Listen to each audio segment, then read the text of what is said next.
Enemy. Remember, again, just a quick reminder. After reading the caption of the broadcast, read the description of the broadcast as well. Then like it, share it.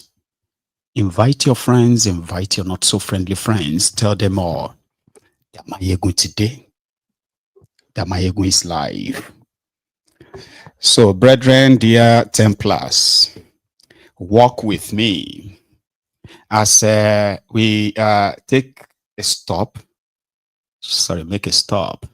And for something very quite, interesting, should possibly be like, of course, public health kind of like alarm. I don't want to use panic. Nigeria is a class society. It is a place where when,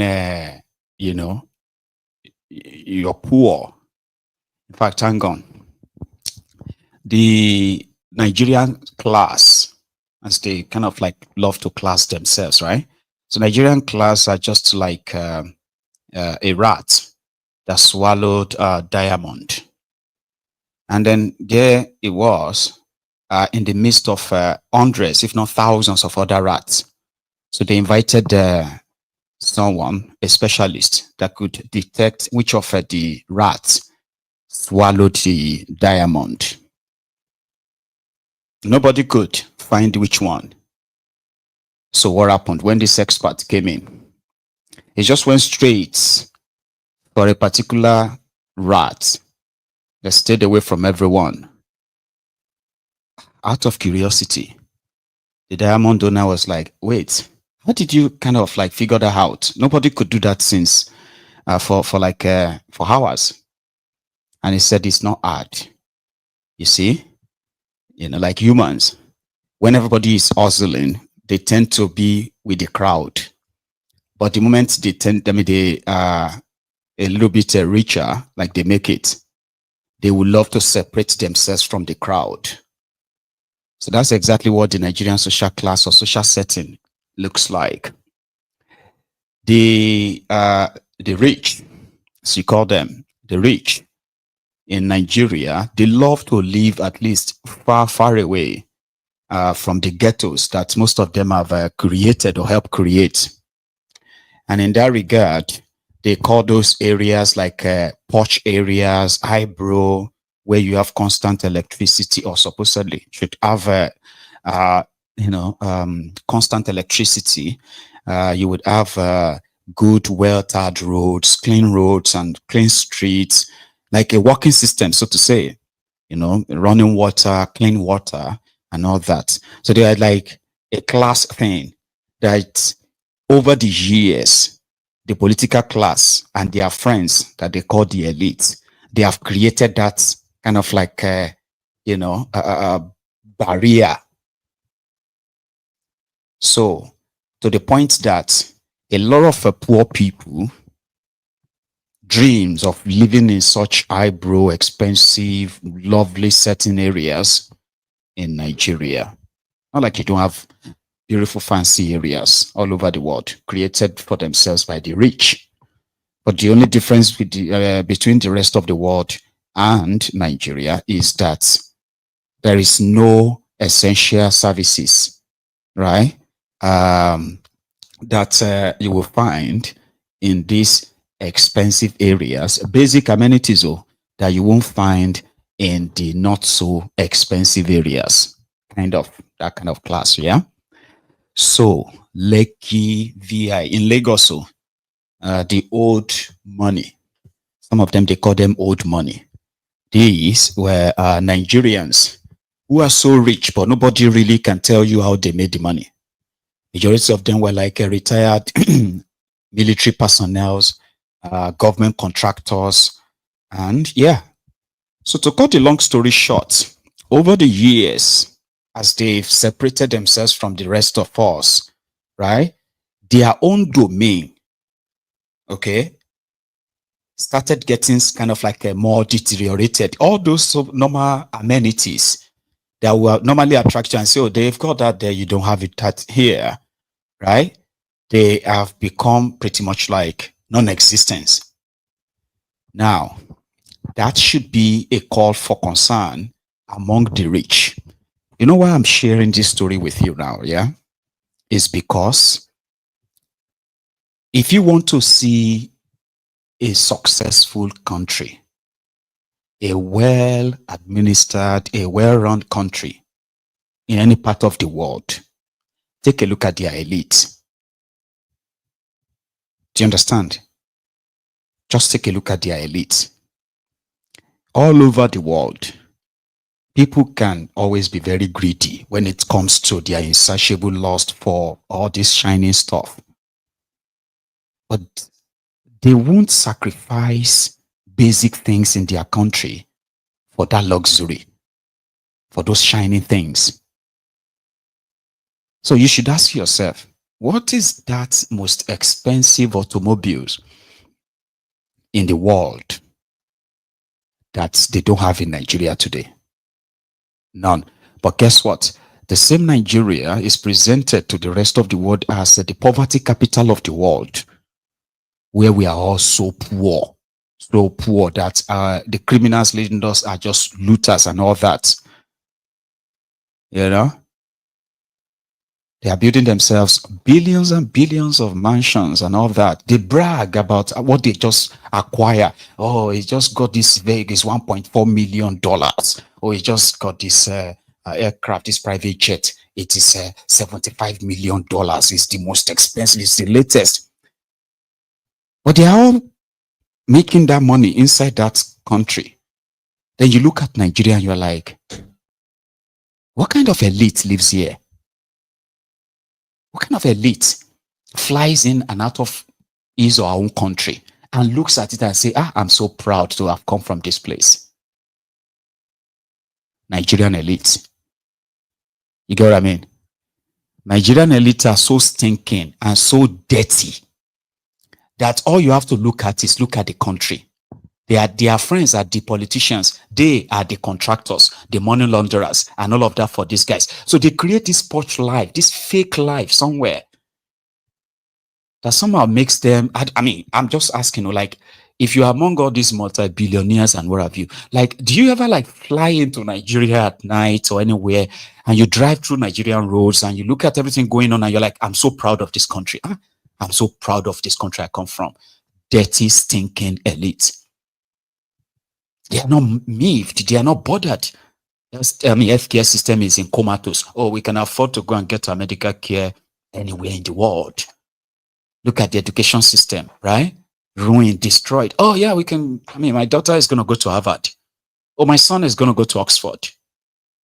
What about University of Ife? Obafemi Awolowo University? Don't get me wrong. Oh, I mean, my gardener, my driver, my gatesman, I am the one sponsoring their children. They are all in the university. This university, what do you call it again? Obafemi Awolowo University. Yeah, at least. I think my driver's son goes there. What about your son, sir? Oh, no, it's not cut out for the life, those courtism and all of that stuff. No, it's not cut out. But he's already, we're just waiting for his transcripts, and yeah, he will be going in the summer. Elite, Nigerian elite, they're not interested. Like you could make money, you could be, but now when you now look at those of us who are living on the other side, not rich, right? Just struggle, Ologumo, struggle, hustlers. Once in a while, when you drive into these highbrow areas, you will see what Nigerians will call, you will see money. Hey, beautiful houses, mansions, all for show. Electricity, not reliable. Oh, there's no electricity. Oh yeah, we've got this very, very powerful 24 hours generator. They switch between them. We don't even use electricity. We don't use Nigerian NEPA. It's not bothered.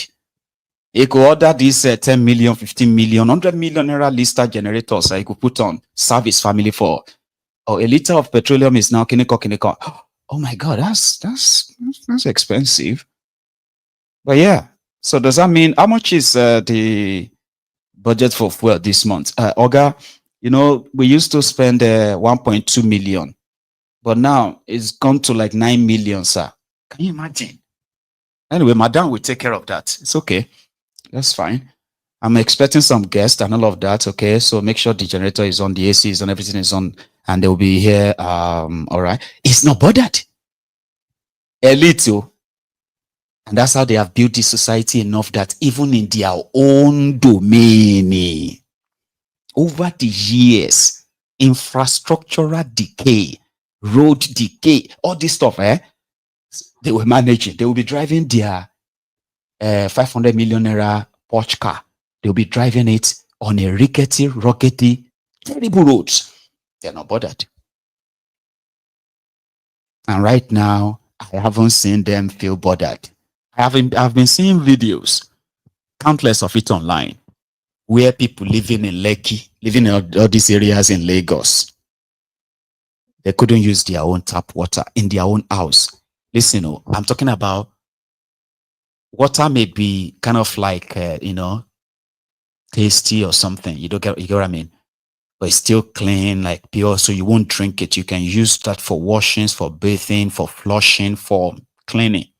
Abi, their water is like you flushing sewage water. I don't want to ruin your night. I don't want to ruin your afternoon, whichever hour, whatever hour you are watching this. So I'm not sharing the video. But if you are so curious, yeah, if that's your intrusive thought, is telling you to go and look for it, I can give you the keyword. Okay, go online, whether Facebook or X, Twitter, and just look for Lekki dirty water, something like that. And you see videos of people who made videos and they were turning on their water. I was like, oh my God, it was like sewage water, truly. Then they will make videos of how they are spending thousands of naira on water. So they are buying pure water, sachet water for bathing. Rich people in rich area, they are not bothered though. Right? But rather, few ones are making videos, and those ones are not rich. Maybe those ones are just like, social media celebrities who just made money and they sold them land in that place and they've got house there, or sold them houses there. So I haven't seen these rich guys make any video, which means alternatively, they figured it out somehow. If the rest of the communities of the entire area is having water problem, they should call government. Do you get that now? So people are buying pure water, sachet water. They open it, fill a bucket to go and have a shower. When they use the toilet, the restroom, they will pour water inside buckets to go and flush it in their expensive water closet. She life near.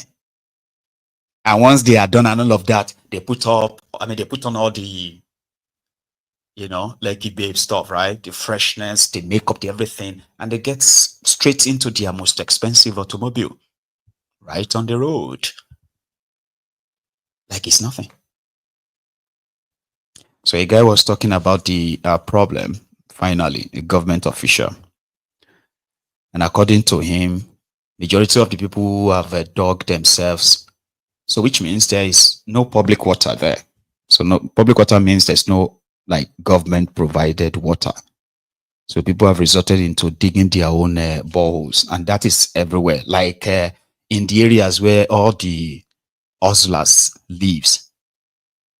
So everybody digs their own boreholes to get water. And from that borehole is where they are getting all those stinking, dirty drainage or sewage water through their pipes or taps rather. So he put it mildly like this, that they indeed have problems of planning, problems that predate them now. And the shocker is the part where he said people living in Lekki, drinking from their bowl, they may be drinking shit water. The thing is that nobody drinks from taps in Lekki, an expensive suburb in the mega city. Do you see why I call it mega shitty? You call it mega city, Abby. It is a mega shit. It's a pile of shit, right? Listen to this. Good morning. Just to add to Mr. Chairman, sir, Deputy, sir.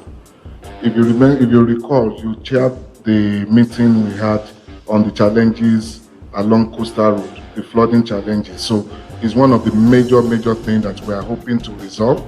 And also, yesterday it rained heavily, which is unusual because, again, this is supposed to be August break. However, we started having it because of a lot of complex issues. So basically, in terms of flooding, despite the fact that we have committed so much, however, we still need a lot to do in that space.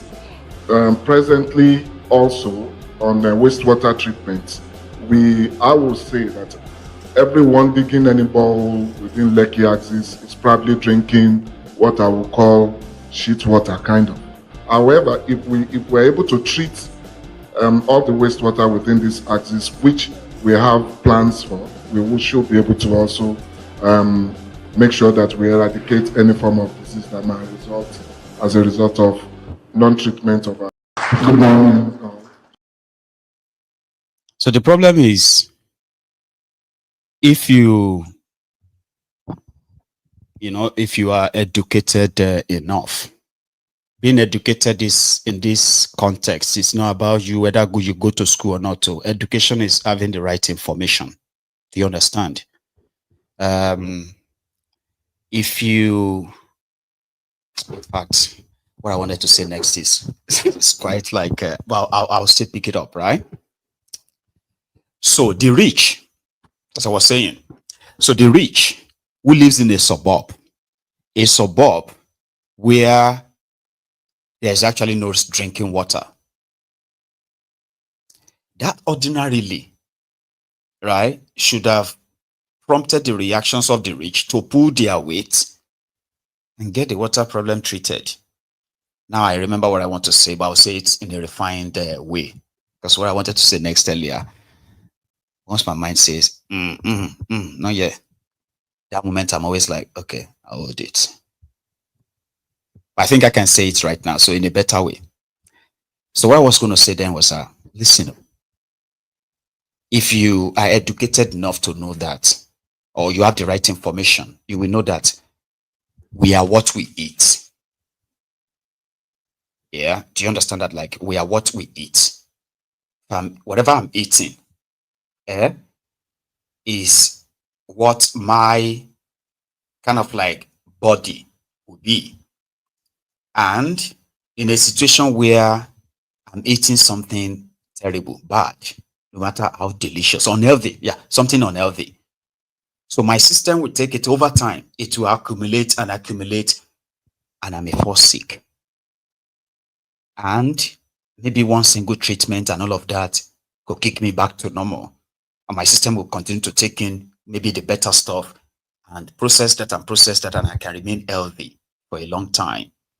Do you understand? Like, if you are, for instance, right now, if you are a chain smoker, you shouldn't be worried if a test comes out that you have something wrong with your kidney or other organ inside you, because it's what you are taking in. If you are an heavy drinker as well, right?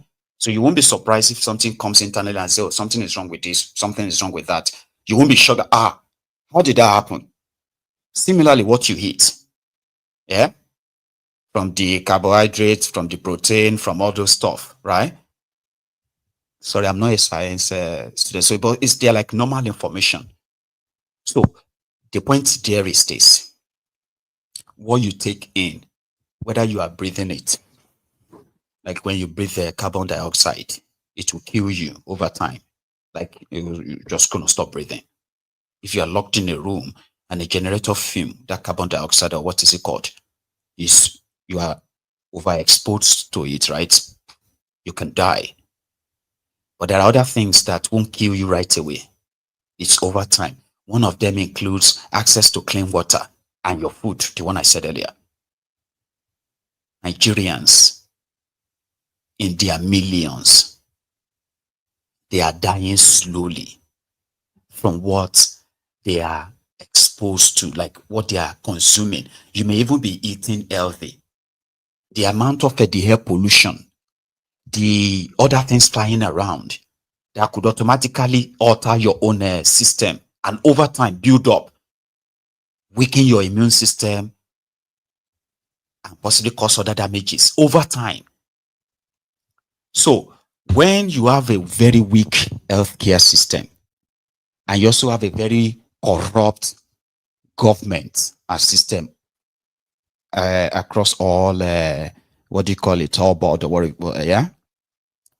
So the danger they exposed you to shorten your life is so huge for anyone at all that really kind of care for the sacred, the sanctity of life, that it won't cost you to raise alarm. So when you now see the rich people, ordinarily they believe that, I believe that the rich people, they have access to more information than you and I, because to become rich, even to become a thief in government and succeed in stealing enough that you, that itself requires access to some information. Then to keep your loot in a way that you don't have to worry about anything, that requires access to some information, maybe some other connections. So if you are rich and you're exposed to what this is, but somehow you kind of believe that, you are immune from it. Well, I know this is like me talking or like talking to the wall, because I don't think there's any billionaire here on MAIYEGUN'S diary Politico that cares so much to be on YouTube right now and watching or listening to this. I don't think. Maybe not. But this is where I, bring their elite to judgment. Like, what kind of elite do you have in Nigeria? The ones that loves partying, they loves all this show off, but they are living in the ghetto. They are living in a shitty place. Your uncle, that your rich uncle that is living in VI, living in Lekki, living in all those areas, is a stinking elite. Because rather than confront the existential threat to everybody, they believed that they are immune from it. They are so worse, Baba, because of Lagos traffic, the Lagos traffic and terrible road. These supposed rich people, they are so worse off that they built themselves a helipad, so they don't have to join the long queue of the bad roads to the airport. Now, as you are watching this, they are already building their own airport in Lekki. So they don't want to have anything to do with the mainland at all. The island, rich enough, very wealthy people, Eco Atlantic city. But it's just a very fine ghetto in the long run. A ghetto with fine, shiny houses, where basic things is actually the luxury that is not even there.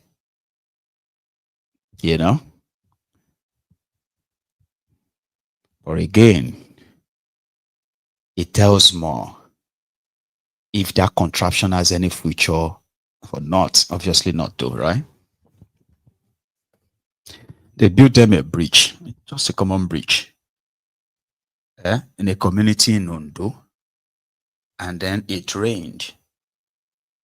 And the bridge, just small bridge like that, it just caved in from the middle. And the people were so shocked that they're like, èyí tẹ́ ń ṣe fún wa yìí. No, èmi ò tiẹ̀ rí ibi tí bíríjì ti járí first in history. Mi ò rí ibi tí bíríjì ti járí nílé ayé mi. Láì yín bọ́ǹbù. Nàìjíríà ọ̀nà tẹ́ ń gbà kówó wá jẹ ipò gan o. Ẹ tún ṣe fake bíríjì fún wa, ó tún já. Lóńdó state, ẹ gbìyànjú jọ. Ó ti tún ṣàtúnṣe.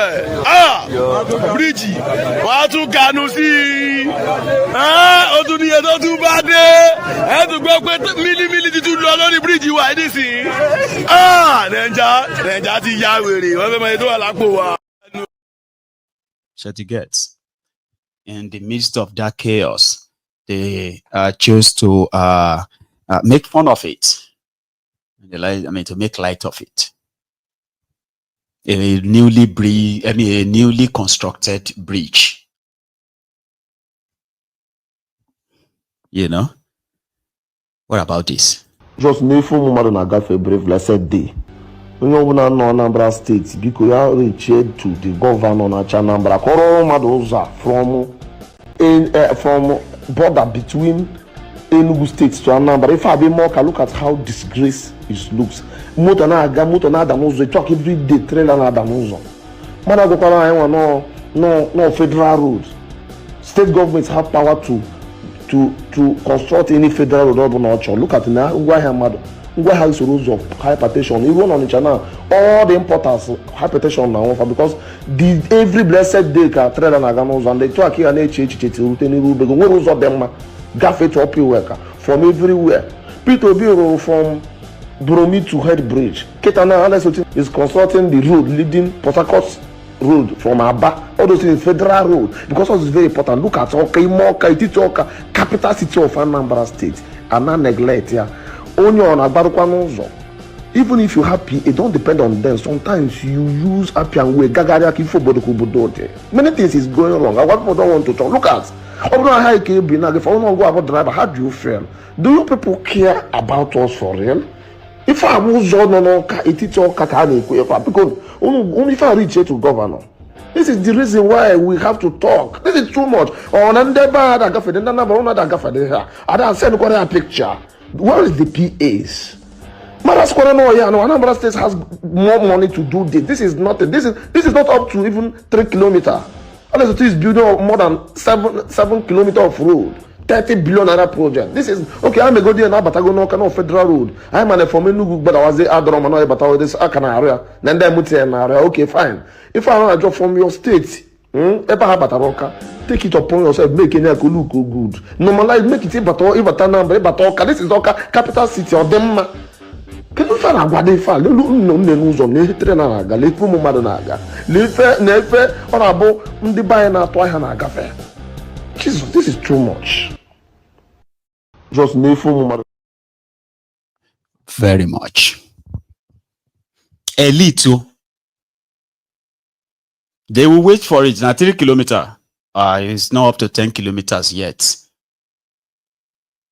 No, 10 kilometers. Okay. It should be until it gets to Aba.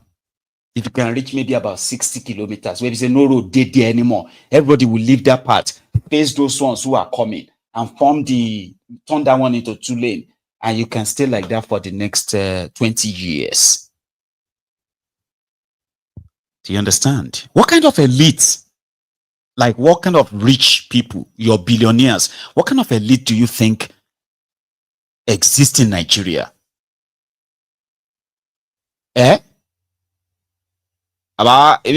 always ask myself, and this time is so frustrating because I have my answer, but at the same time, I'm always like, in Yoruba, like, you will live for God's sake, man.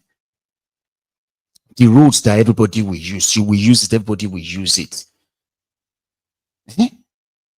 But no.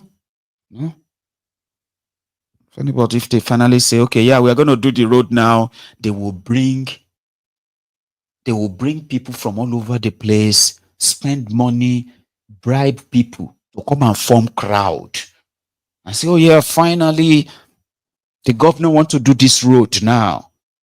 They will have fun fear, they will deliver speech.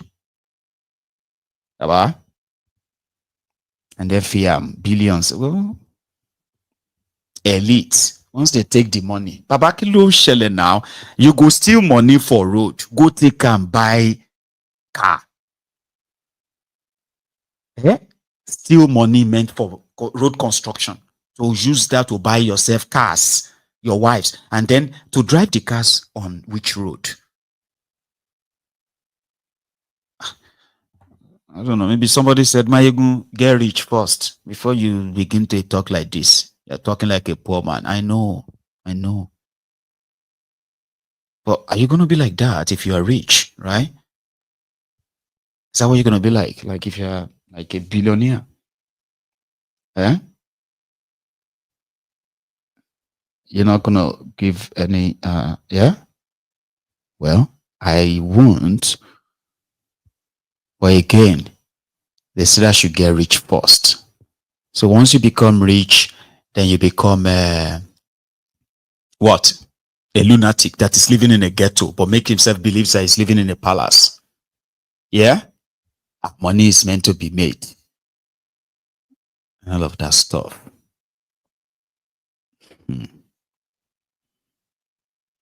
Elite. Still talking about your elite, by the way. Did you see what Value Jet did in Abuja this afternoon? Yeah, they said the story not too clear. But do you know that singular action could have caused serious air crash or crashes in Nigeria? Airport is not like a park. You see, for any plane to be told, to be allowed to, permitted to leave or to land, it's got to be controlled enough that they know what minutes, what hour each it will land, and the ones that are going to clear the runway for the other ones that are landing and the ones that are leaving, in order not to cause collusion. So they said Kwam1, partly drunk, was right there in Abuja at the Abuja airport. And we don't know what transpired. So they said they poured alcohol or so, the leftover of his drink, he poured that on one of the staff, the airport staff. Well, what I don't get, I'll play you the video, is that in that video, we also saw the pilot of Value Jet move the jet while the supposed airport staff, they were still standing next to his landing gear, like his landing tire or so. And he wasn't cleared to leave. So if Kwam1, let me play you the video. Let's see the video first, because that's how we're going to kind of come back and see that. Impunity, by the way.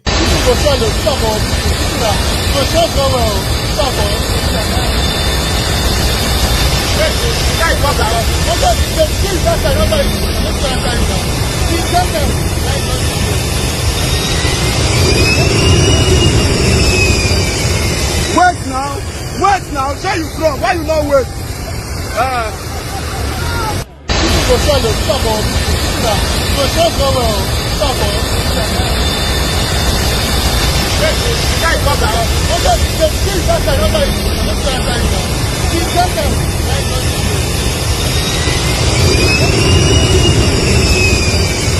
Wait now, where you from? Why you not wait?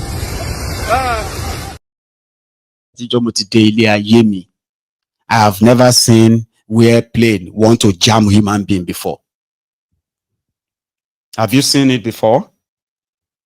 Like cars, cars, you see cars that cars want to eat people on the road and they just like, just jump.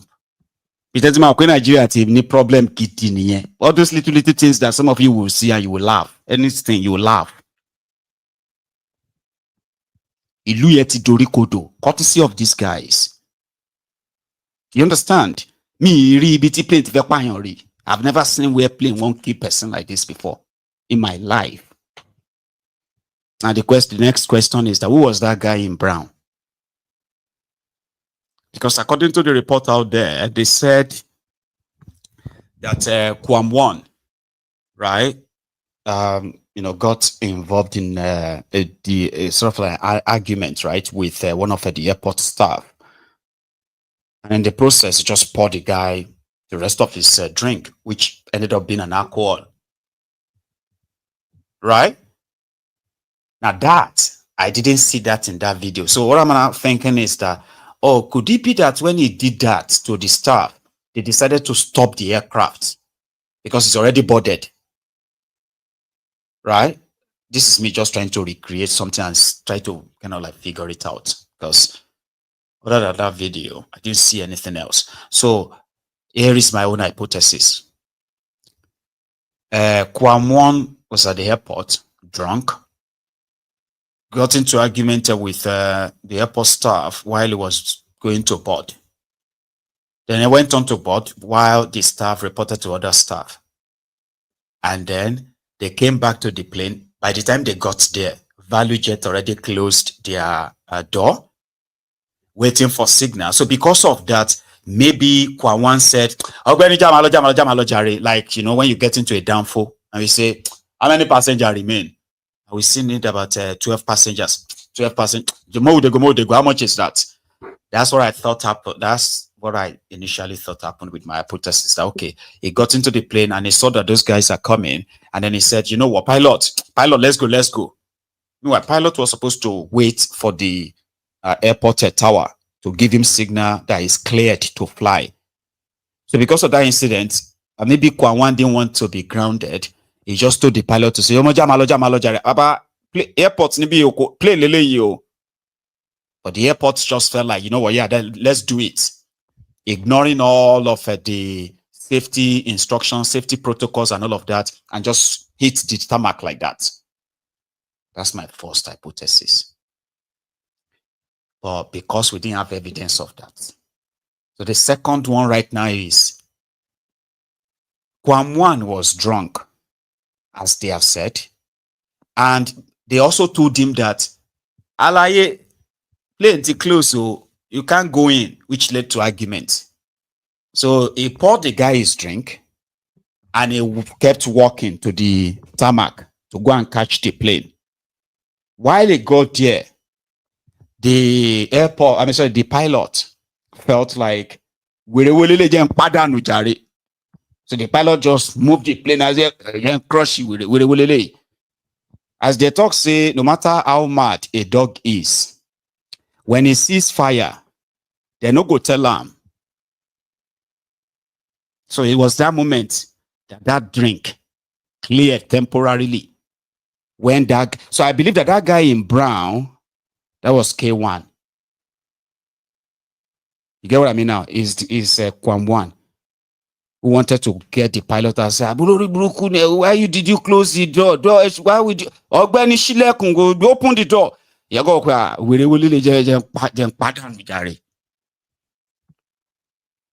That's my second hypothesis. You can tell me yours, but watch it again.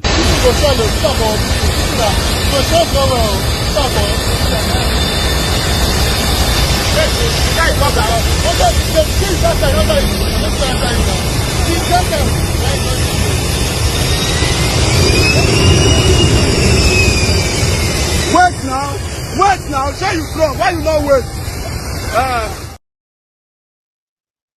Again, that's just my own hypothesis. I've got no evidence of either of the scenarios except just this video. And Alaye, this is internet age, social media. Tomorrow, you probably will see that same video already mixed into a music. It is Nigeria.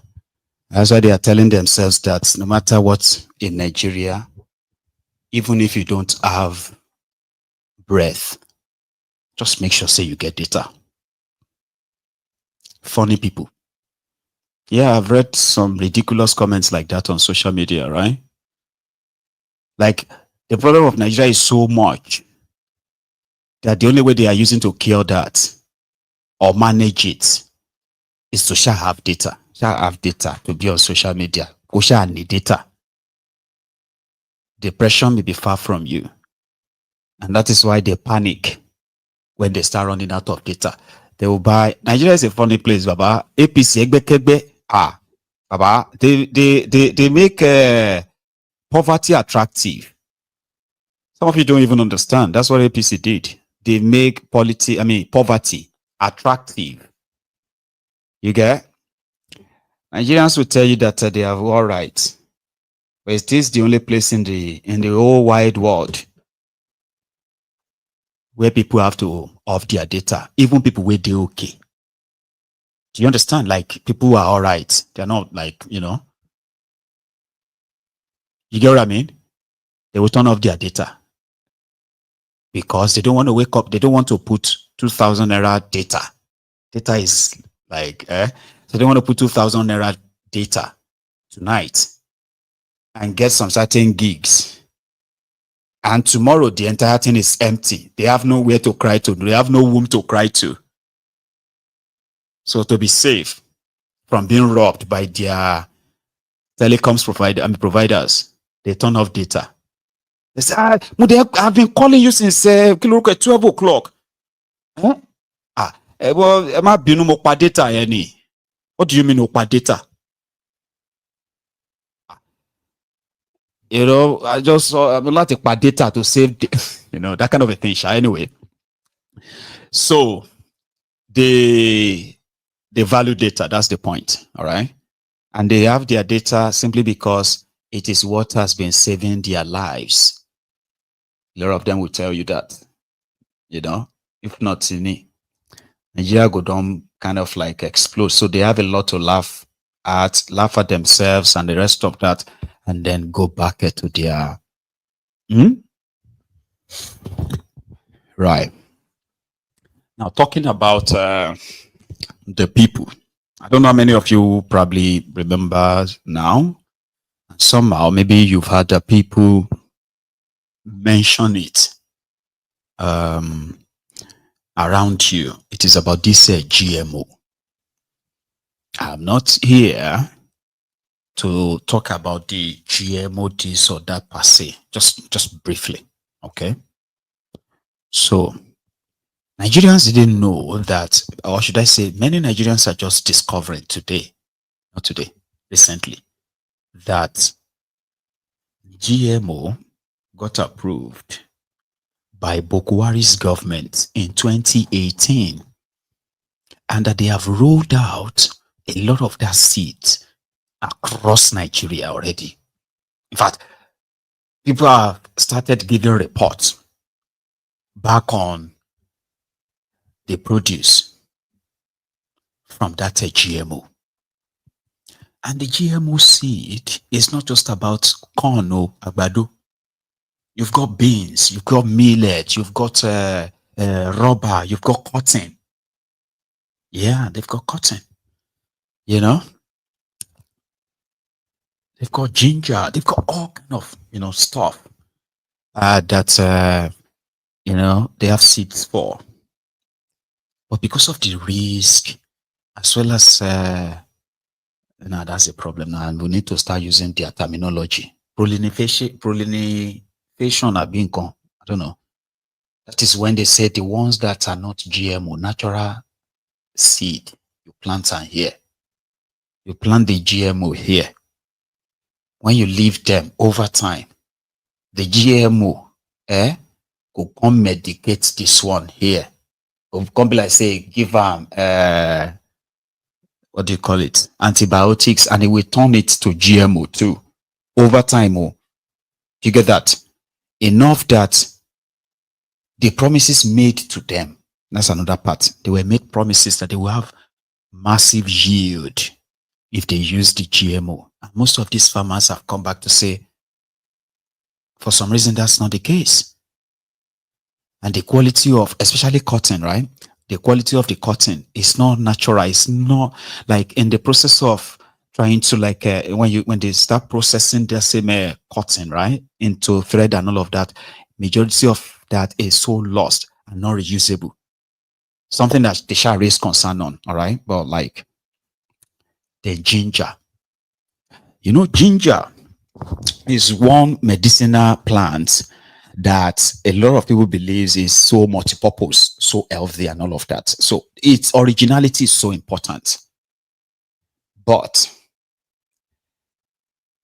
because of the insecurity, terrorism, and the rest of that, so cultivating ginger in Nigeria, or let me say the cultivation of ginger in Nigeria has reduced so drastically, enough that they couldn't get any extra to fill the deficit, and therefore it has become so expensive. According to people, they said 100 naira ginger 2 years ago or 3 years ago, today is now over 1,000 naira. That same 100 naira ginger. Anyway, it's a serious stuff there, right? So one guy now appeared on TV, okay, who, according to his bio, He works in the agricultural sector in Nigeria, where data are being collected. Do you get that now? Oh, we cultivated 1,000 hectares of farmland to grow, for instance, to grow maize, corn. But by the time we harvested, and we expected that this 1,000 hectares is going to produce, for example, it's not accurate, but like, for example, so to say, oh, this 1,000 hectares of maize farm, when harvested, if it comes out well, we are expecting at least 2 tons of maize. Okay, 2 tons. And then the harvest came. It's harvested and they could barely see half ton. So which means their projection failed. So the next thing is data collection is going to help them to figure out what went wrong. Is it the pesticide they used? Is it the land, the soil? Is it the fertilizers they applied? Or is it actually the seeds? So they will do the research around all of that, what caused it, so that next time they want to plant, those factors will be, kind of like looked into before they start another one. That's what is called data collection for improvement, for growth. That's the reason why you have data. Agriculture, business, administration, governance, you need real data. And there's something called real life data, which simply means not something somebody conjured anywhere. It's actually through the practical, what you actually practice, experimented and all of that, where you could separate your wins, your losses and the rest of that, learn from them based on the data. Know what led to what. If you succeed, that's a pattern. How do you build on it? Or how do you even improve? Do you understand? That's what data means. Oh, okay. Nobody in Nigeria can tell us how much GMO seed has been given out by government of Nigeria's partners in the last 7 years. They can't give you the numbers of farmers who signed up for this GMO seed and on which and what. Kind of like, seed. No data. Okay. Now, what about the places where they are planted? Do we have the names of the states, the areas in those states, the local government areas of the place? How many hectares of land are currently being used for GMO in Nigeria? No data. No data. Okay. This particular guy was then asked, you said you've invested in agriculture, a lot of it, yeah? Hang on, people are complaining. For instance, ginger, the price and all that. Oh, no. That was before Tinubu came in. We planted ginger in 2023. 5,000 hectares of land of ginger. Okay. Could you tell us how much you then produce from that 5,000 hectares of land? Between Rufai and this clown, characters in charge of Nigeria, making decisions that affect millions. Those millions who are here now and the millions yet unborn. Listen to these guys. Rufai here was asking you for data, concrete, empirical data. One Mr. Yerima from Utako Market has responded. He says that we are trying to ginger things up a little. He said the ginger we used to have by 100 naira, 200 naira is now 1,000 naira. So that's about ginger, because it was you that introduced ginger. That's why I wanted. See, all these things you're saying, Dr. Zoma, is good, but that's why I wanted the production data. So maybe next time if you can get production data, that's just it. So all this great, so that we can track the outcome and the end point of all this production, so that we can all grow together. That's just all I want. That's why I want the production data, what it amounts to in the end. But maybe in another engagement we need to talk maybe more. There should be a better connection between your office and the market. Yeah. Because this is a man in the market who is saying ginger is now 1,000 naira. We have the market connection. You cannot, the ginger is very clear. In 2023, there was zero production in Nigeria. So last year, we had 5,500 hectares in Kaduna State alone. And last year, only around 2,000 agreed to venture into ginger. And the gingers were planted before Mr. President was sworn into office. It is not a force of his own. So when... Dr. Zoma, tell us the tonnage of ginger produced this year.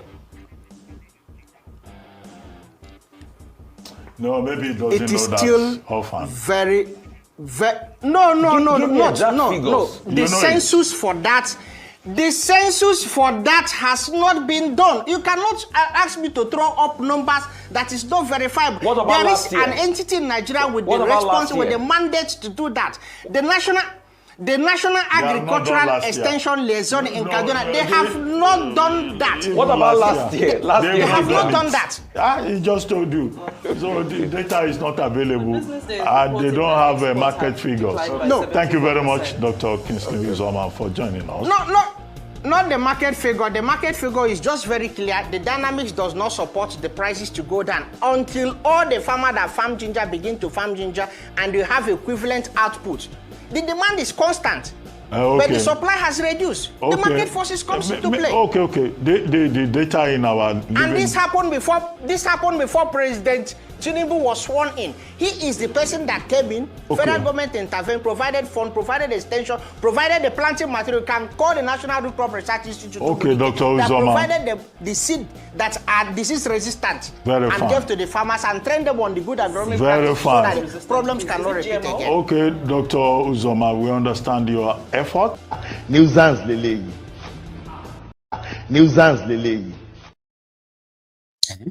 Census for ginger. Help me now. Ebola waba and saying for God's sake. No. What stops you from just saying, oh, hang on, I don't have data here. Okay, Daraka, and I don't want to say something that is going to be contrary to, what we have. I'm so sorry. I never thought I was going to be asked that kind of a question, but that's on me. I can tell you something, right? We have 5,500 hectares of land that we have cultivated. We've mobilized farmers in Kaduna, and we expect that by the time they plant their ginger, and by this time next year, we expect them to flood the market with those ginger. And if I am not going to, we will be looking at, 500 tons of ginger. I mean, we're a politician though. Olowo. Olowo, say if I decide to go and be their spokesperson and ignore all the courses, when they say, oh, do you need a job to be the spokesperson for Tinubu? Okay. The offer is 5 million naira salary, but it comes with little courses every minute over yourself and your family. I say little courses like how little are we talking about? No, maybe like courses from maybe like about 5-10 million people every day coming your way. Say for 5 million. Ever feel con? Because I'm going to need to pay my own babalao and the rest of that. But I could do the job if I could do better job than these guys. Just tell all of you and say, it's 5,000. We have 5,500 hectares in Kaduna. We have 3,000 hectares in Port Harcourt. We have 17,000 hectares in Bauchi. I'm not sure. Okay, right. Hang on, no. We have another 12,000 hectares of land for ginger in Kano. By the time we finish planting ginger, everybody go ginger. Ginger, everybody. You go see people clap for me. Say, this guy is very, very smart. So everybody will, I say, by this time next year, Boboyi Mama ginger up. Liars. Liars. All you have to do is to do it with straight face and serious. That level that you can get people so confused. They'll be asking themselves, what? Say, Okokolewa, Okokomaiko. So Nigeria, say you are still in Nigeria. Everything this person is talking about here is like he's talking about a different Nigeria. Is it the same Nigeria? Where are they? That's he's paid to lie to you. That's exactly what these Ronokus and their bunch of nitwits have baked, rogues, so to say, have baked illiterates to go out there and continue to tell you this. And if you probe it to, be like, sir, just they fire the guy. Listen, he said they planted in 2023 before Tinubu came in. Then in that same breath, he said, it's not the fault of Tinubu, okay, that it was Tinubu who came in and gave them money for the first time. So they've got 2,000 farmers. They've given them pest-resistant crops. 2023, where you planted ginger, how many did you plant? In 2024, how many did you plant? Did you harvest? Because there's no plant or harvest anything. When they open farm in northern Nigeria, the terrorists will take like 2/3 of it. Those who escape from them, at the end of the day, some of them will actually sell the farm and use the money to pay around some of their family members that didn't escape. That is the reality. That is why you have no ginger. That is why your federal government have no farm, except their imaginary usual farms. And sometimes you look and say, is this one farm for the people of Etema in Ghana? Abi is actually for Nigeria, this farm where these guys are showing the video.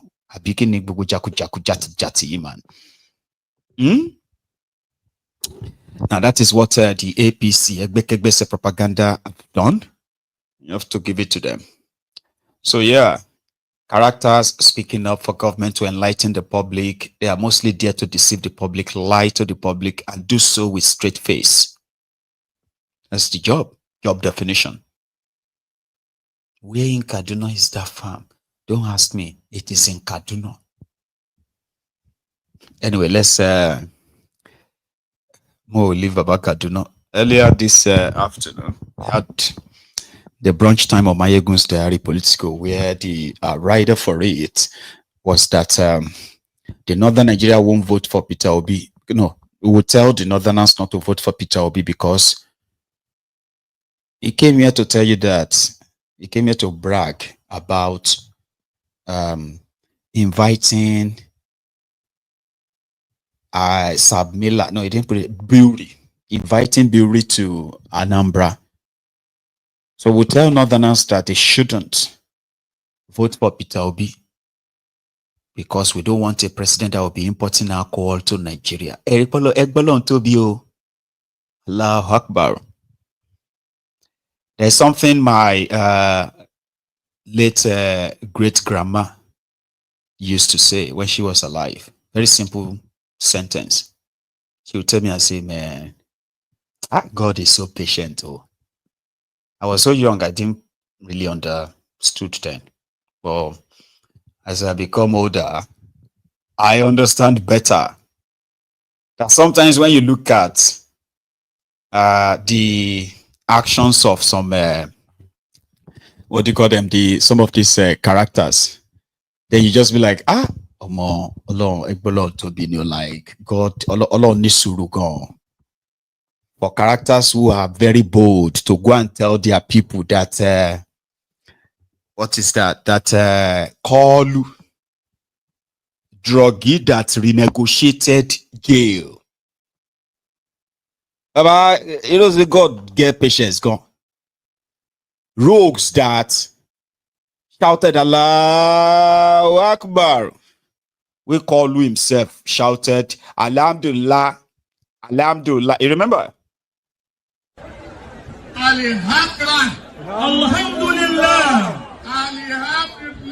Alhamdulillah. Alhamdulillah. Tinubu zone Alhamdulillah Rabbi Amin. No be Saudi Arabia. Oh no. God knows from where it could be that of the Guinea. But did you hear the voice of that far behind? His own Alhamdulillah is that fast. Alhamdulillah is God base. It's God tenor. You get? Because the stronger you say you Alhamdulillah, there's a chance that will be the size of your own your gift. Now, druggy they shout Alhamdulillah. Call you. Heroin trafficker that forfeited $460,000 to the American government to avoid jail. Then somebody will say, in the name of Allah, person where they import alcohol to Nigeria is dangerous. That person where they import drug and his own fellow druggie running things right now. That God is patient. Very patient. He will look at us and just say, yeah, I'm talking about godly people now. I'm talking like the godly people now. You agree with me? Yeah, man, it's true, MAIYEGUN. My other abokis will tell you that Benny, there's no God. Baba, psycho, this it's not for you. Let me face the other audience. They will agree with me. My God is so merciful. He's so generous. And he will look at his own creation that are fooling around and say, they create our fools, man. You know? We will tell them in the north that they cannot vote for somebody who is going to bring alcohol.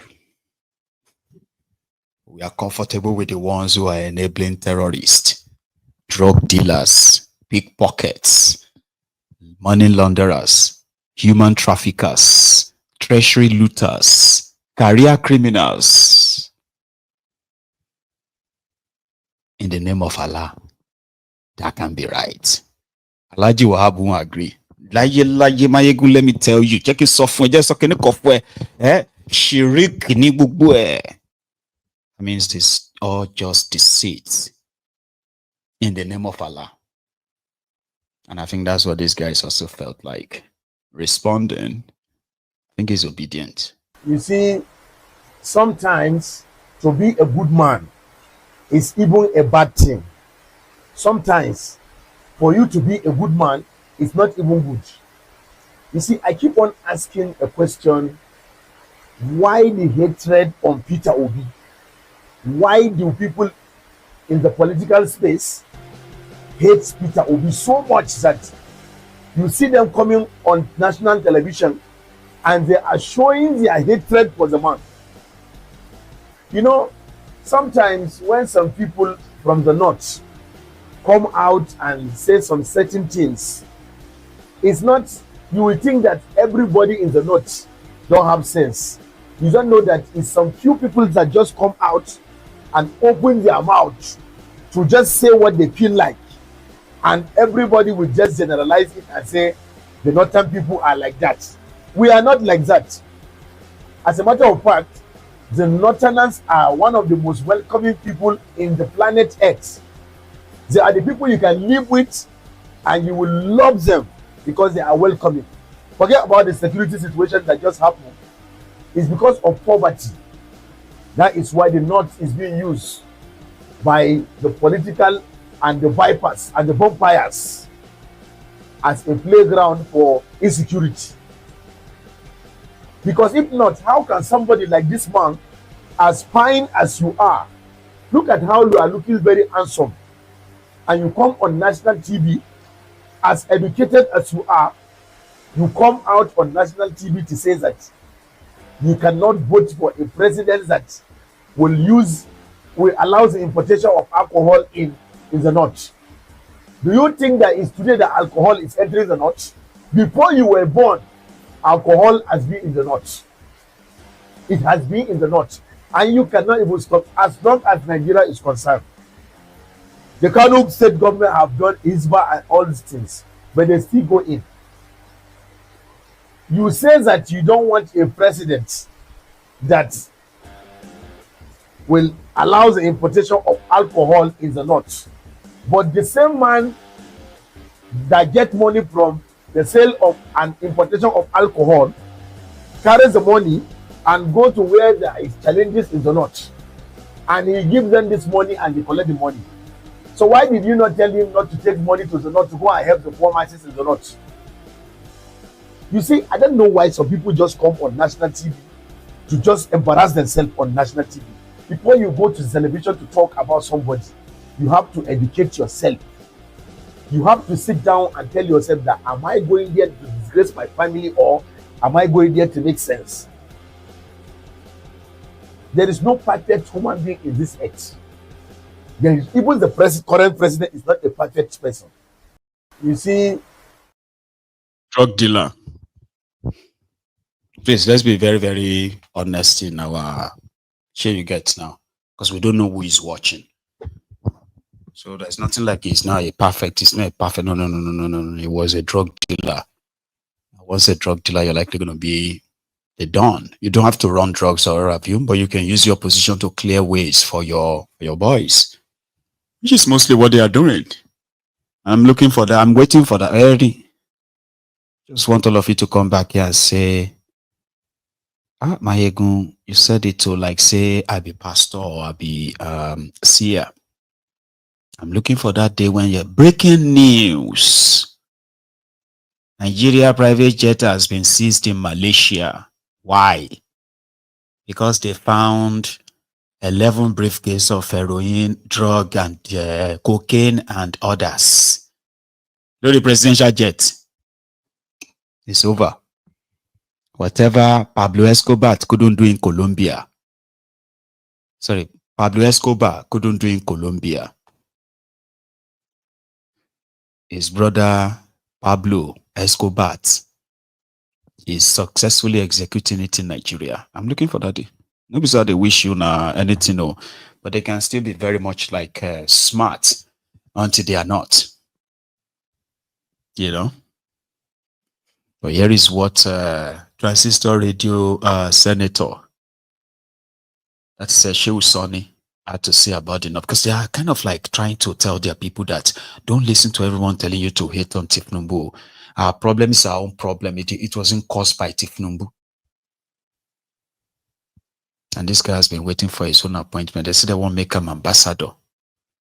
So if they take 2 years, 2.5 years, prepare madness of 4 years, and the person will enter market right now. So Baba made video to tell the North to leave Tinubu alone. I hope Tinubu announces ambassadorial appointment soon. This guy don't try. You remember him? Sonny? Yes. Most of these people talking about not this, not that, northern Nigeria this, northern Nigeria that. These were people who had the opportunity to transform northern Nigeria.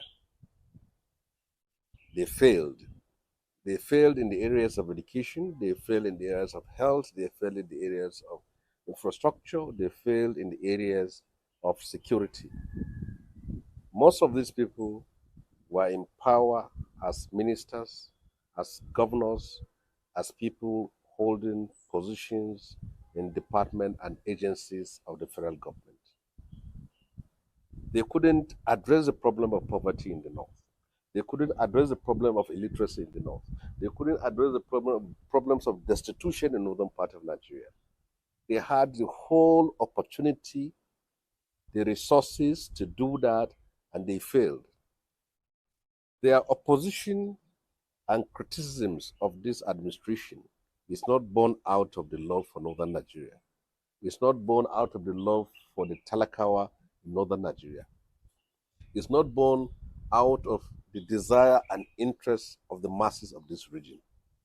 Because if they truly love the North, they could have addressed its challenges. The North is a victim of their failure of governance. Northerners were the result, the poor people in the North were the outcome of their disastrous outing when in power. They had all the time to transform northern Nigeria. But what have they done? None. Let us not forget, many of them who held position of authority and power never even identified with the North when they were on the seat, but only with their own position. When the last head of state, may the Lord bless his soul, was in power, they occupied strategic position, which was an opportunity to transform northern Nigeria. They failed. Now they are inciting people in the north and cramming themselves in the so-called coalition, when all their anger was simply about their own personal interests. They have been in power for so long that they can't live without power. They were slave owners. They were the architects and authors of the poverty and destitution you see in this northern part of Nigeria. So people shouldn't waste their time listening to them. And for those of us in Kaduna State, we came from the history of their failure and destruction and divisiveness. And we will not allow ourselves to go back to that level. And we are waiting for them when the time comes. Don't get me wrong. I wanted to play that clip. That ọ̀rọ̀ tó sọ yìí, ọ̀ ń ṣeré ni àbọ̀ ń sí èrè. Then I was like, but he's not wrong. He's not wrong. It's just that he himself is also protecting the fact that he was kicked out of power too. And he was denied all of that benefit. The guy that did that to him has now been played by the person that succeeded Bokuwari, that's a Tinubu. So El-Rufai that denied Shehu his own feeding bottle for 4 years is now on the other side. The table has turned. Shehu is now with Kolu, waiting for his own ambassadorial appointments and calling out El-Rufai has been desperate because he's out of power. He can't even stay out of power for 4 years. So share you guys. So it didn't lie. They all had the opportunity to make northern Nigeria safer or better, but they did a very, very terrible job. A job where rather than bring development, they brought terrorism. Rather than bring orderliness, they glorified and legalized corruption. So impunity, nepotism, and all those fancy words of negativity that you can find in the political lexicon, right? You can fix them into it, all of them, one by one. Yeah? So he's not wrong, okay? But at the same time, don't be deceived. All of that is service to say, well, if our people suffered and still suffering because of what you guys' selfishness did, well, they should let them continue to suffer. Because we understand that whatever they are going through under Tinubu, here you get now, cannot be worse than what they have been through under Bokuwari. So therefore, let them suffer it. They can't punish Tinubu for that. Because punishing Tinubu means he himself won't get his appointment. And if he doesn't get his appointment, what do you think will happen? Sorry, Facebook has stopped the broadcast, so we are just now left on YouTube. So we'll just stay here. So talking about political places and offices and all that, Sule Lamido was with, he was on Arise News, and they were talking about the situation, the development of in PDP, as well as the coalition and all that. So Werewike's name popped up because Werewike just granted what he called a media chat. A media chat where he lambasted PDP, even though he said their problem is like over for now. Okay. So Lamido said, Whatever has a beginning must always have an end. Werewike's usefulness is coming to an end. He is a career politician himself, and he can tell you very much that the reason why Tinubu gave Werewike this so much chance and this kind of like power, it's not because Werewike is anything special. It is simply because for what it is right now in the south, they call it Niger Delta part, they need Werewike to finalize Tinubu's planned capture of the place. And once that is done, it would have no use for him anymore. Lamido. Member of the PDP as today has thrown his weight behind Tinubu for the 2027 election, but he's still in PDP. How do you come to terms with that? He's in the opposition, he's thrown his weight behind the incumbent who is in APC. I try avoiding discussing personalities because when you begin to discuss personalities, then you are narrowing the issue and you are getting the whole issue diminished. I've been saying Tinubu will look for somebody who will help him in his own political interest. And they are very, very willing mercenaries who are willing to be rewarded and hired. Remove the office which he is holding today. He will be like me, an ordinary person. So his entire weight and the rhetorics and whatever I say, is because he's got the office which, gives that kind of flair, visibility, and authority. Simple. Remove him from that office. He'll be like me. So please, leave Wiki alone. Look, I don't know, but then I think Wiki days are numbered because the purpose of picking Wiki was for him to make sure that Tinubu became something in the South. And today, by Tinubu's personal, maybe personal manipulation and personal coercion, he has been able to win over Akwa Ibom. He has been able to win over Edo. He has been able to win over Delta. And of course, Wiki is there for a river. So you see, this area in the South was purely scaled by Tinubu's personal effort, not through Wiki. Earlier on, Wiki might have been relevant, but then by the time Tinubu is able to secure the South in his own basket, Wiki will become irrelevant, and he'll remove him. I'm telling you that. He will remove him because he held him for a purpose. He's appointed Wiki for a purpose, giving him the office for a purpose, and by the time the purpose is no more, that's the end of it. Let's talk. Member of the PDP as today has thrown his weight behind. I mean, that's kind of like an expected prediction. I don't think politics work that way. So what Sule Lamido and many others are doing is projecting what they want to happen. Okay? If you are in the category of those who, who are waiting for the time that Tinubu is going to sack Wiki, right? I don't think you should be waiting for it because it serves no real purpose. Do you understand?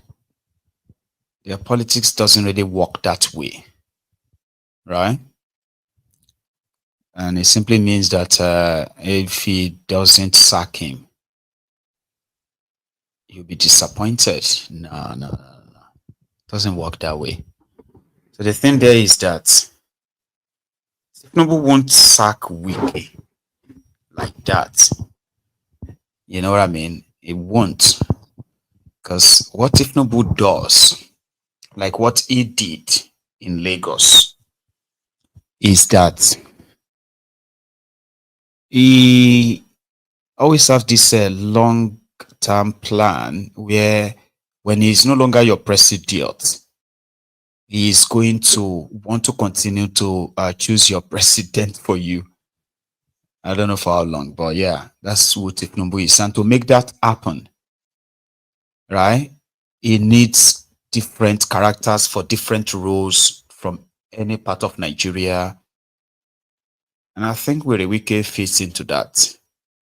Yeah. because it's not just about, it doesn't need with a wicked to rig election in Rivers or these places. It doesn't. No, it doesn't. If there's any time to get rid of a Willy Wiki, it will be now. It doesn't need Willy Wiki anymore. In that sense. But the thing is that he's there for what is more, I mean, he's there with Tinubu for something that is more than just River State or South. Willy Wiki is more than that. I hope some of you know that he is more than that. Willy Wiki is like Nigeria judiciary when it comes to the political branch of the Nigeria judiciary. Willy Wiki is a live bencher there. So the only way Tinubu is going to discard him would be when Tinubu has kind of like formed or is been able to install his own guys with his own scripts in that judiciary. And I'm not talking about just appointing the head. Tinubu will change everybody inside that place if he gets set to spend 8 years as your president. By the time he finishes, you all finally discover who they are paying the Aso Rock rent to. You go find out who is the Aso Rock landlord. Remember every year where you see them paid 1.8 billion, 1.9 billion every year as house rent in Aso Rock. Do you know that? No, it's true. It's not a joke. It's true. It's part of their budget. Rent, Aso Rock, rent, 1.8 billion, 1.9 billion. It's always there. Go and look at it. Go and look it up. And now go know the landlord. Do you understand? When it gets there to that 8 years. So it is more than just election that way. My own opinion though. But all of that can be gone in a minute. The day the people says they've had enough. That's it, we've had enough. You see, all this is where they talk. They go disappear like say it never happened at all. It's just that the damages that will be done will likely never be able to to fix it in a lifetime. When these guys are done, the damages they will leave behind, I don't think that country will be able to fix it in a lifetime. But more will leave that. Damages. The system that damages everyone. Children are not spared. Remember in May, this was just about 2 months or 3 months ago.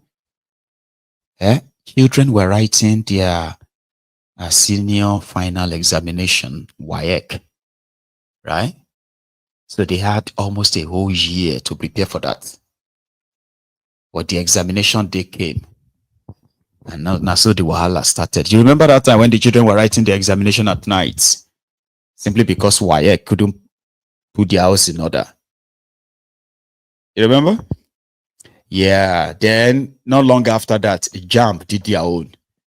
They asked children to resume school at 6 a.m. Examination will start 6 a.m. Different scandal, different thing. Children are not spared. And the result is out. And they said that, WAEC failed the children. A lot of them failed Maths and English. And a lot of their parents are currently saying, see, how could you not expect something will happen? Eventually, children who prepared for an examination that was supposed to start maybe like 10 o'clock or 9 o'clock in the morning. Children who left their homes for these centers to their schools for these examinations, right? And they stayed back there. And many of them did not even write the examinations until 10 p.m. 10 p.m. at night. Nobody was sacked. Nobody was questioned. The whole thing went on and they still went ahead to release results. My daughter wrote the examination. She wants to study medicine. She wants to be a surgeon. And I think I've said that on this program before, yeah? It was because, I was waiting for a WAEC result. And something? She's affected too. So she had 9 subjects, 8, distinctions, and one pass in mathematics. She's been like, you know, she was so confident that she did so well, writing an examination at night. So many children affected, no doubt. A mother made a video. I don't know if you have any child that sat for that same examination. Nigeria is a place where dream goes to die. Children are not spared.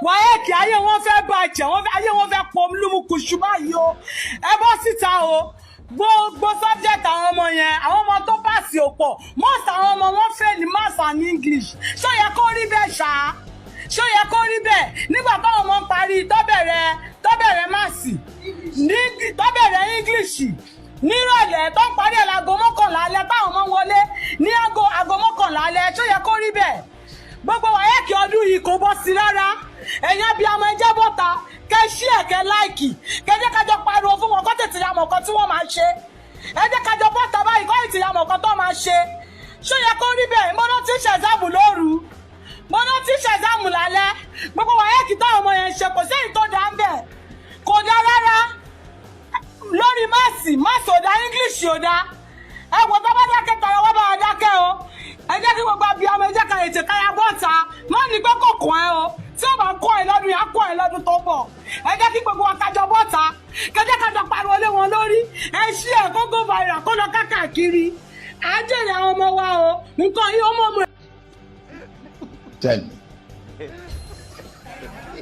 Tell me what are we producing and selling to other countries? Not even slippers. We eat the skin of our cows instead of turning them to beautiful bags and shoes. Eliminate that. It's a sign of poverty. It's a sign of poverty. So do you understand? Like, children are not spared. From the moment they born you like this, you open your eyes inside blood, you go know someone Nigeria baby.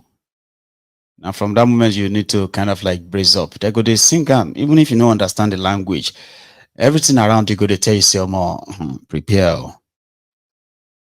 Get ready, Nigeria baby. As a child. And then you are introduced to the world, you know, or maybe to the wild, where the system that was supposed to actually protect you has become so compromised. As a young person, you're finding that out so early in your life. You don't even understand why. Like, some of these children wouldn't understand why is Nigeria like this. They would have to figure it out themselves because nobody can explain it to them. They would just be telling them that Nigeria be there to this country, this country. They themselves, when they started, so when they start growing and all that, or when they become adults, just like that, they too will be telling, oh, my brother, this country, Chica, you are just 21, and you're already referencing this country. This country, now only God, brother, this country. Hey, that is what Nigeria is. You know, you're not spared, you're not protected, you're just on your own. It's like a jungle. The jungle. Where else do you think something like this can happen? This thing. Our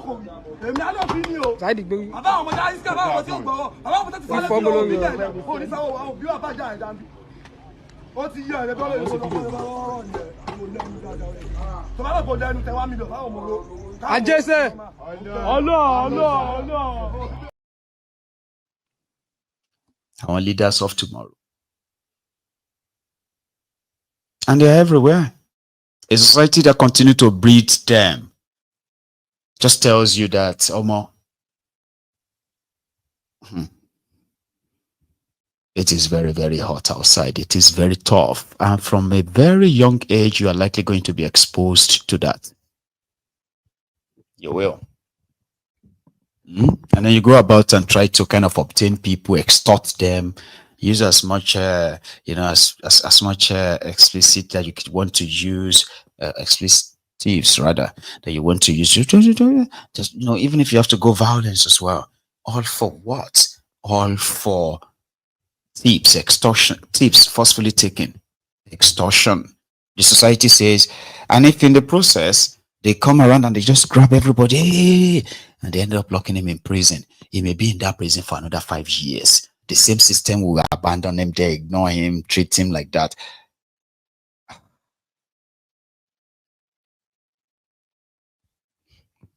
Sad.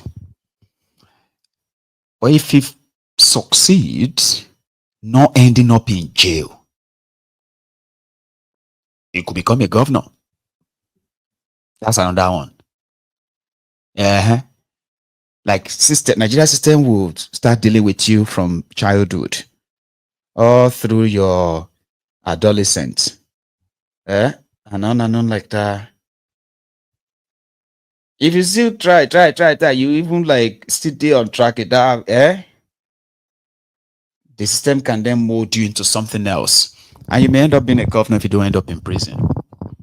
None of this requires education that is taught in the four walls, in the four corners of a classroom. They are taught on the streets. You understand? You can become a governor. Here is one. Telling people that there will be no other political party. In the democracy, there will be no other political party in Edo State by 2027. For who? For Kolu. Your governor of Edo. Before 2027, there will be no other party in our state.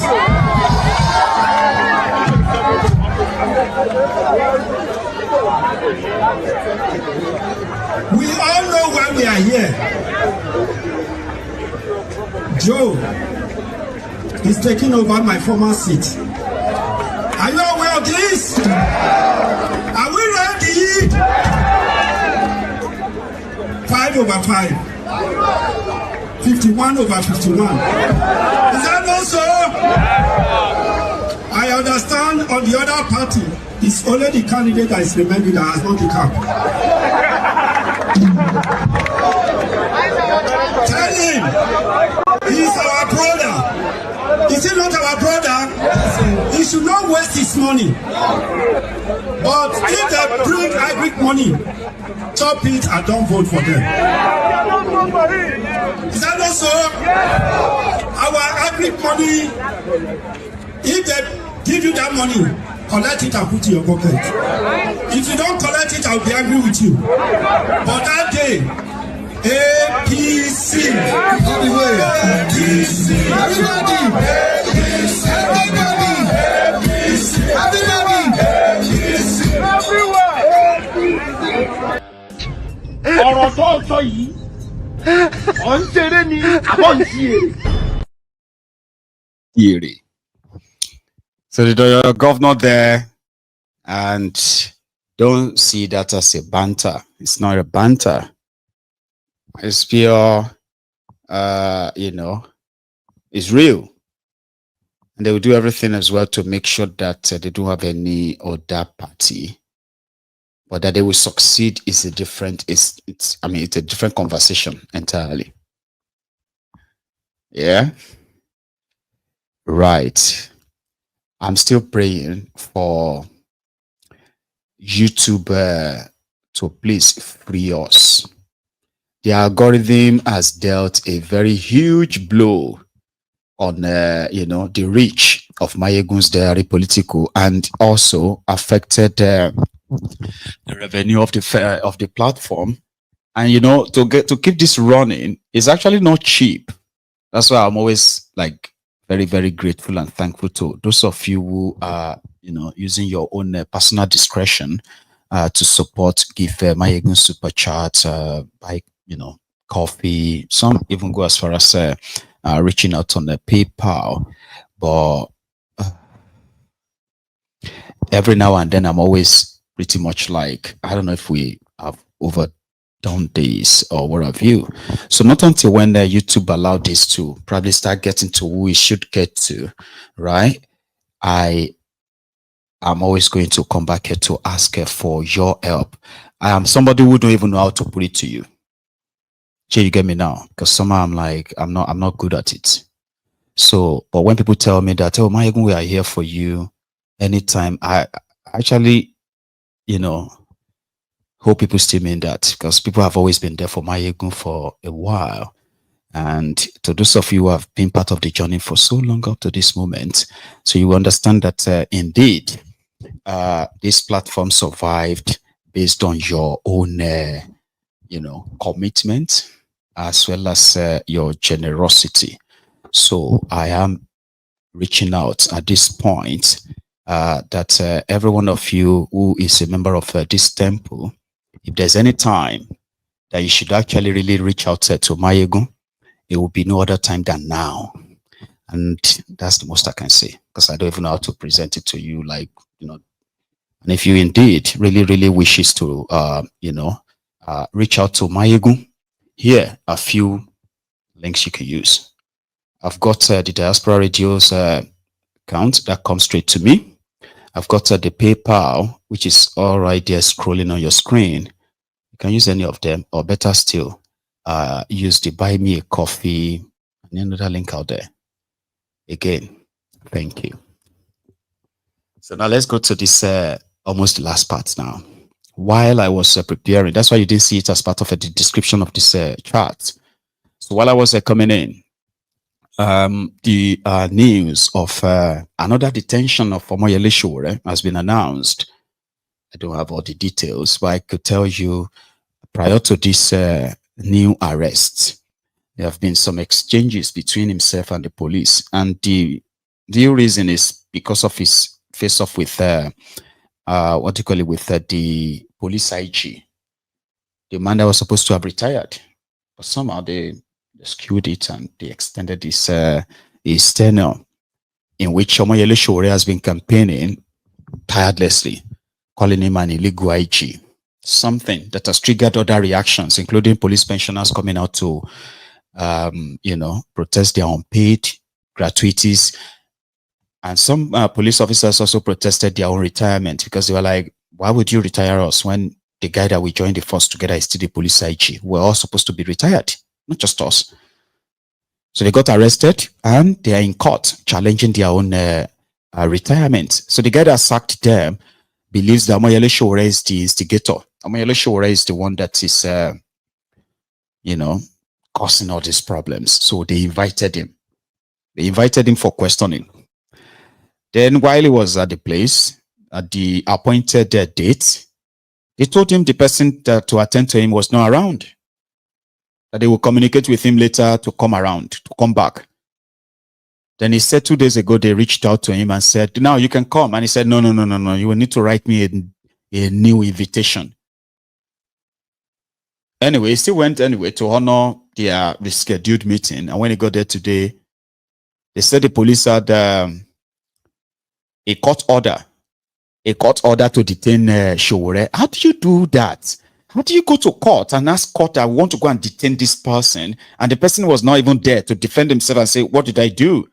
And then the court is going to grant it as well. Go on.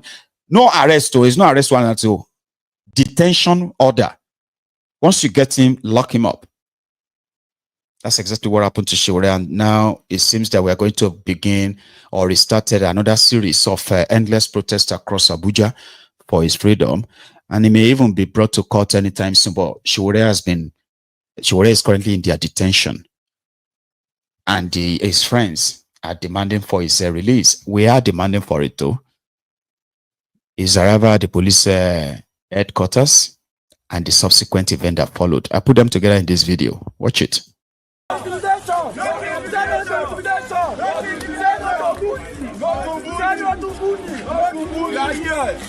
don't get anybody who care for the food country. The food country, you don't know who they fear. Even to the Politico.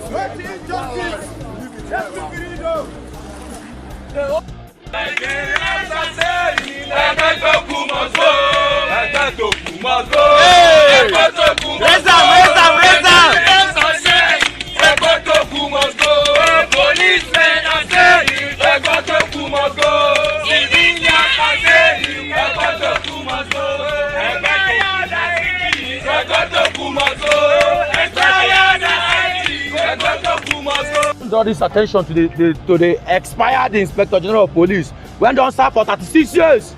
When no one retired, go out, go rest, so that they will promote younger officers when they look up to become IG one day. Because if that the other officers, the other IG them, no retire him now for no be IG. Understand? Yeah. Nigerian police officers, they suffer.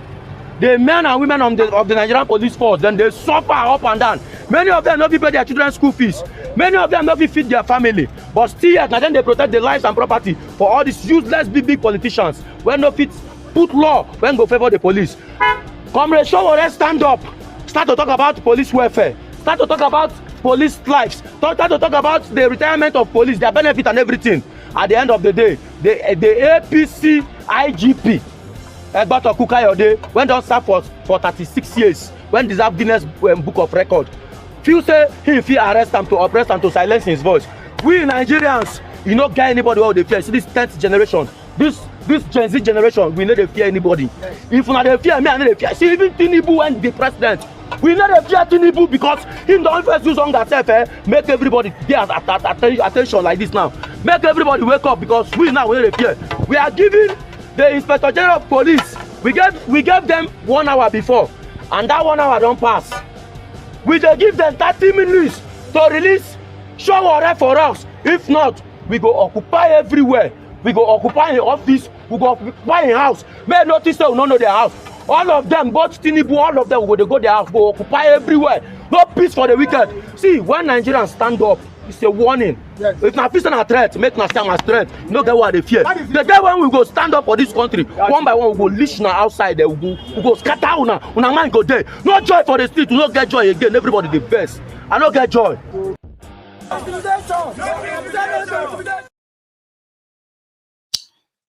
Indeed.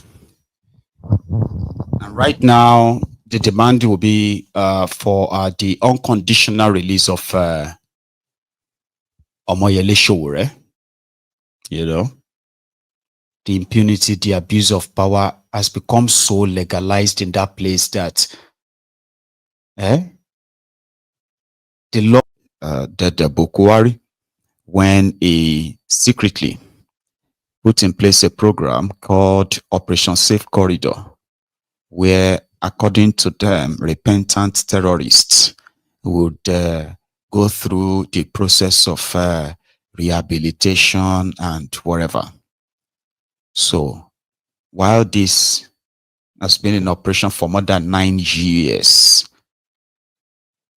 the scale, or should I say the tempo of the terrorism in Nigeria has not only increased, it has become like a pandemic that has now enveloped the entire country. So rather than for them to sit back and look into this policy of rehabilitating repentant terrorists, they are doubling down. So I'll show you that this evening as well. A community in Kwara currently has become deserted because the Fulani terrorists that struck there a few days ago have told them that they are coming back. And indeed, the entire town has been emptied. And guess what? It's not that they were evacuated, though. They evacuated themselves from their own, from their land. I'll show you that as well. So I think we should just get started with that, all right? So first, let us go to Bauchi, where Peter Obi has been showing his generosity to them in that part of the country. And what did he say there? The reason why you're actually going to be watching this, okay? What did he tell them? So the first part was when he met with, you know, with the school children, or should I say with the students. Let's use students, you know, here. I think we should start from when he met with their governor, and then he went to go and see, went to those schools and all that, right? Right, let's start with that. Himself meeting with Bala Muhammad in Bauchi. When we're talking, the oppositions have to work together. We found out that in the different parties today, a party in government don't want democracy to function the way it functions. I said it and I maintain categorically that if I have opportunity of serving this country, every party will function properly as a political party. I will ensure they function properly by having parties the way parties should be. Parties are supposed to be bigger than the elected people. That's what it is. I've seen here where they say president is the leader of the party. No, I disagree. I wouldn't have it if I have the opportunity. I want the party to be bigger than the president so that we can build orderliness. I want the party to be bigger than government so that we can have orderliness. So we can subject ourselves to that. That's what it should be. Because parties will outlive us. Look at the ANC in South Africa. Has outlived Mandela, Mbeki, Zuma. I will outlive. But here, everybody destroys the house that is living. We want to build what is sustainable for our children. So for me, I believe that right now, we are going through difficulties in all the parties. So what we're trying to do is to navigate where we'll come together and resolve to do the right thing for the future of our children. My name is Paul Orode, the Sun newspaper. My first question goes to the presidential candidate of the Labour Party, and my second question will go to our governor here. The first question, sir, you contested in the 2023 presidential elections, and you have shown interest in 2027. And then what new strategies or alliance are you, putting in place to ensure that you have a different outcome in 2027? Thank you, sir. If I tell you that, then the plan will fail.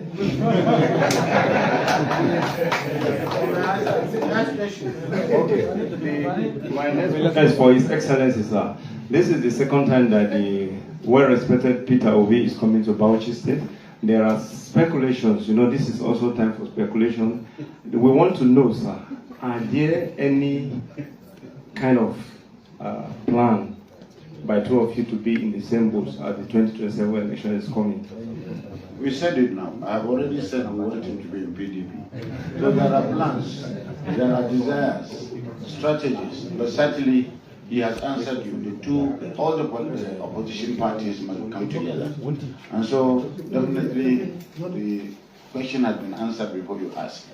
We want to make sure that there is a coming together in alliances by parties that are in the opposition, so that we can present a common front. And of course, he's one of the outstanding leaders of the opposition parties, and definitely having him here is a very big delight. Thank you. Thank you, Your Excellency. Still, my questions to This when we're talking. The oppositions have to work together.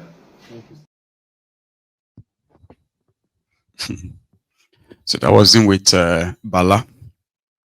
And of course, seeing them together, you can possibly put together one or two, conspiracies or speculations. I'm not interested in that tonight. Okay. So now let's go and see what he told the students when he met with them. And then also, gave them checks. So here was when he walked in, into a supposed classroom, and, it was welcome, shared, and all of that stuff. Then he also addressed them outside one place that looks like an uncompleted building. So what did he say? Let's start with this one.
Don't do our own politics. Do politics of compassion. Politics of trying to serve society. That's what we want to achieve. Thank you for having us. Speaker, on a speaker, what we're going to do, when we do, maybe what I'm going to do, I'm going to take pictures today. So when I take pictures today, when we hand over our little contribution, we want to see the students. The reason why we do that is that we're not just going to, I've been here now, I see you're working. So that means we're going to come back. And we are going to come back.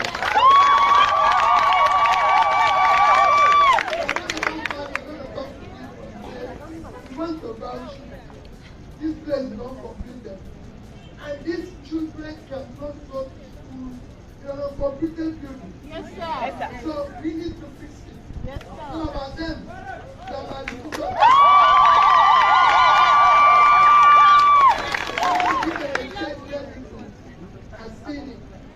So while I take your people here, do you have a student union leader? Yes. Okay, so students will line up here where you're going to get the students. While I take the students, for them there, and then I come and take you. Yes. Okay, thank you. Wow, wow, wow.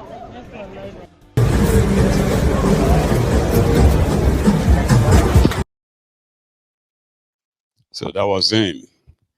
And majority of those who have been paying attention to Obi, apart from those who will tell you that he's wasting his time, he's not going anywhere, he will never be president and the rest of that. But if you pay attention very well, the more reason why they are worried about him is that the more he has young people on his side, the more dangerous Obi himself will become to the establishment.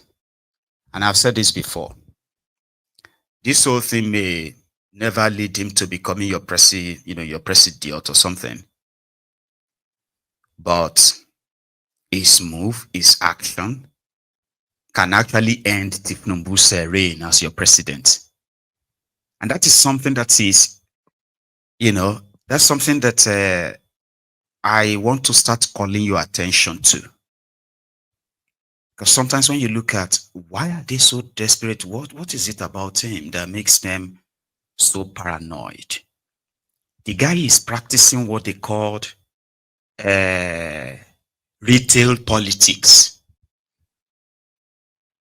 Retail politics means he's actually meeting the potential people that will say, oh, I want to go and vote for him.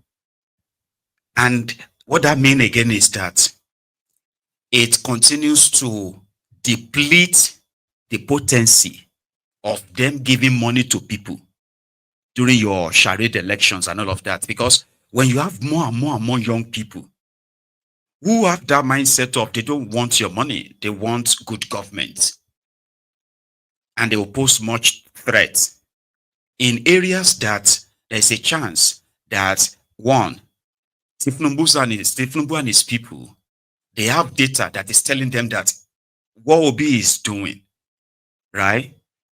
The reason why it is a threat is that if he ended up radicalizing millions more young people, who majority of them, according to their data, will become 18 before your 2023. Now, if that number should go and grow enough, right? Well, like I said, two options for them. One, if he continues like this, without them doing everything, right, to demarket him, to say, so if that failed to work, the next stage is how are they going to be able to actually pay as many people as possible to cover any other rigging they want to do, because they need to still pay some people to be able to perpetuate their rigging. Now, with what this guy is doing, the traditional politicians, who only just call leaders from everywhere and say, the leader of Katangura district, the leader of Kano, Zungeru region, thought that they will call all of them into a place and give them money. And everybody will go back and just go and do what they tell them to do with the INEC and all that. So his own style of politics is so powerful, so strong, enough that it could stop Tinubu from being your president. And you know what that means? It simply means that there, if this Obi, for any reason, like he's already told his supporters, what they did in 2023, they won't do it again in 2027. And people laughed. Here is what makes him dangerous. If Obi closes his eyes and just decided to just say they are going for the broke and order is obedient to the streets, it's over. A typical Ronuku will tell you nothing will happen. But guess what? No one inside their asshole rock will confidently say nothing will happen. Let him try it and all that stuff. That's what makes him dangerous. Because singularly, I don't know about others, so singularly, Peter Obi can pull out over 10 million people onto the street of Nigeria. But many believe that because he is also partly part of the establishment. In a way, there is no way the establishment will think without himself Obi paying a high cost too. So he's just trying to be balanced in between. And that is why it won't be like Showore, a radical activist that can, if he has such a number, such following, such kind of like a, religiously dedicated supporters. People like Tinubu and co would have either sit right or they would have run away from Nigeria. So again, like I said, Obi himself, if you pay attention to what, his own change of character, right now, he is now more confrontational. He is no longer playing the normal nicety and all that anymore when he's talking about Tinubu and his gang. So that makes him dangerous. Although that danger that he is like a dragon that knows that he's a dragon. And all it takes is for him to be pissed. Once they pissed him off, he can burn everybody down. While those who feel so powerful, for instance, who feel so powerful enough to say, oh yeah, we saw how it grew. We saw how this, you became this big, but you are not that big to us. You can do anything. And the stuffs like that. So they are hoping that he will never see himself as that dragon that could burn everybody down. Do you get that now? So Peter Obi and his retail politics of meeting the people directly where, an ordinary politicians won't go to. He has perfected that so much that if they do mistakes, say, okay, did they count everybody one by one? No. It will trash all of these guys combined. Now, maybe rightly or wrongly, or for some of you who believes that he doesn't deserve it, to some of you who think he's not smart enough, well, rightly or wrongly, he has the strongest cult followership right now. And that wasn't something overnight. It's called retail politics. Here is what that looks like when he met with his students. He was talking to them directly. Yeah? Here. The first part.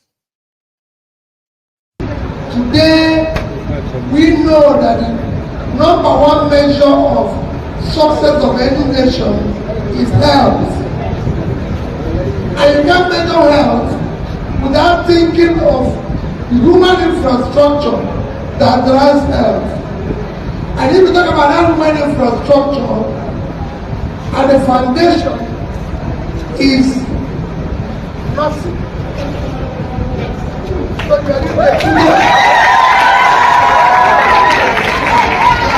Very important. The nurse is more important than the doctor.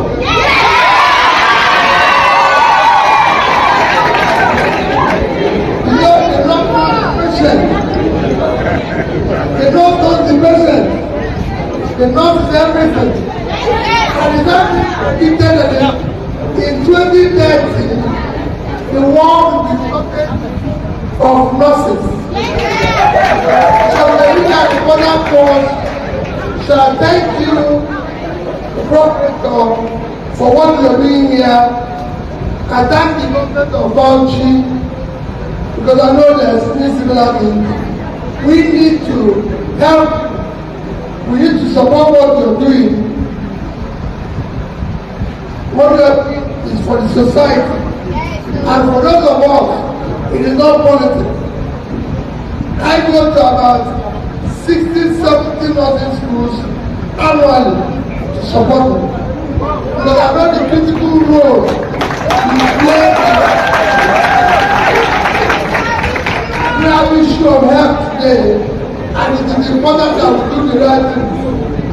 So we build another country where people will be healthy, because health is wealth. So thank you. I will do one request because they are the ones. People get there, so I will take a picture with them.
Neyo, I don't.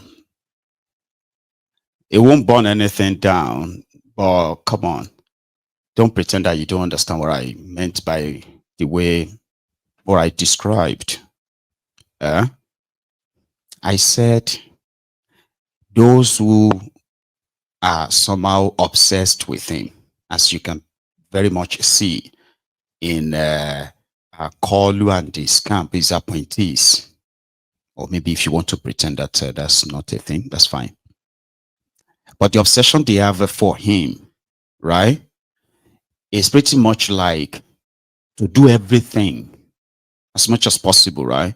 So keep on directing him, like say every other, as much as possible to try to erase all that happened in your 2023 charade.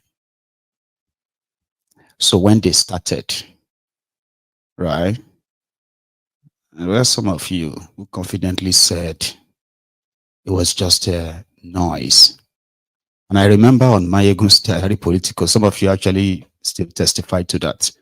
There was MAIYEGUN that actually got you to start paying attention, that it was going to be a serious thing. But today, some of you have probably forgotten that you are back to your default mode. Is that just done said? Nothing go happen, just another. The only thing that didn't happen in 2023 was that they didn't know how to confront the rogues that cheated them. They didn't know. But guess what? Tinubu and his gang will be lucky again if they haven't learned any lesson as well. So don't ever say that nothing will happen. I kind of watched some of you say that, like, nothing will happen. It's just noise. You underrated them so much that some people actually became irregular, what do they call it, regular guests on Nigerian TV, analyzing that on this social media. There's no polling unit on social media. There's nothing you didn't say. The Jaden you said, you know, it will respect to be for forever, for the rest of his life, if Peter Obi can score up to 1 million votes. So why are you all pretending? Why are you all back to that default mode again like nothing? The only thing that didn't happen in 2023 was that they didn't go out there and be like the Boko Haram supporters.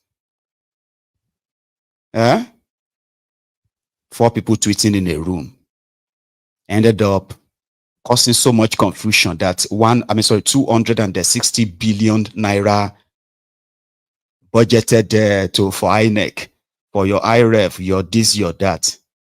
They automatically gone into madness, like they had to shut it down, disgrace themselves, and stood by that. Why are you pretending? Now everybody is back to their default mode again. This will be state. They can never be 7 months to your charade election, 7 months without giving any shishi to anybody. But today you are back. Tinubu is a strategist. No. Tinubu needed people to remain divided. It's an old politics, but what you guys are not paying attention to, and I'm calling your attention to it now, is to watch what this guy is doing, because that is what the supposed establishment, that is what they are watching. But it's okay if you feel like nothing, of course, maybe nothing. But if they could shake the entire establishment and still shaking it till now. And what are they using? Their phones and their data. That's what they're using. So you don't sit down there and say, well, nothing. They are just making noise.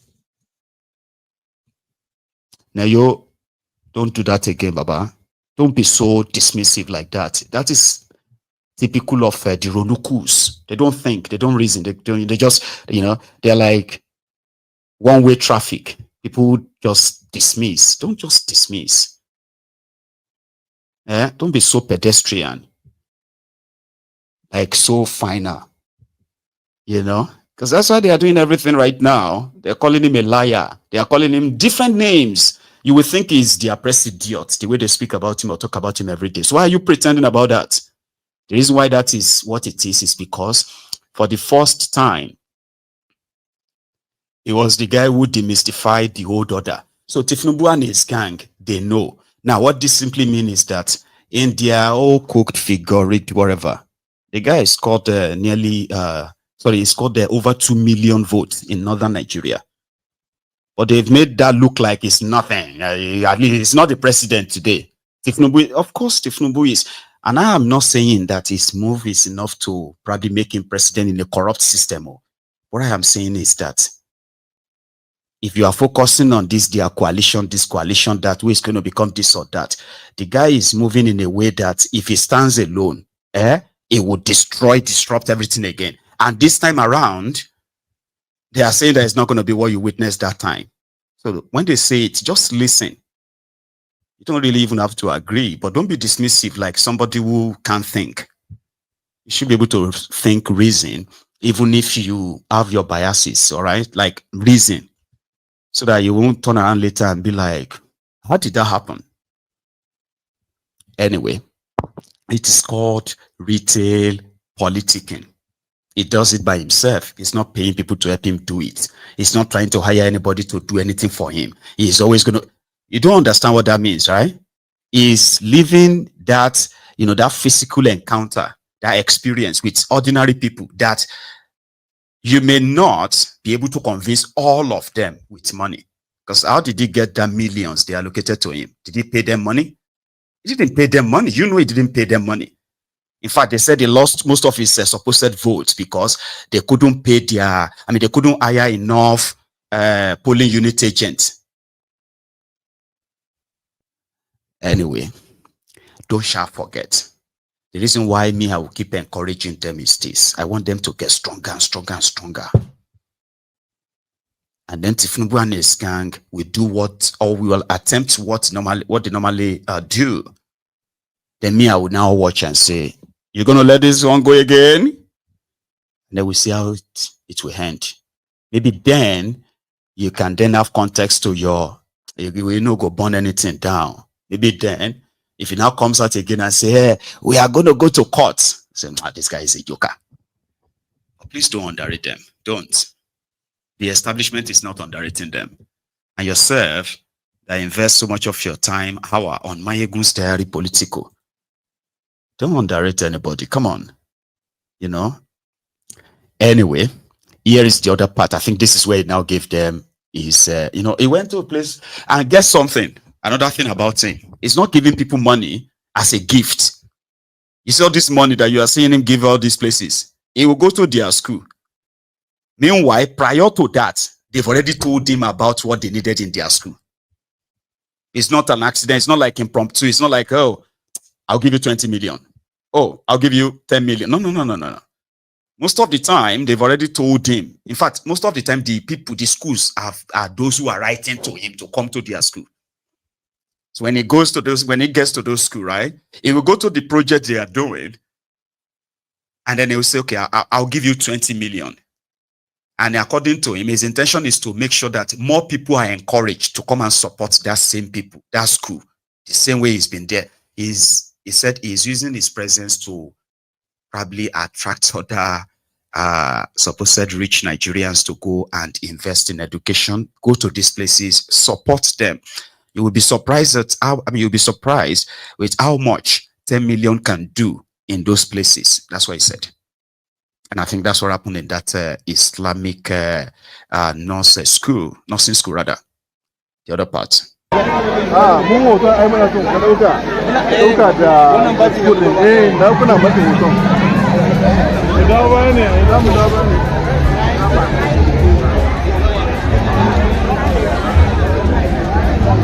Suleiman.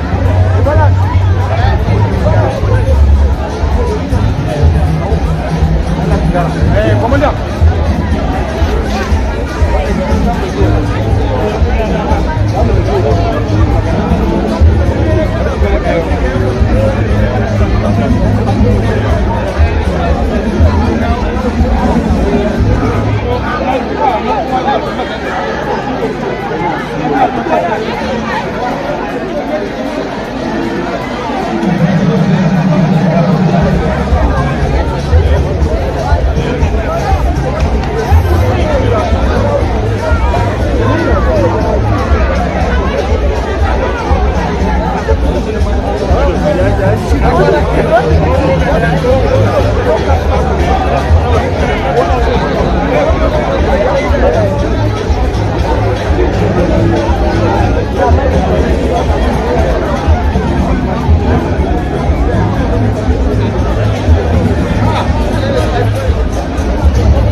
Let's save our time, because that's what that was all about. Presentation of checks and having a chat with some of those guys around him there and all that. So Kwam1 has issued an apology, by the way. After all that happened, he has now admitted and he said he's taking responsibility for that disgraceful behavior of his. However, he rejects the allegation that he was carrying alcohol in his flask. He said it was just water and all that. And now going a viral video of his and his apology. Good afternoon, gentlemen and ladies of the press here present. My name is Olasokomi Inde Marshall, also known as K1 the Ultimate. I am here to make clarification of the incident that happened on the 5th of August 2025 at Nnamdi Azikiwe International Airport local wing while about to board aircraft from Abuja to Lagos. The incident is highly regrettable because I have contributed the better part of my life in the past 50 years to the growth and development of Nigeria, my country, art and culture, both in and out of the country. I've been a good ambassador of this great nation, in and out, in very many ways. Somebody like me should not be found in such incidents. I accept responsibility and appealing to Mr. President, the country, the Honorable Minister for Aviation, the FAAN, the NCAA, and my fans across the globe to please pardon my behavior. Number one, I passed through 2 checkposts and the content of my cup was screened. Need to say I have any content in the cup. Until I got to the lounge while awaiting the boarding of the aircraft, I pour water in it because of my health situation. I need to be sipping water because I'm dehydrated, as recommended by doctor to me. Like I said, I take full responsibility of all incidents. Once again, I seek forgiveness from Mr. President, the Commander-in-Chief of the Federal Republic of Nigeria, who is also my father and father of the nation, the Honorable Minister for Aviation, the pilot, the airline staff, passengers, and above all, my fans across the globe, my family, for the incident. My love for the country is unshakable. I am still the darling ambassador of our nation, and I'll continue to carry the banner of this great country everywhere all my life. Thank you once again. ọ̀rọ̀ tó sọ yìí ọ̀ ń ṣeré ní àbọ̀ ń ṣí èrè. ọ̀rọ̀ tó sọ yìí ọ̀ ń ṣeré ní àbọ̀ ń ṣí èrè. ọ̀rọ̀ tó sọ yìí ọ̀ ń ṣeré ní àbọ̀ ń ṣí èrè. So they had to edit that part. God knows how many times they had to do the cut and join. Apologize to Mr. President. Eh? ọ̀rọ̀ tó sọ yìí ọ̀ ń ṣeré ní àbọ̀ ń ṣí èrè. That was him when he first wrote this lengthy disclaimer where he said, they said the pilots, they've apologized to him. And at the same time, the airline offered him a private jet to fly him to Lagos. So now they've called him. Maybe they've called him from the Aso Rock and say, "No, that thing is not good though. Go and do an apology video and post it like that. We'll take care of the rest. It will blow over." Anyway, Kwamwan, good luck with that. Okay. I'm talking about good luck. I don't know if I should call this a luck or not. For the terrorists, it may be a luck. And sometimes they say luck and destiny kind of have similarity for those who are very special or so in that field. Nigerians have been bleeding. It was because the Boko Haram then, they were slaughtering Nigerians, and then they said they were taking territories. So that was what brought APC, because it was like, when did Nigeria turn to this? How did Nigeria get to this? If not, if they don't kick out good luck, Jolantan, Nigeria will sink, oh, Nigeria will die, oh, Nigeria will, yada. Ladies and gentlemen, 10 years after that, hundreds of thousands of Nigerians have been killed by these terrorists, while millions have been displaced on a steady. But we still have some animals in human skins that goes on TV to explain to people why it wasn't a bad idea to rehabilitate repentant terrorists. And I'm like, what value is that going to add to your own national security if you have released over 300,000 repentant terrorists, and you've, according to them, they have, rehabilitated over 100,000. I'm like, didn't they leave any intel? Did they not give any intel about how they were trained, where they were trained? Those who were supplying them weapons and, information that could help neutralize these 100,000 fighters repented and cost the country hundreds of billions of naira with no single intel to dislodge the terrorists and reduce the terrorism in Nigeria. I have never seen anything like that or heard anything like that in my life, except in that contraption. Operation Safe Corridor. Let the terrorists go if they can swear by the Holy Quran that they won't do it again. How can a government run a policy in counterterrorism on that? Say, just hold the Quran. Okay, what if I want to hold the Bible? Would you still let me go? No. They even had to take Mazi Nnamdi Kanu's Bible away from him for demanding for a referendum. They took his, his medical access. They took that away from him. They took his family visit away from him. They took his his right to practice his own religion, his faith. They took that away from him. Or a government, that same government is running a policy. The policy where terrorists who have slaughtered, killed, raped, destroy things, lives, we just hold the Quran and say, I won't do it again. And that's it. Go to the rehabilitation camp.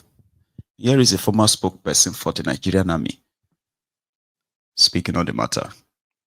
Now, this issue has become a matter of great discuss and opposing opinions as well, considering the fact that many are still not very settled on the idea that any Boko Haram member, former or not, should be reintegrated into society, especially as a result of the damage done. Whereas with some other people, there is belief that maybe this could be a way to salvage the insecurity situation in Nigeria. Before we begin to even talk about whether or not this Operation Safe Corridor works, where do you stand on the rehabilitation of former Boko Haram members into society? Yeah, good afternoon, and thank you for having me on the program. And I can understand the concern by, Nigerians, especially well-meaning Nigerians, about this kind of initiative. But what I want you to understand is that we have to look at the circumstances that brought about some of these people being, in the Boko Haram terrorist or insurgent group, so to speak.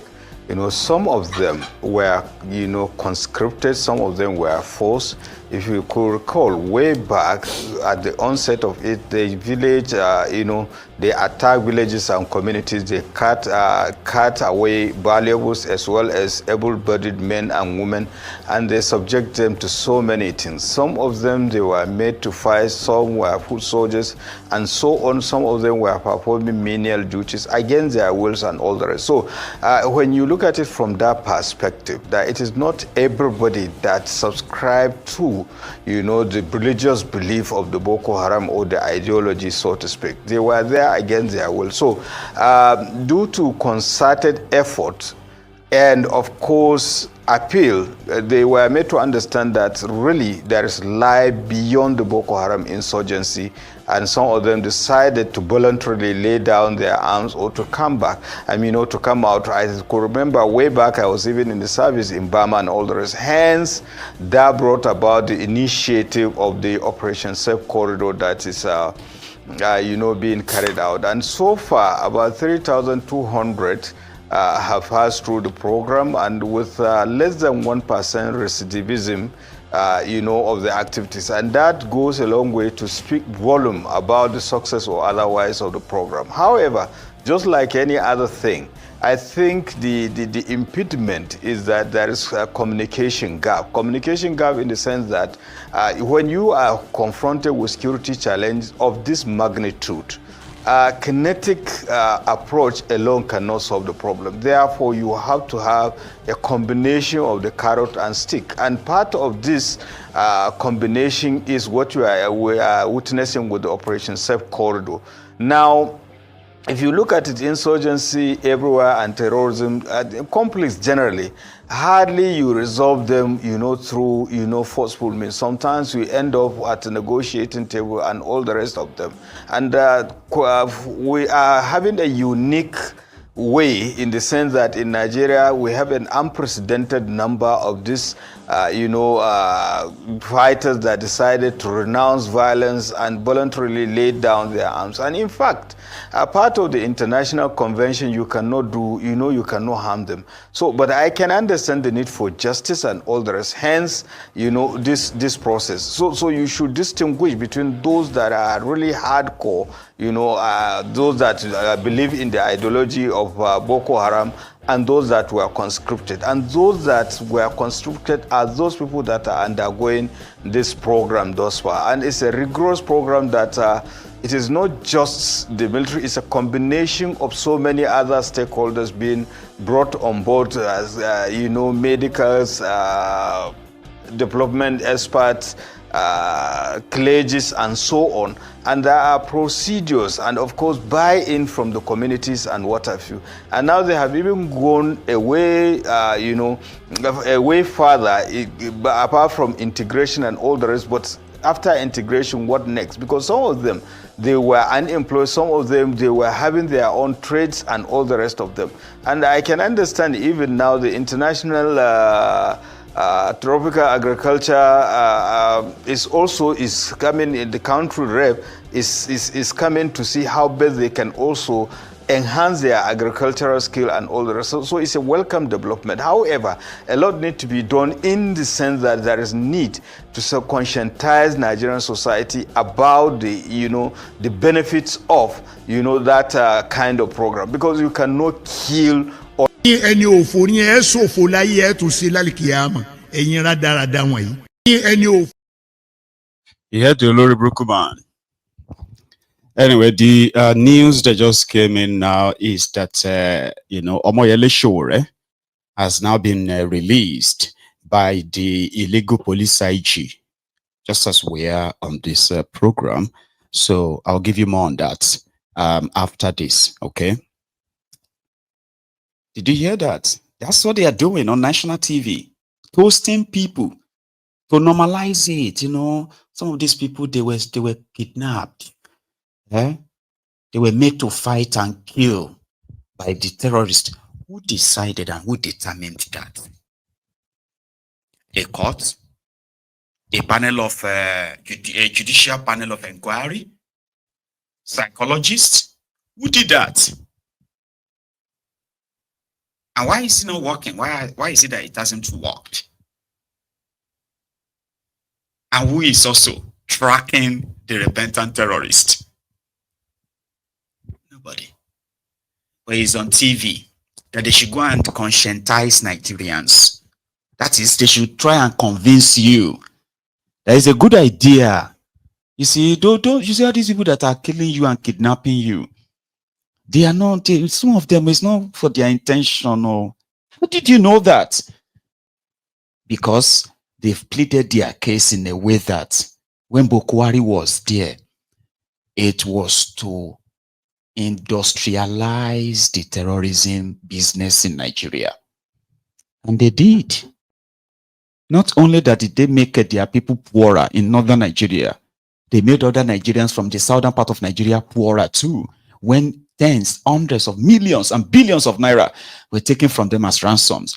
In 8 years, the people moved from Boko Haram to Boko Haram ISWAP, ISWAP 1, ISWAP 2, Lakurawa, and Fulani terrorists. All joined in a year. And Nigeria was being, the Nigerians were being bled of over 100 billion naira annually. It became a multi-billion-dollar business now. That almost ransom. State governments were paying ransom. State governors were doing promo. Yeah, they were doing promo. It was okay. Jangebe boys kidnapped. How many are they? 215. Okay, 215. Then the next thing, the terrorists will say, our ransom is 500 million naira for all of them. Then the state government will begin negotiation and all that. They will release money to the terrorists. The terrorists will release the children. They will buy the new clothes for the children. All that exercise, the state have lost over 2 billion. They will say it's for security, national security. They will now tell others to emulate that governor, because the way he handled that security is very, very excellent. And the Kaduna governors, they do that one most.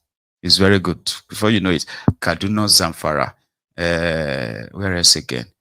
And they will quickly make clothes for the children. And you'll be like, they always have this standby tailor inside the Aso Rock that can make hundreds of clothing, uniform, within hours.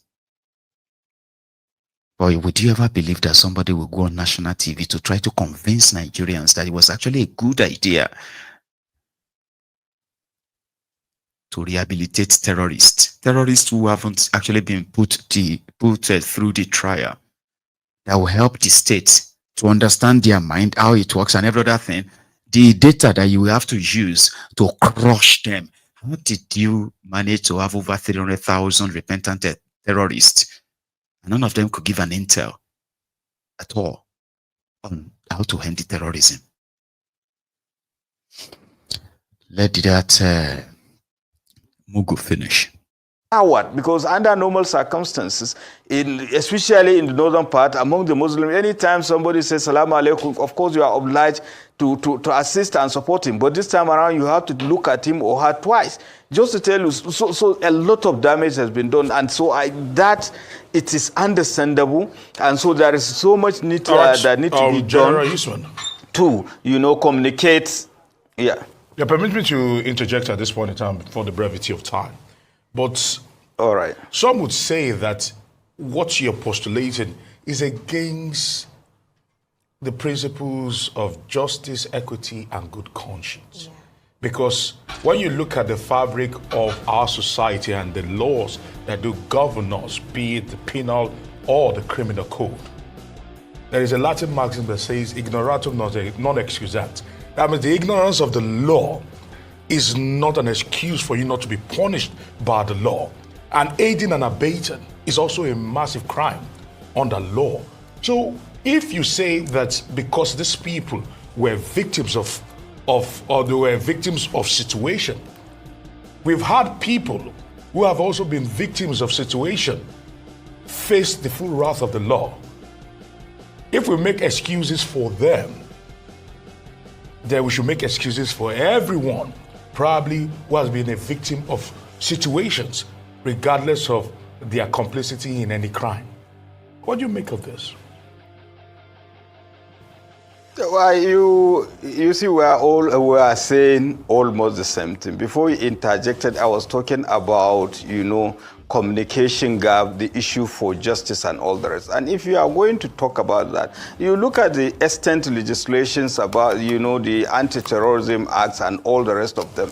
When you look at it, at the same time, you also look at this peculiar circumstances. Now, for crying out loud, this one you have just said, if, for instance, any one of the Chibok girls that have been abducted over decades now is, rescued or voluntarily decide to come out, for instance. So do you talk about justice in respect of such people? But if she picks up an arm, exactly. If she picks up an arm, it's a different situation. If she picks up an arm and is part of the process, so what? No, does that exonerate her from the crimes against humanity? And aside from that, we're talking about Boko Haram terrorists that carried arms. We're not talking about girls who were abducted from their classrooms here. I'm coming, please. If only you will listen the way I listen to you, we will come to that aspect. Now, I just use that as an example.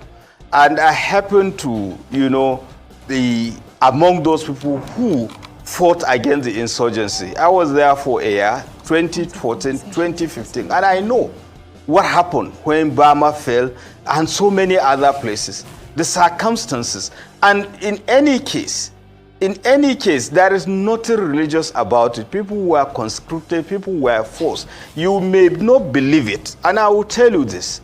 And the people who recaptured Burma from Boko Haram, they will tell you when they were there. The central mosque in front of the Shehu of Burma's mosque, palace, what did they see in that mosque?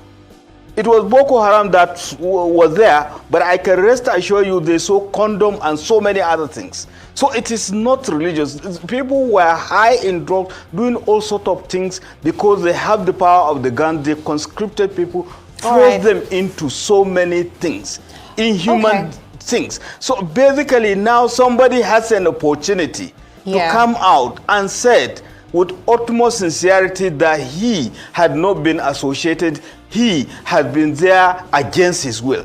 Now what do? Do you kill the person? Yes, you have to, and you have to, verify his claim and all this, and those are the processes. And what I was saying is that a lot is being done, and unfortunately, it is not being communicated properly. Okay. So that is what I'm saying. And of course, when you are involved, now I'm coming. It may surprise you that there are even African countries that are coming to study the model that we are having. And these are the kind of things that we should put out there. And of course, like I said, no system is perfect. I agree. There is need for buy-in of people so that they will understand, so that the issue of justice, I wholehearted. Nuisance Lelevi. Nuisance Lelevi. I started the talk. They won't answer you because the guy knew what he's doing. Justice for everyone means first. You see, when they had that, 100 days Rwanda war? No, I won't use that. I'm going to go and use that of Liberia. Charles Taylor, right? Charles Taylor and his own rebel group, they were accused of, whenever they ransacked a village, attacked any community, and killed all the men, women, or take some of the women hostage, they will keep the young boys alive, and then they will turn them to child soldier. Do you know when the process of when that guerrilla warfare and the end of Charles Taylor came? Most of those boy soldiers then, they were grown. Majority of them they were tried for the crime they committed. It was after, which means majority of their victims, they saw them. They saw those who killed their parents, those who killed their children, those who, killed their husband, killed their wives. They saw all of them in handcuffs, in chains, on trial. And every one of them gave account of their role. Documented, name, fingerprint, everything. And when it is time to say, okay, these ones are like, they were captured as child soldiers. So the judge had to kind of like apply or consider that while he was sentencing them. That is what you should do to terrorists. Yeah, they were this or that, blah, blah, blah. Fine. But how do you know? Somebody just came out and said, oh, I was kidnapped. I didn't go there. Fine. How did you know? And you just believe him. Say they should go and communicate it to people. To go and communicate what? To go and tell people that it's okay. It's normal. And the madman is trying to tell us that some people are trying to learn that method from them. It never worked in Nigeria. So who gave you the confidence that another country in the world want to learn that your strategy? This is the kind of delusion we're talking about. It never worked. If you ask them right now that, okay, you know what? Can you present the data of all the repentant terrorists, their names, their ages, date of birth, where they are right now? Where did you release them to? Nobody can provide or produce anything. Nothing. But they will go on TV and, yeah, let me tell you, like this clown. I don't know who sent this one to go and meet Rufai. Eh? What should we do to your party? You will tell us that later. Second point, Mr. Bakay. You also said that when President Tinubu got in, inflation was over 40%, right? Yes. Where did you get that data from?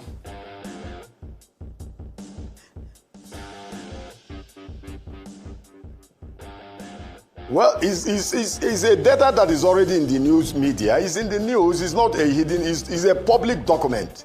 You know, Google it. You'll find it. That's the that was the case then. But like we speak, Mr. Yes. Bakay, inflation rate in Nigeria. Yes. Was 22.41% in May 2023. We already established. No, I'm talking about 2020. I'm talking about 2022. I mean currently it's 22.22%, which is reasonable. No, wait. You said when President Tinubu came in, inflation was 40%. Inflation was 20%. Prior to was 22.41%. Prior to President Tinubu coming in. No, you said when President Tinubu came in, inflation was 40%. Inflation was 22.41%. Okay, maybe then it went up to over 30%. Then inflation did not really come down. No. What they did was that they changed the way, the parameters, the base at which they calculated inflation, and there was a drop in the number because they changed the parameter. So those are the facts on ground. Dr. Abati, over to you. You know, we established that you are a pro-Tinubu person. Yes. So in war, everything is fair as in love. So anything you say to support President Tinubu, we see it from that prism. At least I see it from that prism. However, what do you think of the president's chances in 2027? Now, that clown.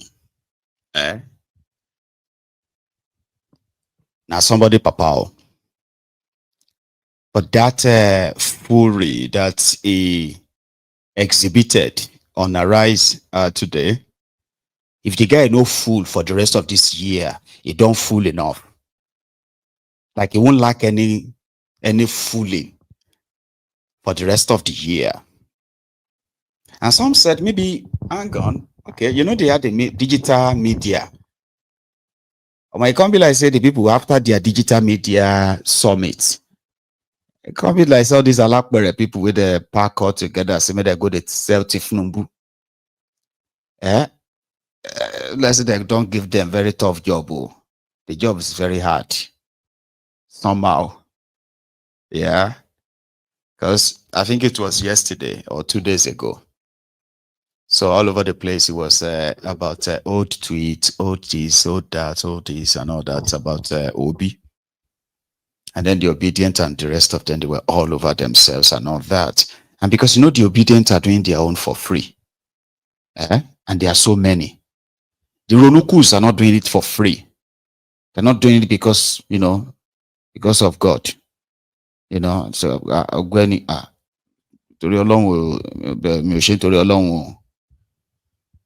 so it is either you give me something now or you promise me what you are going to give to me. That's why Eronoku is with Tinubu. Do you get that now? So if the money is not forthcoming, Eronoku will ignore anything. If you like, or if all of you like, Mokuna stone Tinubu when you see him, Eronoku will look away.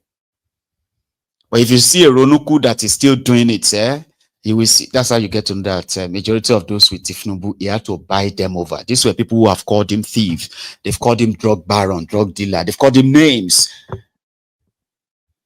But today they are telling everybody that Tinubu is.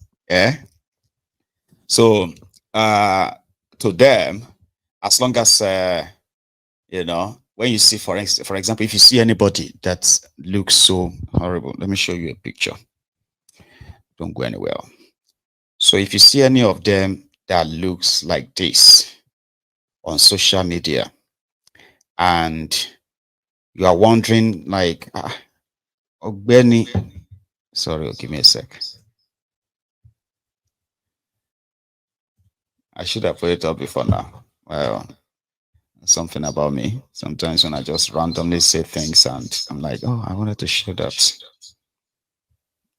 I need to give you the picture so that you can have a context. So they went for the Digital Media Summit. Sorry about that. So they went for Digital Media Summit in Abuja. So when you see some of them that look so hungry, like this guy, and you are wondering, Baba, what did they worry you?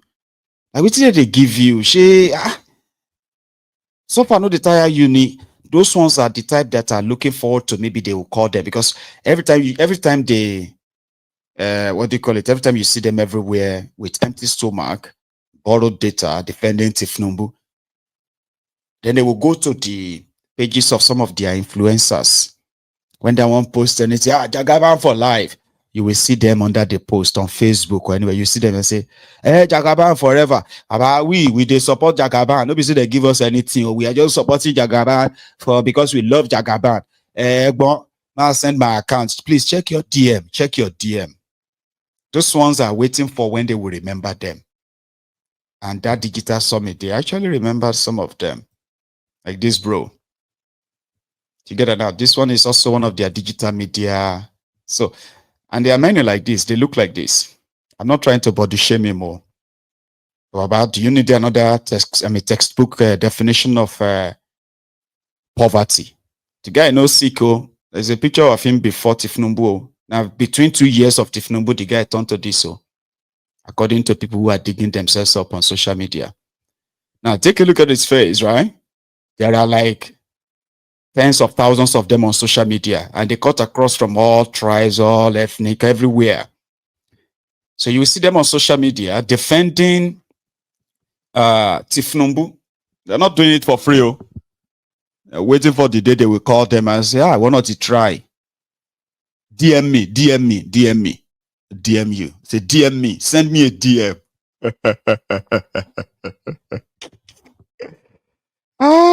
So somebody, Papa, went on TV to fool himself. He said, why do you think the North is going to respond to Tinubu? His answer. Nigeria. There are a lot the president has done. Look at the Amajiri schools all over in the North. About 101 Amajiri schools, have been established in the North. Look at the learning centers. About 120 learning centers have been established in all the senatorial zones of northern Nigeria. The president has done a whole lot. I'm move past you. You know I'm more rich me guy. I swear to God, that talk I'm move past you. I'm move past you, Gege. I'm move past you. Ask anybody. See, you go argue this thing, but I swear to God, I'm move past you. Me, you don't see how they move before. Me, Gege, I'm move past you. I'm move past you. You know. And somebody, Papa Bedato.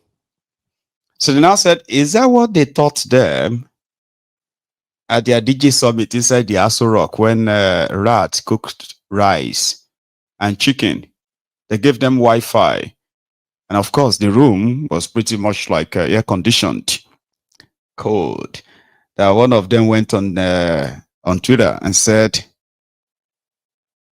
AC popping. No, hang on. Wi-Fi popping. Jollof rice steaming. And then one more thing. There's another one. Jollof rice steaming, Wi-Fi popping, and AC healing in us old rock. After they left, that northern sun melted part of whatever is left in their medulla oblongata, and they went on TV to go and tell everybody that Tinubu has built Alimajiri school in the north. Abba, somebody, Papa, for where? 101 Alimajiri.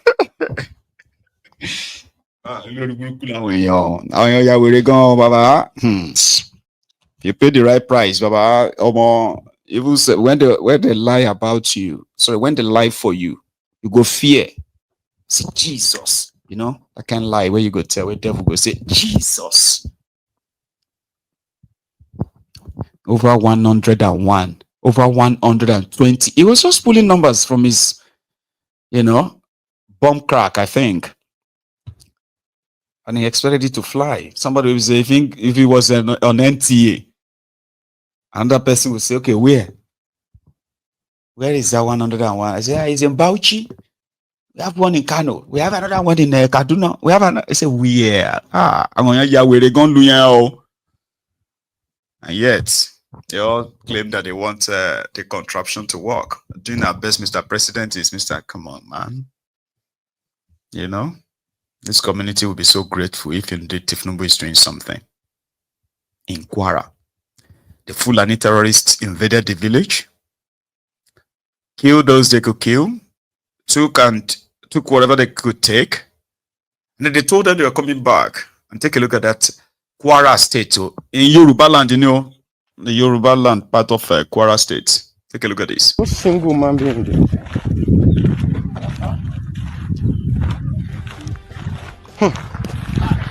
No single man.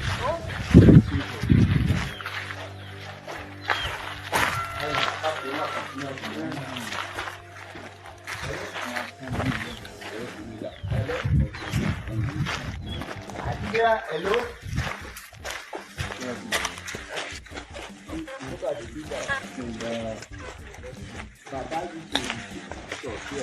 Okay, this is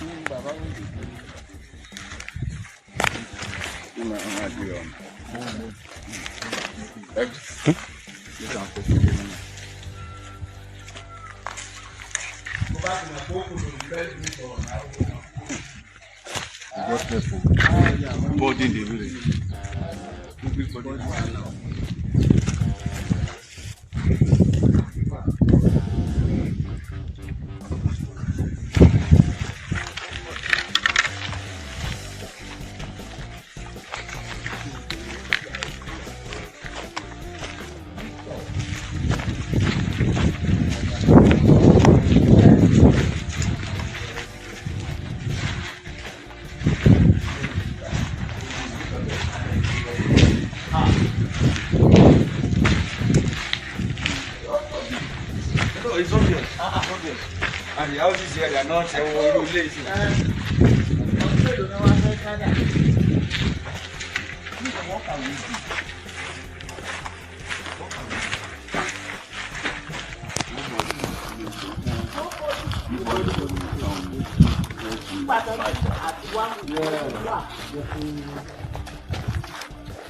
What single man being there?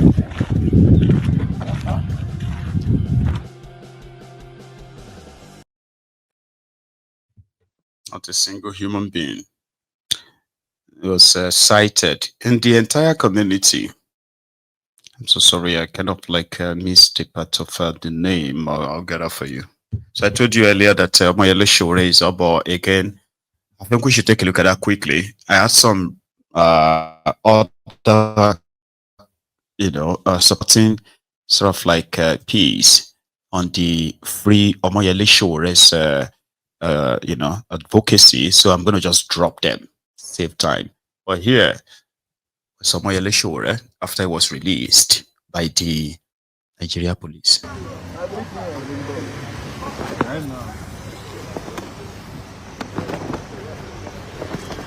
Sir, sorry about your hand, sir.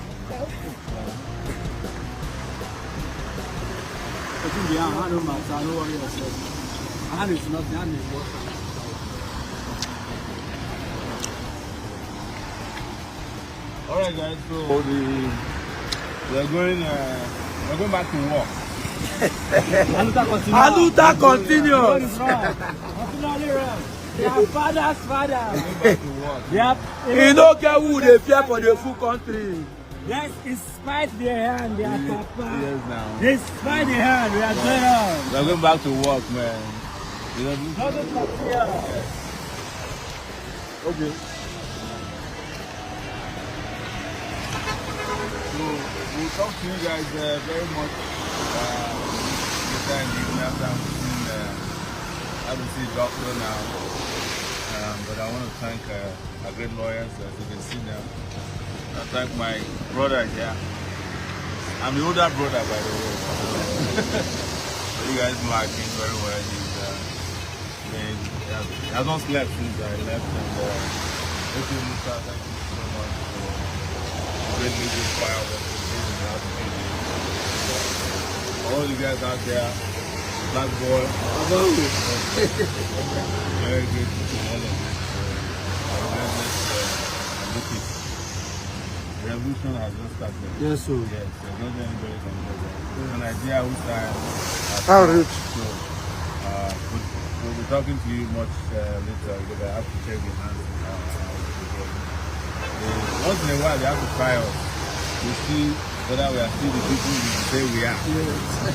So when they try it and it doesn't work, then they capitulate. All right. So thank you, everybody. You know, today I'm going to give them a bit of a break.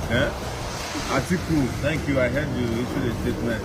Peter Obi, thank you. Deji, man, I don't know where you are. Everybody was talking about you, Deji Adeyon too. Very dark man, Babaye, Juwon, take it back, guys. Mama P. Oh, Mama P, yes. I've never met you, even though I've heard a lot about you in Abuja. I hope to meet you one of these days. I saw Wise Man in Lagos, Jamil, everybody that's seeking, yeah, you know, A3, and the crew that came all the way from Lagos. I think they came here for a purpose and they found this and they joined them. And I have to also especially thank all those retired policemen that I saw today. They melted my heart. We are together until the exit CPS, and all our police friends. We have already created a police movement, so they will hear from them very soon. So they will hear. But there's no time to take time, man. Revolution now. So that was after his release. Now he can, you know, tend to his health and care for the broken arm as well, you know. So yeah, every soldier preparing for tomorrow's fight can sheath their swords now, Abi, until another time. Yesterday, it was reported that about 11 passengers were kidnapped on their way to Abuja while they got to Kogi, and they got taken from a public, transport. And this was the aftermath. That was rushed into the victim. So this mass, we don't know where they are from, but I want to interview the driver.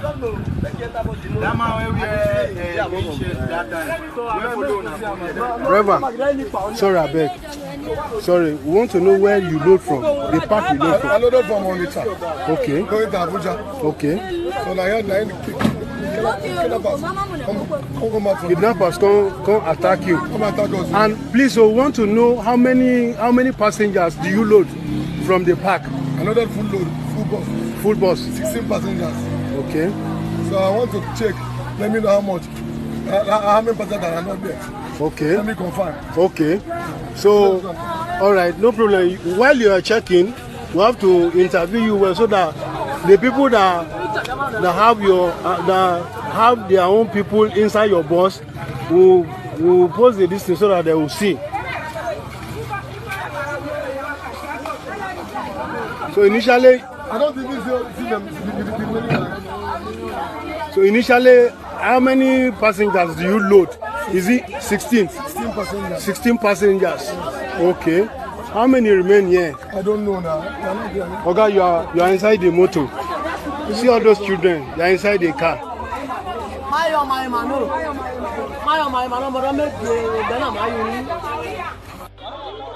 Kogi East, we are in big mess. Kidnapper Day Road. Kidnapper Day Road. Along with you. So I don't care what stop. When I don't cross no. Kidnapper. That was rushed into the victim.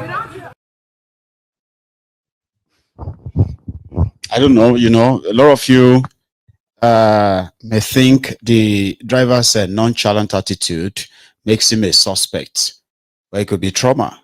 It could still be shaking, and somebody is putting a camera on his face, asking him questions. So it may not actually really be in that frame, like he didn't want to get angry to show it to him, and at the same time disinterested. So I don't want us to kind of like jump into conclusion, but people were taken. Yeah, people were kidnapped, taken until the driver, you know, pushed the bus, or should I say, drove the bus to the spot you found it there, right? That wasn't the spot where they were kidnapped. It was probably like the spots he was able to like drive to after, you know. Now they have no idea. Similarly, in Zamfara, it was also reported that in Zamfara, just yesterday, the Fulani terrorists struck. They kidnapped about 11 people as well. Yeah. And for more than 11, it was like, you know, they are currently looking for 9 police officers. Because I think that's how they kind of messed the figure up, okay? So the terrorists, they took 11 residents. And it is said that 4 were rescued. I don't even understand the word rescue anymore. Because it is only in Nigeria that the Nigerian security agents will tell you that they rescue people. But they didn't make any arrest. Like, how do you rescue them then from their captors? Did you just go in there and just say something like that?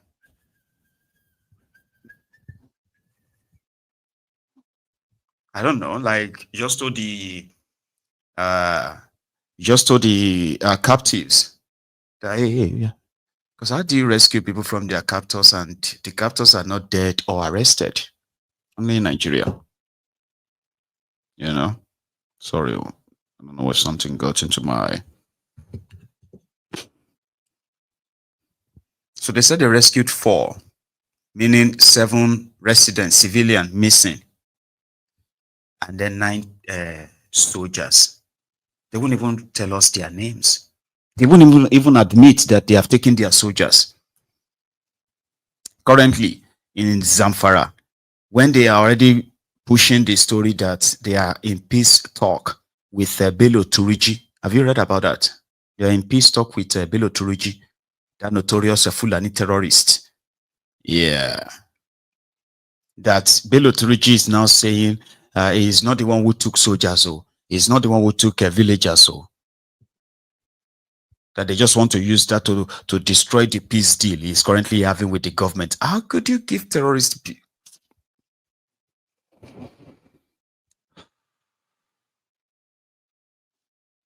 How? Like, who in their right minds will actually say we are giving terrorists deal? It's only in that contraption. So now 9 soldiers are missing. And possibly they are going to actually see their corpses in the next couple of days. We have seen that before. You know. And yeah, talking about refugees, we've been talking about the refugees, should I say the internally displaced Nigerians done by the Fulani terrorists, the Boko Haram terrorists, Lakurawa, and other terrorists across Nigeria. But Benue State is one state that has recorded this man. So yesterday, their governor decided to honor one of the Super Falcons players with 50 million naira. Odega, what's that lady's name?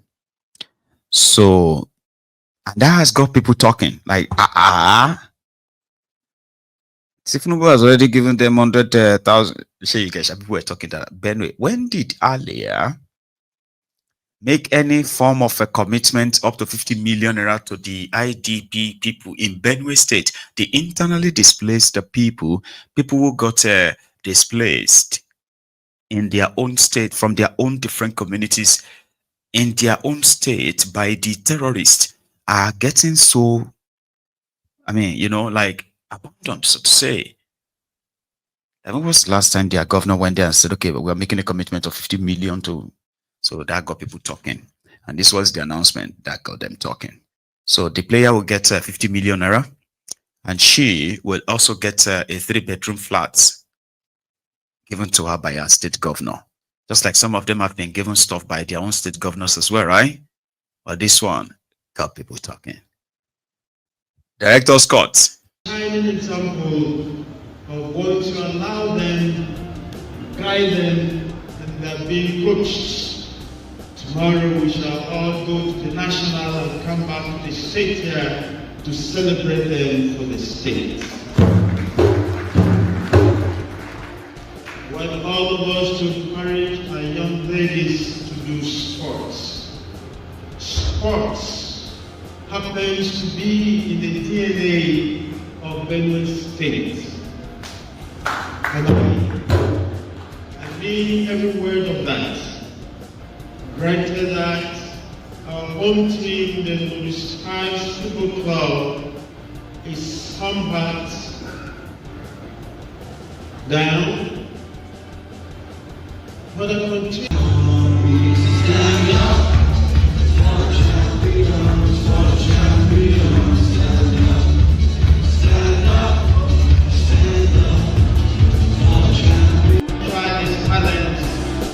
The thank you of the sum of 10 million.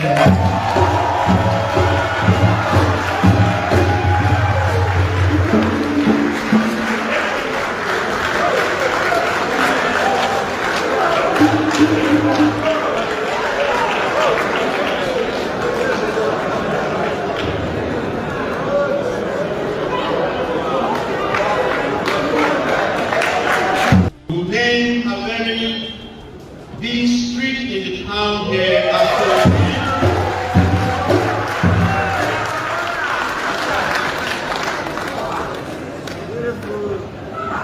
give you a token of 50.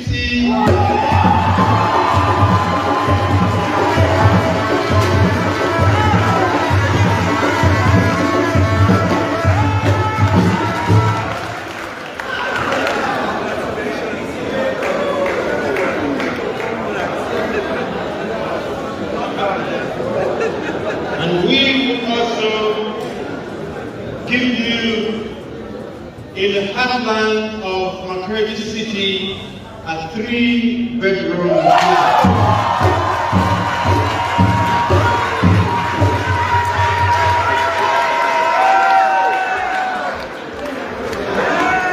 God bless Benue Sports.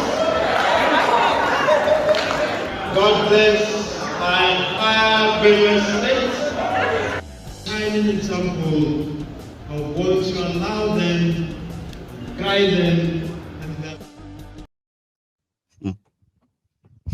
Alia, the Benue governor. So, Mo Oliver, have you heard, that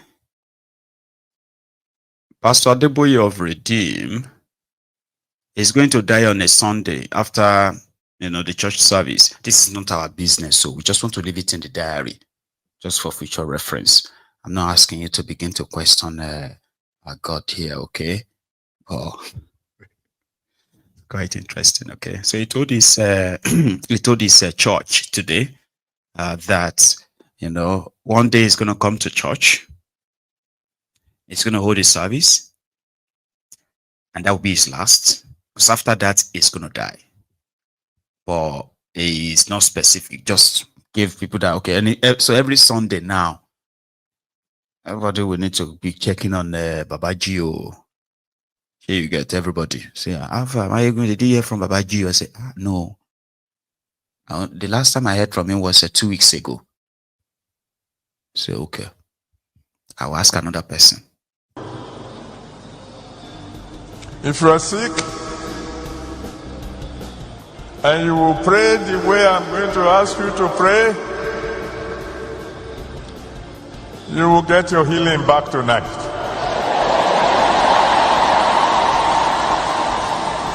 If you are healthy and you will pray the way I'm going to ask you to pray, you may never be sick again.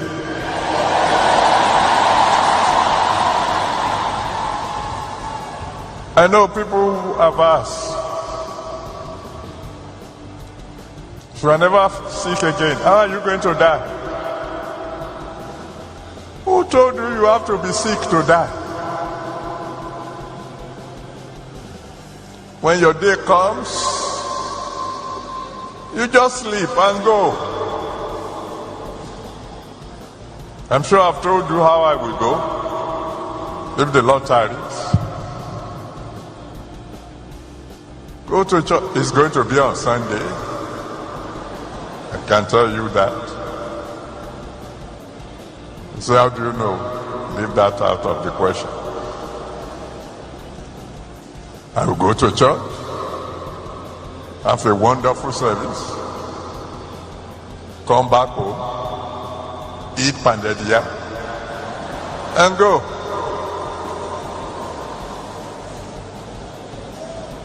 Let me hear somebody say loud and clear, I will never be sick again.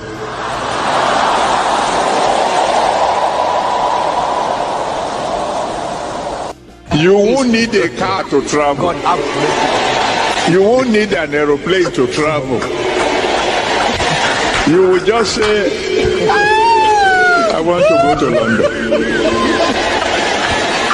And you'll be in London.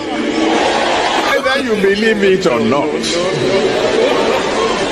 the time is coming when you won't need a car to travel. You won't need an aeroplane to travel. You will just say, I want to go to London. And you'll be in London. Whether you believe it or not. Did I hear you? Amen. Whether you believe it or not, it doesn't matter. But that's kind of like, like dubious, like it's deceitful. Like somebody will say, oh, the time is coming, you go to London and you won't need a car, you won't need a plane. Whether you believe it or not. Now, if you do not go to London and go to America without the plane, they will say it's because you don't have belief. So person know if you win them, you know if you win them. So don't even try. Don't get closer. That is why they said that religion is something that don't try to understand it. You just follow it. Here you get now, because if you're trying to probe it and question it, you're likely going to think you are, people who practice religion are just stupid and foolish people. So they say, don't ask, just. And then other people will say, but it's only foolish people that doesn't ask. I say, but just don't ask about this one. So if the miracle doesn't happen, it's because you don't have faith. You don't have faith. You don't believe. Your belief is not strong. And they say, but Baba Gio said that whether I believe it or not, say, no. That's not how it works. You can't win them, so don't try. Just like these guys who came to paste what is believed to be a warning sticker. Lagos, so let's go to Lagos. As I landed in Lagos, I had to take cover when I started hearing Lori BRT. Kí ló dé? BRT enforcement no yìnbọn here o. They are shooting people o. Una dey see? BRT enforcement. Now they see them. Sherry one. Now they see them. Because of BRT enforcement. Look at the people. Look at the set of people. Look at them. Oh.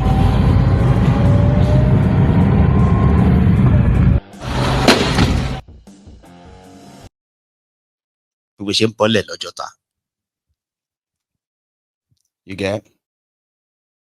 They seen the land for Jota. Just say, they say, well, who they shoot? They say, nah, BRT enforcement officer. BRT enforcement case. Cross the road, enter another place, another fight. Kilo day, what happened? Okay, here is the story. Some people are called task force in Lagos. They walk straight to a supermarket. And then they pasted something on the wall, which was like a warning. So you put it and you leave. Then the next thing they said, they wanted to go into the supermarket. No, you can't go in. This is about a parking lot around the supermarket. So if you have any warning or anything at all, it's just around the the parking lot. So why do you want to go into the supermarket that you're asking for the manager? So they insisted that they should bring the manager out of the supermarket. They want to talk to him. It was around that time I got there. Boy, blue near. Faint.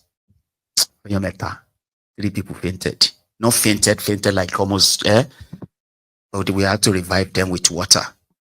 No joke. Inside Lagos.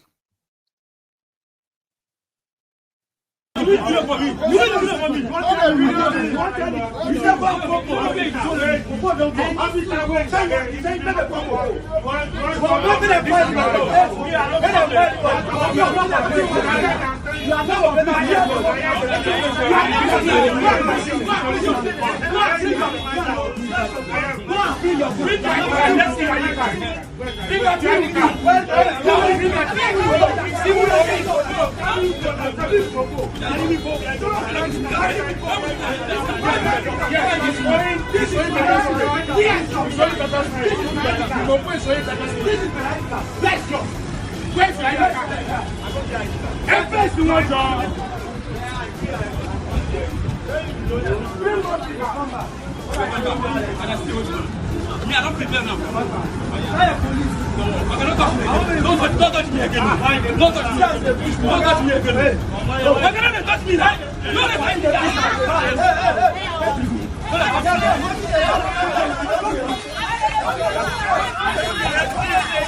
You will ruin yourself.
I'm highly disappointed of Nigerian government because the Nigerian government were highly disappointed in them due to foreseen circumstances.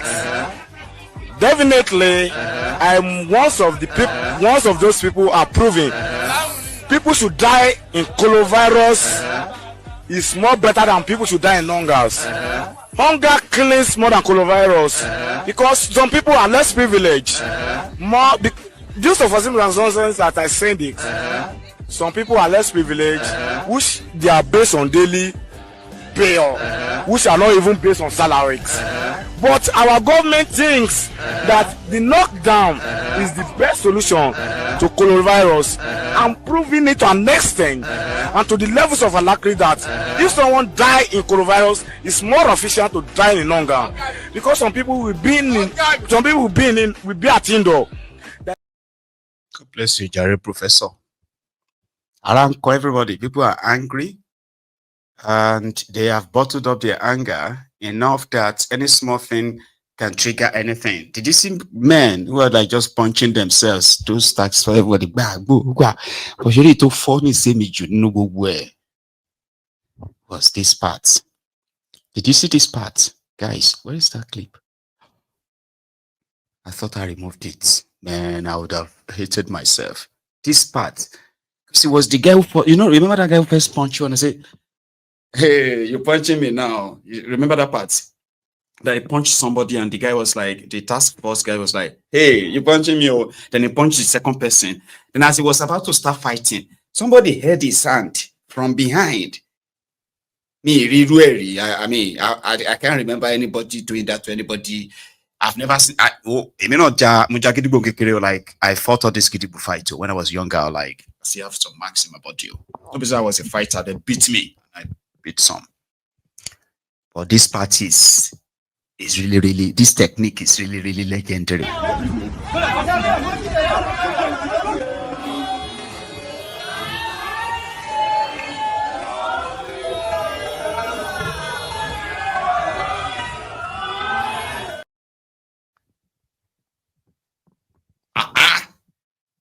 I didn't see that coming. So I had to cut that part of the video, slowed it down to understand the struggle way man picking the face that hour. It was like he used all it. Watch again.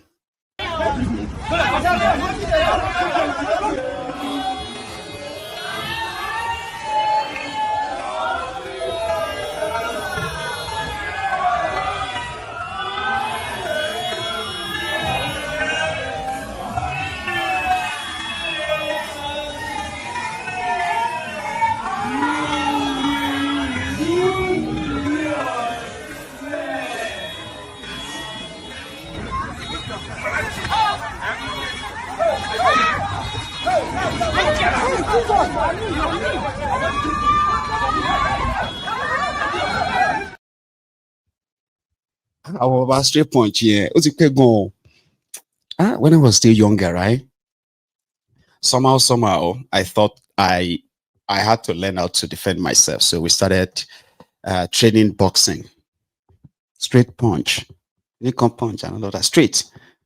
Yeah. Attack, all that stuff. I can't remember that. When I saw that straight punch that came for that black guy, normal, right?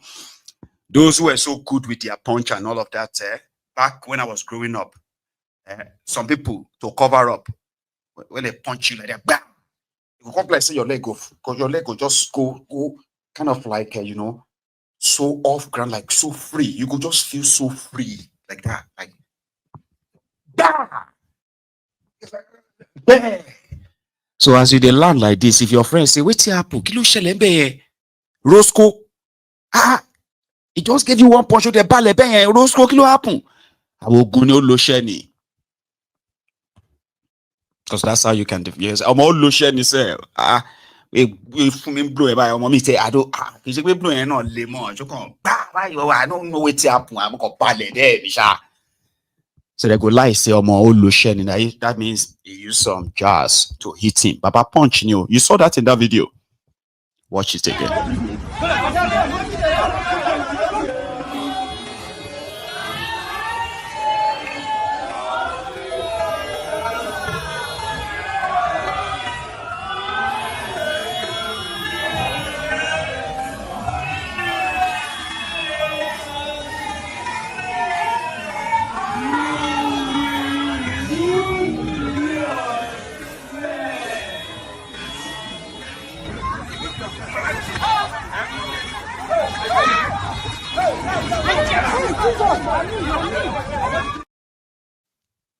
Oje, bear, Oma Bale Bernie. So don't fight.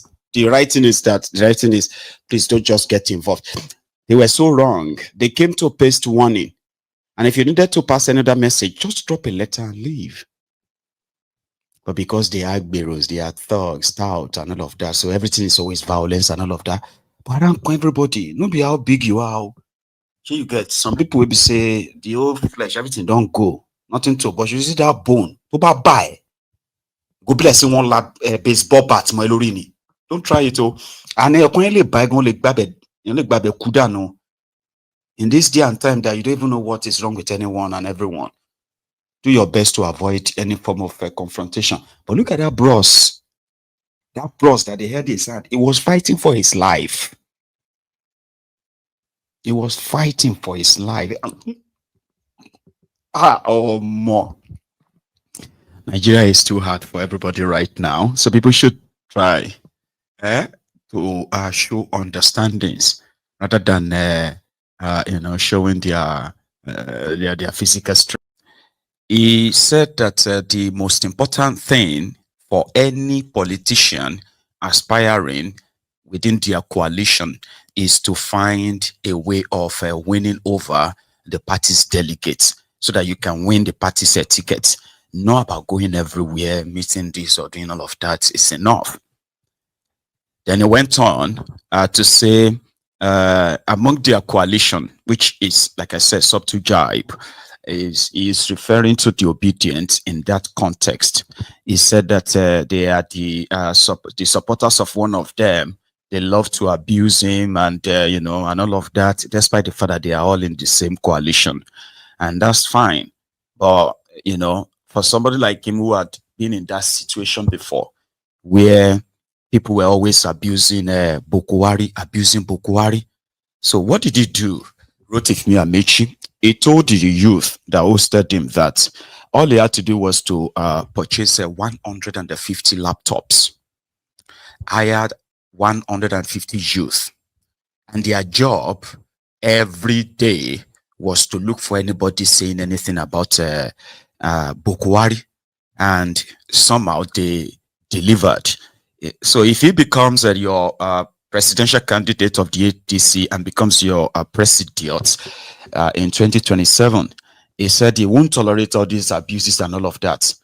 All he would have to do is to hire some youth, like thousands of them, just like what Tinubu is doing. So like I said, he made so many other ridiculous statements that you possibly won't find tasteful. And he also made some other, as politician, right? He made some other interesting, I wouldn't say sensible statements or comments, but interesting ones. But we're not going to listen to all of that. So this evening, brethren, we shall start with Amechi's diatribe. I call it the diarrhea of the mouth. Okay.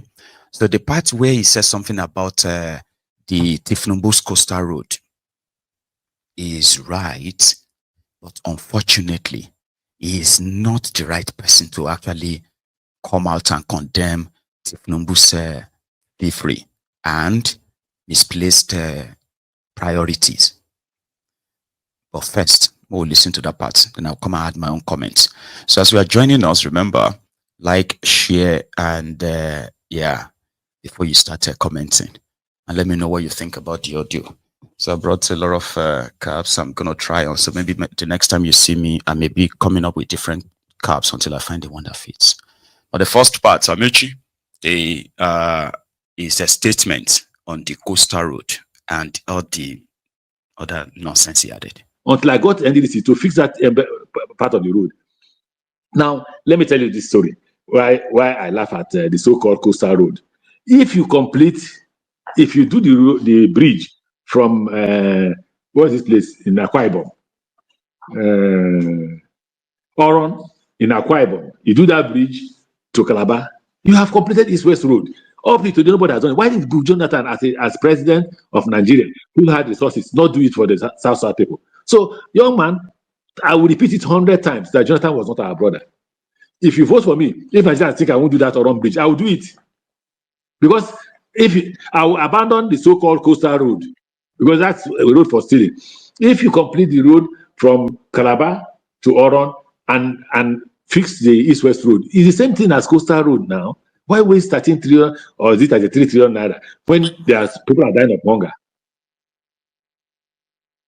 So, young man, Jata is not our brother. All right. He's our president. So good afternoon, Your Excellency. My question is very straight. You said you're going to stop the coastal road because it's an avenue for corruption. So the question is, are you also going to stop the Sokoto Badagry coastal road, and in extension, which other policies of the APC are you going to reverse when you if you become president? Thank God you said you asked this question. I didn't say I will stop the coastal road. I just told you, I said that, look, in place of the coastal road, if I were this government, we should just have done the bridge from Oron to Calabar. Once you do the bridge from Oron to Calabar and you expand the east-west road, you achieve the same objective as the coastal road. And I'm saying that the money you are spending building the coastal road will have been saved, because what we need in the south is a motorable road, and the east-west road should be made motorable. Currently, it's not motorable. Everybody knows that. Currently, there is no link between Akwa Ibom and Cross River. People from Cross River are suffering. They can't even they can't go to any part of Nigeria. They are locked in, and some of them are still talking about APC. What APC nonsense is that? Now, I will not stop any of those roads if they are viable. I'm not talking about reversing. On this interview, we're not talking about reversing any project. So it was good you asked that question. I'm not going to reverse projects, but I will prioritize. What is prioritization? The priority for me is, how do Nigerians feed? So how many people, and how do I get people from Cross River to come out to Akwa Ibom? Because the moment people from Cross River can come out to Akwa Ibom, and Akwa Ibom people can go to Port Harcourt, and Port Harcourt people can go to what is it called? Bayelsa. Bayelsa people can go to Delta, and Delta people can go to Edo. You have done East-West Road. So I'm not saying we are going to stop the coastal road. I'm just saying that priority is of importance to me. So while we may, at the end of the day, fund those roads, if we have the money to fund it, we will first focus on how do I put money in the pockets of Nigerians? How do I make Nigerians happy? That's what I said. Question. I have a completely different question then. Please do. Okay, no problem. Easy. Nigerian Central Bank currently uses a mix of high interest rates and currency management to control inflation, but this has also restricted credit and slowed growth.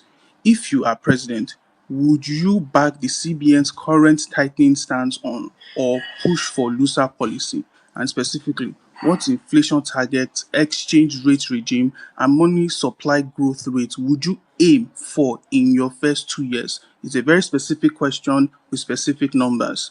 Thank you.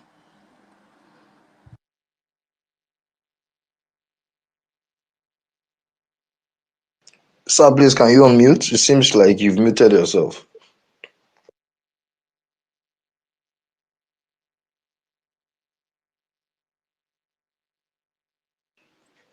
His Excellency, sir, can you hear us, sir? Can you hear me now? Yes, sir. I said it's a good question. Unfortunately, I'm not an expert in finance, so I will keep the experts in finance to advise me on this. May I answer that question? Can I maybe ask a much simpler question in a different way, not directly finance. In your opinion, do you think the CBN is doing the right thing when it comes to monetary policy? In your opinion, If they were, the exchange rate won't be as high as it is now. Okay. Thank you very much, sir. Thank you very much. That's all my question. Thank you. Okay. All right. Thank you so much. Yeah. So, please. Until I got NDDC to fix that part of the road. Now, let me tell you this story. Why I laugh at the so-called coastal road. If you do the So that was Amechi Onseko. So that was Amechi there, giving his own opinion about coastal road and why east-west road would have achieved the same goal and cheaper as well, especially for them in the Niger Delta. He's not wrong, oh. Do you understand?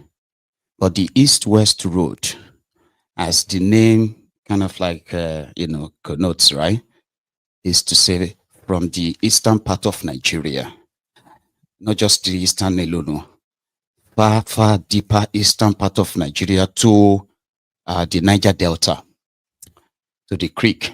So there's this road that connects from Bayelsa to Akwa Ibom, Cross River, down to even rivers, and then straight to the east and down to the west, And that would have been, but they've been awarding the road contract as far back as 2011 to only one man. And his name is Ike Ekweremadu.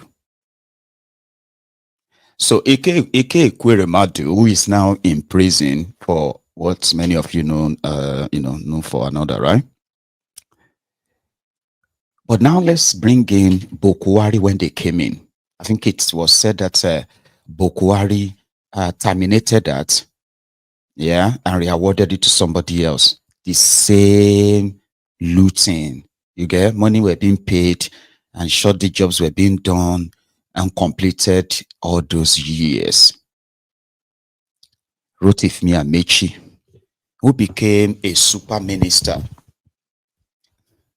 Look at this cap. It can make me look like an old man. Very old. It's too big. Rotifmi Amechi, who has been in government since 1999, was a speaker, he was governor, and then he became a minister. Let's assume that he didn't see all of that those times. So he became a federal minister. He did well when it comes to building the train terminals that he built in Lagos, in Ogun State, and I think in Abuja. So that's those are his legacy projects.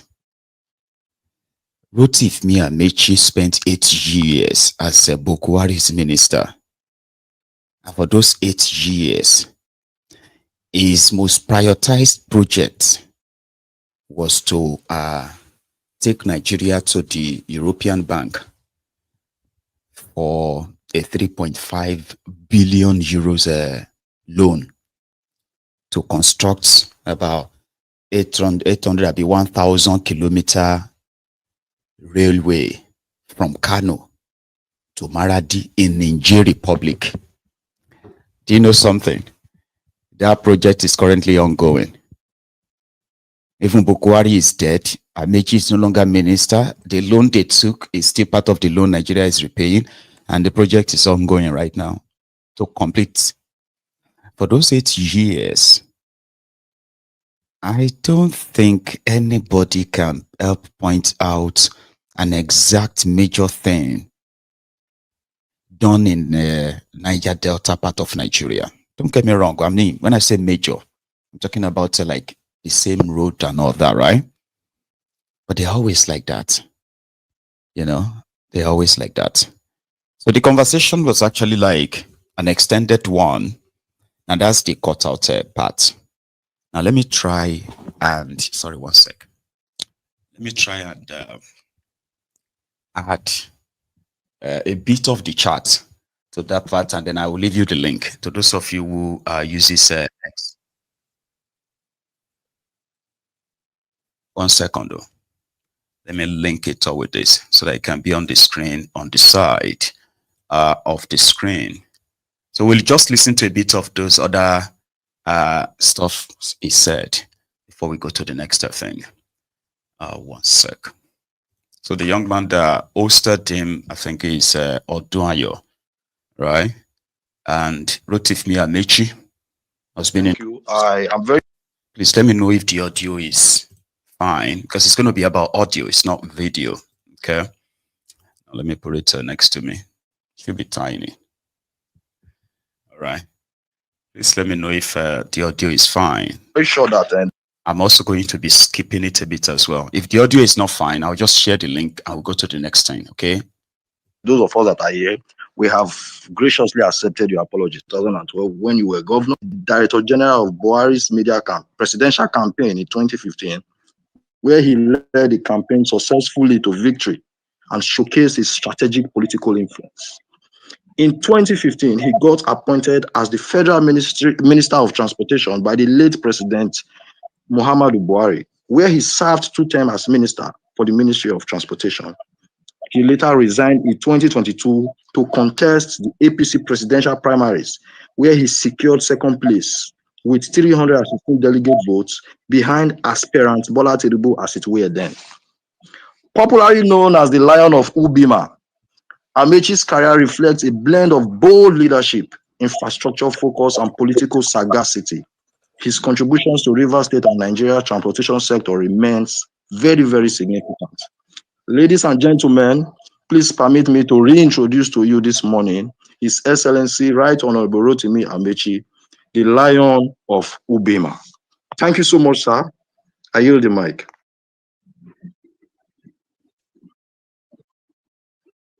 You yield the mic to me? Yes, sir. Okay. So I will start with Odunaya. Odunaya, I don't go late for anything. You can ask anybody who knows me. I keep to time. All right, thank you so much, my Excellency. I don't ask anybody who knows me.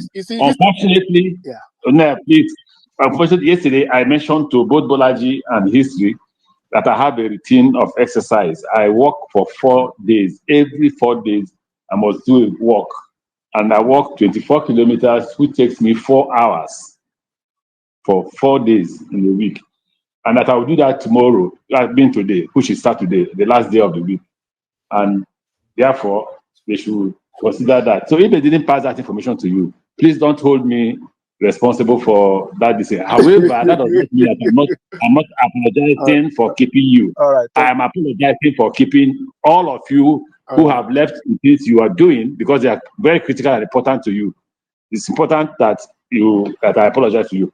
The only thing I wanted to correct is I don't want to keep anybody with the idea that I am among those who go late to their functions or responsibilities. I take any, if you give me, like you said, if you tell me, you can ask the former Minister for Finance. If we agree for 10 o'clock, I'm in her office 10 minutes to 10. And as usual, most people don't come early to their offices. But anyway, the most important thing was that I keep to time. Now, on the issue of the invitation to have to speak with you, I thought you will lead in the sense that you direct what you want me to say. Don't worry, because definitely we'll do so. Yeah, the intention of this space is for ordinary Nigerians like myself will ask questions to people who have who have occupied public offices, who intend to do so in the nearest future again. So our job here is to moderate the session. So you make you speaker. What am I going to do in the assembly? I may not likely not be the speaker. So I will withdraw for you to go and run. And I ran, typical of Nigeria. The rich men who felt I shouldn't have run to win fought me. At the end of the day, they rigged the election. I went to court. That's when we had courts. And the court said, you are right. You not only won the election, the candidate who ran against you was not even qualified to run. So immediately I won at the tribunal. It was clear I was going to be the speaker. And the House unanimously elected me as the speaker. And I was the first speaker for a very long time in Rivers State that led the House for 8 years without being impeached. In Rivers State, every 1 year, they will pass the baton to somebody else to take over. But me, there was no attempt to remove me, much more remove me from office. So when you say, okay, you were governor at 42, but I was speaker at 34, I knew what to do. I knew how to fight for my right. I knew how to mobilize Nigeria and the Rivers people to go and fight for their right. But the current person now, I mean, the youth as we have today, I know they will attack me, especially Gen Z. We will tell you they will shoot at us. Why did not shoot at us? When I was a student, didn't they keep people in Uniport? Didn't they keep people? I was in Nance. What you heard there was National Union of First State, but I was also in Nance. I went to contest for the office of the the president of Nance. And when the convention held in Kano, in the night, the Marxist movement of Nigeria that usually produces the president of Nigeria. So the audio is still fine, yeah? Sorry about that. Okay, just want to make sure that you can still hear the audio perfect. I've been working to fix my camera as well. Okay, So that was Amechi. While he was introduced, or he was the former speaker, was this and that. The conversation was like a very long one. I think it was like for about 2-3 hours. Okay. So skipping it means we can be jumping into the questions, his answers, and all that, right? Money in the pockets of Nigerians. If Nigerians are able to buy food, Meadow State and the former So listen to this part, all right? So let me know if the audio is still perfect as well. governorship aspirant under the Labour Party in the last Edo State election. I'm a solar renewable expert. I'm based here in Germany and have my company there in Nigeria. I'm also an employer of Labour, sir. I want to say I'm very happy of having you here this morning. Speak to Nigerians in your usual way. Those who are not in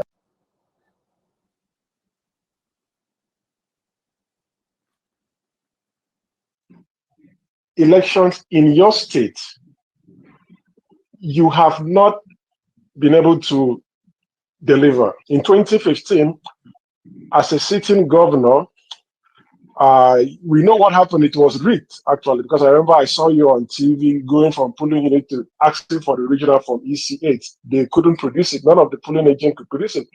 But the fact is that you went to the court, the Supreme Court, and your candidate, Dr.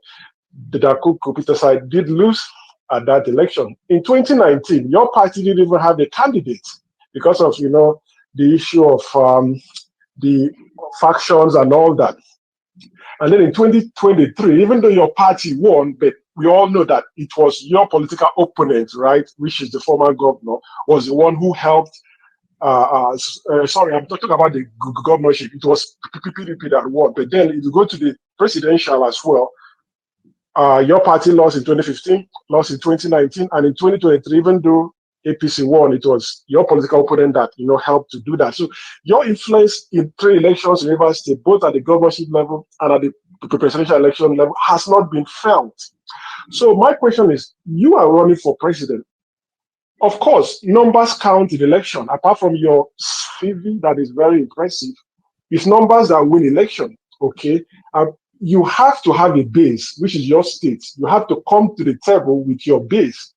And I want to know, you are in the ADC now. What are you going to do differently to make sure the 4th election that you will be participating in? Because I believe that you will also be interested in winning your state for ADC. How are you going to do things differently to make sure that there is no election in Nigeria after Jega? The worst, what do you call him? Is this national commissioner for what do you call it? The INEC chairman? The worst is the current chairman of INEC, Mahmoud. He's the worst. Now let's go to the elections. The one that put Wike in power. You can ask any Rivers man. Wike sat in INEC office in Port Harcourt. If you brought any result that was not favorable, they would say they will tell you to take another result sheet and write a new one. I'm not saying in anywhere else, inside INEC. And why? The president said to people that I caused his defeat, and therefore he would not allow me to win Rivers State. What did he do? He removed the DIG that was closest to Rivers State. He removed the INEC electoral commissioner that was closest to Rivers State, and brought his own persons. When he asked this question, it's very funny. You should talk about human beings. He's actually talking shite. That's part of the other ridiculous statement he made. Like, Tinubu was a candidate. Bokwari was president at the time. So Tinubu's election came first, and it was declared. Abina, before you did your governorship. So how did Tinubu remove this, removed that, to make sure that he didn't win? I don't get that. Yeah? Okay, hang on. I think he's talking about the one that brought with a wiki. And that was not true as well. But let's continue. Please go to Rivers State. You heard me say to my last interview that I challenged the current minister that let's take a walk from airport to town. First, it will expose my health if I'm not healthy. Second, it will expose who is popular. And when I came to unveil ADC in Port Harcourt, didn't you watch it? Didn't you hear what I said? I said for the first time that I'm coming back to Port Harcourt without spending money. The only money I spent was the money to pay my flight ticket to Port Harcourt. The money for people to transport themselves to the airport, to hire buses. I'm hearing that the young men and women contributed money to hire buses. Now, keep that apart. Is the fact that for the first time in my political history, I have made a political comment I shouldn't have made, and I usually don't make.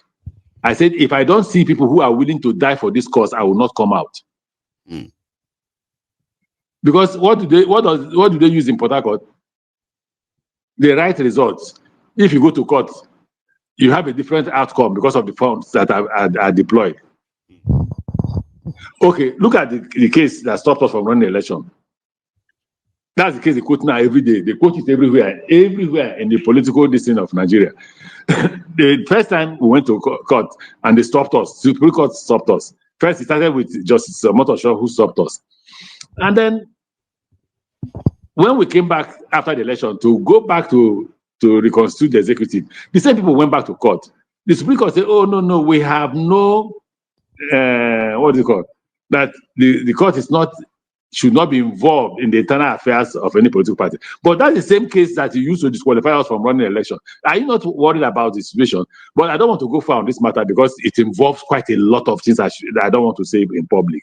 I'll keep it to my chest and I wish everybody luck. Do I want to be a vice president? I will not want to be a vice president because I'm not running for vice president. I'm running for the presidency of the country. And I believe I will win the primary. So don't ask me whether I will be vice president or not, because I believe I will win. Ask me how. Look at the candidates and look at me now. When it comes to age, I'm 60. I'll be 62 in 2027. So let every other person, if God, maybe other candidates will emerge before them in terms of age. And I have said I will publish my medical records before the election, so that you can see. And I challenge everybody to publish their medical records. I just told you here that I jog 24 kilometers. In fact, out of that 24 kilometers, I jog 10 kilometers and I walk 14 kilometers. Right. If I'm not healthy, I won't do that.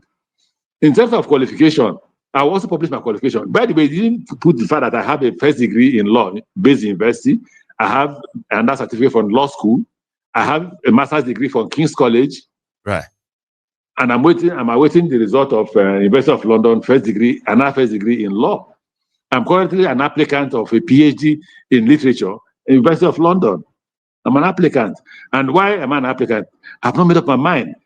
People, my friends are divided. Some say write your memoirs. Some say go and do. Wrote with me, Amechi, Ubima, Judas Iscariot.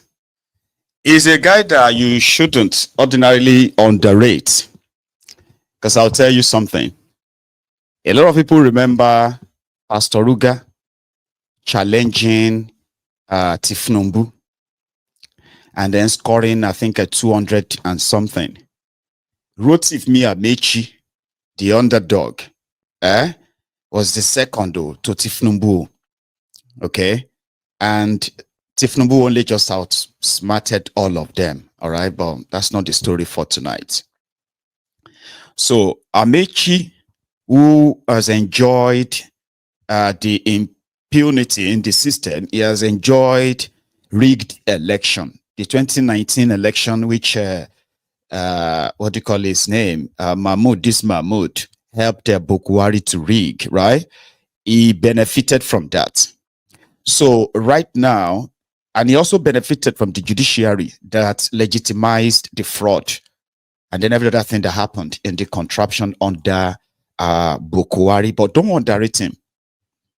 I don't know what his electoral value is. Not even in Rivers State. I mean, probably worthless.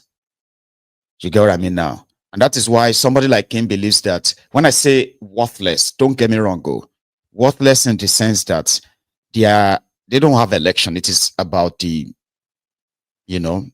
highest rigor. So highest rigor will win. Use everything you have to make sure that you win. And it doesn't have that kind of resources. Not anymore. It's never had it since 2015, of course.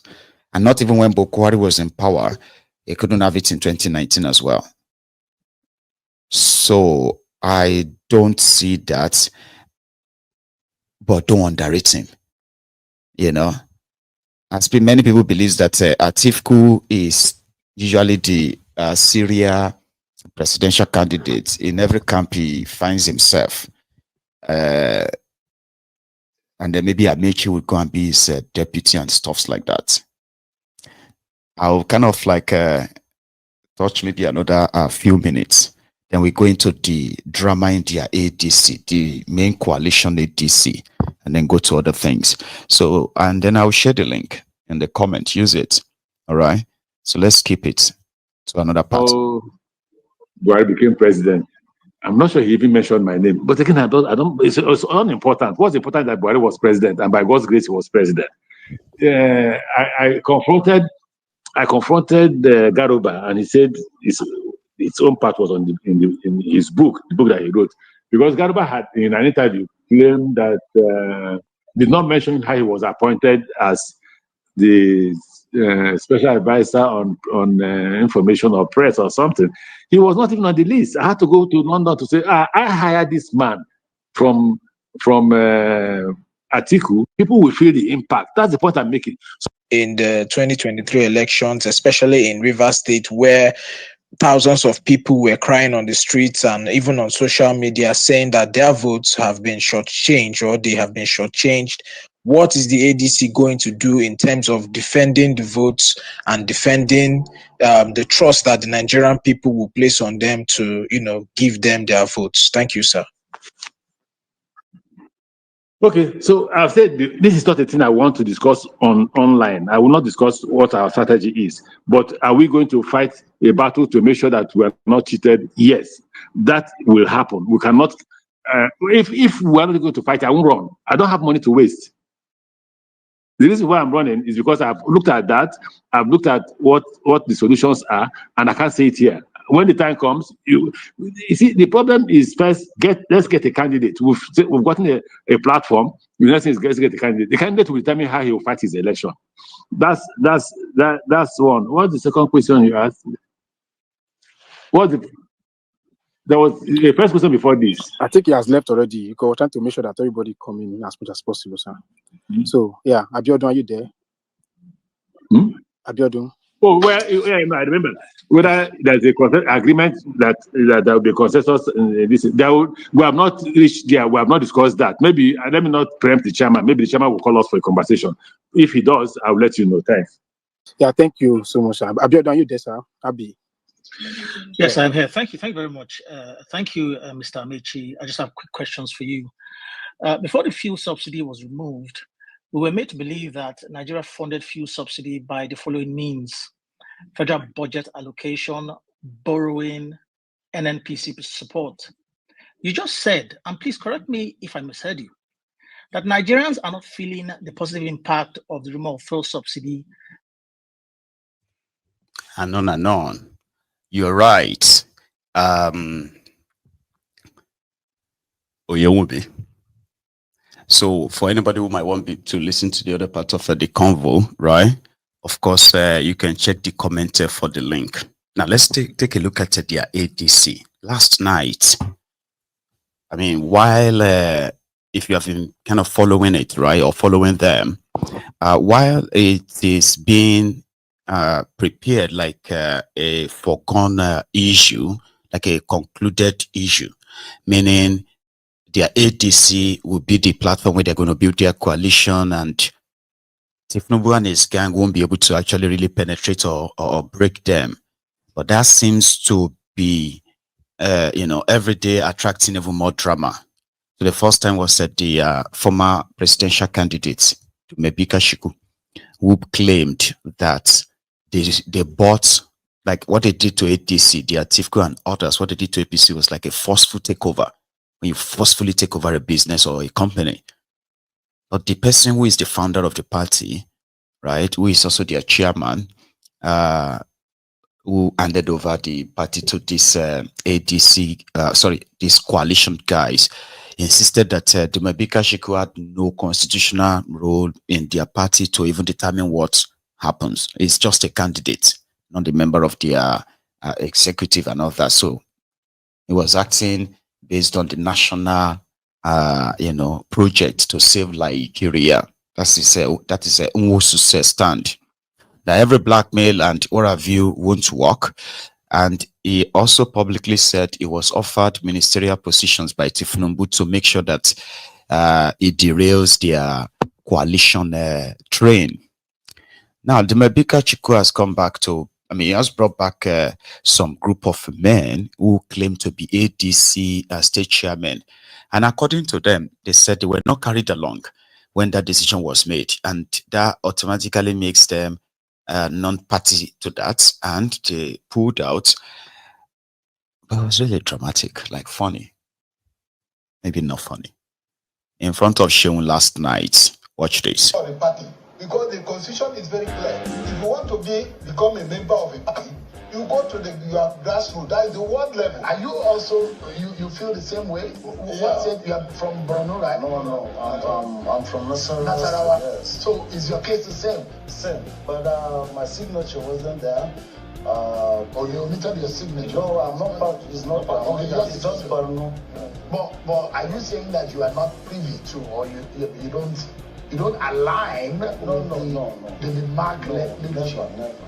Did Mr. Nwosu did he meet the state chairman at all point? No, not at all.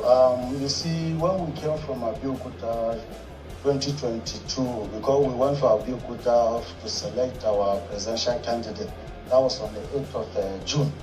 Then Dumabika Chiku happened to be one of those presidential candidates. So it was at that point, we're thinking, after the primaries, Mr. Nwosu will organize a convention to bring in new leadership. So he didn't do that, but we tried to question him because there's a danger in it. If you don't change the leadership, even if Dumabika Chiku happened to be the presidential candidate taken to court, under litigation, under that, there's possibility that he will lose out. So we're advising on that capacity, on that ground. He refused to listen to us. After we returned, we had our meeting in the party secretariat where he chased the chairman all away. Yeah, because that is the beginning. So he chased all of you? All of us, because he brought in some people. 19 of us. He suspended us there and then. So from there, when we went to court, Justice Binta Enyako, she gave us the judgment that of course Ralph Nwosu is no longer the chairman because his tenure has expired. That's what has elapsed. So he refused. He refused to abide by the law, the judgment. Then he went to Kaduna Zaria. Yeah, you are from Nasarawa. And you're state chairman Nasarawa. You also state chairman, acting chairman, Akwa Ibom State. Yes. And you are also not aware of it. I'm not aware of it. It's your signature. No, it's not there. It's not there. It's not there. So you're lucky. Not very lucky. We are still in the same vision. Yeah. Because even if I want to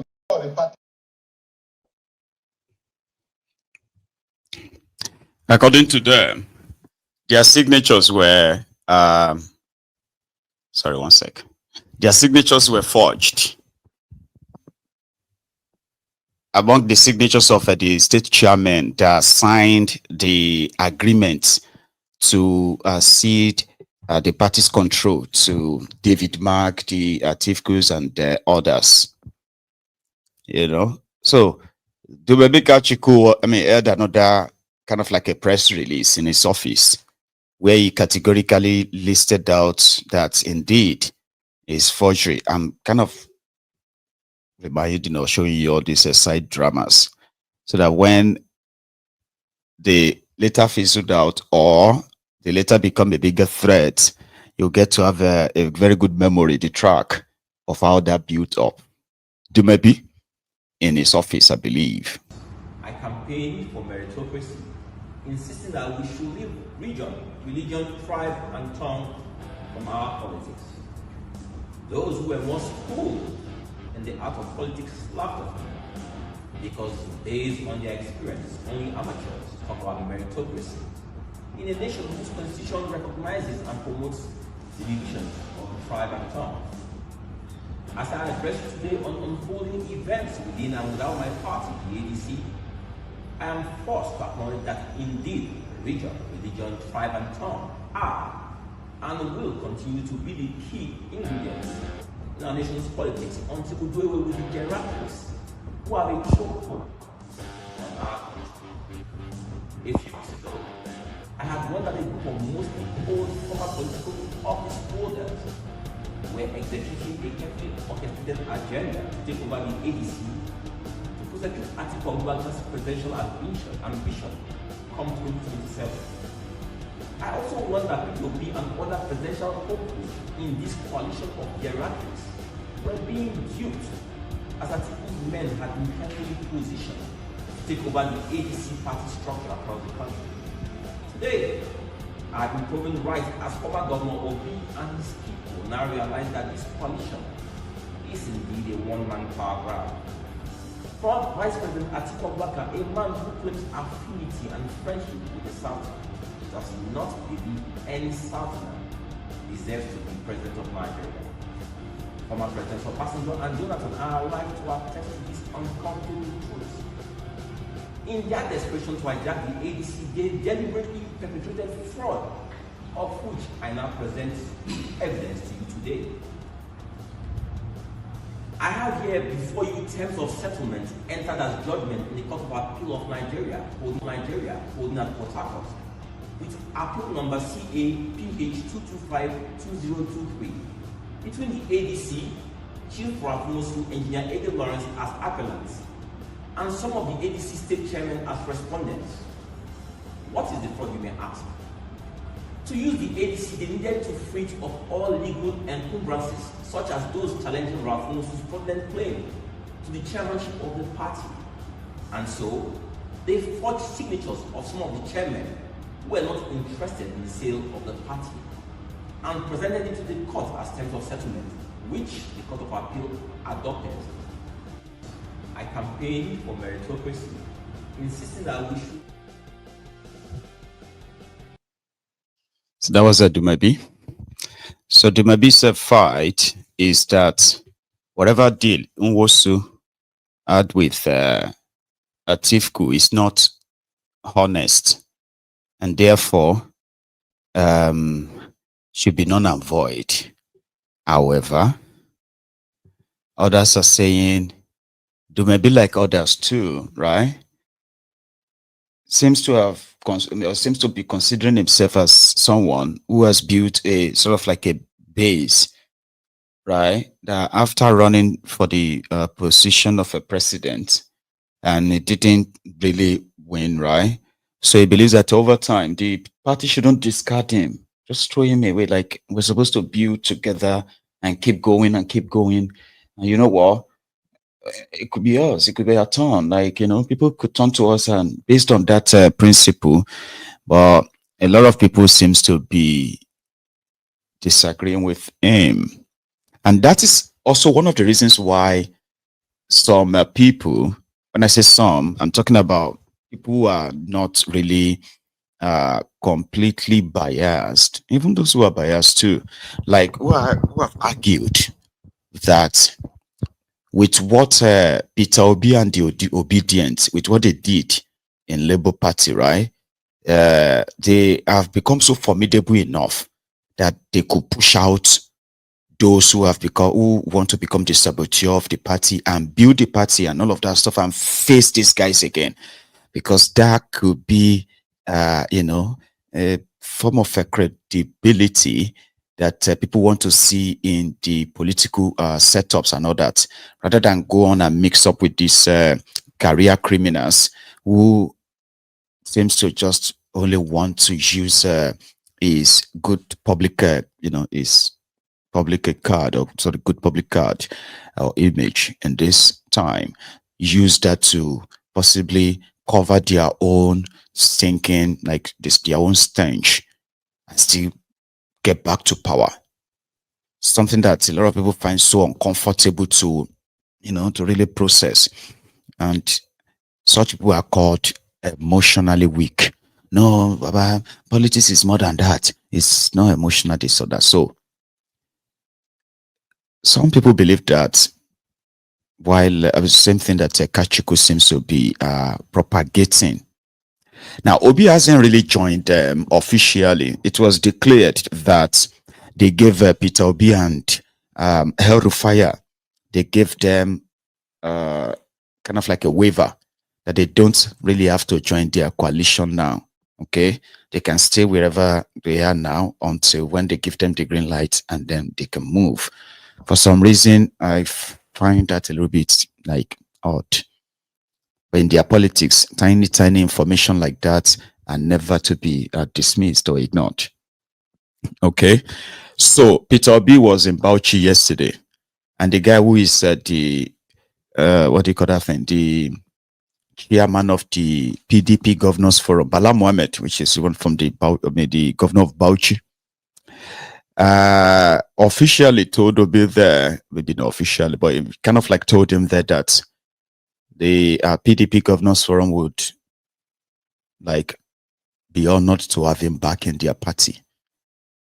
And at the same gathering, Obi himself told the media, the journalist, that he is a supporter, an advocate for a single term of 5 years.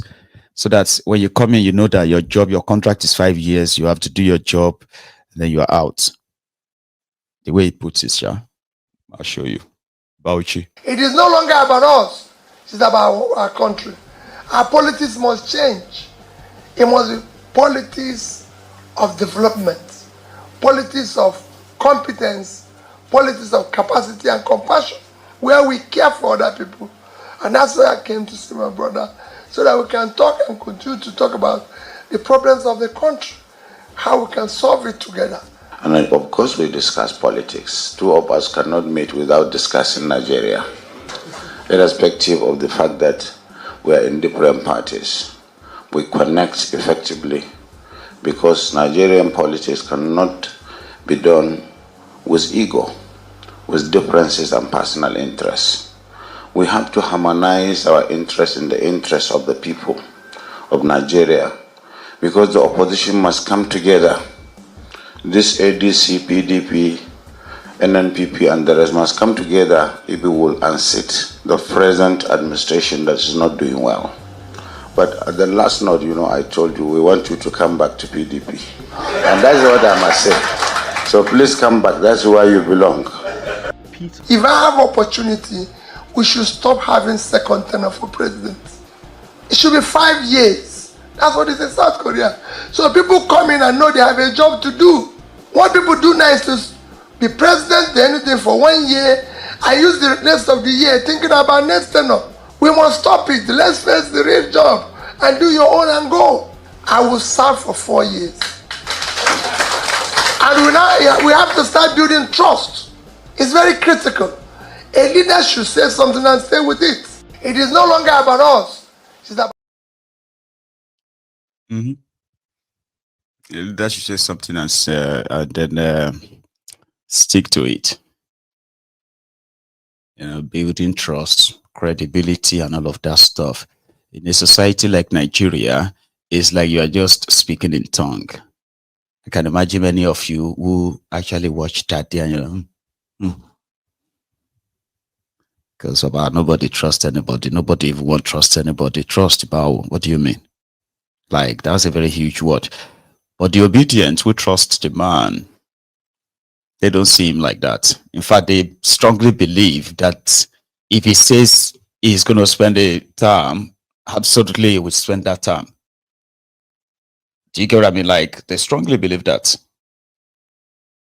They just need to understand that many of you were born in an era that trust has become a very, very, very scarce commodity. So don't blame them that they don't believe you. Right? So he was in University of Bauchi as well, where he had an interaction with their students there yesterday. That same trip. Let me show you.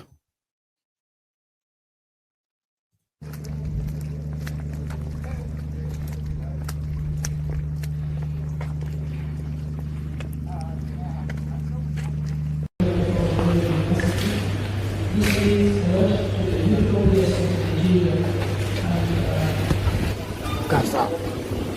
He don't want.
So that was him in Bauchi yesterday.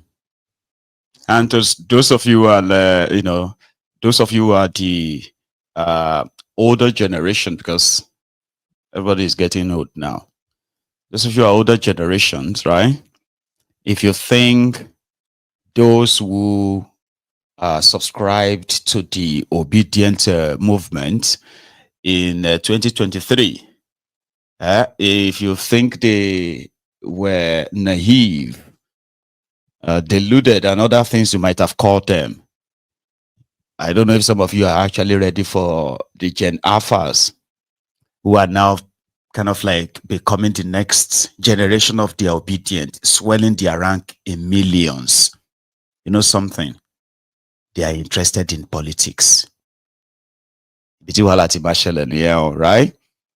So if you think those ones you dealt with in 2023, right? They were deluded, they were confused, they are now, so they know the truth, and Obi cannot blah blah blah. Ladies and gentlemen, I hereby introduce you to the next generation of Gen Alpha of the obedient movement. They are actually looking forward to your 2027 in their millions too. Hey, guys, I get just my friends make on me. If you feel say they don't already write election results, get your PVC. If you feel say they don't already rig the election, get your PVC. If you feel say INEC no go allow our vote count, get your PVC. If you feel say this country no feel better, get your PVC. Anyhow where you feel get your PVC for hand. Then make we come together, defend our votes. PVC registration don't start. Go register for your PVC. As me, a first-time voter, I don't go register. Our votes, now our votes. Remember, it is better having and not needing than needing and not having. Get your PVC. Hey. It's better to be having and not leading than to be leading and not having. I have no idea, seriously, what that means, right? But like I said, if you have seen them in 2023, if you experienced them in 2022 and 2023, and somehow your memory is no longer that sharp anymore, they have fed you with enough propaganda enough to make you think this is not a political existential threat to the political establishment. Well, I just gave you the news. They are in their millions. You see all those Obi appearing in their schools. So many of them, Obi has been appearing in their schools since they were probably 7-8 years old. Since their primary, secondary schools. They will tell you that, oh, it was still Now, most of them are now turning 18, according to their data, which in itself is another story entirely when it comes to their election rigging. Now, let's leave that part and go check something out. A few days ago, I saw a clip. Yeah, I saw a clip of someone complaining about a farmer that was killed in Delta State by the Fulani terrorists and other people that got injured as well. They said they killed the farmer, they killed his farm help, right, in that community. Then yesterday, a CCTV footage, which means, the camera that was like the security cameras in the farm, captured that moment when these attackers came and stabbed the farm owner. It's a bit far off. And that has gotten a lot of people, again, talking. Like, you return to Nigeria with God knows how much money you have raised for years of your hard work abroad, and you decided to go and start a farm, right? And right there on your farm, you got attacked and you got killed on your farm. Not like you had any fight with anybody. They came into your farm purposely to get rid of you. So viewers' discretion is advised. And the picture is a bit far off from the camera. It was captured like this.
It's actually ideal to stop it. I think the message is passed. There's no point in watching everything. So the victim, and mind you, the family is actually a poultry. Okay, sorry, one sec. So the family is a poultry, and it was attacked right there on his farm, and his name is Mr. Ayo Abunuke, and the community is Jesse. I don't know if I pronounce that right. So that was 3 days ago.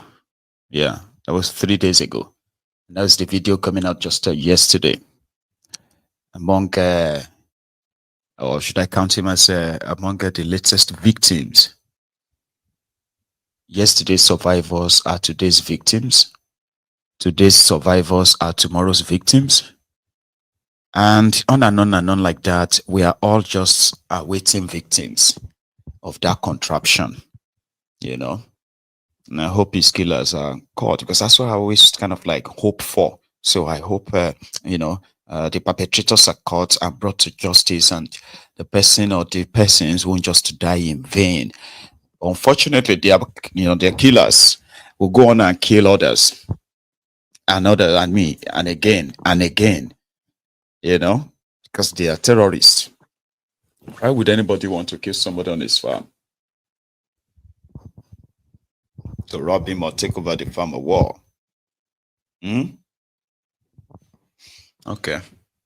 And that is the Nigeria that you have. However, there is this guy, Ayobami. His name is Ayobami. He's one of the APC, Egbekegbe's, Buhari idiot of that era. And for 8 years, he was completely ignored. Then Kolu came. He happened to be one of those who have called out Kolu as a drug dealer, as a thief, treasury, other names that most of them have called Kolu.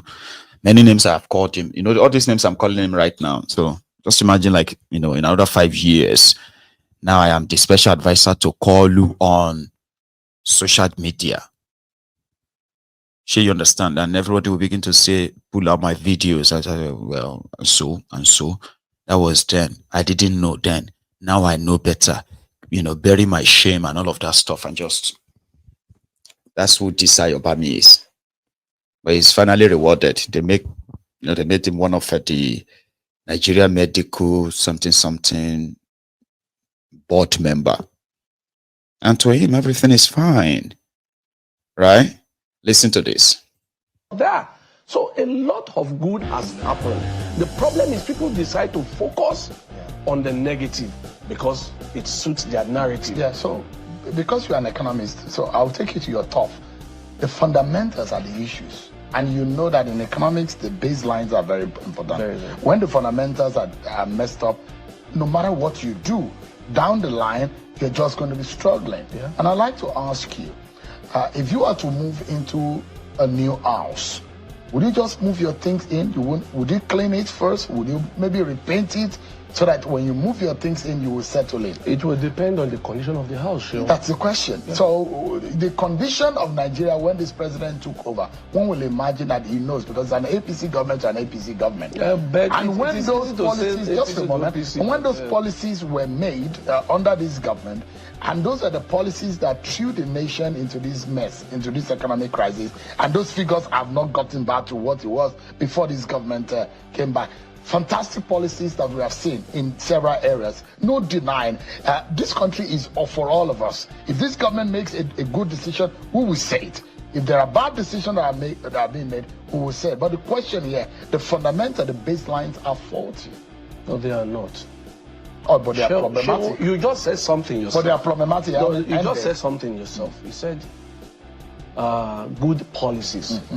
However, they came with shocks. It's the shock that became what we all started The making president noise threw about. the nation into a shock. The president did not throw the nation. Because he made the policy. I just explained something to you. There was no choice. Okay, let me tell you. There were no ways to plan and Sean, can you hold on? Can you hold on? When we came in, I mean, when this government came in, now I'm in government. Unlike the last time I said I wasn't in government. You were outside. When we came in, the honest truth was this. We were borrowing to pay for subsidy. We were having crisis during the election. You remember just shortly before the election, there was such huge crisis. Fuel subsidy, fuel queues were everywhere. People couldn't buy fuel. There was even cash crisis that people had to be buying their own naira. You were there. We all lived through this situation. So when he came in, the sincere and the honest truth was there was nothing else to do except to go and borrow again to pay more subsidy. And to the glory of God now, you have seen what is going on. Even it will get to a point where they will start doing buy one, get one free in terms of fuel now. Before the prices went up 1,000 plus when the policy came on. But as we speak today, at least in Abuja, in so many places you can see 890. Let me now. So it tells you that the policy is bearing fruit gradually. The question here if you don't do it one day, you will still keep postponing the evil days. Well, the president asked for the job, so no, we're not complaining. We're only explaining what happened. Because we're not complaining. The man is not complaining. You people in government will not complain because you are not the one feeling it. Who told you I'm not? The Nigerian people. Do you know how much I earn as look at your beards. They are looking fresher. It's always been looking like this, even better than this. It's grayer now because of the stress in government. Oh yeah, but the question here, you guys asked for the job. You say you can do it. You are better than Atiku. You are better than Peter. You are better than Kwankwaso. Far better. But they are saying that you are doing a bad job. Some element and some elite in the north are saying that do not come back to us. All the promises you made, you have failed us. You are so changed enough.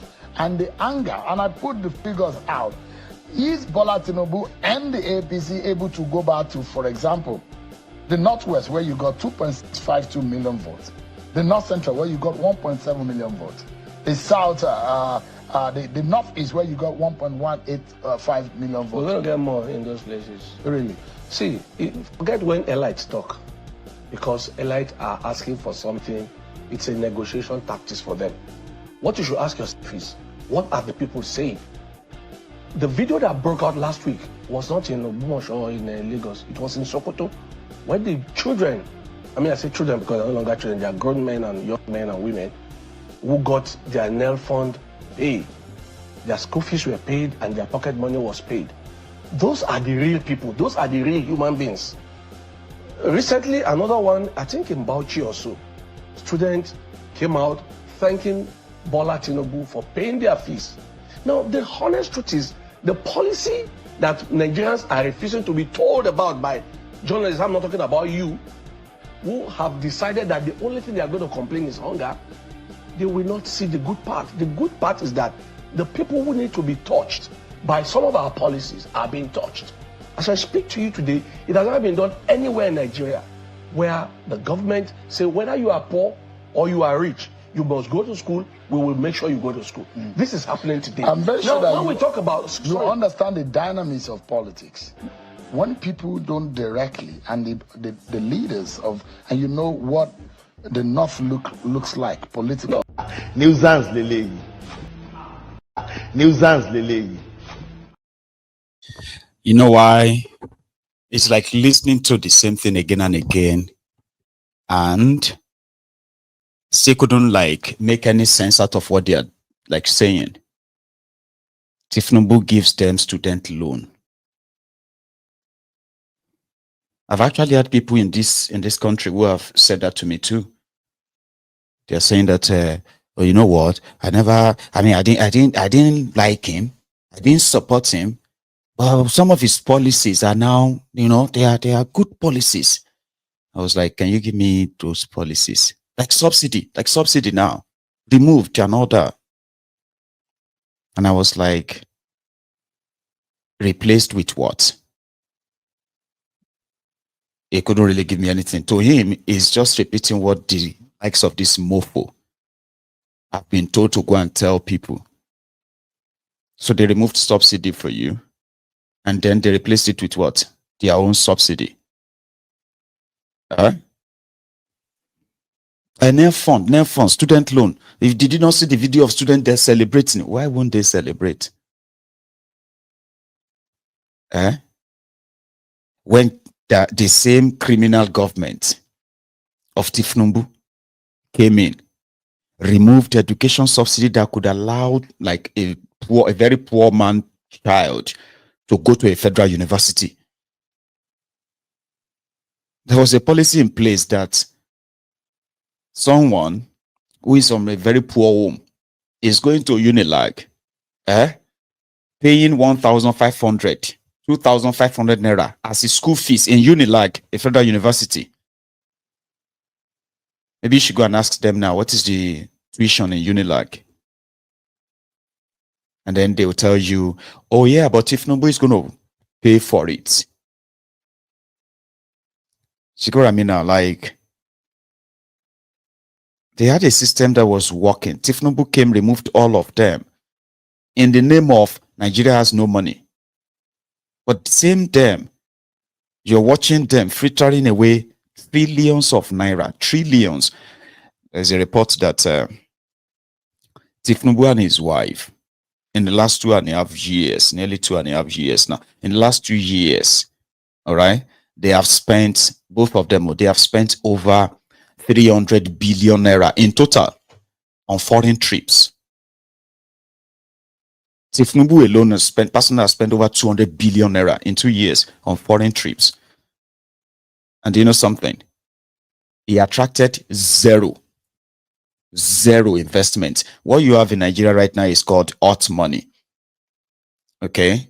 When you see them talk about, and hey, God, my God, I'm not an economist though, but if somebody like me tells you that whatever you are saying right now under these rogues, it's just going to be a child's play because it is easily predictable.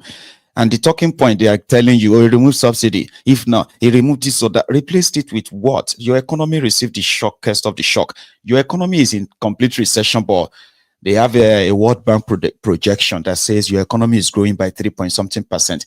3.something on what? 3.something of what? Production, improved electricity, improved production, reduced importation, or what? Your naira is in tata. So they are cooking figures left, right, and center. And people are saying, hang on, if all these figures are good, it should reflect in the lives of the people. People should be able to create jobs enough that people will begin to say, oh, it is now showing up. But they are telling you that it will begin to show in your pocket. It won't. You don't get it. People are not bringing in money that will last in Nigeria. They are coming to Nigeria to give your government loans through bonds. Free, they call it hot money. Your banks are declaring profit, trillions of naira profit, and they are not making the profit from manufacturing sector. Where are they making it from? By cutting charges on people who are transferring money, making, all these money launderers and the rest of them. Hot money. I actually got to know about the word hot money. Yeah, they call them fraud money. That's what you have in Nigeria. Economists in the house right now probably should understand what I am saying. When you can say, oh, you have invested in the last 2 years, Tinubu's regime has invested $2 billion on power, or $5 billion on power. And right now, I just remember something, right? So I heard that Nigeria's power generates, the combination of all of Nigeria's power generating plants, right? If they are all working in full capacity, they are a total of 13,400 and something megawatts. 13,400 megawatts if they are working in full capacity. Today, Nigeria's electricity generating plants all over the country, they are generating 4,500 megawatts right now. Country of 200 million people. And out of that 4,800 megawatts being generated, they are struggling to evacuate, distribute successfully 4,000 megawatts. They are struggling. It's not that they regularly generate that too. But if they come and tell you that, oh, we've invested 5 billion. We took a loan. But these guys took $3.3 billion loan to defend Nigeria Naira. These rogues, they used the crude oil in Niger Delta as collateral. $3.3 billion loan to defend Nigeria Naira so that it won't keep going, like it will become 5,000 naira to $1. And then they were telling their people that the reason why Nigeria Naira is floating is because they stopped defending it. They will tell you they are defending it now. Then the next day will say, no, we are not defending it, it's floating. You know, they're deliberate. Now, imagine if they invested $5 billion in 2 years. Then everybody can say, by the time they finish the project, they will successfully, not only that they will generate more than 20,000 megawatts, they will successfully evacuate 15,000 and load it inside the national grid, which will boost manufacturing sector. And at the same time, Tinubu has given the Bank of Industry 150 billion. That's all they know. The policy of but at the end of the day, Shengbang will not be effective on your manufacturing sector. Then your banking sector, they are declaring profit, trillions and trillions of naira. Kiniko made 1.4 trillion this year. From what? If your economy, if your banks are not declaring profit based on the repaid loans by your manufacturing sector, you get what I mean now? Meaning your banks are those who are funding your manufacturing sector. Each manufacturing sector, for instance, so let's say your banks gave out 5 trillion naira or 10 trillion naira loans to your manufacturing sector. And from that 10 trillion naira loan, a year, they made a profit of 2 trillion, 1 trillion. So, it is relatable. It simply means that you have an existing economy, meaning there is a 10 trillion naira in that economy that is there running the engine of the country, manufacturing, creating jobs, services and the rest of that. That is how country works. For Nigerian banks, they will ask you to go and bring, the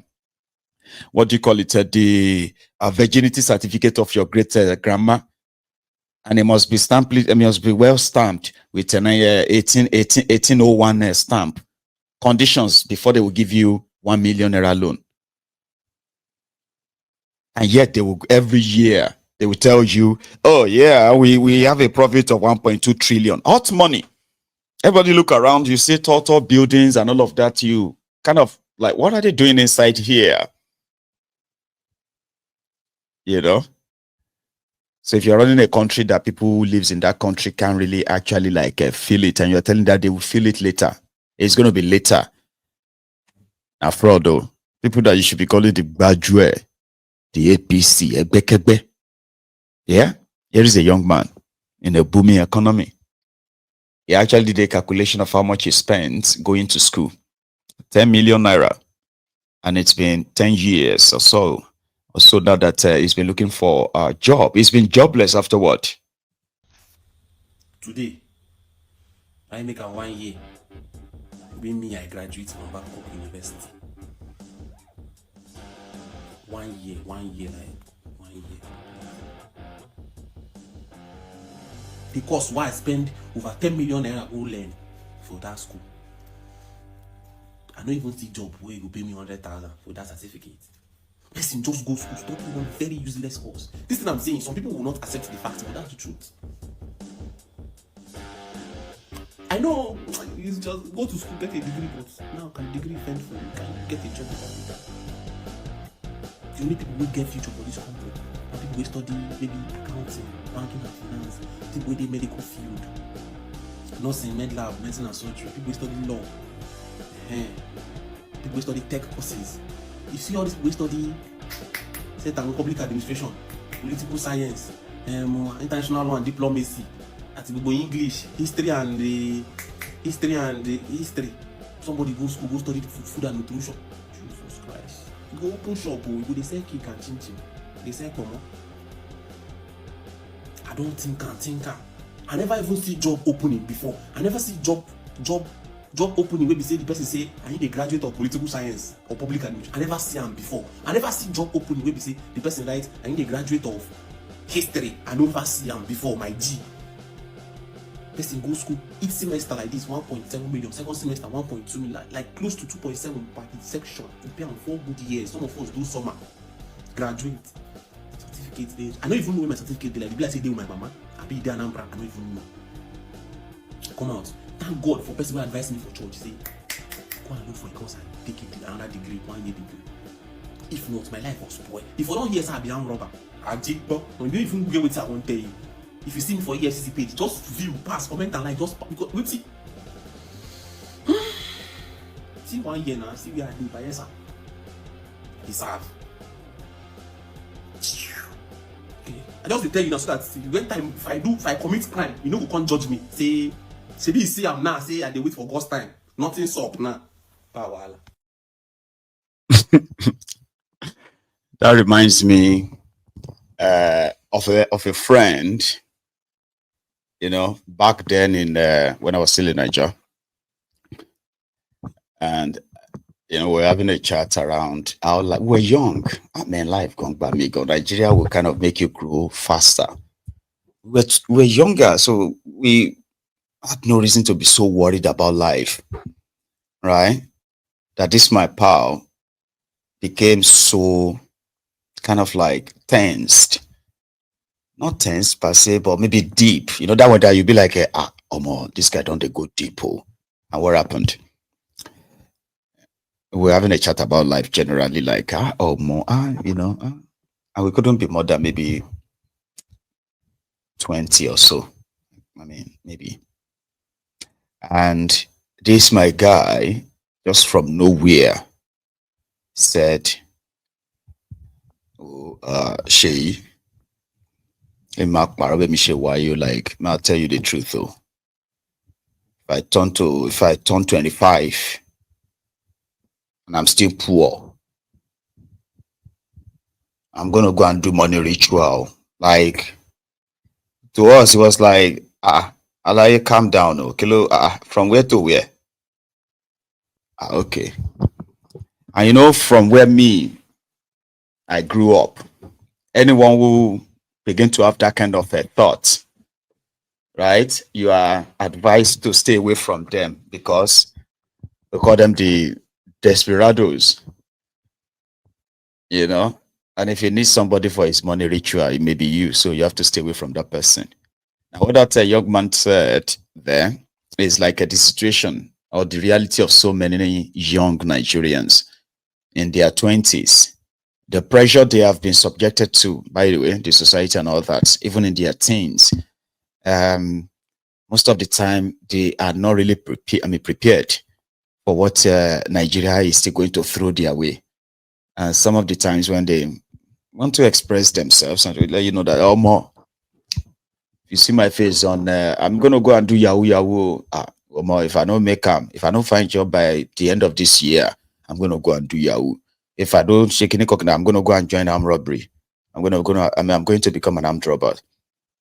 You know, thoughts, you know, those intrusive thoughts, they are no longer intrusive anymore.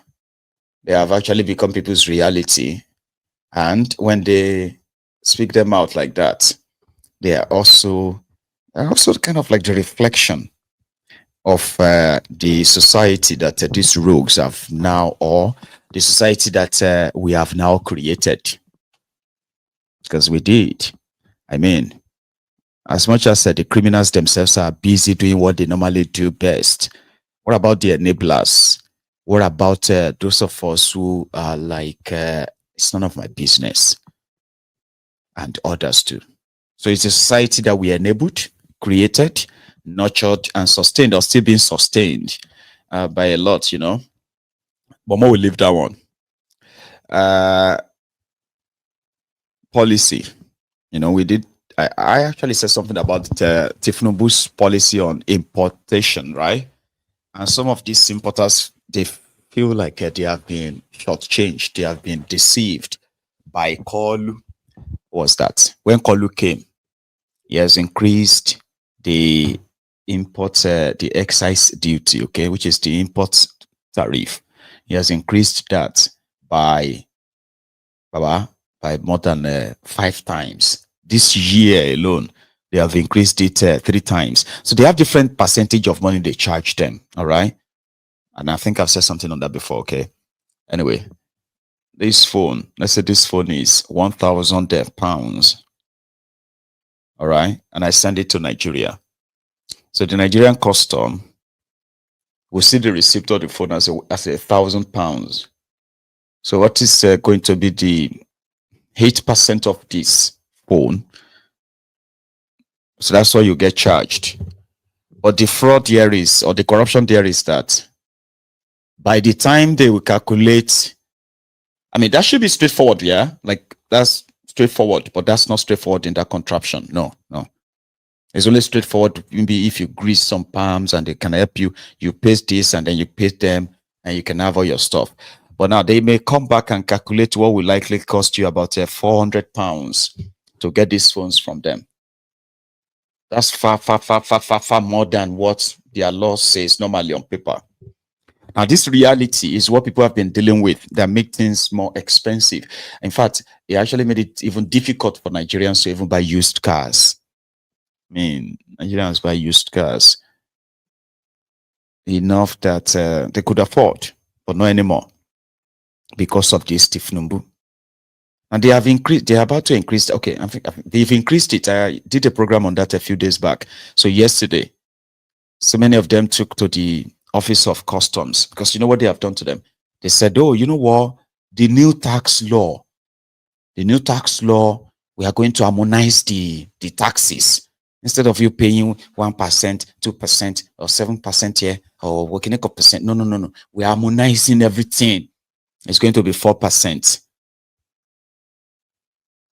So the first victim of their renewed tax reform reality setting yesterday when they got to the Office of the Customs and realized that majority of them would have to go and find something else to do.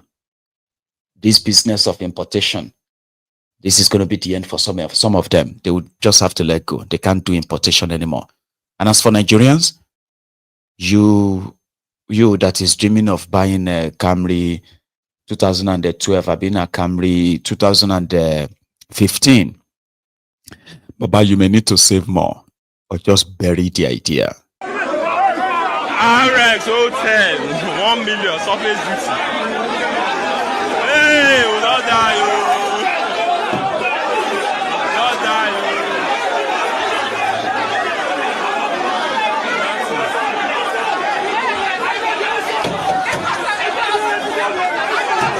IOS 330 010, 1 million surface duty, total million 3.8.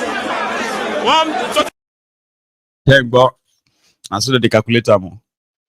You go think say she mean excise duty. They say an excise duty. How much is that one? 15% of your okay, sir. Any other one? EFCC. Sir? EFCC charges. How much is that one? 1% of your okay. NDLEA. Why are we paying NDLEA? Do you want to clear your goods or not? Okay, and how much is NDLEA? 4%. Yes. Where is again? Is that everything? No. NSCDC. NSCDC. Bawoni what? Yes. You're doing inspection. We need to add their own. By the time they are done with you, right? Is that everything? No. Service charges. Service charges. Again, how much is that one? And if you say service charges is that they are the owner of the surface, so that your container is going to come around there, you have to pay. That's what you are paying for bringing your stuff in there. So you have this. Imagine that before they even talk about how much you even pay for your excise duty, go. And they say you have to first go and pay this 4.8 million naira. Which 4.8 million naira? The car I am bringing, how much are we going to pay for that one? Where's the car? Go and pay 6 million. The car is just 3.5 million. I want to sell the car for 5 million. You're asking me to pay 6 million. Well, that's your own problem. That is what people are facing right now. All of now, will your papa or be your mama be importer, and they can't be APC. That way you go know say there's difference between file and fali. Do you understand? This is time you are going to understand that. And those of you who knows that Tinubu's time will favor you and your family. Yeah, you go pay DSS, you go pay vigilante, you go pay everybody. All of the charges are there. They will tell you that's what we do now. That's how we do it here now, man. Ask those who are importers. They will tell you. They are watching me now. That's what people tell me all the time. Mayegun, how did you know all of this? Mayegun, do you know that I'm an importer? I said, no, I didn't know that. I am an importer.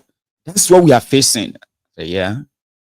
That's what I said as well. Yeah, I'm just saying that I don't know how you know that. I knew because I'm aware what's going on. Do you get what I mean now? Everybody go collect. Just give it time. You get me now?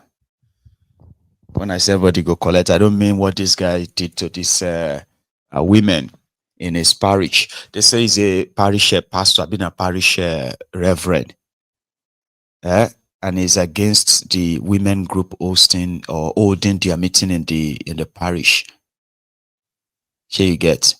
Now so the parish the parish pastor on the push all the parishioners say they must perish in his hands. Sad, eh?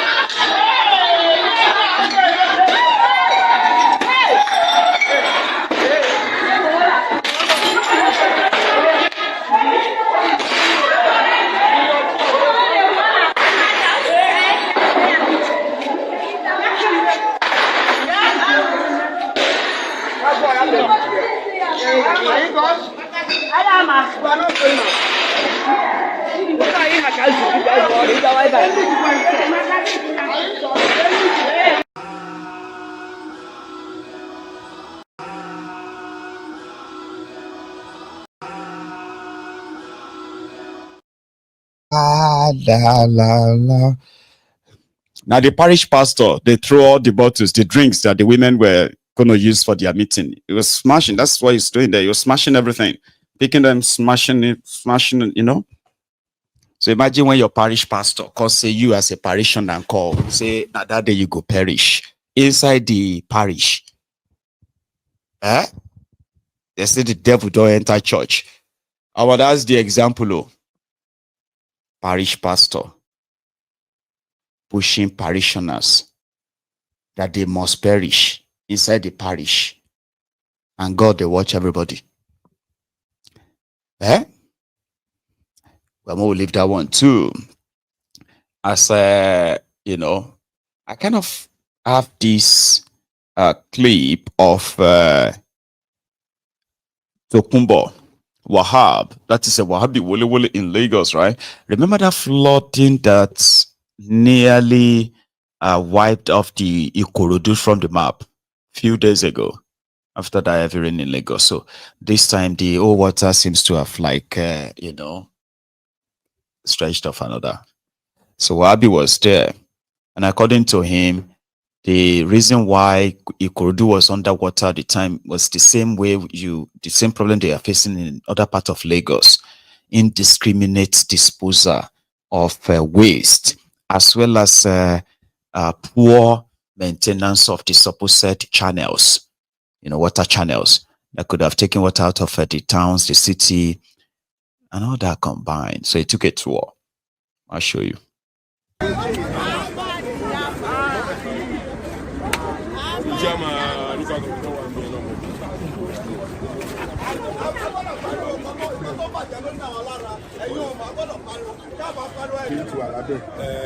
No, it's not about your carry. I take party. Wọ́n ti parí ẹ̀ bí tó yẹ kó mi ẹ̀ máa gbà lọ́gọ́gọ́. Wọ́n ti parí ẹ̀. Ẹ jẹ́ àlọ́ àbájú sọ. How was it on Tuesday? It's too much. Where did we get to? We entered this place. Full of water. Please.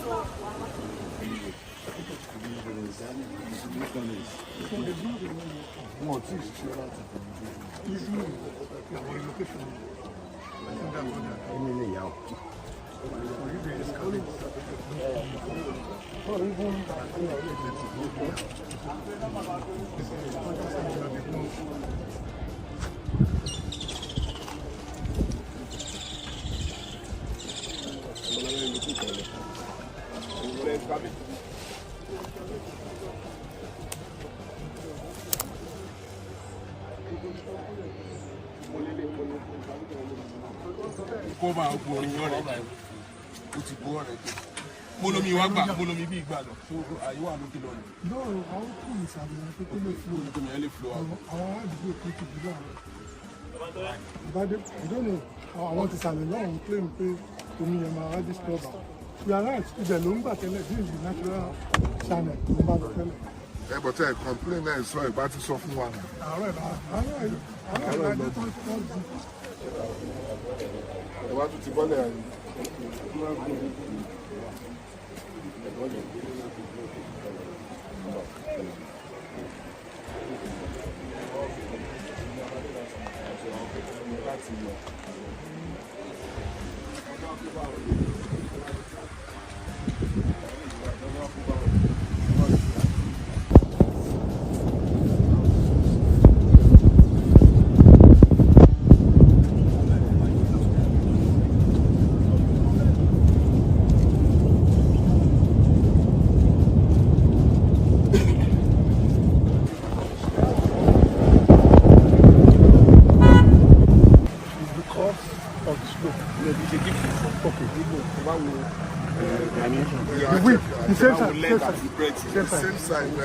The width is the same side, but the depth is the same side.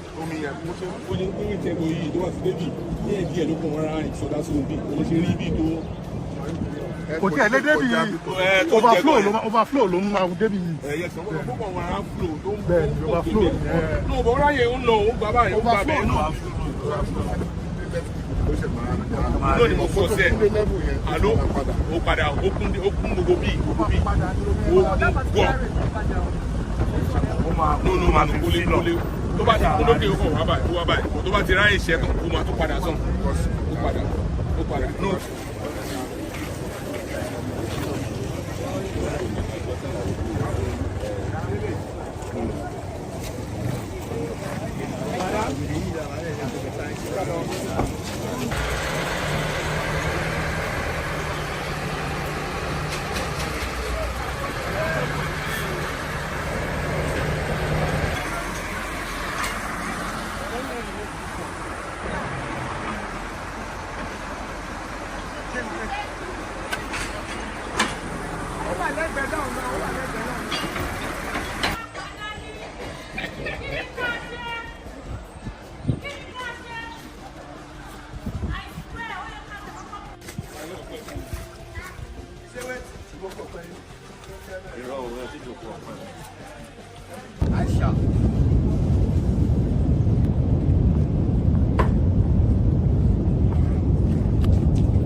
So far,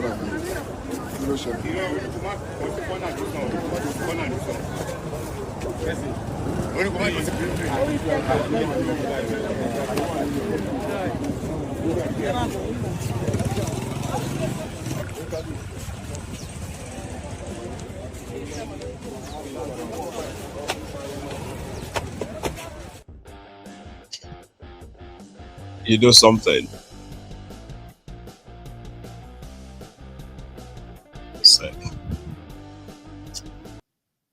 So, you know something? I actually shared that video with you so that you can see what that part of Lagos State looks like. The entire construction in that area is a mess. The entire construction in the area, the whole. I'm trying to find the right kind of like the right, builders terminologies. But you get what I mean, Sha? Like a layout where should be drainages, where you have canals, where like going to be covered, where you're going to have where you know the roads and how the water is kind of like channeled and all of that. Nothing in that place, everybody just kind of like was, and even the constructions that you saw going on. Now the purpose is just to show you around. Okay, that's where people live, and they have government. And when disaster, happens, they bring the cameras, they pretend to care, and that's mostly all you're gonna get. So at the end of the day, until it floods again, that's when you're gonna see them again and say, "Oh yeah, we have forwarded it." Like who are the planners of all these places? Well, I'll be beating myself if I try to want to logically reason them and analyze it. So I'll be beating myself unnecessarily. So thank you very much, everyone, for your time. And again, yeah, to those who are still loyal, YouTube has done, YouTube has actually hit my platform with, they've hit it so strongly enough that people barely kind of like really see the notification or receive the notification now. And that makes it very, very sad. So please, to those like the broadcast, especially those of us on YouTube, okay? So their algorithm or whatever it is called has done a great deal of blow on the reach of the platform. And I've known this, that if everyone who joins try to actually like the broadcast just before you settle down and then share it, you are helping me to beat that their AI algorithm by 15%. And like Tesco, every little help, every penny counts. So thanks to every one of you that have been doing that religiously. So thank you. Invite your friends, invite your not so friendly friends. Send it to them. Tell them that MAIYEGUN today, MAIYEGUN is live.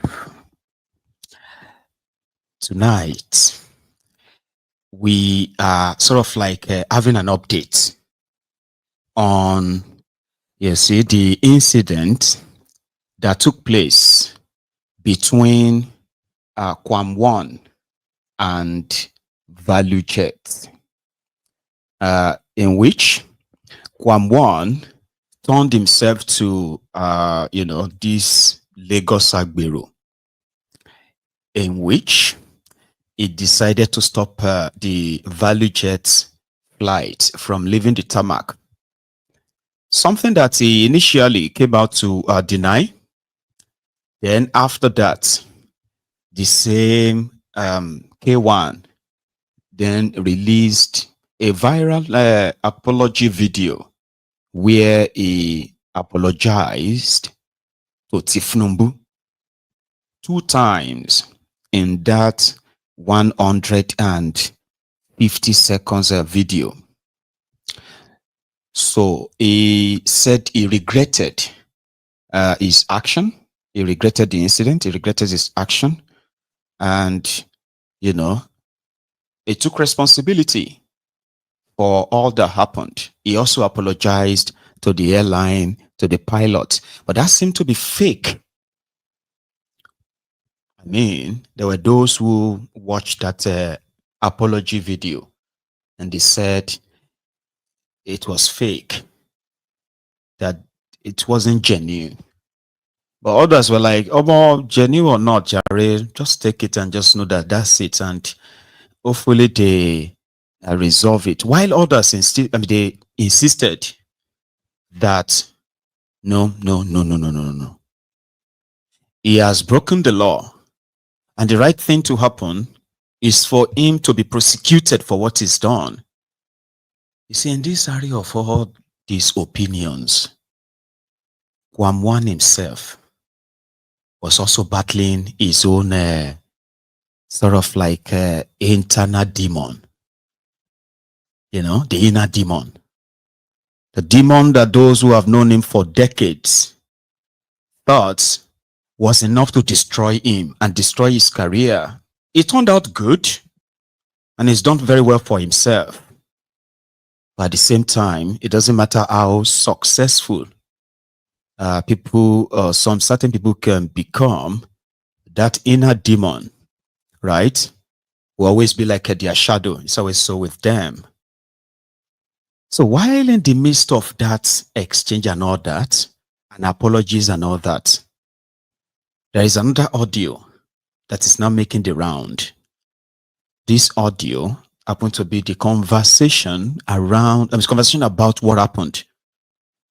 And at that point, it is believed that Kwamwan was having a chat with his own friends, I think, because the way he sounded, right, he was telling them about what happened.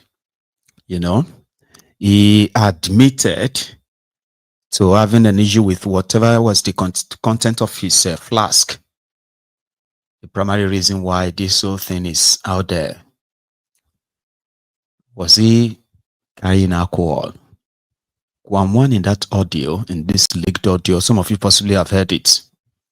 In the leaked audio, Kwamwan was telling his own friends or listeners that indeed he told the staff that the content of his flask was water and it was for his own health. But yet, they won't let him board with the flask. I got angry. He said it. He said, I got angry. And I said, then in that case, nobody was leaving. Nobody was going to board. And from that point, I think he kind of like automatically remembered the scenario again. In his voice, he became more enraged at that point. And that is where that threat against the airline owner and all of them became established. Meaning his apology. Now, here is something we can't really verify before I proceed. I don't have evidence that the audio was recorded at the heat of the moment. That means at the airport where the incident happened that same day. Or it was after the incident where he was probably telling people there about what happened. Okay. And then he made this statement and all of it. So I can't like independently verify that. Okay. However, the content of what he said and the tone with which he said it, and for those who understands the impunity that is currently enveloping Nigeria with Tinubu and his illegitimate regime and all this stuff that you've recorded so far, so make people to be more like, wow. And that's what I'm going to play for you now. So we'll see if you are going to also probably say, wow. And then we're going to go to other things too. At least, let us start with this. Kwamwan. I constantly take water. And he says to me, don't go with this. I said, you are my true water. I am a patient. I needed this water. Every second I needed it. You don't want to see me shut down. That was a conversation between me and him. And he left. He left me on the queue and he went to kiss his person. They speak for some 2, 3, 4 minutes. And then when I come, he says, somebody said, if you said, are you fair? That was my first word to him. Are you fair? You're not fair. If you are fair, definitely you pick one thing out of it. That I am a patient. This is my water. Don't make it a national issue. That's what I say to you. If you believe in God, let them bring Bible, Quran. Go ahead, just talk. You swear. Don't worry, I said, don't bring it to a national issue. And he says, no. And the next thing, he instructed one person, don't let him go. I said, oh, is that the way you want it? If that's the way you want it, then nobody's going in. That's it. And it gets to a point, Now gathering momentum, people are gathering, and I opened this. I opened this, and I put the content on the space. I said, this is water. How can you embarrass me? Shoname, your boss, Shoname, on the street. In government, I guarantee you Shoname in government. I said, don't embarrass your boss. We will make this a national issue if that's what you want. It's okay. My name is Wasiwa Ide. Nobody does that with me and get away with it. It's okay.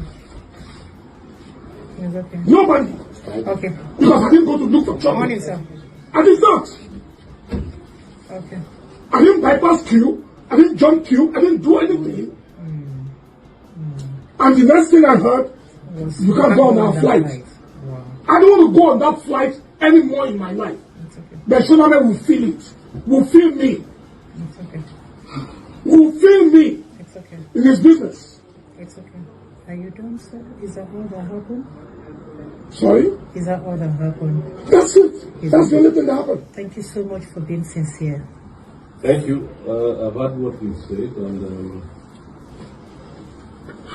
you know, ideally, if you have such conditions, the simplest thing to do is, if there is a medical report to back up your argument, then look, the doctor said I should be doing this because every airliner, everybody, there is this regulation of carrying liquid on board. And at a certain level, if you are able to prove beyond that, I say, okay, this is my medical report. 5th of May, I just had my surgery. I'm a patient. Okay. I'm a diabetic patient. What I do constantly is, sorry? For presidency. Hold on.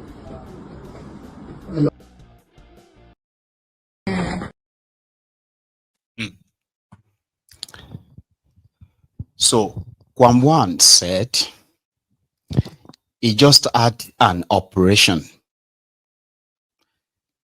He's diabetic. So he had an operation on the 5th of May. Okay.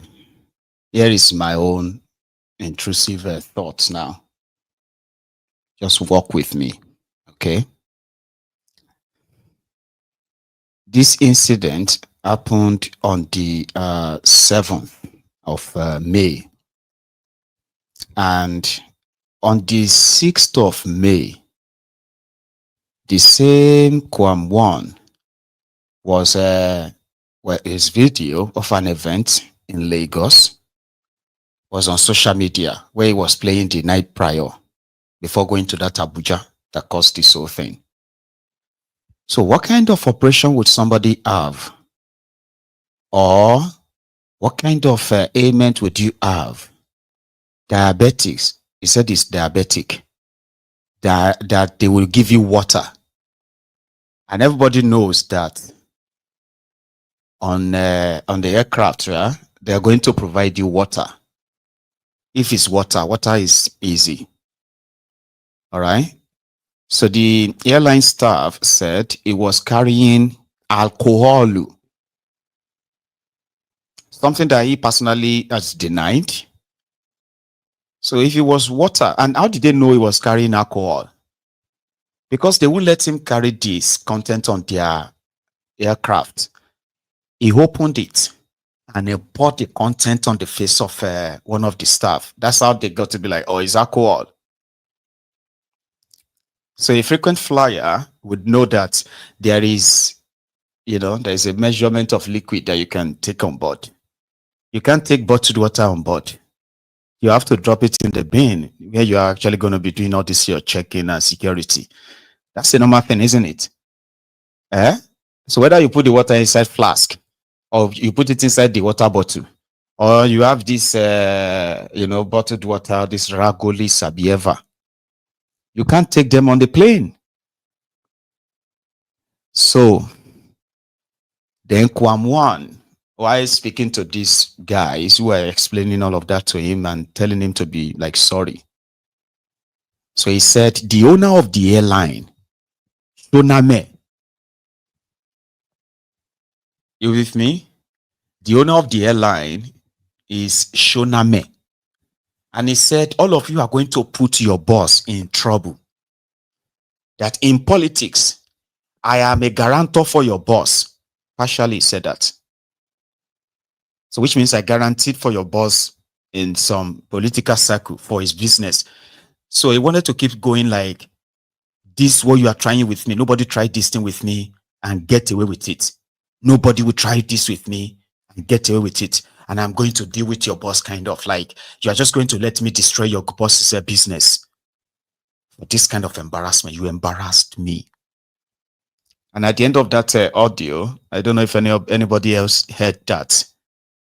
When they said that somebody from the presidency on the phone, that was when the audio ended.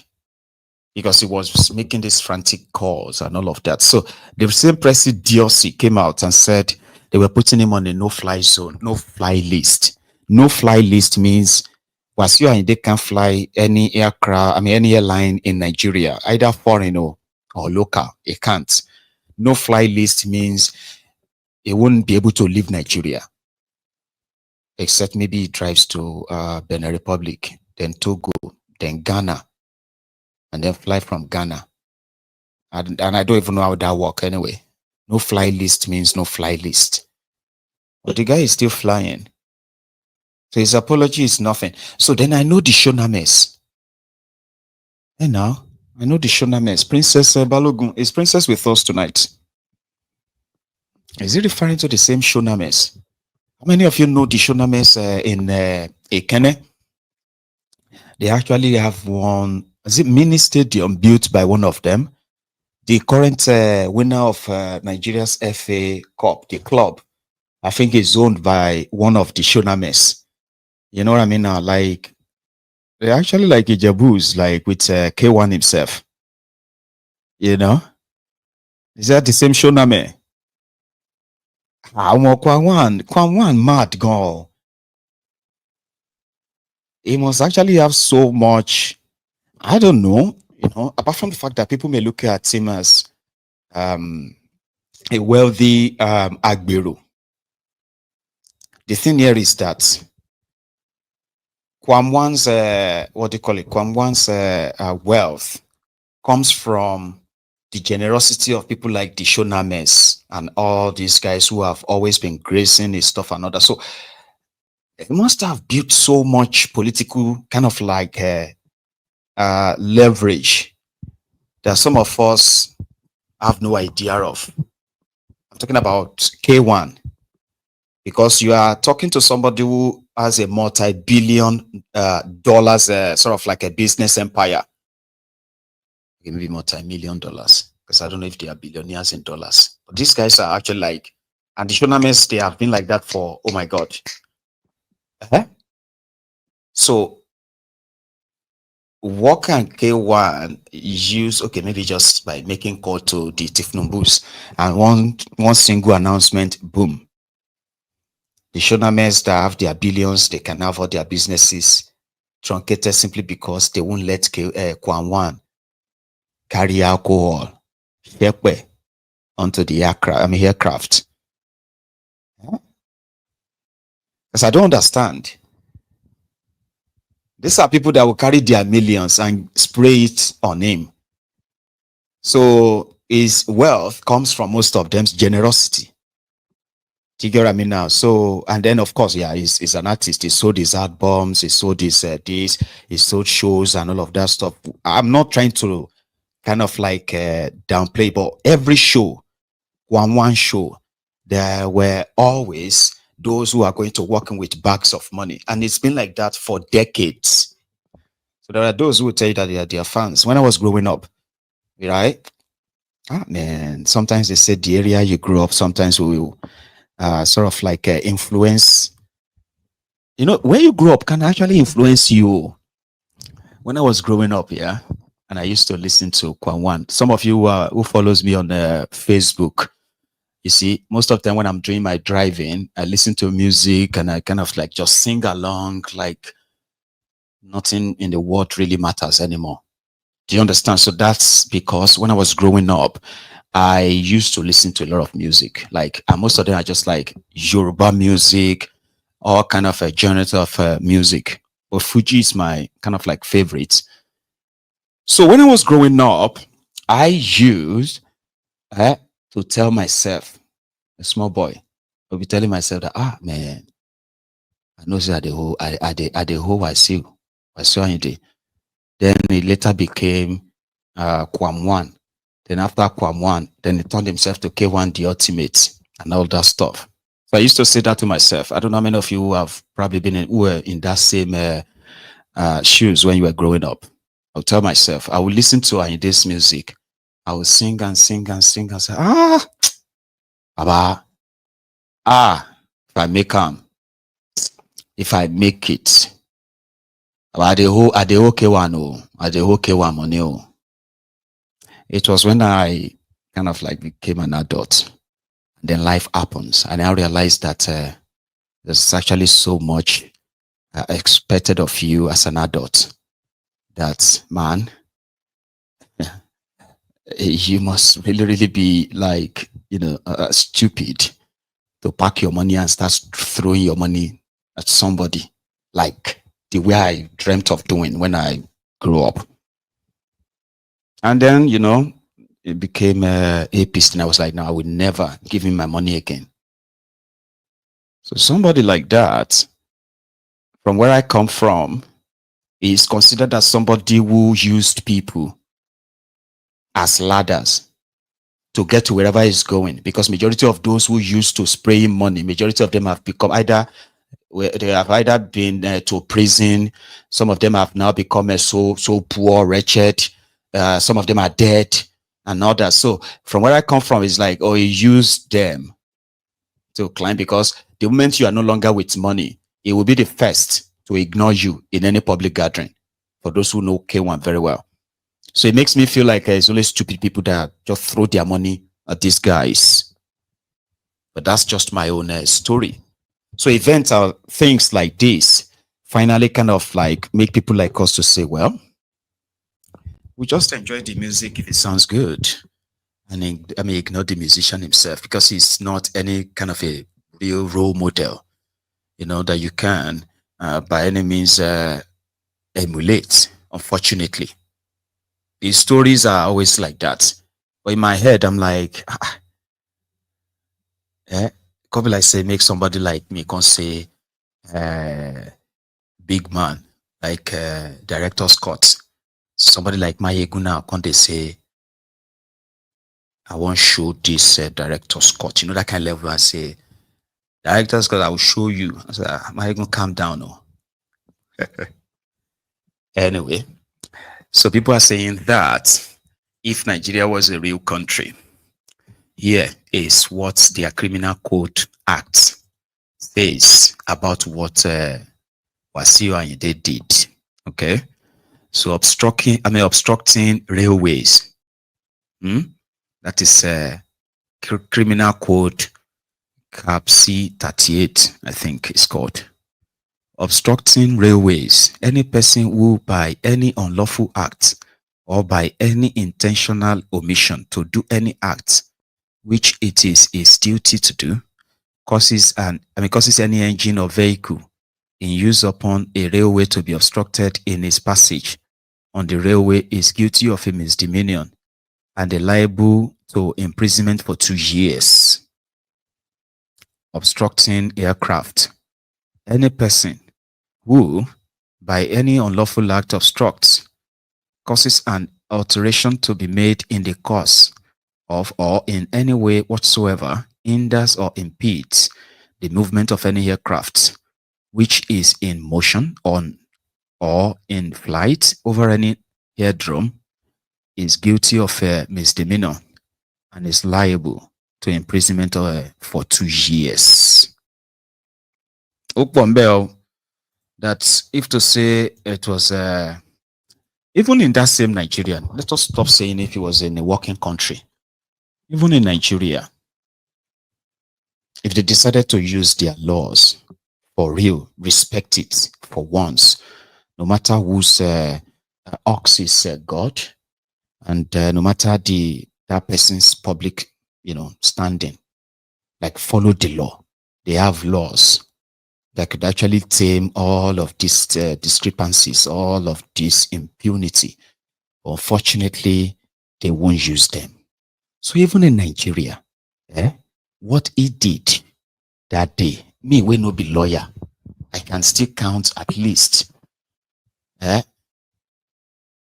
22 charges. In one of them, na death sentence if he's found guilty. You know, why did I say that? I'm saying in Nigeria.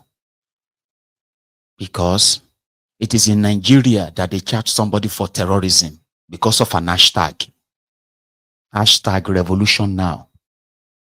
They charged Omoyele Sowore for treason. And if they found him guilty, na death by firing squad because of hashtag, compared to somebody who put the lives of over 150 people, 157 people in danger because he is drunk and he is also connected. So if you follow the law, I can really start about 15. I'll give you some of them. Mode the counter. The first one, assault and aggravated. Don't mind me. I read some of those things. I saw some of those things in movies. So the first one is that disobedience to lawful order. The airport order that says you must submit yourself for proper check before you go on, and you must be cleared before you go on to go on board. So he violated the respect, obeying the lawful order, disrupted that. That's count 1. Count 2, carrying a content that is, highly inflammable because it's alcoholic in an attempt to bomb a plane. That's terrorism.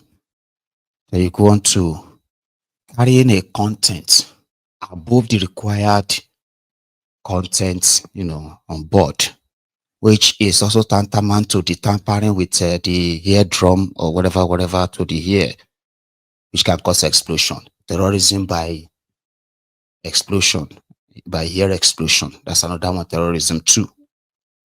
Number 3, invading the tarmac of the plane, of the airport, which is called, what do you call that thing again? Trespassing. Trespassing to, to the tarmac itself is another crime. Then trying to stop the aircraft from moving, which is under section, don't worry. That one is said an attempt to hijack a plane. That's another one. Trauma for the pilot who has now been, she's now in the hospital receiving psychological and trauma treatments. That's another one. So you put them in trauma. 160 passengers, right? In which half of them also have serious different medical conditions, which has already skyrocketed because they thought it was an hijacker. Terrorism by aggravating people's pain and panic rather. By the time we shall finish drafting it, we'll see like about 2022. And I promise you, 7 of them, they will find him guilty. Now, if you do that to someone and you made them pay hundreds of millions in damages, those other ones who are so rich, you understand? They'll be careful. They have the laws there. Are they not the ones who are drafting different charges against people who have done nothing? And the same rogues are the ones who are also drafting, policies that is rehabilitating terrorists that are killing Nigerians. Are they not the same? They have all these useless, criminal lawyers in that place that helps them to draft all this nonsense. Once they are determined to use that their law, now then you go call to say there's a section 7, subsection 7B, 7B, of Kiniko that you've never heard in your life. Or because, and then you say, when did this one come? They say, it is the 1929 Little Thing law. Shimama law, 1929 law. Because you won't send me go jail. You don't get any law. We start from 2000. 2005, 2010. You have to go to 1929. Something where colonial is drafted for you. You have to go back there and draft and say you want semi go jail. That's Nigeria. And they, at the same time, they can turn blind eyes and just pretend that they are not seeing any impunity. As the people concerned are maybe just sacred people. Can't touch them. So you don't run a country like that. That's the point. You don't. And then expect that such country to actually work out. It won't. It's not because so. You get me now. So Kwamwan is going to get away with it. The Shonames are probably just going to laugh. Do you get what I mean? Like, because like I said, the Shonames that I know, they are not into politics. So like, joining, but no, they are not. So they are like so rooted enough that you can call them, all this quiet money. And I think it's because this young Shoname that is believed to be venturing into this sports. I think they also have sporting bets or something. But yeah, K1 may have all the political connection to make him believe that Tinubu will now use his own office to destroy multi-billion naira businesses because somebody made Kwamwan feel bad. Do you get me now? Oh, it's because somebody bruised your ego. Yeah, they bruised my ego. I want you to destroy their business. Oh, that's good. Consider it done. Oh yeah, destroy their business. Like, I don't think Kolu will be that foolish. But like I said, more liver. Okay. So let's go to something else. There are different dramas everywhere. But this one, I would say it wouldn't have been any of my business. But because I know this pattern, and we know those who are always going to fill in the gap, and there is no way that the same looters are not going to part with their looted fund in funding these God's projects. So what is that? Baba Adeboye was talking to them. They were having their, I don't know, maybe Holy Ghost Congress or conference or something. I don't know. So a part of the video was when, and in fact, before then, I have been seeing videos. First, I saw videos of how people were, trooping in, a lot of people. Somebody made a video and said, look at this place, look at how this big one, business center, blah, blah, blah, blah, blah. It's none of my business. So I'm not going to give you that kind of video. So that those of you who come onto MAIYEGUN'S diary, Politico, whenever I'm talking about these guys, wouldn't just be justified to think, oh, it's because you hate religion. Or it's because you hate this church. It's because you hate that. No, I don't hate anyone. I don't even have any reason to hate them. I'm just pointing out whatever role they are playing in the degeneration of this Nigeria. And I won't pretend, right, that I'm not saying that in the name of our Lord Jesus Christ. Here you get. I won't. And that is why they can be running their business. I mean, they're running their business. They're doing fine. Those who are patronizing them are not complaining. They are even the ones that will tell you, is it your money? What's your business? Leave him alone. This and that. So I am not bothered. But the only thing is that when you look at the characters destroying this contraption, and then you see that RCCG is the Christian wing, which they call the prayer wing of the APC. And for those of us who have been like, working in exposing all of these connections in which they have used them to try to keep people under check. So the people that are hoping, expecting a miracle, a better life, a better job, looking for a miracle, they want the fruit of the womb, they want new jobs, they want improved lives, they want better health, they want something, and somebody somewhere offering it to them by faith. So it's going to be difficult for you to now come and say, oh, this person is this or that. No. They are their business partners. And it's nobody's business until you now see that they are using that same platform to not only to hoodwink the people, it is to also, right, mislead them. That's what they're doing, misleading them by saying whatever they are facing in their lives is either because they are not paying enough tithe, they are not giving God enough money, they are not praying enough, they are not attending this or that enough, in a way that they take their mind away from what the criminal politicians are doing to them, which that in itself is worse than what they might be conjuring in their mind of spiritual this, spiritual that. So when you now see that connection, even if you still feel like, okay, it's not be my business. But when somebody who is controlling, a followership of over 80 to 90 million people, that can be our business. Especially when the rogues who are looting the country, borrowing to loot, are doing that. The economy policies that continue to impoverish the people, they continue to do that. And somebody is saying, no, you need to pray for this country. There were many problems. If it's a money problem, yeah.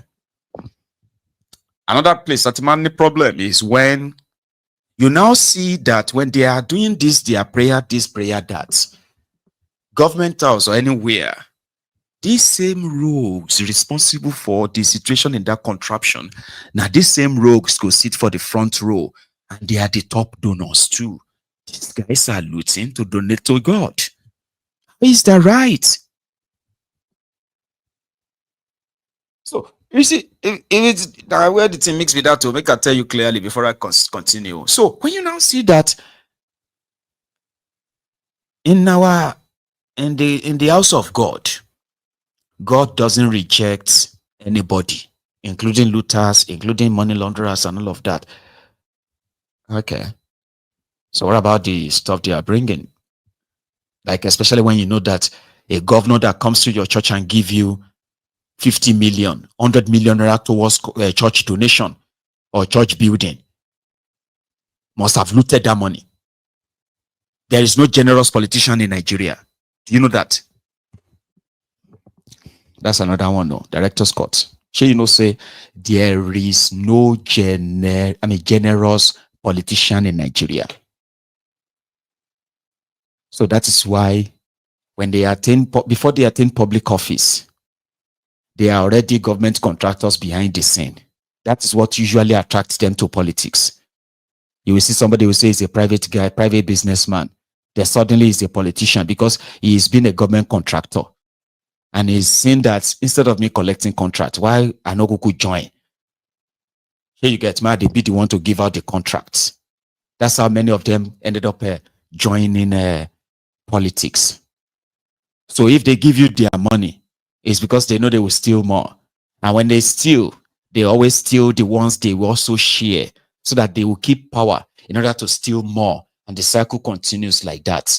They are generous with your money. That's what they're doing. They are generous with your money. A state governor will go somewhere and say, praise the Lord. They say, hallelujah. Hallelujah. Say, Father, I want to thank our GO. Thank you, sir. God bless you, sir. When I was having trouble governing the states, my heart is troubled. What did I do? I called Daddy. And Daddy said, pray, let's pray. And he prayed for me. And all my trouble of how to govern this state just disappeared. And today, our people in this state are so grateful to God that I am their governor. And that is why the people of this state says, I should say thank you to God and our daddy. From that project, sir. I want to say that, sir, I want to say that it's a token, sir.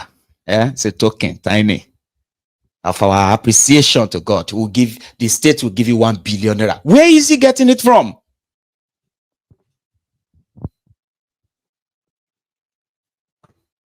You know what's going to happen next? These church people, they will scream, praise God, hallelujah, praise God, 1 billion. Oh my God, Jesus, man, I can't believe it. God is wonderful. Oh, now their money that they take to donation. So similarly, that one is there, even funnier. Or this Sharia North, Bewiri, terrorist governors from northern Nigeria. Those ones are worse. One of you just wake up. Sallu ala Nabi Karim. They say, Sallallahu Alaihi Wasallam. They will speak out the language. You get,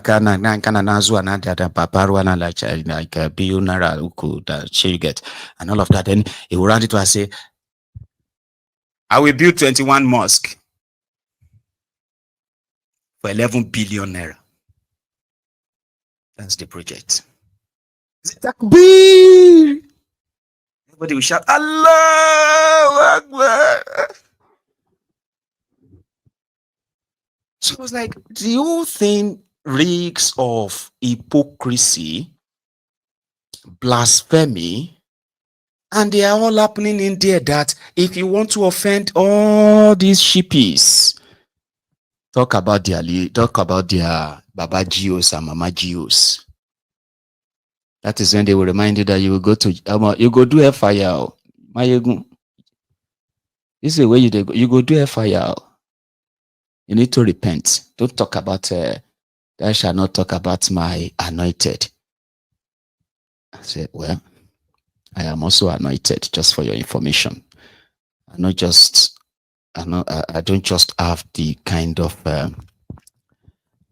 what do you call it? Leverage that these guys have, because I'm strong gone. It is only Adeboye and not this church pastors in Nigeria that can stand up and say, I need 10 people to give me 10 billion naira. You feel me? Sorry, I want to check my. Sorry about that. It is only in Nigeria that somebody will stand up and say, God says somebody should give me 10 billion here. And then poor people, they go to watch these criminals fight over themselves. I'll give you 1 billion, I'll give you 2 billion, and all of that stuff. Now, that's what happened. Inside there, Baba Adeboye is, Adeboye or Iroboye. So, in his church, so the church is now so overcrowded. More and more people are looking for salvation. And right now, they wouldn't want any form of a stampede. So they need to build more sheds. And I think more patios or more rooms and all that. So Baba said he needed 10 people to 10 people to give him 1 billion. Another 100 people to give him 100 million. So we put the whole thing together. It was 20 billion naira. Is Jesus not wonderful? But right now, I need at least 10 of my children. Who can give me 1 billion naira each?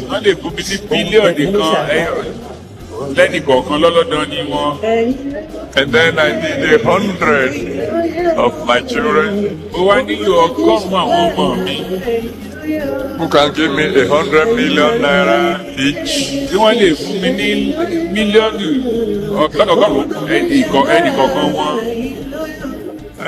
And I need a but right. Although he's not talking to us, so Don't get me wrong, go. But it's kind of like ridiculous, you know. Today's Nigeria, sure you get. The church is asking for that. And of course, they will get it. You get? Anyway, me, I don't, you know, I don't need 10 people to give me 10 billion. I'll be 100 people to give me 100 million naira each. Remember my own fundraiser on the side. What I'm raising is about 800 pounds. Let's put it that way. And I have had some of my people who have reached out, and I can tell you now that I've actually raised just about 300 pounds of that. And I'm grateful.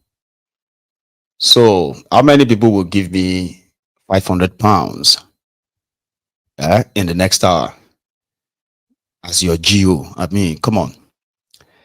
But we'll come back to that.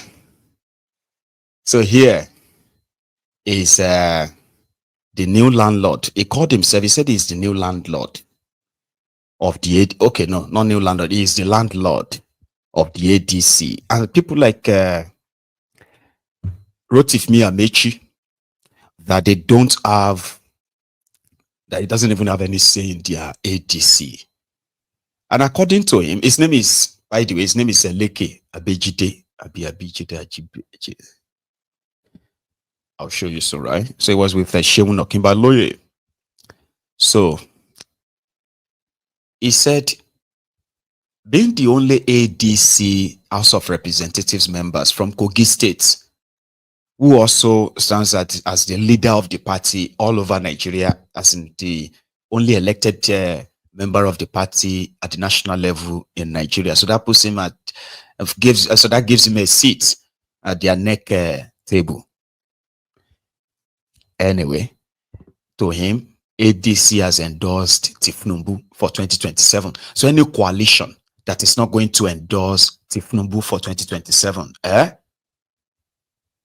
is a joke. That's why he calls it. He said it's a joke. That's the one we're going to go to listen to next. Yeah, this part.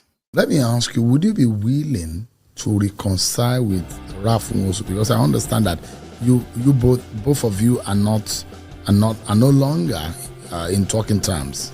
No, we're in talking terms. I'm not fighting Ralph Nwosu. He's a good man.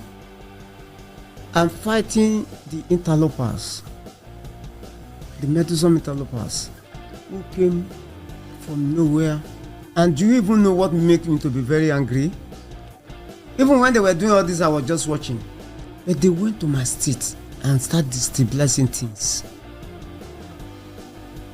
If they had given you the structure of your state, would you be okay? If they give me the structure of my state and then we arrange everything properly from up, I'll be okay. So the coalition that I can support, it's one that will give President Asuwaju support. You know why? There is nobody you bring now that will do better than him. And again, he has only one target. Who are you going to bring to spend one time? They are only telling lies. They will. Goodluck Jonathan will spend only one time by law. He can't spend more than 2 times. Jonathan cannot even contest any longer. Why can't he? He started back, you know. According to law, you cannot be sworn twice. It's a law. So he cannot even dare it. If he wins, the same person who came second will take it from him. There's a person they say if he's on the ballot, he would defeat President Tinubu. No, even though he's on the ballot, President will defeat him like no man business.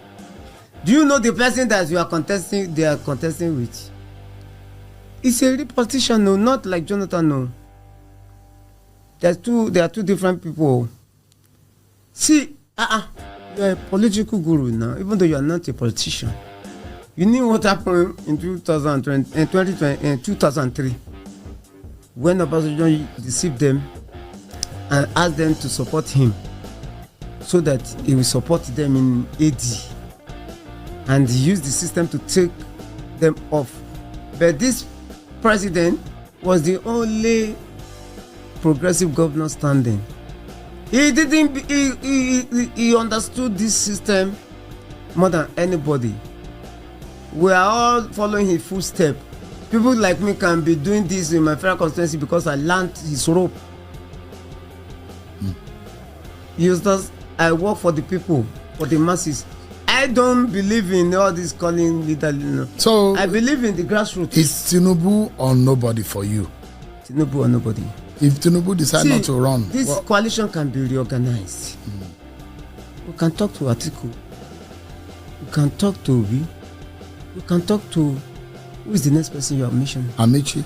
No, Amechi is not a factor in this. He can't win his state. What? Really? He's not a politician.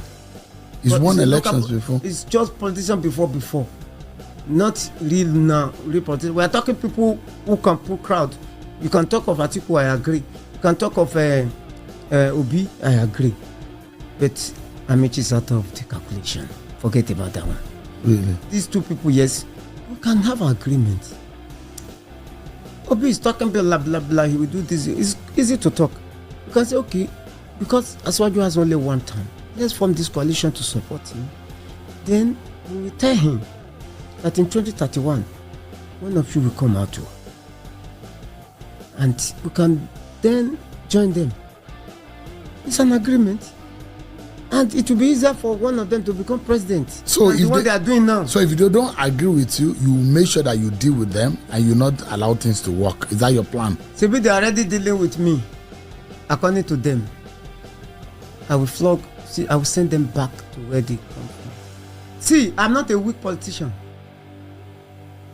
I'm not a weak politician. But you are underrated. But I'm underrated. You see, if I'm a weak politician, when you know how my state was, I wouldn't have won. I was the only one who won my seat. But you are only playing in Kogi politics. Yes, but all of us, in 3 local governments. Every politics is local. And you want to fight you people. Start from your you want locality. to fight people who have been playing national politics for years. I'm now in national politics now. This is my 7th year in the national now. I'm not a baby again in the national. So if you underrate me, I will tell you that I'm not a weak politician. So you will show them. Yes, he's going to show them. Una don't hear No, that's not all. Oh. So according to Mr. Leke, this coalition is not going to hold. In as much as it is an effort to remove Tinubu. For somebody like him, it's not going to happen. Milady Latu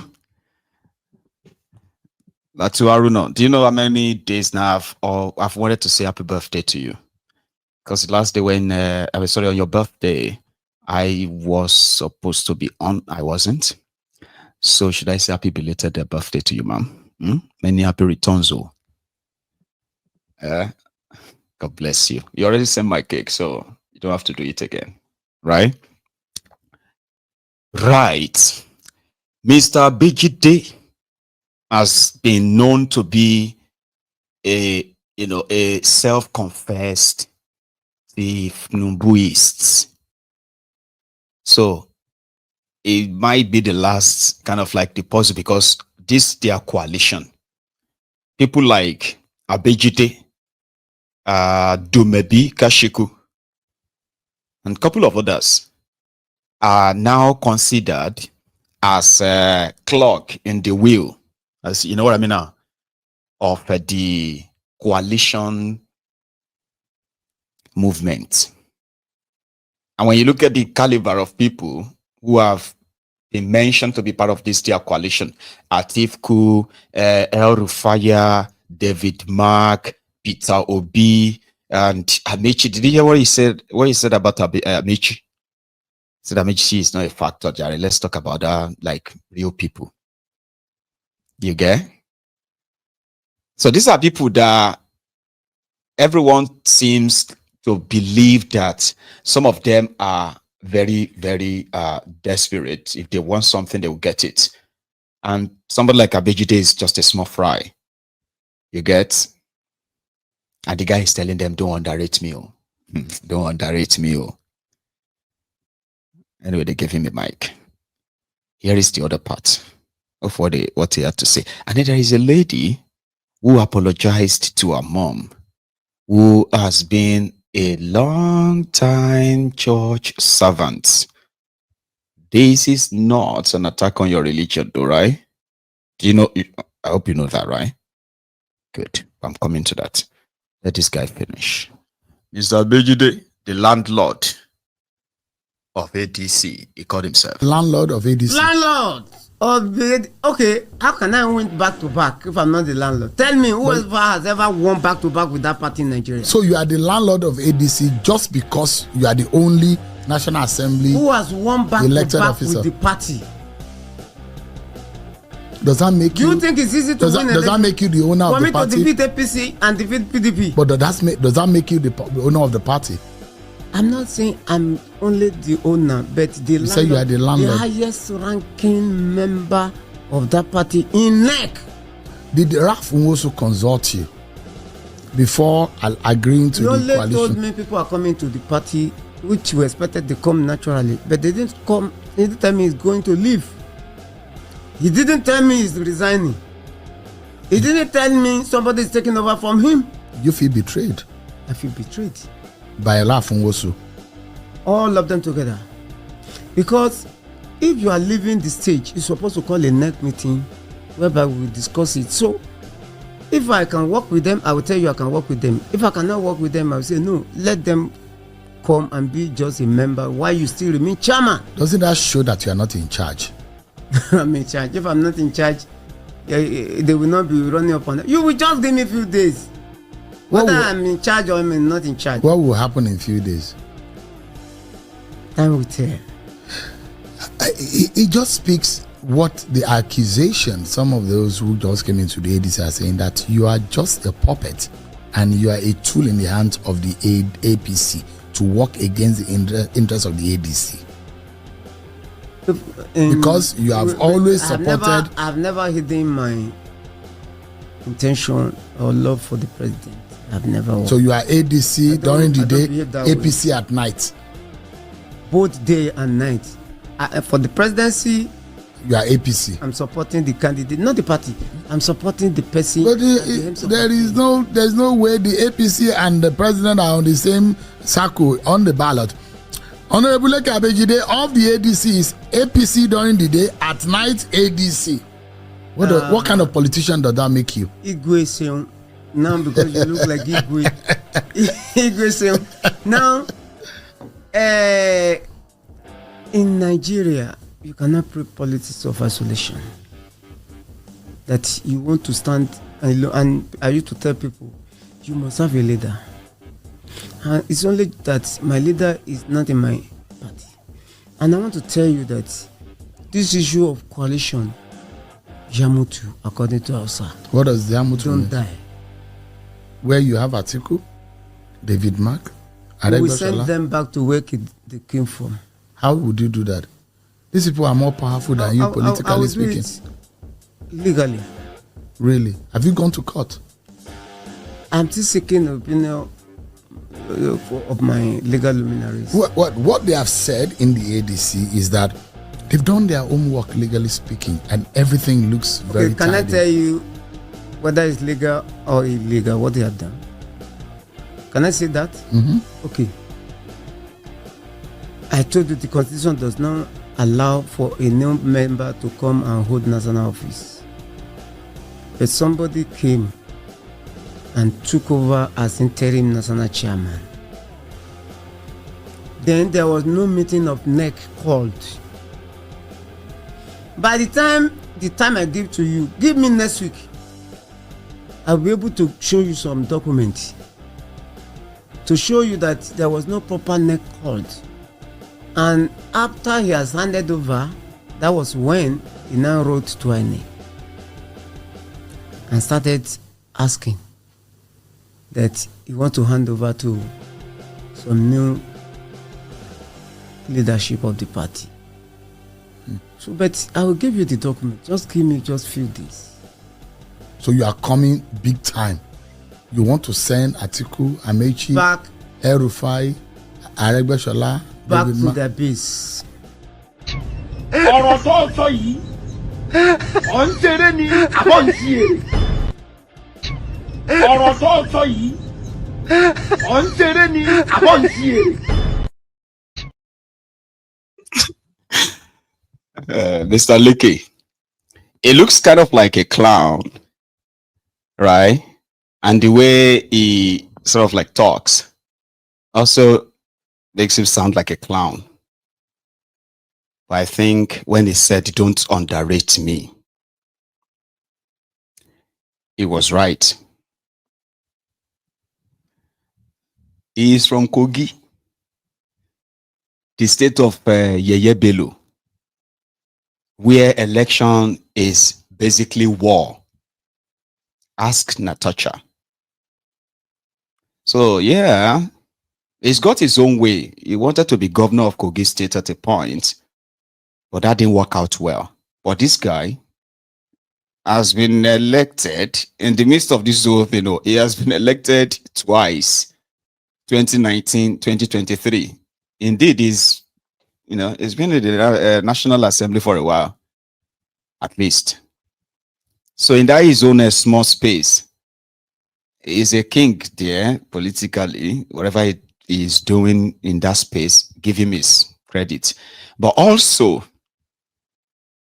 when you now look at it like, logically, that also paints some kind of very disappointing picture. When you look at him and you look at Nigeria, and then you have the exact picture of why Nigeria is what Nigeria is, because people like him makes up over 80% of those who are holding political office in Nigeria. Their mindset, their thought process, and the rest of that, you will look at them and laugh. You won't join politics. You won't. It's dirty. They are this or that. Therefore, clowns, the worst of us is now representing us. The worst of us are those who are leading us. So you look at him, you laugh. He's one of those making laws for Nigeria. He's one of those who are passing budgets for Nigeria.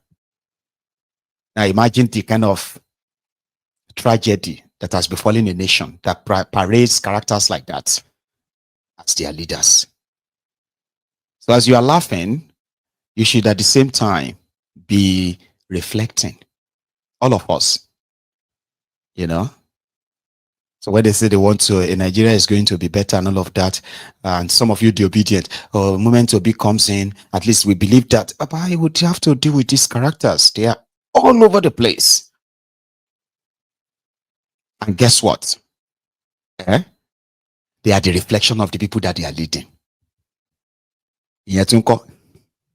When I say they are the reflection of people they are leading, you go take a look at their constituents. When I say constituents, the people that are supporting them or voting for them or they are bribing for whatever it is, go take a look at them. And then tell me if the apple has fallen far from the tree. So you can't build a nation where you have mediocres like that, making your laws, debating your budget and passing your budget, approving loans. Because to them, politics is about winning elections. It's not actually about delivering governance. Not really. You get what I mean? And this was him when he wanted to be their governor. Like I said, that didn't work out. So I will respect all my traditional rulers. I will give you the due respect that is needed. I will make sure anytime I invite you, I will accord you, put you in the best hotel for you to enjoy yourself. I will not look down and put you inside some. I will respect all my traditional rulers. I will give you the due respect that is needed. I will make sure anytime I invite you, I will accord you, put you in the best hotel for you to enjoy yourself. I will not look down and put you inside some. I will. Somebody just typed, wow, African Wahala. Have you listened to the one that is their governor now? Olodo of Kogi. So those of you who sabi pray for Nigeria, keep praying, Those of you who won't fight for Nigeria, now better go back to the gym and start getting your energy back. With the characters like that, you can know that Iluyeti lasident. So it is all man for himself now. All man for himself. So as long as you can sort yourself, never to go sort himself.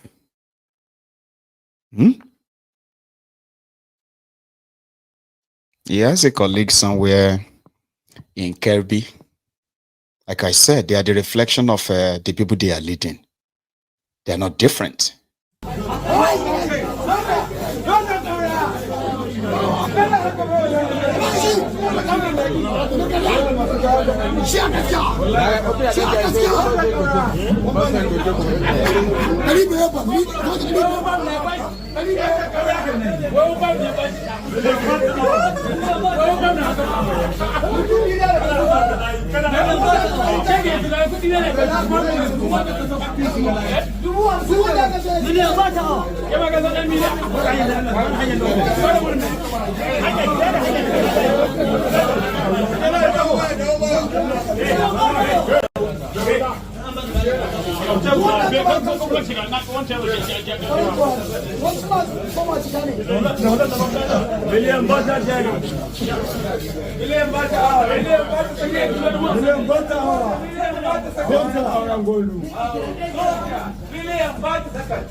So those of you, Mr. and Mrs., don't give up on Nigeria. Here is something for you. As some of you are laboring or, striving to actually make a difference, you want Nigeria to be better. On the other hand, some people, they collect 400 naira to further bury Nigeria. Their actions have led to horrible people gaining power and then using that power to punish them. Do you understand? Why you think you are starving to make Nigeria work? This Nigeria must work in our lifetime. This Nigeria must, this is because I've had people say that, okay? So this Nigeria must work in my lifetime. As you are, striving to have that happen, some people, they collect 1,000 naira, 2,000 naira to further get crooked criminals into power. Who will then, after getting that power, they will now punish everybody all together, including the people that they gave for 400 naira, 1,000 naira to. You that collected no shishi because you want Nigeria to be better on this. Those ones and their choice and their enablement, right? They will now bring in criminals whose actions, policies will make life even harder for you. Is they see them? Somebody said, some of you must die if this country must work. Some people must die. I said, who are those people that must die? I said, those who are enabling these criminal politicians. I said, well, there are many. So it's either you are going to actually have to fight a civil war with the Ronukus. You just start a revolution and they won't, their criminal leaders won't be they won't be the only target. You will also have to target the Ronukus. So that way you are cleansing the whole place. You are ensuring that you are cleansing their enablers too. I'm just saying, because it's so massive. that the criminal politicians have invested so much in impoverishing the people enough that, Baba, a complex say the pool can never dry. Countries, they pull people out of poverty. Nigerian criminal politicians are dipping people into poverty, and they're asking them to clap and be grateful. They are telling them that it could be worse. Yeah, we know things are not easy, but it could be worse. You should be grateful. Be thankful. Be thankful that you are not like Somalia. You are not like Sudan. You are not like this or that. They are telling their people that life is worse than whatever hardship they are facing. But instead of them to get mad at their leaders, they should be encouraging their leaders. Papa, encourage them to do what? To do their job.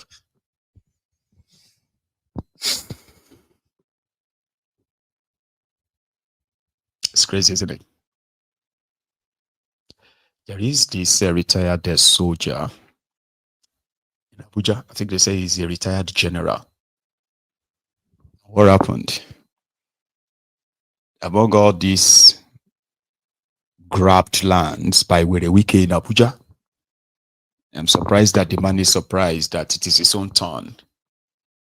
Maybe he's not, because the video didn't even show like he's surprised. So what happened? A retired general, I heard, a retired soldier of Nigerian army, very old man, converted his land, his portion of land in Abuja, to a garden that seems like everybody goes there too.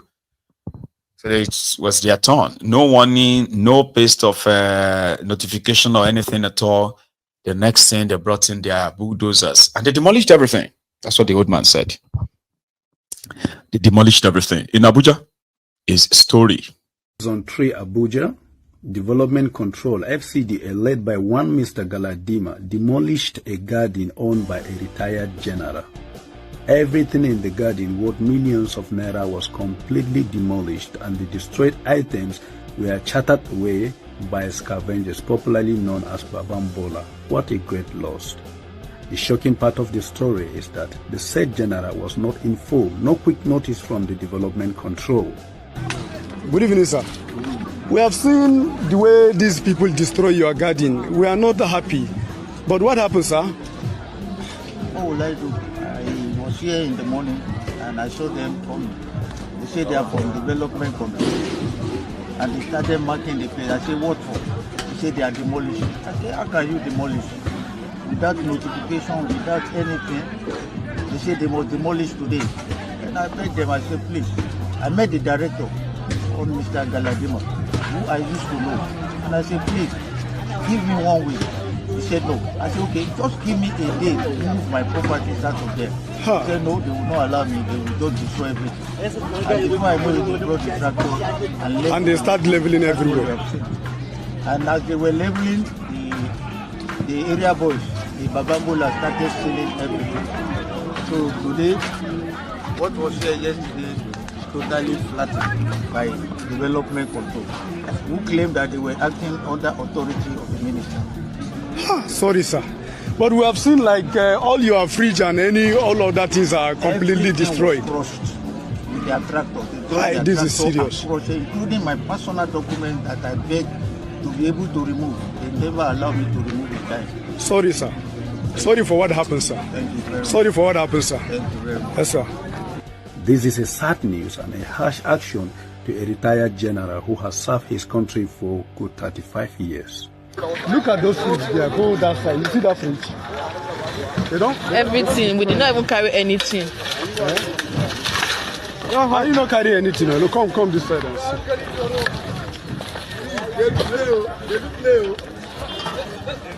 Oh boy, see how many millions of naira we don't go here now. Kai. The reason behind the operation by the development control remain unknown, but a humiliated action against the retired general with no regard.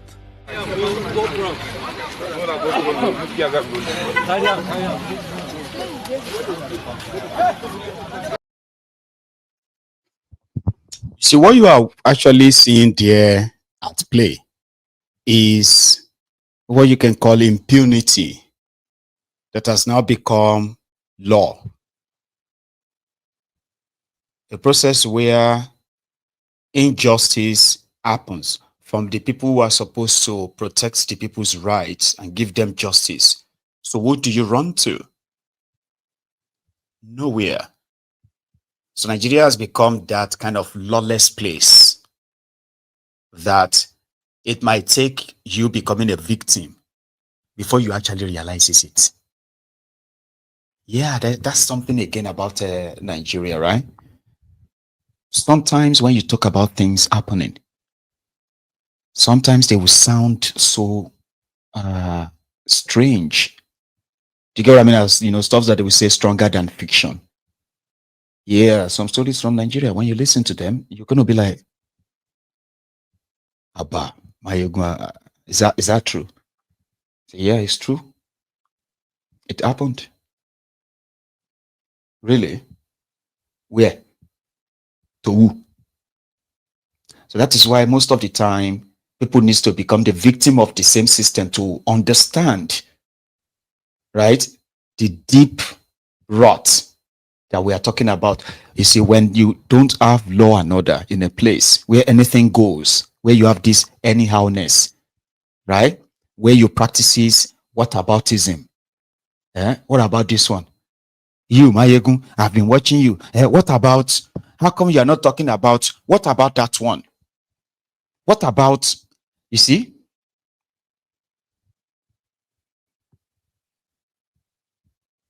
It's unfortunate. So people need to become victims for them to understand how to react to injustice. And when it hasn't happened to them, sometimes they tell people to move on. Oh, Baba, move on, Jare. I don't understand all this complaint, Jare. Something will don't happen for the past 2 weeks. Baba, move on, Jare, instead of you to just move on. They want you to move on. But whenever it happens to them, they will now watch them with the kind of reactions. The reactions that it will be like the whole world is against them because all of you are quiet now. Can you not see what I'm suffering? Can you not see what they are doing to me? Everybody is quiet now. Typical. That is why on MAIYEGUN'S diary Politico, for me as a professor and the GO in this temple, in this field, I have realized that the type of injustice you have in that contraption does not even spare anybody. You are not spared. I'm a Christian. Now like this, it affect you, not to affect me. You know, I am a Muslim. I'm a Yoruba man. Oh, I'm an Igbo man. I'm a Hausa man. You know, touch me. You are lying to yourself. Because the injustice is there. It can't be like one MF, karma. There seems to be the only thing that is democratized in that contraption. Development, babu. Human rights, protections and all of that, mba.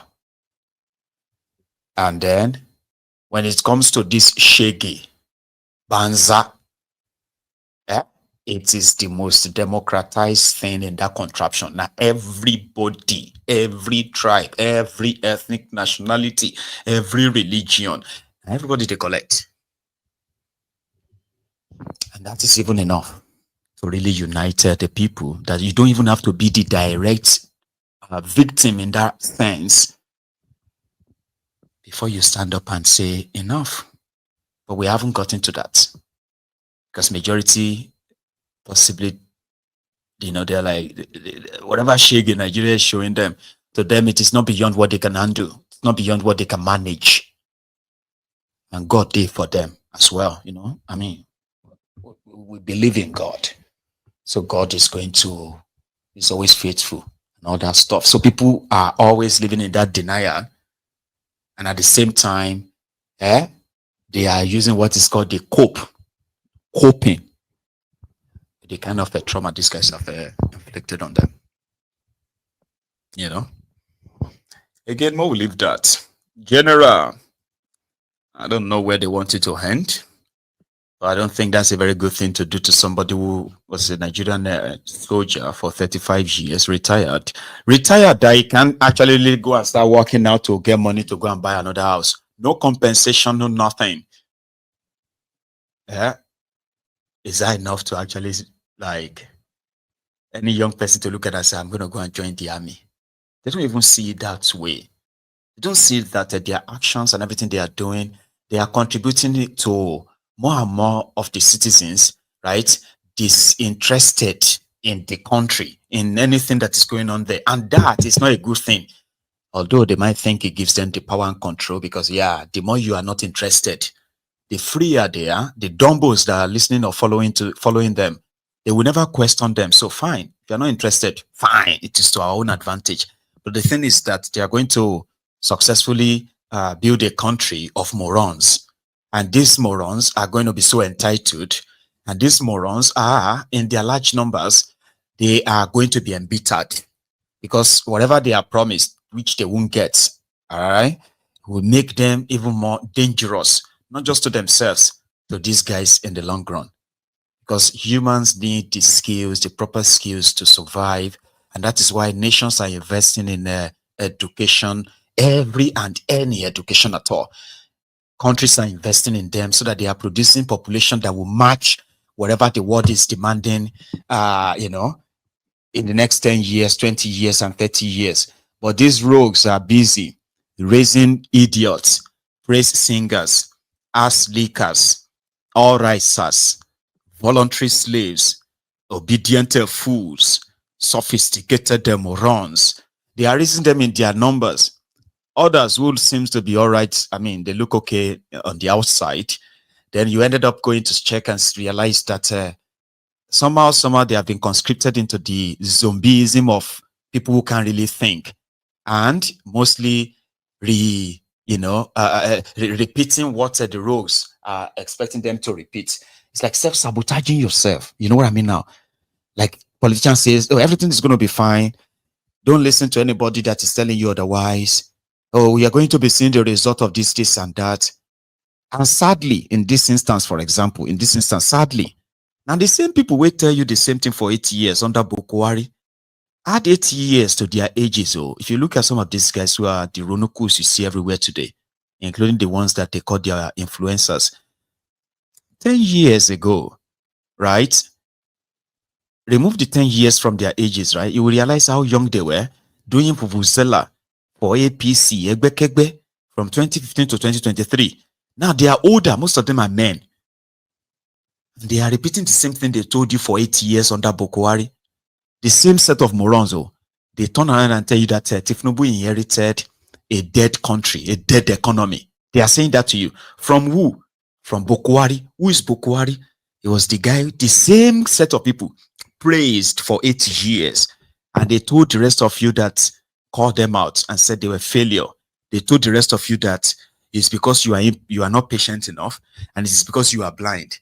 Because if Bukwari's policies, Bukwari's this or that, he will be paying off later. No beyond that, Tinubu, the Bukwari's 8 years supposed to begin the pay.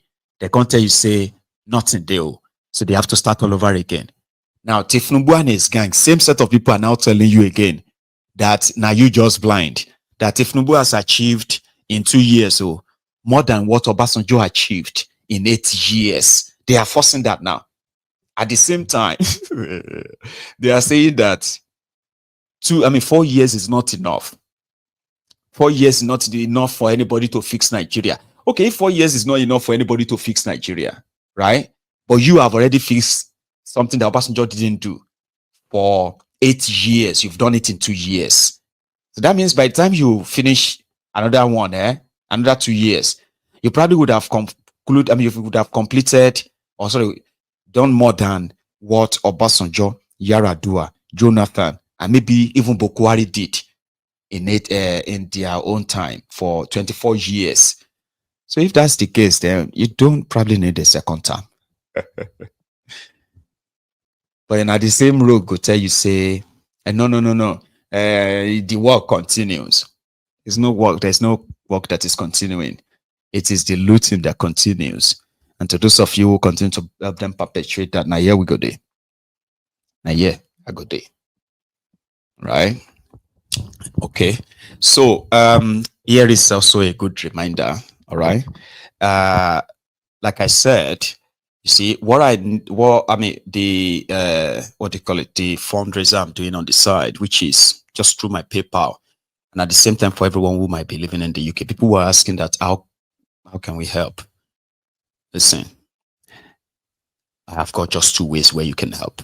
Okay, you can use the PayPal, right, to give the support, and if you live in the UK, you can use the Diaspora Radio's bank account. It's quite easy, and it may look like if you punch them in and it doesn't look like it matches, well, I think it's because it's not the regular kind of a bank. So just use the name Diaspora Radio International as the name, the account number, the sort code, and the bank. It will indeed get to me. You can even send me a screenshot so that you can confirm if I got it or not. Okay. So MAIYEGUN'S Diary Politico again. Here is why I need that support. So I can tell you now, since I feel like I have to properly, so that you can understand how important it is. Now, MAIYEGUN'S Diary Politico as a platform here, right? For all these things you're saying, to tell you the truth, right? They come from, a serious sort of like investment. These are the hardwares. So behind the scene, I've got other softwares. Softwares are not bought off shelf. You subscribe to them. So they are most of the things that I have to use to make you see me as you are seeing or wherever you're seeing, however it is sounding. Now, when before the YouTube algorithm started messing up with me in the last, and I've been struggling with that for a while, to be honest. So when they started messing up with me, like about 4 or 5 months now. So initially I was like covering up the deficit just from my own end. When I say deficit, it now comes to the point whereby my outgoing is not ordinary. It's not like, it's not like the ordinary people's outgoing anymore. Not like an average folk going out. So I've got a lot of outgoings. And the moment my income, which is my revenue from all sources, dwindled, I'm talking about revenue dwindled by more than 70%. Do you know how drastic that is? It never go back up. And at this point, it is almost choking enough that I could possibly not be showing up regularly to start with. I won't be showing up regularly. And then another thing is that the quality of what I'm actually presenting may become altered. I've actually come this far enough. So I don't know how long YouTube is still going to be like that. And if you see me ask for help, it's because I actually need it. Simply because if my mind is so much on how to ensure that everything is still running smoothly, like somebody sent me an email, Idris, and he said, I mean, there's so many things you are not telling us, and your eyes, your face tells them more that there's so much on your mind. But you still have to put up a smile. You still have to put up, the face, present the show like nothing. But right behind those eyes, I say, well, maybe you can see. So I don't have to put it up out there, but I have to be. So if you are one of those who always say, oh, MAIYEGUN, we are here for you, then this is time for you to actually really be there. It's not by force. It's not forced, okay? So eventually, right, what I go find in level. If you make it easier for me, it simply means I can concentrate, and I have to. Now, like for instance now, so they always have different times that they come out for all of them from all platforms and all that. So tomorrow, I have like over 600 pounds extra of what is going out there from my hand. And I could really do with any help. You get what I mean? So that's why. So if you see me, like, if you see that I kind of come back and say, well, I need your help again. Listen, it is because I do. And it is not because I can't feed myself. No, it's just to make sure that, things remains as they are. While behind the scene, everything that is needed to keep it running is in place. And I won't lie to you, it's not easy. So it's got far gone, I'm so far gone from when I used to use my phone. It was easier. Life was easier then. Didn't need microphone. I didn't need all of this. Just my phone. And I could just turn it on anytime and do all of that. I've invested so much in this simply because I want the quality of what I share and the time you spend with me to be worthy. To be worthwhile, right? Now I'm going to wrap up soon, like round up soon. But I still have like two things to share with you. A younger lady, has made a video appealing to the church on behalf of her mom. First, she apologized to her mom, saying, "Mom, I'm so sorry. In case if you see this video, I just have to do it. My mom can't be doing this, and that all the time. And yet, when she needed the help most, she hasn't gotten. I don't know what courage she has to do this. But again, I can tell you that it was probably like the last resort. Listen to this.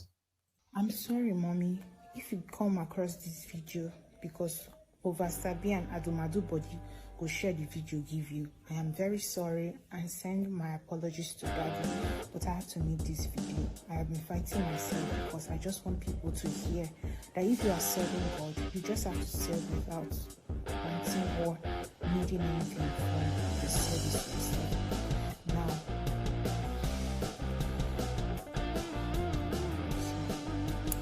my daddy and my mom, they've been serving in the church active for about 28 years. I think 20 to 30 years. I'm not sure about the number of years they've been serving, but they've been working actively in the Redeemed Christian Church of God for over 30 years. Secondly, I'm establishing a fact here. I'm establishing an information so we can understand through the story. And my parents, my dad, in course of serving, came down with diabetes.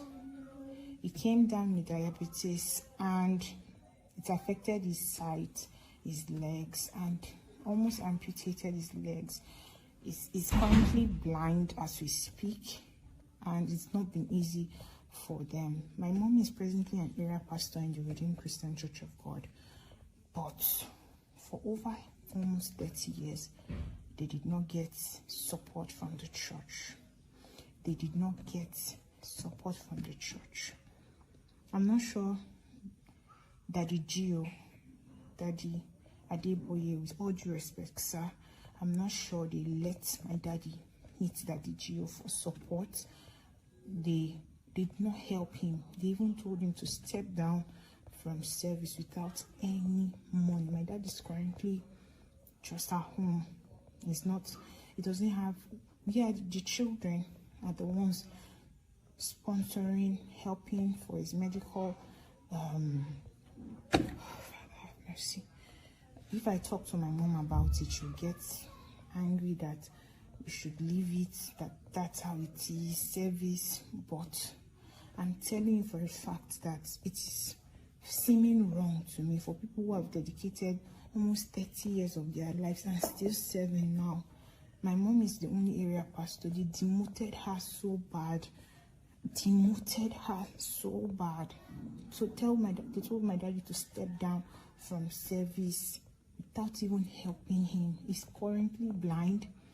I don't want any pity from you people. We are doing well and we are taking care of my father the way we can take care of him. But I'm just telling you that this thing discouraged me to the point that I stopped going to church. But I just started going back to church and I'm having my peace, and I'm just seeing that God no be man. God no be man. I wish God can come down and speak. It will be better. But God no be man. I just want you to, I've refused to serve in any department in church. I would not give my service to church, but I will give my service to God, which is my utmost obligation. I am just saying it in case any member of the RCCG sees this video. My mommy's name is Pastor Blessing Sagi and my father is Pastor Mr. Blessing Sagi. You guys should check on your pastors. Give them something. People spend their money. They spend their money for let's go fishing, to open churches. They borrow money just to see that the work of God is going on. If these people die, they forget them. And that they have been sick and he's just in the house. Nobody cares to check up on him apart from one of his friends in church, Pastor Wamba. They don't check up on my dad. For somebody who gave from ushering to another level, they just removed him like that. It is well. I'm sorry.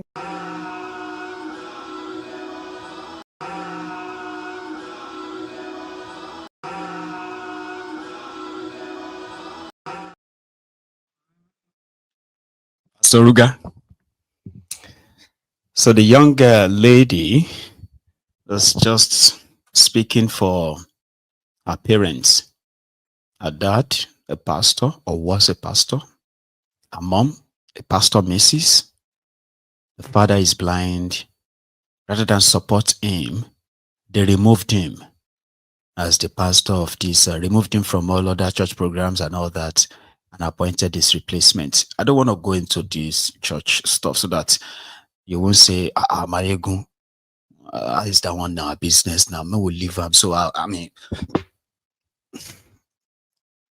it's just that when I saw that video, I couldn't but just save it. Right? And hopefully, who knows? Maybe through my own platform and other platforms too, the message will get to the Babajio. I don't want to say all I have heard about that kind of situation, okay? But again, who knows?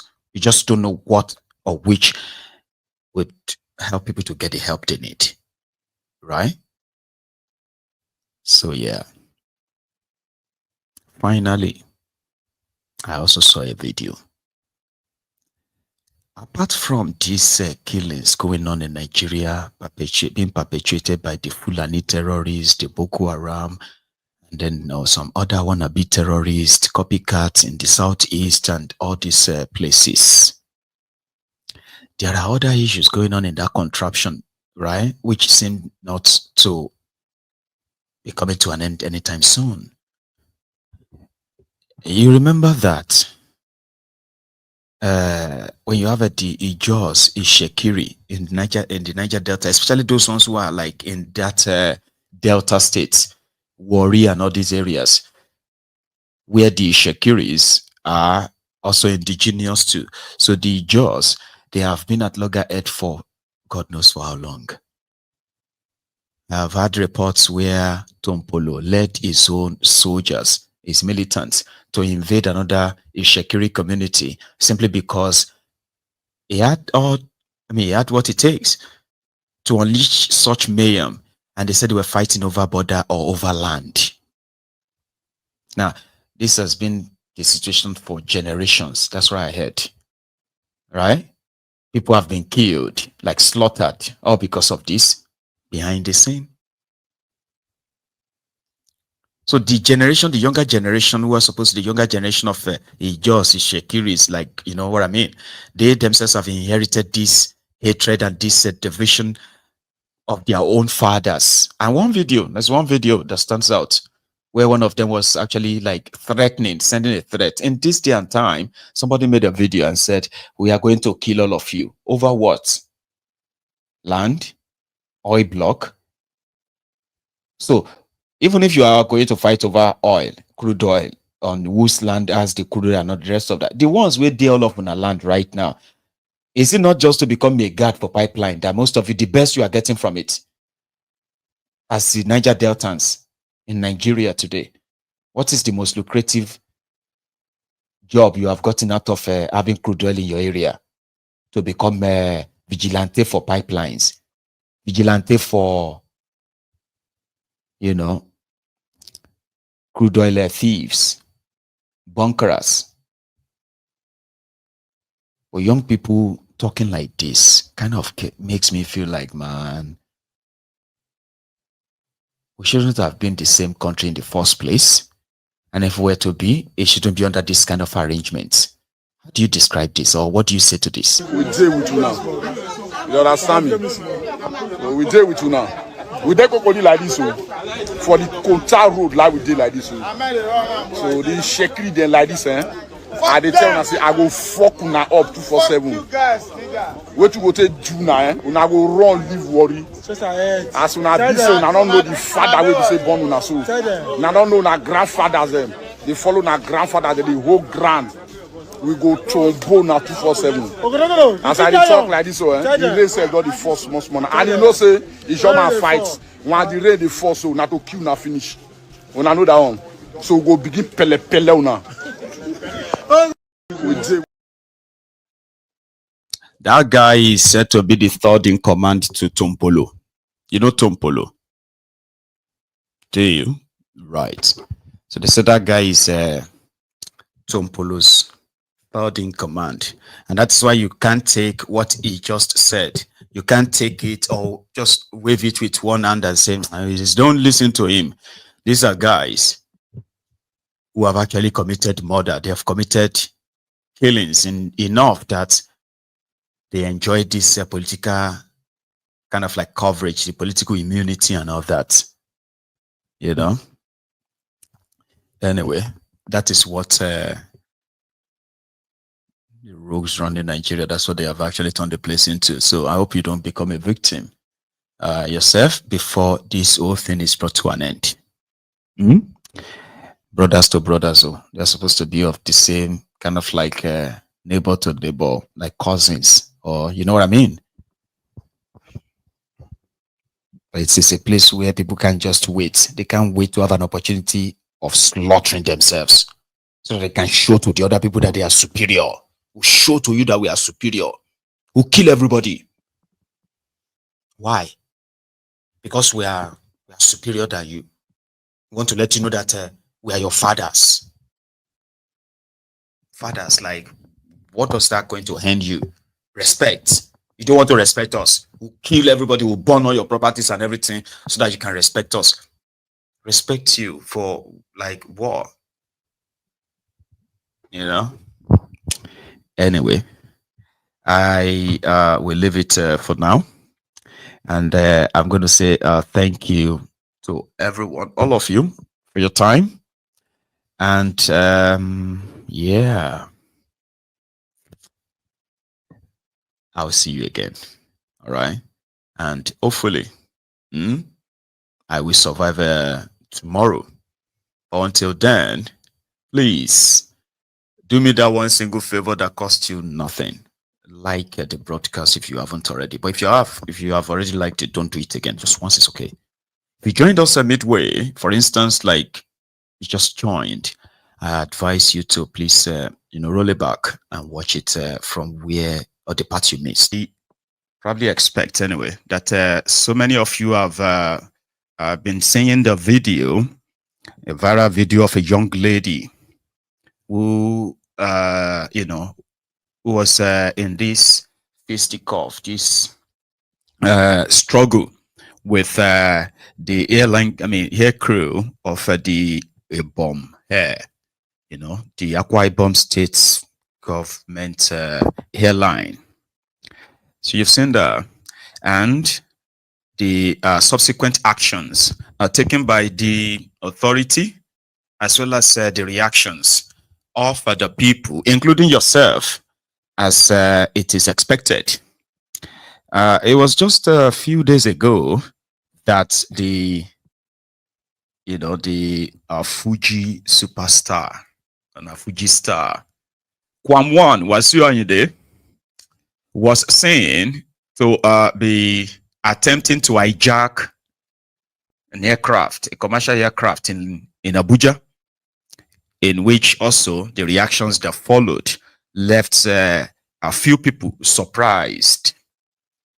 Again, few weeks back, not so long ago, just a few weeks ago, about maybe 3-4 weeks ago, on social media, Nigerians were debating the difference between Lapo baby and Nepo baby. Nepo simply means, the people who have a leverage over you because they have money, and therefore they will benefit from the nepotism of the system, the impunity in the system, so they can get away with it. Nepo babies.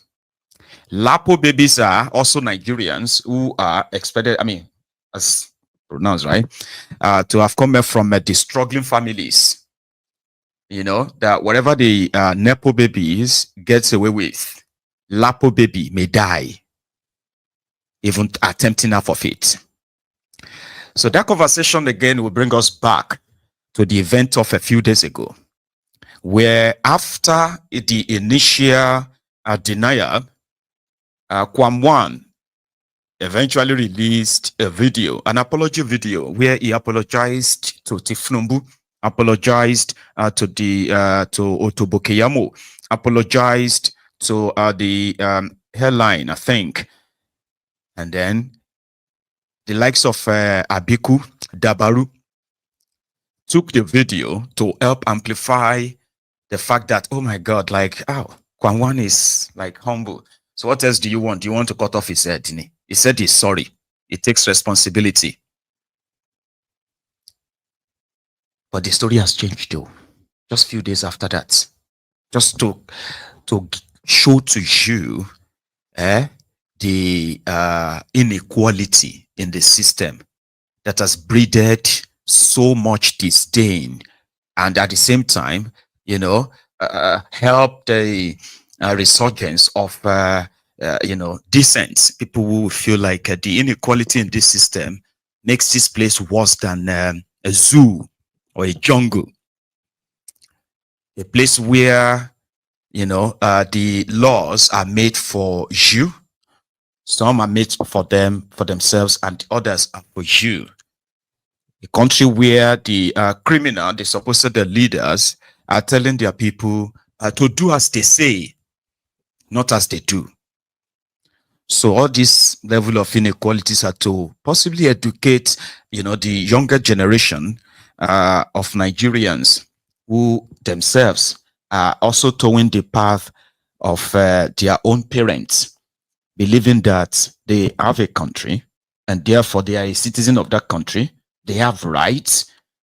But events like this are to remind you that, listen, that Nigeria is not working and is lawless. It's because the criminals in charge of the place want it to be lawless. That doesn't mean that you can be lawless. In that regard, the same crime can even carry a maximum punishment for you right before your very eyes. And there's nothing you can do about it. The imbalance. Some called it injustice.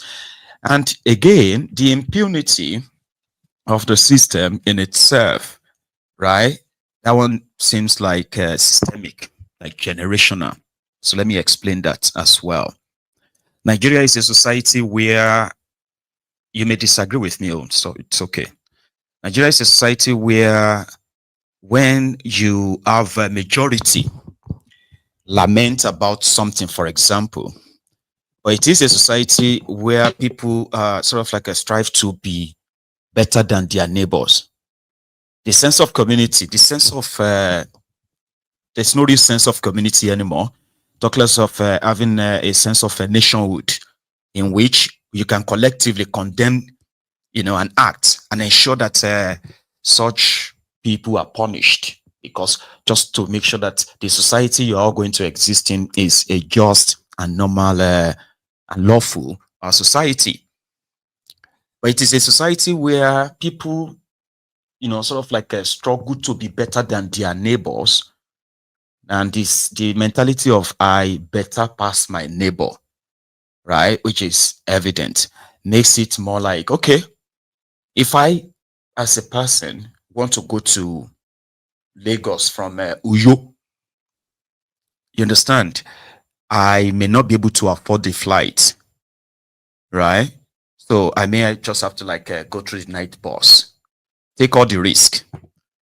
But if I am better off, come on, if the flight is now being sold for, if the ticket is now being sold for 400,000 naira round trip from what it used to be of 30,000 naira round trip, as the country changed though.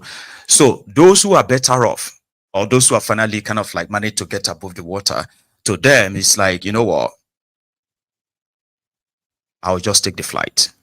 Now, that taking the flight in this sense is not because of, it's not because of the matter of urgency for many of them. It is just a matter of a class, social class.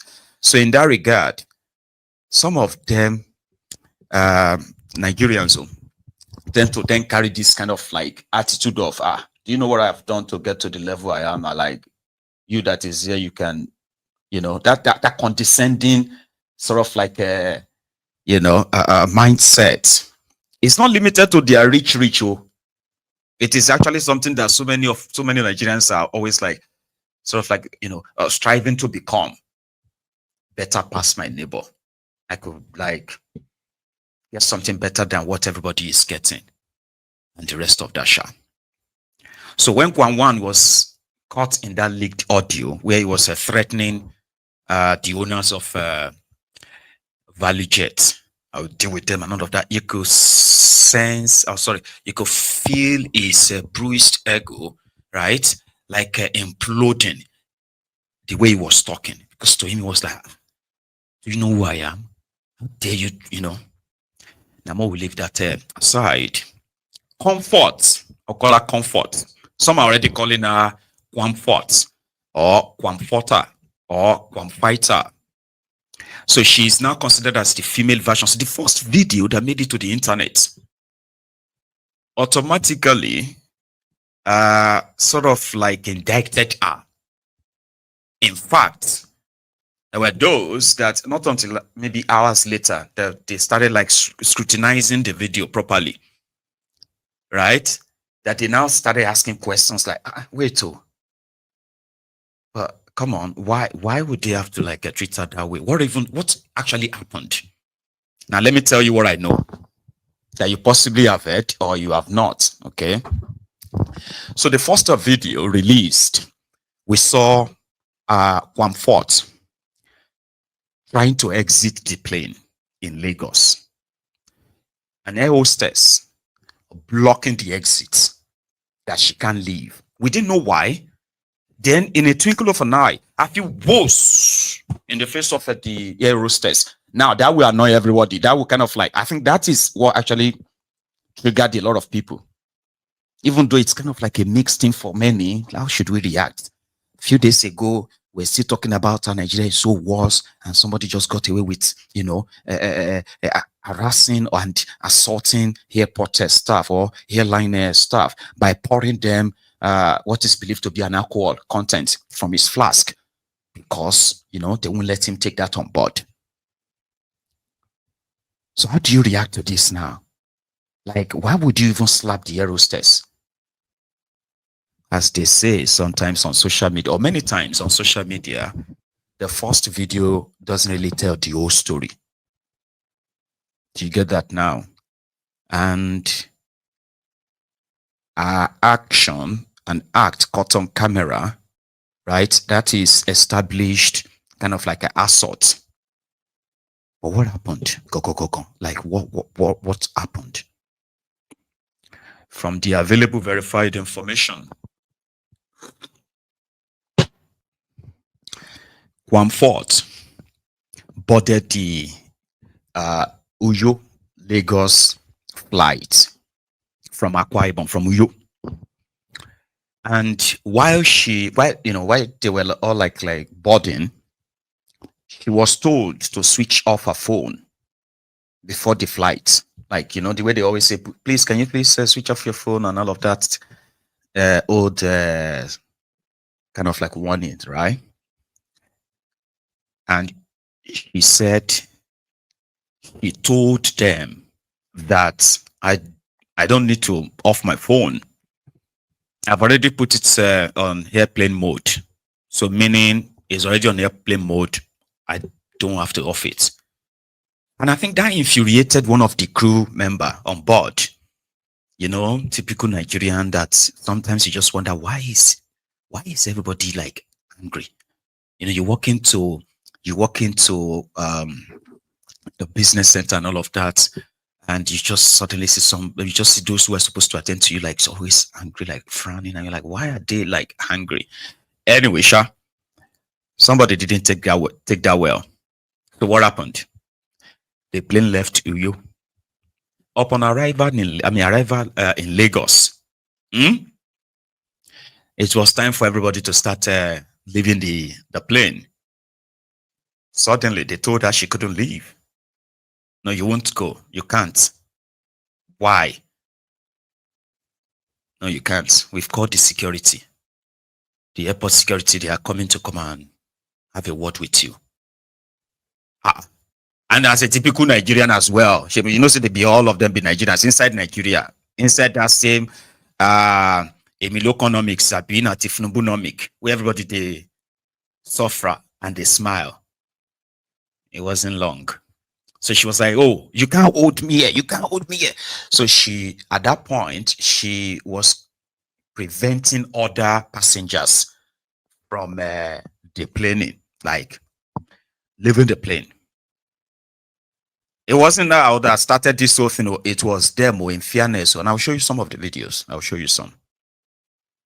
In fact, I should start showing you them so that we can cut it in between. So, yeah.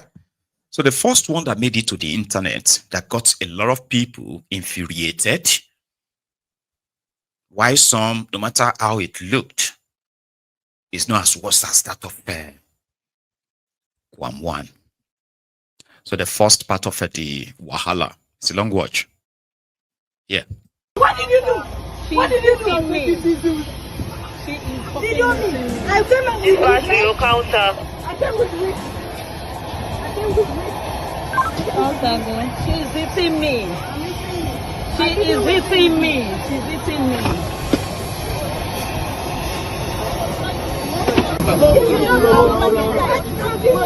They bring it down. They will bring it down. She was giving her slap left and right. She was slapping on the head. She strangled her like for 5 minutes. They just got her down. She was beating her. She was just like trying to calm down. She was like serious slap, but she was giving to her. For having in mind, and everyone said having in mind to do this for me. I want to know how much you want to do it for this today.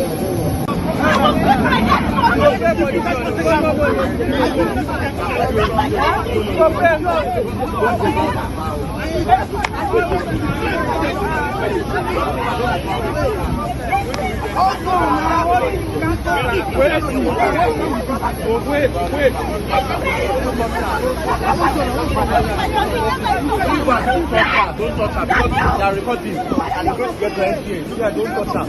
Don't touch her. Don't forget it. Let her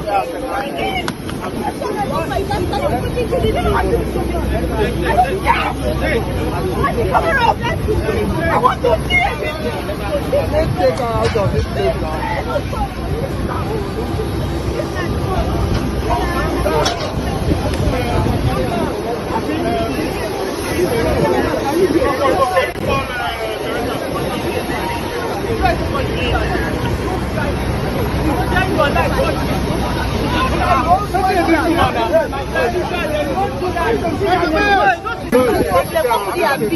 Operations run for you.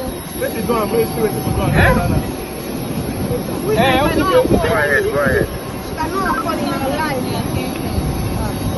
Go with them. Standing by to instructions.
She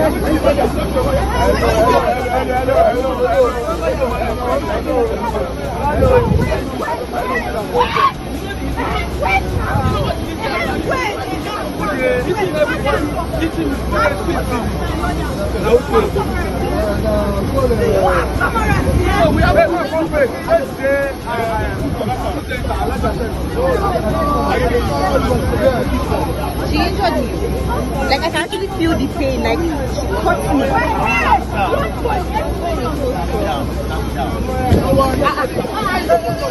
Are you looking at that? I don't understand. Hello, I'm gonna pick your bag. Where after? Let the point.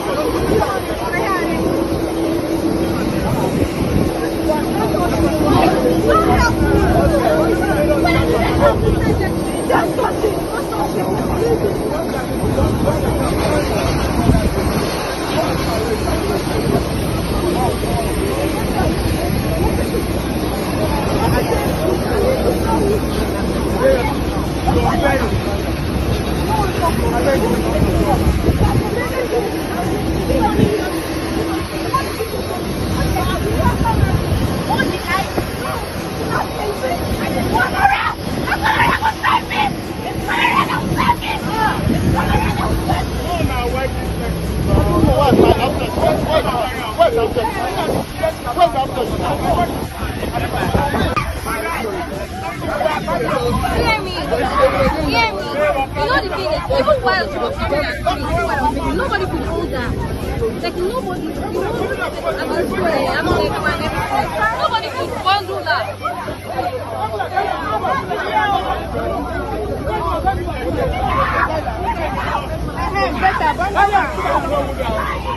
I thought they bring her come down.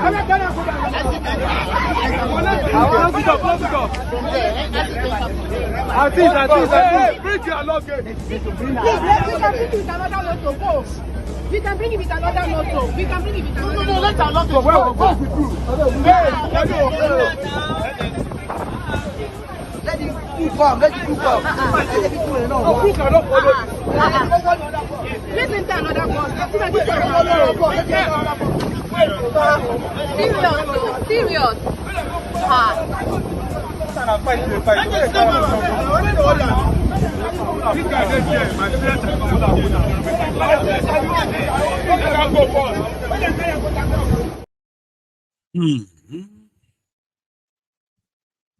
At least you now see everything now. So it wasn't just the struggle from inside the aircraft, which many of you possibly have seen. That was the time when they were like dragging her out of the plane. She was stripped naked. That clothing you saw on her, that wasn't the same clothing that she had on. So she was stripped naked, we're all out there. And that was kind of like sad to start with. But like I said, that wasn't the beginning of the video. Okay? So the genesis was the fact that the stewardess Sabina hostess said they have called the security because she disobeyed them in Uyo. And upon arrival in Lagos, they wanted her either questioned or arrested. She was not told what she would be expecting when she get down. She wasn't told why they are keeping her in the plane, except that the security were coming. She wasn't. They had to force her in to keep her in the plane. And I'll show you that one too. But you see all of her tantrum on the tarmac, hitting people and all of that stuff, that kind of further aggravated things, which then make her the villain. That make her the villain. No longer the, I don't want to say, maybe not villain or not that, but that kind of make her the aggressor. Not somebody who got triggered and reacted that, violently. But what did they do to her in the plane? before she got to that door where she was stopped from actually leaving. I'll show you. Here, somebody else, I think another passenger recorded this and shared it. This was the supposed airport, I think airport staff, the airline crew members doing this to her.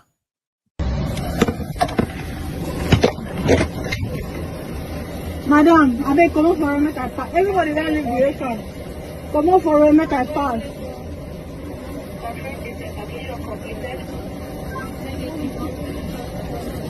I don't see wahala. I want to go out. And here old space is standing on the way.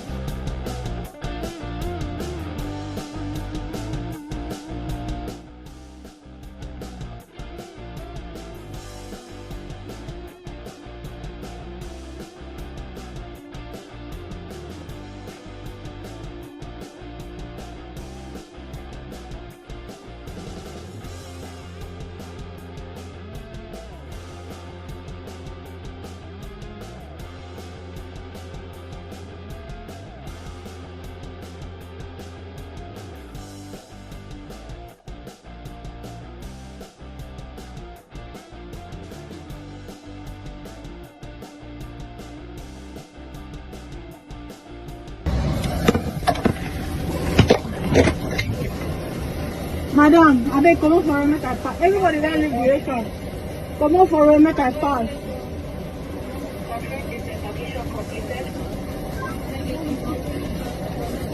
I don't see wahala. Now, like I said, that is not in sort of like endorsing a behavior. So that's what will now bring us to the crux of the matter now. Whether they handled it, they handled the situation professionally. I'm talking about Ibom here now, or they didn't handle it professionally. That should be left for the regulating body to investigate, which also will lead to the assault on her staff. That is a no-no. Anyone and every one of us should probably be aware of this, or should know now, that no matter what happened, the moment you get to the premises of the airport, you have to actually comply with every rule before things get escalated. Because any violence within that space can be treated as an act of terrorism, an act of violence, and they all carry sentences where you can be to jail, and also you can get banned for life, never to fly. They call it a no-fly list. So wherever your name pops up, they'll tell you, no, we can't say you airline. No airline will take you. So we should know that. Okay? Now, something like that happened. We didn't catch that on camera. Okay? And like I said just a few days ago. And in case if some of you probably have forgotten and all that, let me rejig your memory. And then we'll get to the, like I said, we'll get to the interesting part, the reactions of the authority on these two cases a few days ago.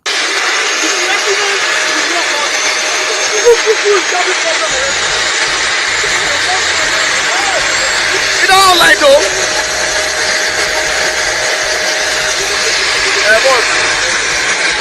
You don't end it.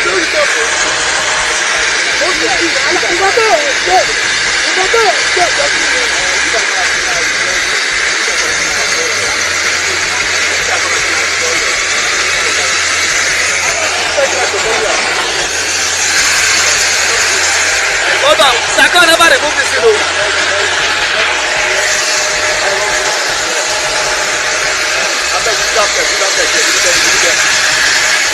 Saka!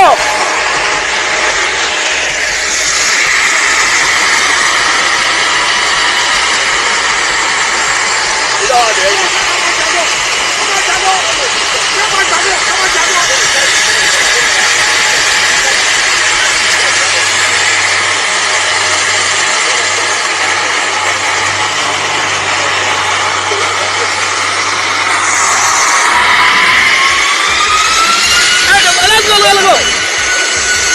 It's moving already.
Wait now, say you strong. Why you not wait?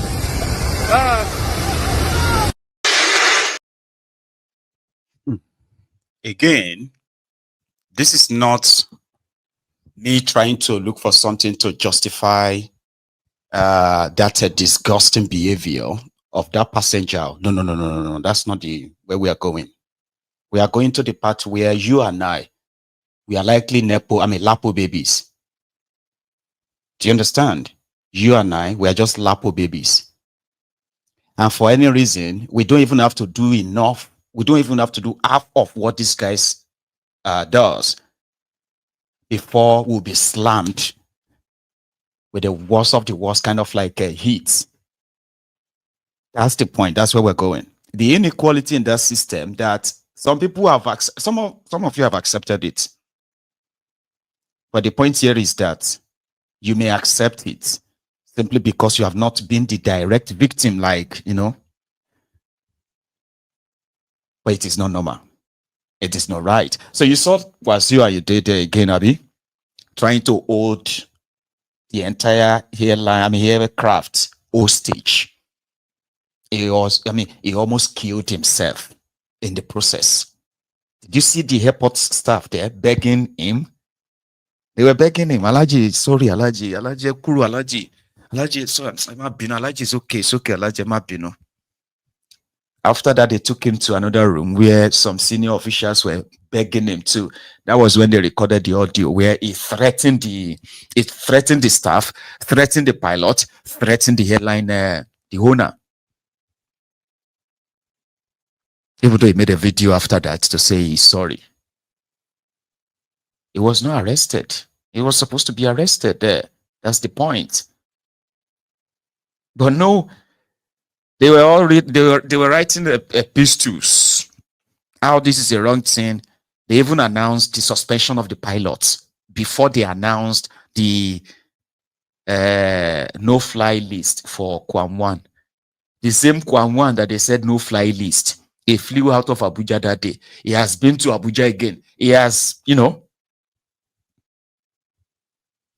But this one, which is where you and I, we have something in common. If you think you are a big man in that contraption, It is when things like this happens that you get to realize that you are just a Lapo baby, a Lapo child that possibly can afford a nice thing, that can afford nice things.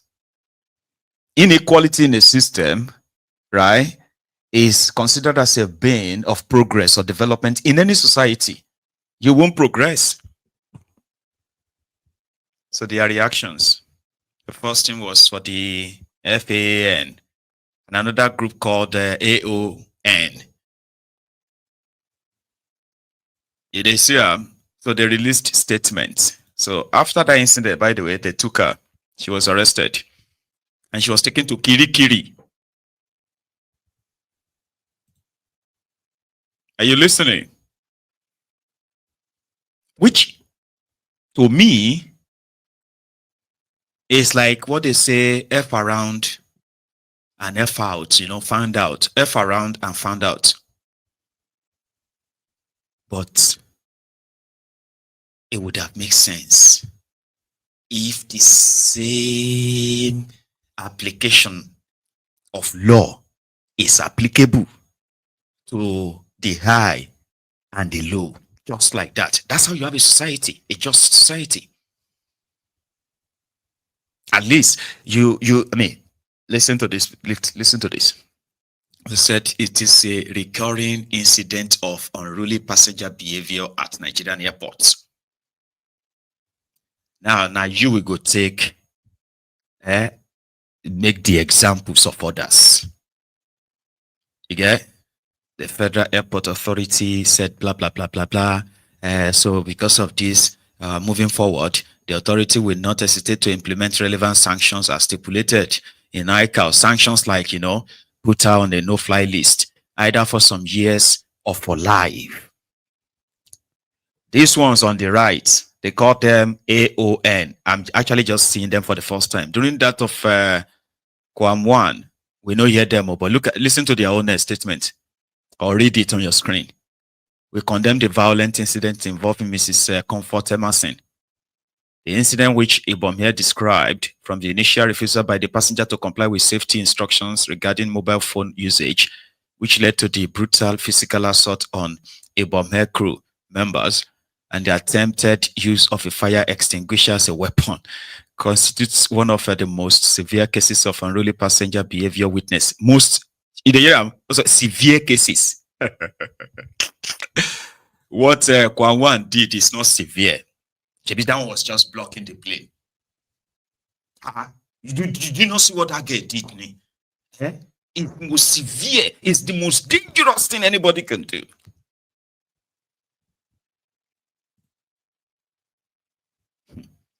This was not just disruptive, it was a sustained violent attack that placed the lives of crew, passengers, and the integrity of the aircraft itself at risk. It is also worth. There's a place they even mentioned Ushiomole. They referenced to Ushiomole. They referenced Quam 1. They said, no, on this Quam 2, we are going to call it quit. Together now, say they stand united with Ibom here and all our members in maintaining a zero tolerance policy towards unruly blah, blah, blah, blah, blah. Anyway, I don't have to read all of that. It's on your screen. Pause it, read it. That's their reaction. So what's the reaction of government? I'll show you. That was also very swift. Very, very quick. Fraudsters Otobokeyamo released this document online earlier this afternoon, right? And it is a statement, it is a court charge sheet where she has already been taken to court, charged in about 5 counts. The first count that you comfort on the 10th day of August, 2025, at about 14:30 hours, while on board Ibom here, did behave in an unruly and disorderly manner by shouting on top of your voice, abusing and assaulting the flight crew, and refusing to disembark from the aircraft after landing, and thereby committed an offense contrary to section 41A and punishable under Section 4(2) of Federal Airport Authority of Nigeria bylaw 2005. They said she refused to come down. No.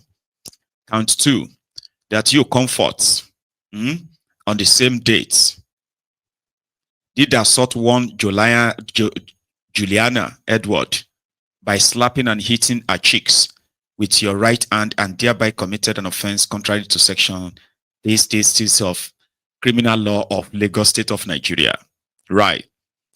Count 3. Right. They said that in the aforementioned magisterial district did assault one Jokpame Shagun by hitting her face with your slippers and thereby committed an offense contrary to Section 170 of Lagos State Criminal Law. Count 4. They said you did willfully damage the aircraft divider.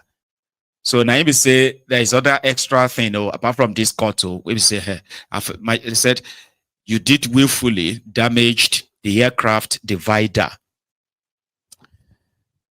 curtain valued $2,500 belonging to a bomb airline and thereby committed an offense contrary to and punishable under Section 350 of the Criminal Laws of Lagos State.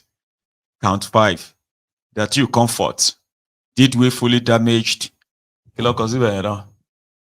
one brooch was that belonging to Juliana Comfort. Okay, maybe they ring Juliana's a cheek with that slap. Are you following? Now, in fairness, right? In fairness, that is what should happen to you if you fight on the plane. That's what will happen to you. Whether you fight the flight crew or you fight with your fellow passenger, or you fight with your friends, any disruptive behavior comes with different kind of charges once you are arrested. In fact, sometimes if it's in the US, they will send you the bill. I heard, Abby, in the US. If you damage something inside the aircraft, after the whole thing is sorted and all that, maybe you go to jail, they still send you your bill, right? So you are owing them $16,000. Your damages is valued at, you still pay. You are still going to pay. So that's how it should be. So the only reason why we are having this chat today is because that is not how it is in their contraption. Somebody will sit down and I can be explaining to you, like say, Omo, you are a blind, deaf, and dumb person.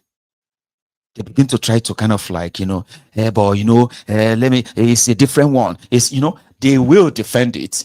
Find me reasons too. That's what we are talking about, the injustice, the imbalance.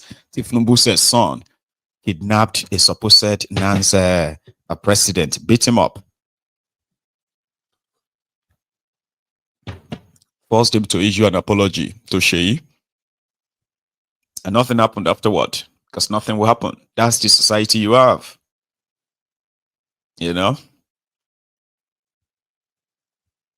So we shouldn't be having this conversation at all if this is not a very good textbook example or textbook definition of impunity, nepotism, as well as, inequality in the system.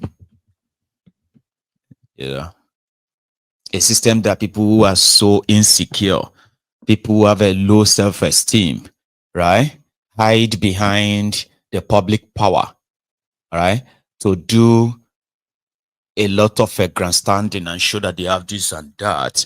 And meanwhile, what they have done is to corrupt the system, compromise the system, never to really serve the people, but just to be used, their own whims and caprices and all that. So now Comfort has been locked up in Kirikiri. She's been locked up in Kirikiri maximum prison. And yeah, they're going to say, okay, she's now going to be like a Comfort versus Akwa Ibom versus Nigerian Police IG versus Lagos State. I would like to see how that ends. So the people are now advising Comfort and say, hey, Comfort, if you can hear us, how about you make a video, an apology video? Just make sure that you apologize to Tinubu, apologize, and hopefully you can get the same treatment. So the only thing that will be different from your treatment and that of K1 is just going to be the body pain, as well as a night or 2 nights in prison. Just make a video and say you are sorry. And, you know, apologize to Tinubu twice. Maybe make it 3 times because you're not K1. And hopefully, Abiku Dabaru will see your video, apology video, and she can amplify it and tell the whole world that to her is human. To forgive is divine, Abi. Yeah, that's what she did. And Nigerians actually entered when she published a video of Kwam1 apologizing. And she titled it, to her is human. And Nigerians went there and said, to do prison is law. To her is man, I mean is human. Now when you don't err, yeah, the next thing is to do prison. But that's not what Abiku Dabaru had in mind. He just wanted to gaslight the people, make them feel like, what else do you want now? I said he's sorry. Not like I know, I'm not like I think anything will happen to Kwam1, but it's just that it thinks it's so stinky for anybody, any rational person, right, to look at all these happenings and never be moved. You know, like feel like, oh, how can a country work like this? And these are the ones that make it to the media. Many others don't. You know. So again, we put that. I mean, we put that out there, and we wish Kwam 2, Abina Kwam 2 in this adventure. So we wish her very well.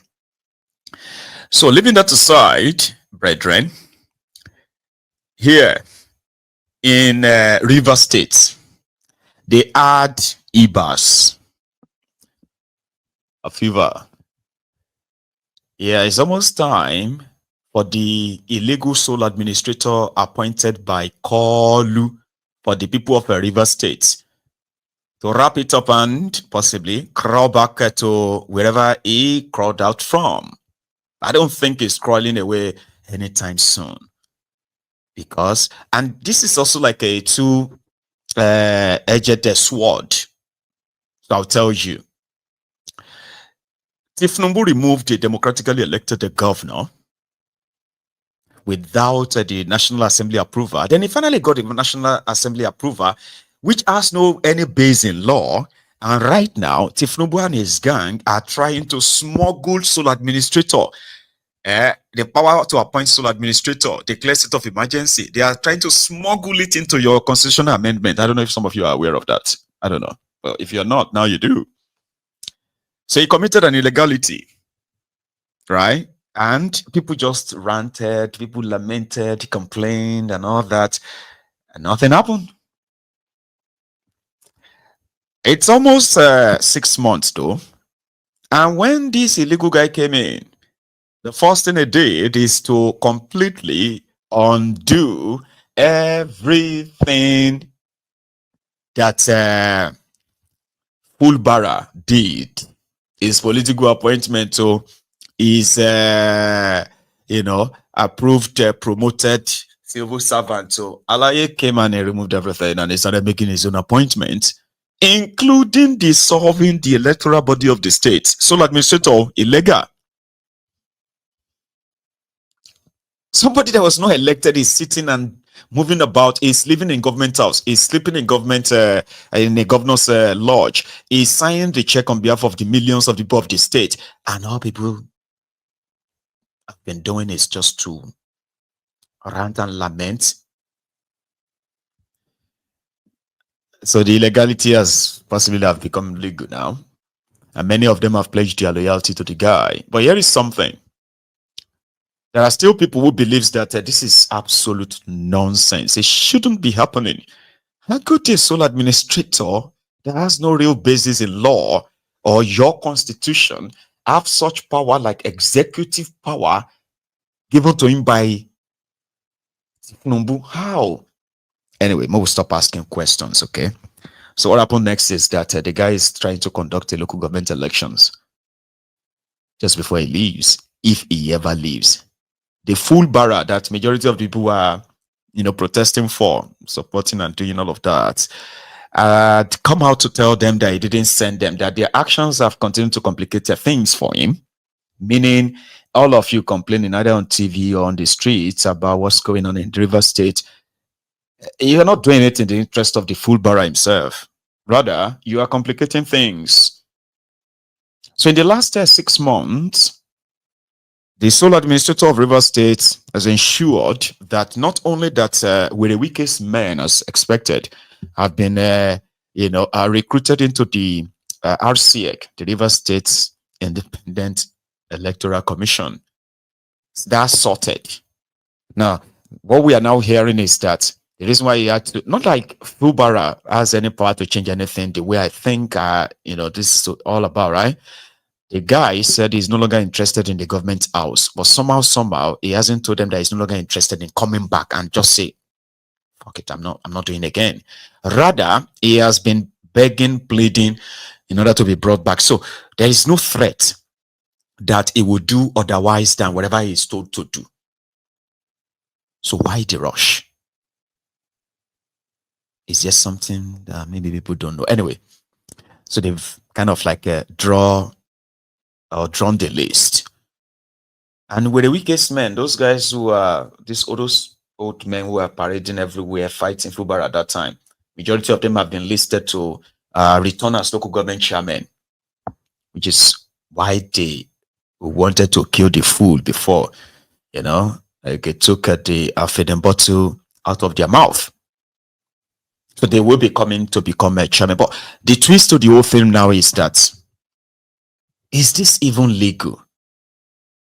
So River State has now become a place where you can say it's a conquered place. If you're from River State, this is not a porno.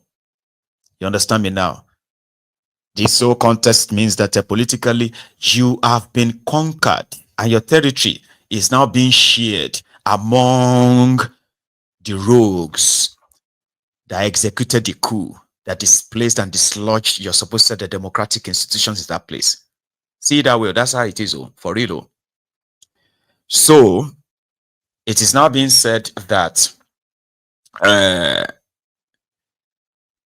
their local government chairman slots, they've given Akpabiole 5 slots. So meaning by the time they are going to be swearing for the weakest local government chairman, as it should be, the rest assured that 5 of them got that opportunity, they call it, because Akpabiole approved. It was given 5 slots ahead, 5 local government areas.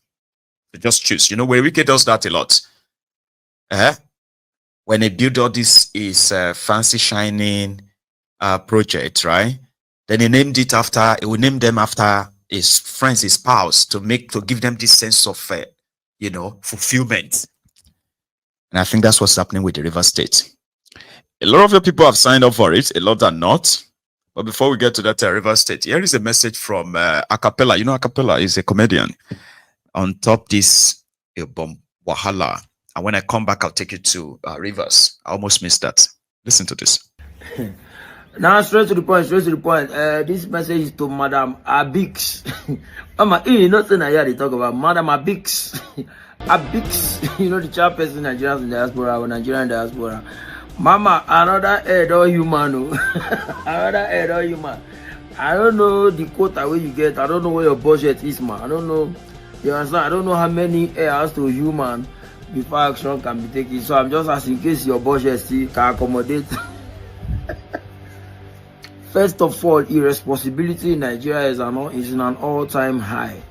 I condemn in every sense of it that a government official now go post the apology of an individual will violate evasion rule. And then when you talk, some people say that was from my personal hand. You know, say, sometimes I don't really know whether Nigerians generally know get sense, or they just gather some people who know get sense, give their voice. Like a government official in that capacity tweet something, as in post an apology for somebody who commits that kind of aviation offense. You say now from her personal. First, so let me say, if to say Tinubu official handle, official P-bat Twitter, you go say, oh, na Tinubu personal handle. He's not tweeting in the capacity. Una get sense at all. But we're in this country when a youth copper, she did not talk down on the youth service corps organization, never. She only came out to rant as a Nigerian who's affected by the situations in Nigeria, especially with the fact that when the president came in, one of the first things he did was to remove subsidy without any cushion effect. And by so doing, everything went on the rise. The girl began cry, say, man, money where they no reach again. She did that rant as a Nigerian. We saw how speedily the NYSC came to take action, to say, oh, she's a core member, she has no right to speak as a Nigerian. Because first of all, she was not wearing a core member uniform. She never spoke about the youth service corps. She was just complaining about situations in the country. Just because they found out that she's a core member, they said she was sworn by, she's guarded by an oath.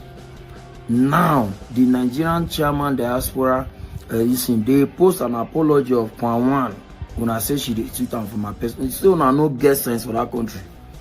Now the craze finish all of now. Mama, now mama, you be you, we no get another one. Another head or human, or your poster now. And then people that are asking silly questions to say, oh, we need to see what this girl did. They should show us the whole video. When I really the craze. Let me assume that something happened inside that plane that made her react the way she was reacting inside the plane. We saw her hitting two different people in that plane. First of all, the one who was standing by the door, we make her no command. This is after she don't try to destroy things inside that plane. If you have common sense, you will know that that lady standing by that door was only standing there so that security operatives can get there. I know they're there, but I can't swear to anything that was the situation. She had to stand there so that security operatives can get there. Okay, we'll forget whatever happened inside the plane. Now that girl there on ground. Did you see how that girl was assaulting both fan staff, was assaulting AFSEC, like aviation security personnel? So everybody weighted that down. Nobody reached to talk to her because somebody provoked her inside plane. And then AFSEC, I know you really understand when I work these days. So what's wrong with AFSEC, bro? Bro, I be AFSEC, handcuff no that area. Handcuff cost for Nigeria. As that girl come down normally, that girl supposed to be on cuffs first. That girl practically harassed everybody. Even me when they watch the video, she harassed me. She nearly tell me slap like these bad habits needs to stop. Nigerians now know they know when something don't do. I'm not even going to use the word scapegoat. Why should there even be a scapegoat? Everybody that has violated, do you understand? Everybody that has violated should face the consequences from Kwan 1 to Kwan 2. Oshomole did this thing the other time. They overlook her. Kwan 1 do you know because that very say to is human. Mama, I don't show you another air with a human now. Use your accommodator now. Post them now. You don't really need to wait for our apology video. Just tweet again. Say, oh, I saw the incident that happened this morning or yesterday concerning a passenger and E-bomb air. To air is human. Una they really the craze. Bad character everywhere. How can somebody be that violent? Wait till you so she that girl now, if they leave all those personnel, she go feel fight all of them in the guise of say somebody provoke her. And then why do we now have to extend so much grace for women when they misbehave? Especially women in the comment section. Oh, they must have been so on say this one are cheating. Oh, you're gonna go to the say a woman does not just go and cheat, there must have been something he has done. Do you make same excuse? If it was a man that was being that violent, the first one I go talk and I say that's how he beat his wife at home. Imagine the way he's behaving after that. Imagine the woman that married him. The rich woman, oh now there must have been something she has done. Now they really they mad for that country. I beg you. Acapella. The message is taken, delivered. And let us go to that River State now. The action of Ibas and Tinubu. Eva is acting based on the authority given to him by Tinubu, even though it is illegal. Somebody has something to say about that. You mind? Firstly, like it is a notorious knowledge, a notorious fact that Air Vice Marshal Ibok A.K. Ibas was appointed as a sole administrator by the President of the Federal Republic of Nigeria under Section 305 of the Constitution, the emergency rule. And of course, if you look at Section 305 of the Constitution, under which he was appointed, the first paragraph of Section 305 says that the President can declare a state of emergency if, 1, the Federation is at war, 2, if there is an imminent danger of evasion of war in the state or any part of the Federation. So if you put everything, or where there is likely breakdown of law and order. So if you look at that section critically, you will discover that the only reason why a sole administrator is appointed is for the prevention of breakdown of law and order, or ensuring that there is peace and order where there is a likelihood of breakdown of law and order. And the general purpose is to ensure that the security of the states, properties and life are protected. However, I am shocked when I saw that the sole administrator of Rivers State appointed the chairman of Rivers State Independent Electoral Commission. And from what you have explained and disseminated, that they have agreed to conduct election on the 30th of August. I want to submit that there is no law. The sole administrator is not legally permitted to appoint, firstly, the chairman of Rivers State Electoral Commission under the Rivers State Electoral Commission law of 2018. That law says that the chairman, the agency shall compose of 7 members, including the chairman, who shall be appointed by a governor, by the governor of the state, screened and confirmed by the State House of Assembly. Question: the sole administrator is not a governor of the state. He was not elected under any law. Number 2, there is currently no State House of Assembly that can screen and confirm the chairman Monday Ude that he appointed on the 8th of April 2025. So my submission, therefore, is that the state administrator cannot conduct that election. That election, if conducted, will be illegal, unconstitutional, null, and void. Firstly, welcome to the party. Welcome to the country of lawlessness. Welcome to Tifnumbunomic.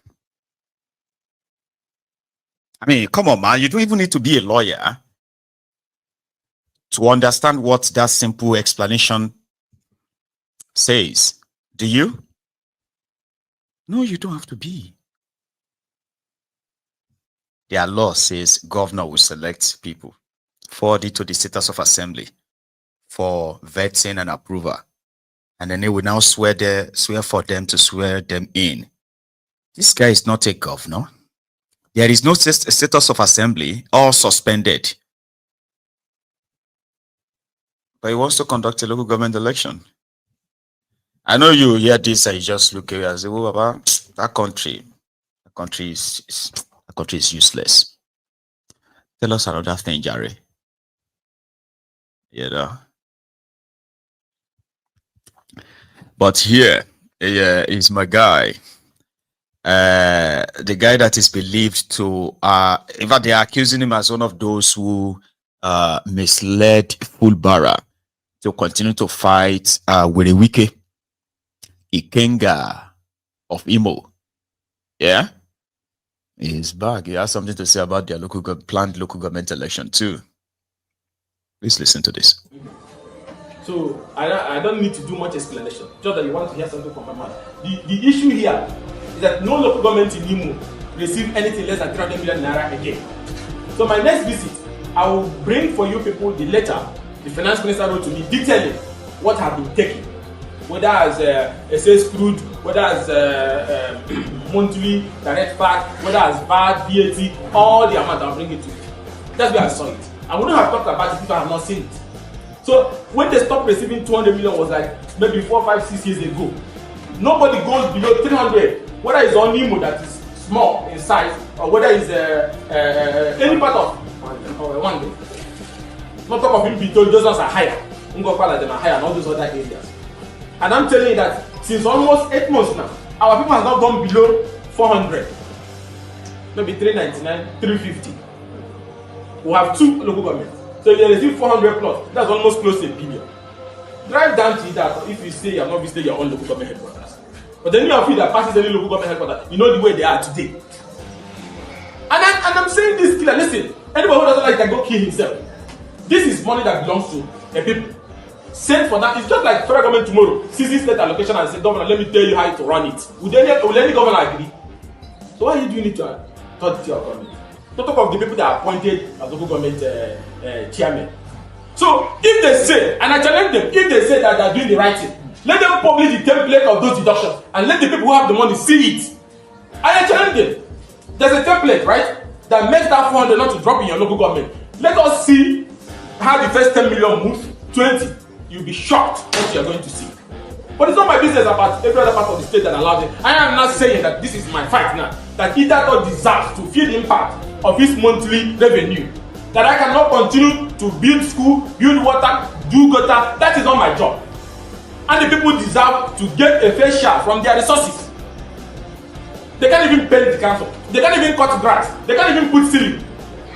They can't even put no single health center is working. No school there have debts. Communities are the ones doing some of this or the ones who are bringing in. And then you have received over 20 billion in the last few years. That place. Go and see the way our people are living. Markets will get gone, nothing's happening to them. All the markets have been built well, and not that renovated them. Is that what I should be on the streets of Abuja every day, begging for all these things when there is a local government?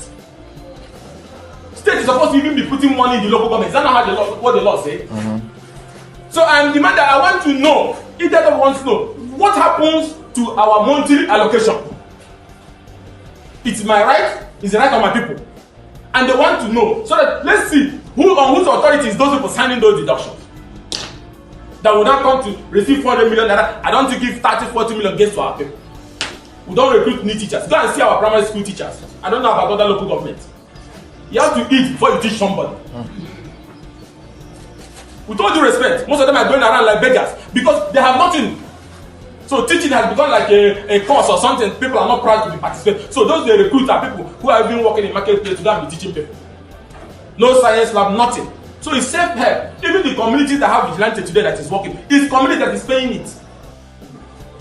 So I don't need to do much explanation. Just that you want to hear something from my mouth. Well, let's save that. That's also part of his briefs there. And he's raising very, very, very salient points.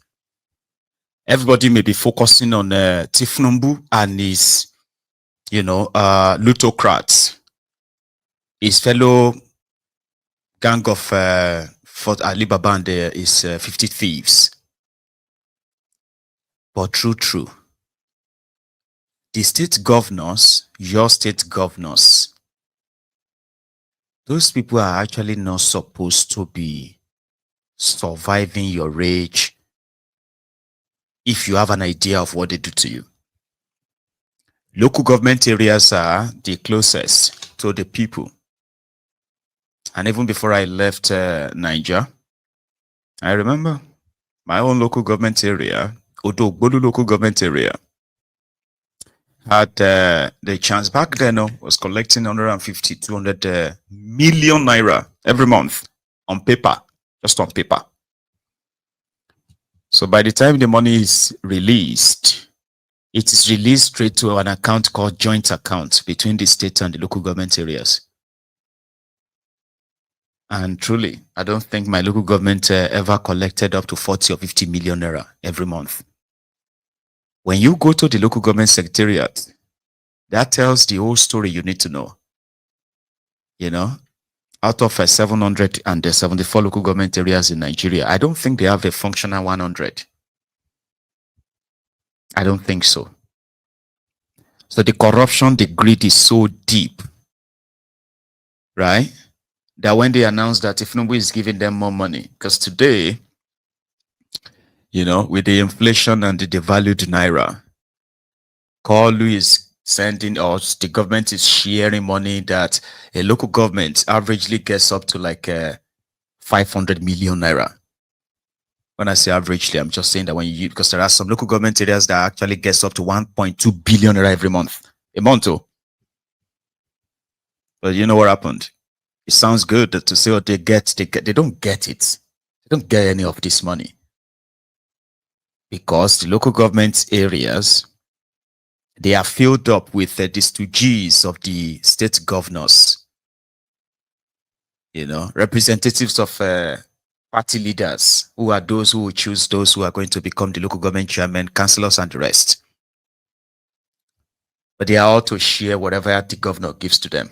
So when this money, supposed 500 million naira is released on paper, they'll say Odogbo local government collected 500 million naira. But the Odogbo local government chairman will go there and sign and say, yes, I collected 500 million naira.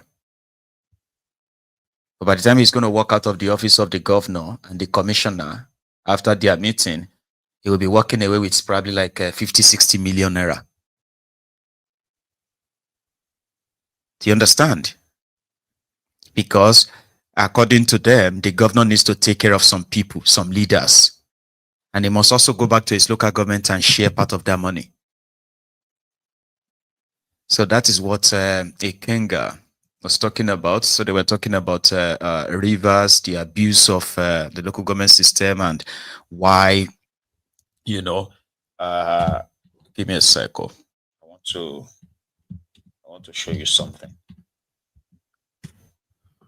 I should have put it up before. You know, sometimes I can improvise. You get it now? Just improvise, just to kind of buttress whatever points I'm making. Okay, but give me a sec. So 500 million naira.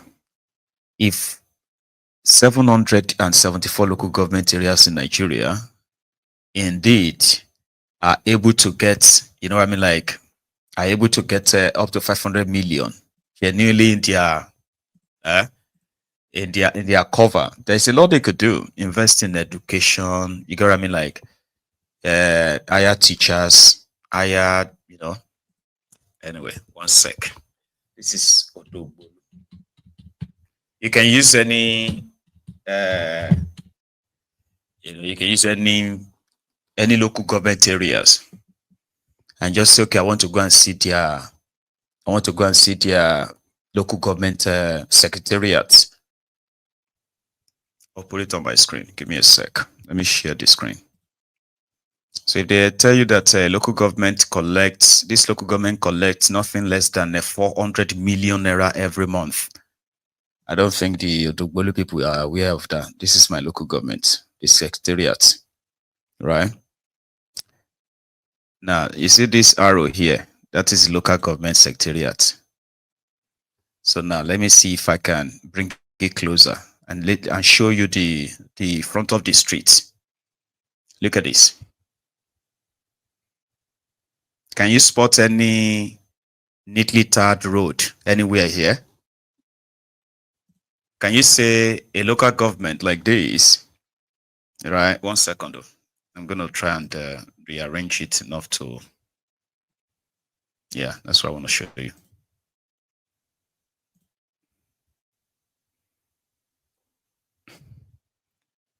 So look at the area view, right?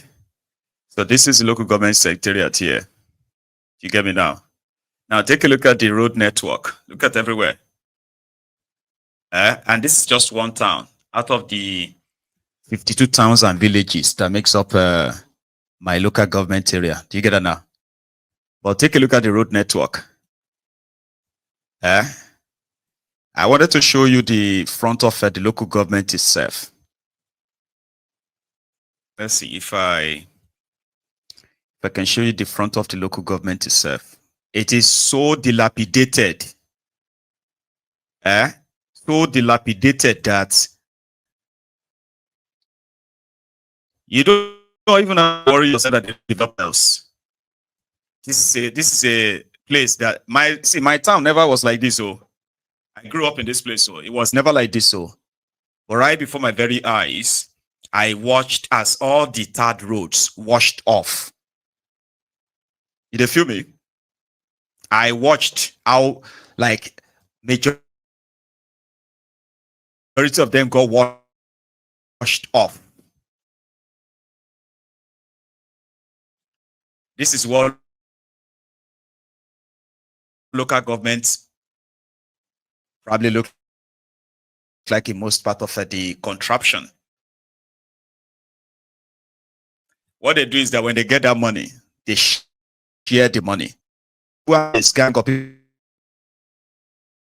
that their Supreme Court declared. Can you see any third road? Is there this red third stuff? I mean, we have here. These are roads that have been there for more since Awolowo, since government in Southwest Nigeria. This road here that you are seeing, the main road here, since then. When Oladipo Dia became the vice president of Nigeria, he didn't add anything, no. It didn't change anything, no. I'm sharing this with you so that at least when I'm talking about your local government or talking about your governor or talking about your town, you won't begin to think that I am targeting you. These are not we.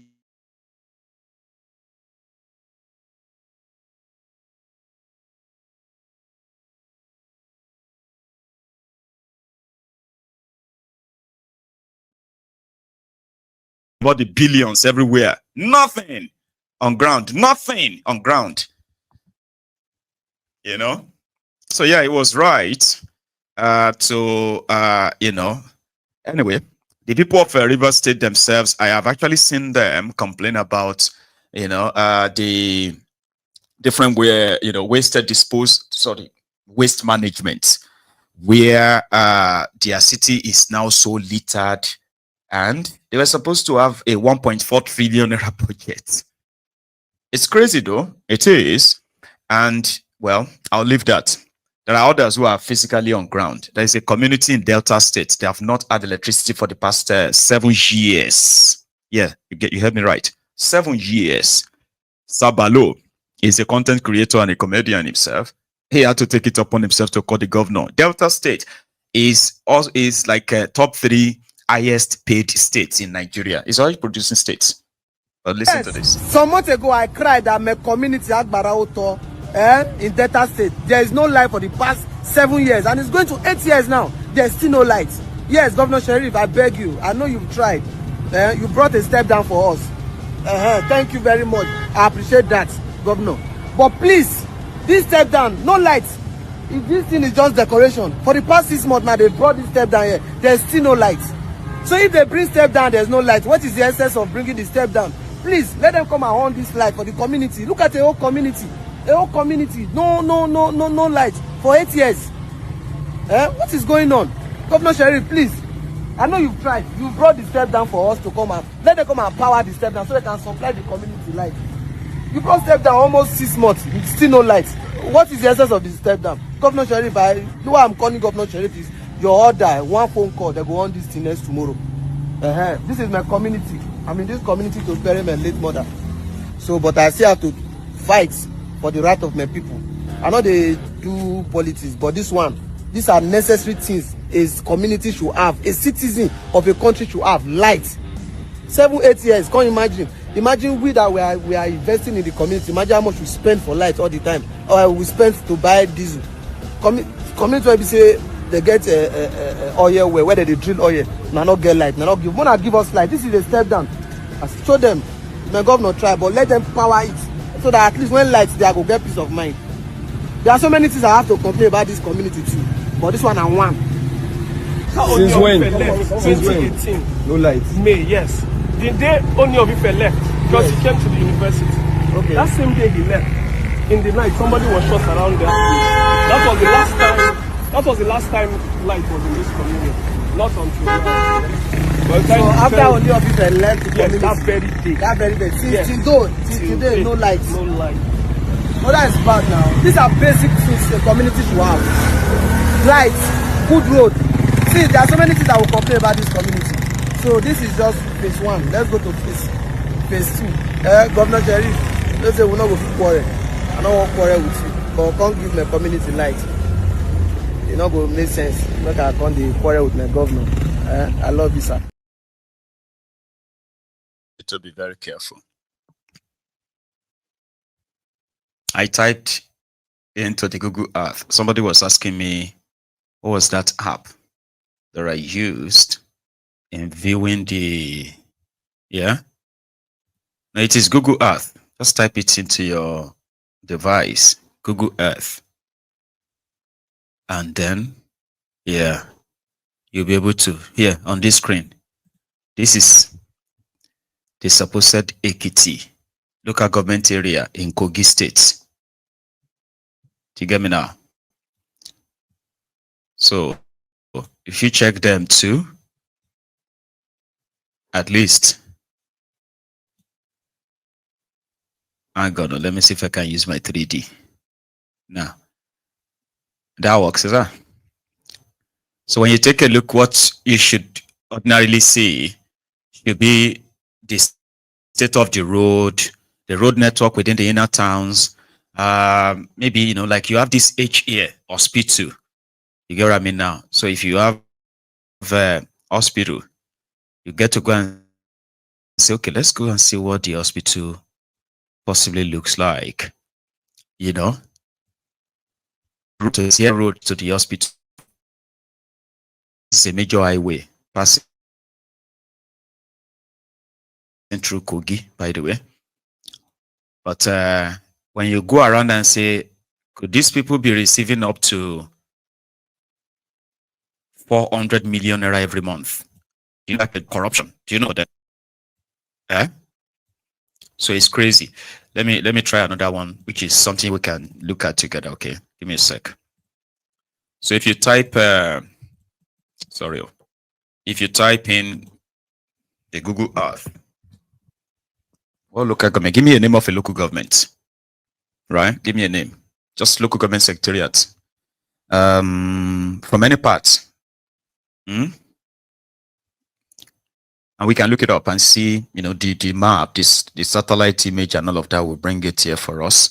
It is probably expected to be about a 2 months or 3 months old. 2 weeks or 3 weeks old image. Do you get it now? So let's try Obinwa. And I'm going to say Obinwa Local Government Secretariat, okay? Obinwa Local Government in Aba. Oh, that's Aba, is that? Right, let's go check Obinwa Local Government in Aba.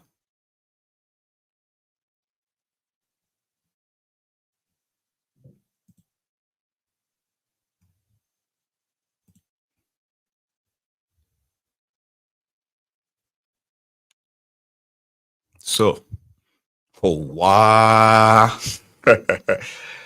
So you see, I told you, I said you're likely going to see probably about 100 actually reflect something. Somebody is here to pepper me. So this is Obinwa local government area. You see this house here? If we zoom it, man, I actually love the scenery, the all green area where they plant trees and all that. This is in a local government. Let's see if I can get it clearer. Okay, so let's wait for the image to possibly like become clearer. At least when you screen, this is the last screen, right? You can still feel the road quotas, right? You can see the tar road clearly, right? That's the main road. Now, well, I think it is still reflective as well. A situation whereby, one second. So a situation whereby road network, do you get me now? The layout and the rest of that, man, this is nice. So imagine if they are receiving all of their own 500 million naira every month, what this can do every month in communities like this and other adjoining towns, you know, providing the basic amenities like the hospitals, the schools, funding them, hiring teachers, hiring, nurses, doctors, and all that to serve those communities. So when you hold your criminal politicians, right, when you hold them, you realize that if somebody is asking me to check Isoko, take a look at Isoko. This is Isoko local government, right? Okay. Isoko South government. Sorry. 1 second. So let's say Isoko South. Oh yeah, there. Isoko.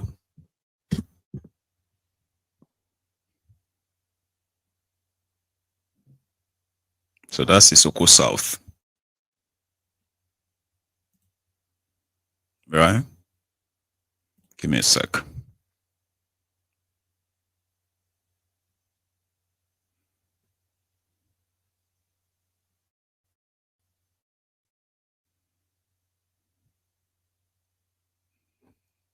Anyway, that's just it. Anyway, so take your time whenever you probably want, okay? Take your time and go take a look at your own local government area. See what they are using your own, like Delta State now, right? They actually have local government that collect as much as 1 billion every month in Delta State. They do. So anyway, I'm going to leave this map checking now. Let's go to something else. And yeah, take your time. Go check it out and see how far those guys who are parading themselves as leaders in Nigeria are milking their people and doing almost nothing. And the people are left. Of course, everybody's out there screaming about Tinubu and all of that. But mind you, your real enemies are those guys. For real. Because if they actually, not that they get the money as well, but they are just part of the scheme. The state governors in Nigeria they are like the mini, the mini emperors. They are so evil. And they are those who are mostly entitled as well. Because they know that they are protected by the federal. Do you understand? As long as they are in the good book of the druggie or anybody up there, they could do whatever they want to do. Sure you get. So, or if you want to hold these rogues, maybe when you hold the local government executives, the pressure will be enough to actually hold their governor. Just hold this, just smash the entire system, right? Like break it down, break it up, and the rest, which is my own solution to save us all these headaches of do it this way, do it that way, don't do it this way, and the rest. Why not break the entire thing up and save it and then save lives? Because as it is in Delta, it's even worse in Ekiti. The actor, only afford, who was traveling through Ekiti, I believe, decided to make a video when he saw the state of their roads. Baba, Ekiti governor doesn't even live in Ekiti. Do you know that? Ekiti governor lives in Ibadan. He only visits Ekiti once in a while. For real, true story. And there are many other governors who don't even live in their own states. They are visitors to their states. But that's not the point. This guy made that video few hours after he posted to call the attention of the government of Ekiti that do something about this road, though. Please do something, blah, blah, blah. The Ronukus pounced on him. There's no name, they didn't call him. Oh, he's trying to chase clout. Is that what you should be doing? Is that what Omoluabi should be doing? You should not be showing this. So he went on and was like, okay, it's like you guys are actually mad. The intention is to call the attention of government to it. It's not that the government didn't know, they do know. But call the attention to it. What is wrong with that? Here is that video or videos. My people, we are in Ijero Ekiti. Base exit kúrò ní Ijero Ekiti. Ọ̀nà tó wà bí ni mo lè pè ní the best express road in the world. Ọ̀nà ẹ̀ dá bàjẹ́. So bá ṣe jáde láti bẹ̀, ẹ wo tó sọ wá dà, ẹ wo tó sọ àwọn àgbààgbà òṣèré dà. That is Ibro San, who I don't know, he was formerly a panel beater. That is Asper Chauvet, who is also a mechanic. I want Tom Dollar all the way from Brazil. Martinozo! Tom Dollar Martinozo! I am looking at the motor. One want to sell it, I will complain not to know see. And look at Baba Ishu Martinozo! I am done here. Look at him far away in Ifaki from Ifaki going to Ado Ekiti. Emma Bawakalo. But don't forget, Hello Summary Part 1 and 2. And also watch Ileimo episode 22, 23. Oti wa lórí Kúnlé Afọ́ TV. Ibolawai, Ekiti don't baby. Ọ̀nà wọn ló dájú in the world. Alright, mo discover pé tá bá ti ń sọ̀rọ̀ àbá ń complain nípa àwọn nǹkan kan ní Nàìjíríà yìí. Àwọn kan máa ń dìde láti fẹ́ máa defend or láti fẹ́ máa feel pé wọ́n sanwó fún yàn àbí nǹkan kan ni. Somebody dropped the comment on the post I made ní ọ̀nà Ekiti when I was going to Ado Ekiti. So somebody made a comment pé they paid me, that's why I'm trying to spoil the governor's name. Who am I to spoil the governor's name? I was even making a joke with the road. But you can see this road now. This road, Aramoko, Ekiti, Olatin Jade. Tẹ́bá wo signboard yìí, ìlú rẹ̀ àbí nǹkan náà gbé sí báyìí sí.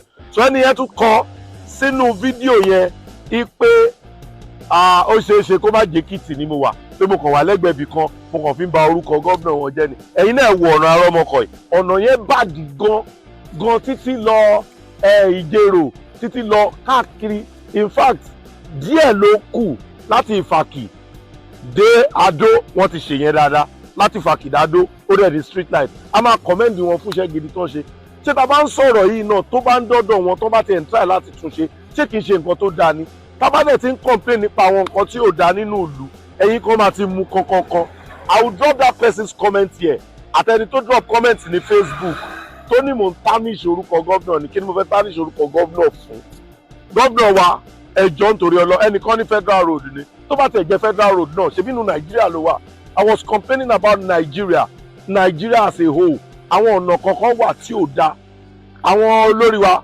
Bọ́lá Ahmed Tinubu president bàbá akínyìn o ẹjọ́ àwọn ọ̀nà ilẹ̀ Yorùbá ò dáa rárá kò dáa rárá ẹ bá wa ṣe ẹjọ́ bá wa ṣe àwọn ètò dẹ̀ jẹ́ ti state road náà ẹ̀yin governors wa ẹ bá wa ṣe I've been to Ogun State, mo complain.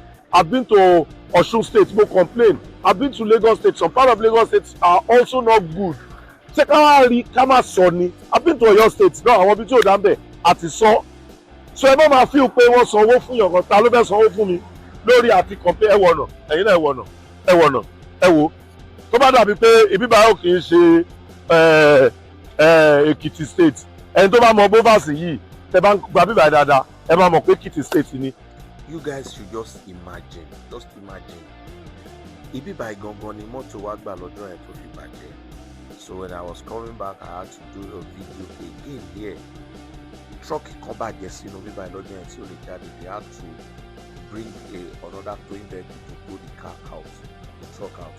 Just imagine this bad road. Ẹ wo ọ̀nà yìí. This road has been like this for years. Mo máa ń gba bíbá dáadáa. Àríkọ́ ń ṣe wọ́n pàtì ni kọ́ bá wa ṣe kọ́ ṣe dáadáa káwọn èèyàn lè máa lọ kọ́ máa bọ̀ láyọ̀ àtàláfíà. These roads are not good roads. Tó bá yá sí wọn máa ná gbowó fún wa ni pé kinní kan ẹjọ́ ẹnìkan ní kì í ṣe Èkìtì ẹjọ́ ibo ní bíbá Èrìò Èkìtì imagine Èrìò Èkìtì tún lélẹ́yìn náà ẹ wo ọ̀nà bó ṣe rí torí Ọlọ́run káwọn èèyàn máa gbà bíbá every day. People are moving through flying this road every day and every time. Èrìò Èkìtì it's not good. Kì í ṣe tá a bá ń sọ kán bá ń bá wa ṣe kò dáa ni. tá a bá sọ̀rọ̀ ẹ̀yin náà lè máa ní àwọn artist wọn bá yín dá sí àwọn dẹ̀ ní mouth of the people mouth of the masses tá a bá tún sọ ẹ̀nà gbowó fún wa ta ló fẹ́ gbowó fún wa láti bá ta ni lórúkọ jẹ́ ẹ jọ̀ọ́ gómìnà wa àti olórí orílẹ̀-èdè wa ẹ bá wa tún àwọn ọ̀nà ilẹ̀ Yorùbá ṣe wọn ò dá rárá. And that's another thing. So those of you, the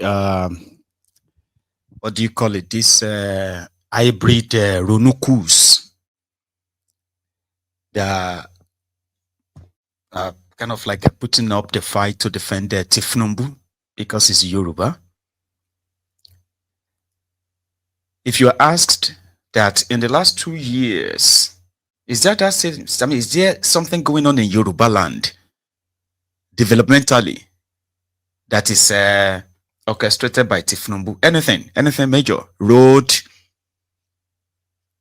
schools, hospitals in Yoruba land right now? Do you have any?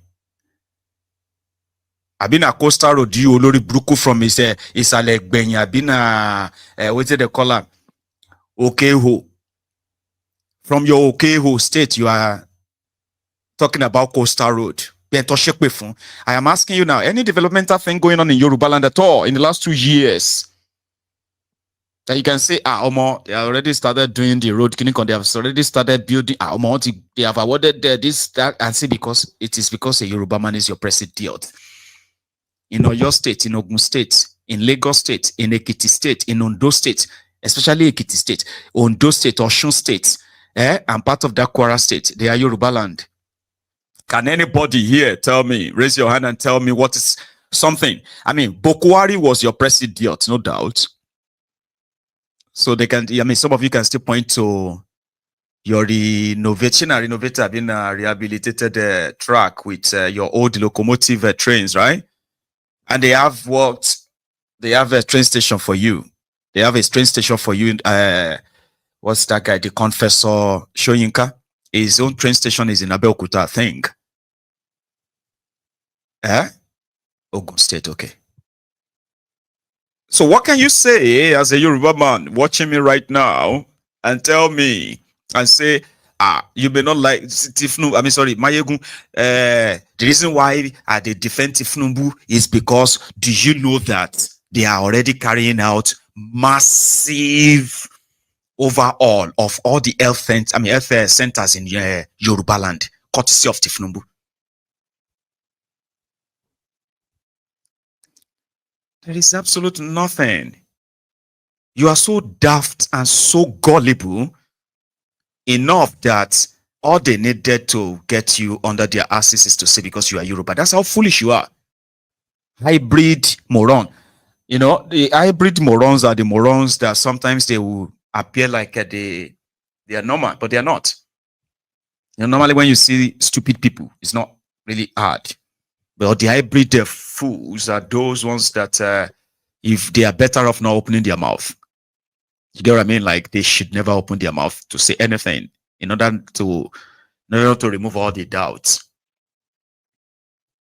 Yoruba land right now, there is nothing called federal government project going on in Yoruba land that has any direct benefit to any Yoruba in any part of Yoruba land today. None. But they are telling them that his policy and reforms are for your future.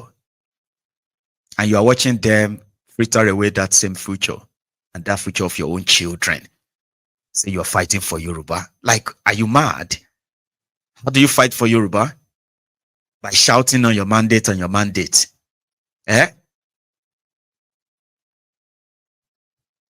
unfortunate, but it's only time that kind of will probably, review. Still talking about the injustice that people faces in that place. Some of them normalized, and others are just what people react to and say, oh my God. Like this one, a country where I just share with you how their infrastructural decay is so massive and so far-fetched, like spread everywhere. So when it rains, because they've got blocked, they've got blocked their drainages. They've not got a proper, planned or planned layout for evacuation of flood water by building a very good underground channel system, drainage system that can take out all this heavy water and discharge them to wherever the end goal will be. Nothing. When they build their roads, they put these open drainages beside just to help them collect all the trash that will get blocked later. And when it rains, it floods everywhere. And they then, not like they also have any plan to help those who are going to be the victims of the flooding. No. They will have to wait for nature to take care of the water, and they can go back to recovering. That's the system that these guys have built. And in that same system, right, they still get punished for it. Criminal politicians that are responsible for all of these are highly respected. They call them honorables. They call them distinguished. They call them excellencies. Sometimes they call them His Royal Highness, Our Royal Majesty. Bunch of stinking elites in that contraption. The victims are their own supposed subject, their own citizens, which they have turned to subjects. A driver got more than a bargain for in Nigeria, in Enugu State, in Nsukka, Enugu, to be precise. He got more than a bargain for when he was dragged down from his car, beaten blue-black, and made to swim in the puddle water, to swim in a mud water, to swim in that flood water as a punishment for for splashing the water that is on the road on their cars. Not on them, on their cars. On their car, rather. So they dragged him out, forced him voluntary slaves.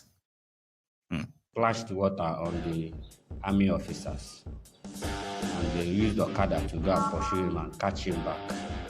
That's why he's swimming under this water. This early morning, 18th July 2025. So, local government, Peter Mba should help us clean the drainage Buruburu built since 2016. Clean it.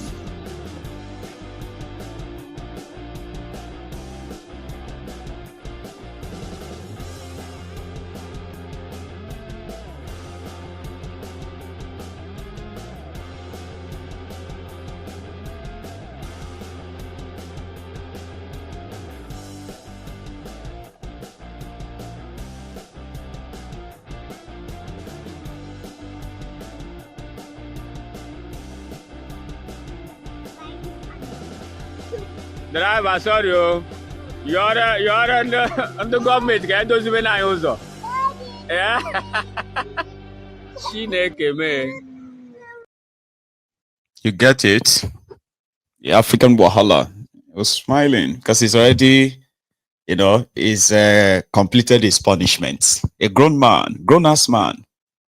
Nigeria is a place where you will see grown-ass man being dehumanized on the streets by a frustrated police officer or probably a lunatic soldier, and everybody would now make it a spectacle. They will become the spectators. They will form ring and they will be watching them dehumanize another person because they can't go and say stop, so that they won't bounce on them. And if they deal with these guys, what will happen next will be for them to go and reinforce and then brutalize everybody that they can brutalize everywhere. To avoid all of that, Nigerians will just watch you get beaten. If you're lucky that you don't get killed, that's very good of you. That's kind of lucky. They will form spectator.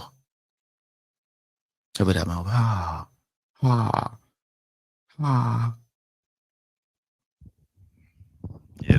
Everything do. He splashed water on the soldiers. Why you go splash water on soldiers? Now he cause anything way in the face. Now it deserve him. I ain't go what? I don't like that people. Why will you go and splash water on soldiers? Now look at how they are. Look at what they are doing. My son, don't splash water on soldiers. So say yes, Papa. I'll make sure that when I grow up, I don't splash water on soldiers. Good. learn your lesson. Oh, you dey see him. How is that life? How does that make you a proud Nigerian? And some would say, I am a proud Nigerian. How does that sound? I'm a very proud Nigerian. Proud of my country. You don't have a country. I'm a citizen of Nigeria. Do you understand that the Lulu that makes you feel so confident and like the other deluded ones are those who are abroad, loving Nigeria from abroad. Stop saying all this bad thing about your country. All of us have a lot of work to do to make our country work. The way they did Canada. Ask him and say, how you want to make Nigeria work from Canada? You can make country work anywhere. That's why we just have to say good things about our country. Say, all right. Say good things about your country. Is that what is fixing Canada? Is that what runs the system in Canada? Don't compare Canada. Nigeria is sick. The ways are loving Nigeria from abroad. I love my country so much. October 1st go soon reach now. They will go get different green, white, green dresses for themselves and their children. The children that they would never put on the plane and say, go and spend some time in your mom's country. You know what I mean? Like somebody will just be like, man, I'm sending these children to Nigeria to go and just spend some time there. Just put them in a plane. You know? My sister is there in Nigeria to receive them. These people will love Nigeria so much. Oh. But they are the ones who love to do all this, their cosplay. They will dress for their children. Some will even get cake. Some will even organize events. They're celebrating Nigeria's independence. Nigeria for life. Our problem be saying now only leader we no get. How many of you say that to yourself? I used to say that to myself too. You don't have a country. You don't have a real place. And to have one, that means you must first of all agree that this one is not real. And then dismantled and put something better in its place. You cannot continue to cover, the injured, what do you call that thing? Your hot finger, right? You can't keep covering it and think it's going to heal. That's not how it works. You don't love Nigeria from abroad. You are just a deluded cunt. And I'm not sorry to say that to you. Because you people are so many. You are so defensive of, you're so defensive of the abnormalities. To you, saying all these things is like, demarketing your country. Or it's you cannot be saying things like this about your country. Is it because you are abroad? No. You are the deluded mofo that sits abroad to continue to encourage something that actually sent you out of the contraption. If we check, majority of you, the reason why you ran away from that contraption, escaped. This is also part of the reasons. The impunity, the abuse of power, the abuse of human rights, and God knows. You had to escape when you had the chance. Then you go back to America, became an American. Your children are British, your children are Canadian. You are, you can see the world. Then the Olori Brukuara will sit on social media to defend and say, all these abnormalities, they are not that bad. And then you start targeting people to try to gaslight and blackmail them for the rogues who continue to do the same thing that actually got you to run away from Nigeria. Don't you think you are still deceiving yourself that I went for my master's. Olori Bruku, you went for your master's. That's the year 2001. 24 years ago, you went for your master's. I didn't leave Nigeria. I came here for my master's. I went for your master's 24 years ago. You're still doing your master's, Abi? You love the contraption so much. You go do master's 20 years ago. You still did there. You're about to even retire from the jobs you have done. But you love Nigeria from abroad.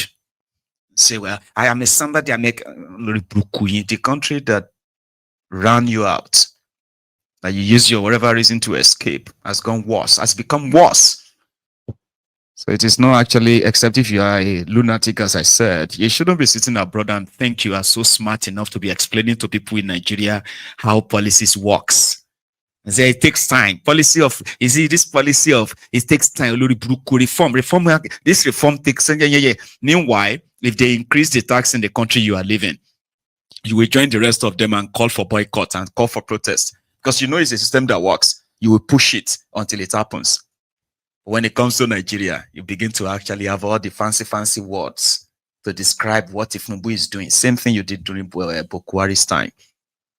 Shame on those who listen to you, though. Me, I can be crude, I can be blunt. The thing I won't do is to lie, because I'll be very honest. And you can sit down there, watch me right now, frown your face, squeeze your face, or even smile. We know ourselves. So your deluded mind, loving Nigeria from abroad, works for those mugus who are your car washers, bag carriers in Nigeria, those who are your errand boys and girls in Nigeria. Yeah, those kind of the theory works for them. Keep telling them, okay? Keep telling them that it's going to be all right. But these ones, they told them for 35 years it's going to be all right. It become like, they be all right anymore. Baba, these criminals are so cold-hearted. They don't collect the house where they give blind people. Blind people self, they protest for force. 35 years civil servants. Look at them. Unpaid. No pension, no nothing. In Lagos, Abi.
They call it a soli.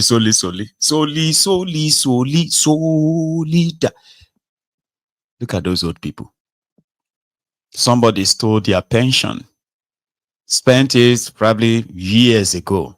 They just found out that there is actually no money saved for them and they won't get paid until somebody will now probably use them also to make money by just saying, you know what, we're going to, Tinubu is about to collect a 780 billion naira bond. It's a loan bond to pay pensioners, unpaid pensioners, because somebody else don't steal the money.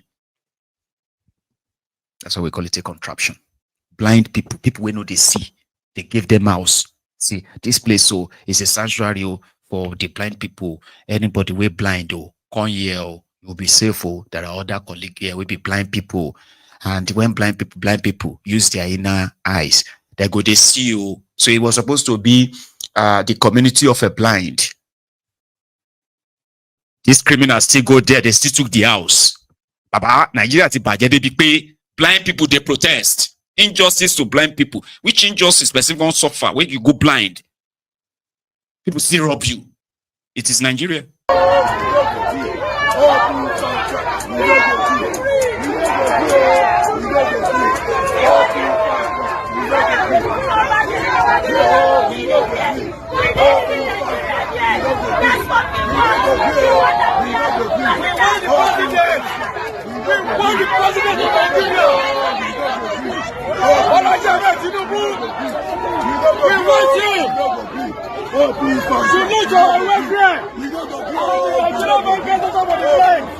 Our school, when they close in Nigeria here, we wanted to open.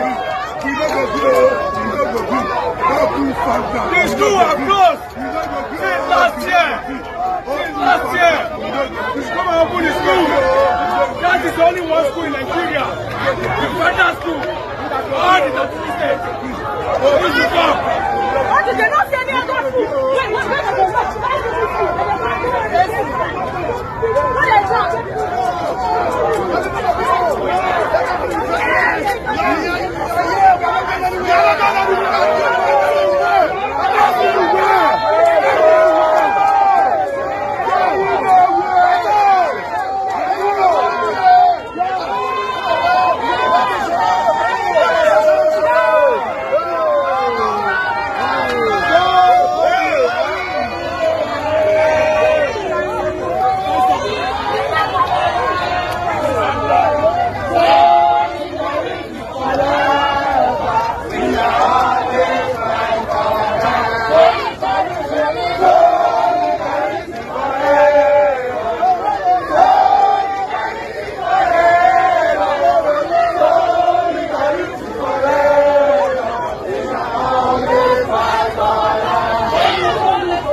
Every day, different wahala.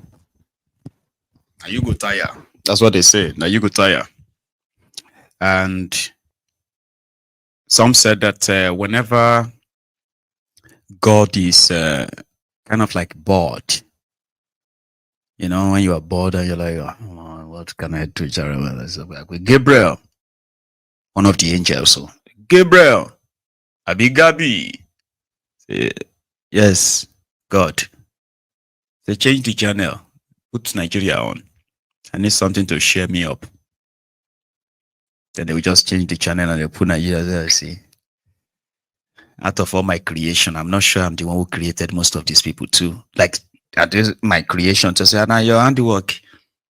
Remember that day that you say you wanted to create something unique and all that, but then you later just left it for, you know. Now your creation will be that too. What we used at the end of the day to create now, then be that.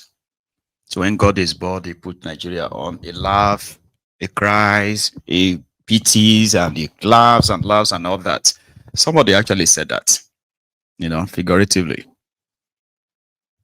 An unbelievable place. From leaders to followers, you know. There was a time a former president did this. I don't know how many of you remember that. It is also in that contraption. She will immediately no respect, Abi. Ibi tí gómìnà bá wà tàbí president bá wà kò sí ọba náà ó láti dìde fún gómìnà tàbí fún president ẹ dìde.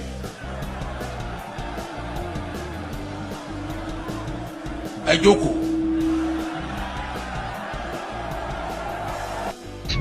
Ọ̀rọ̀ tó sọ yìí ọ̀ ń ṣeré ni àbọ̀ ń ṣiyè. That's a backbaro. Just so you know that the characters that the leaders are not too different from the followers. All right. And they are mostly in the majority. This is the reality of that place. It is a place where anything goes. Sad, isn't it? Very sad. Watch this.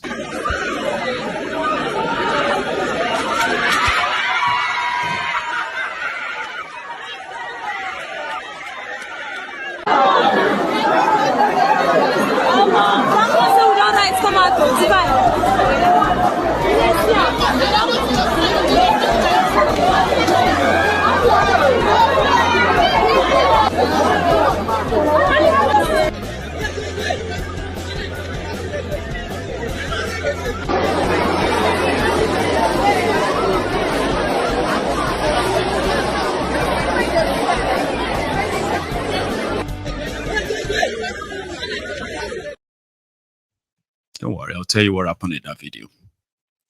Those were students of the Niger Delta University ahead. So they were writing their, you know, kind of like a GNS course, you know, like a general course where general exam kind of, or an examination in a general course. So it now the hall got overcrowded. And then that led to stampede, the breakdown of one of the railings next to the hall, while some are already inside, like more remained outside. Niger Delta University. Google it. Again, from that same contraption, here is another one. This time, it is a message from the supposed Igbo youth to Tinubu. The senators are deceiving you. We will say it again. The rep members are deceiving you. We will say it again. The ministers are deceiving you. Come and work with the youth, and you get what you want. If you fail, what happened in last election will repeat again.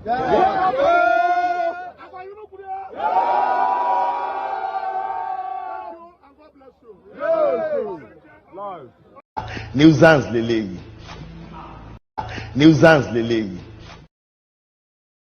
So the first question that, I don't know about you, the first question that came to my mind when I saw that video was like, was that guy a youth?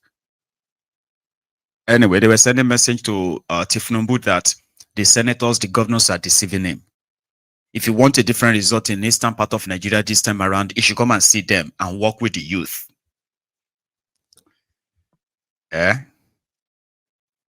So I hope he gets the message. I'm trying to hurry up now. My time is quite up now, okay?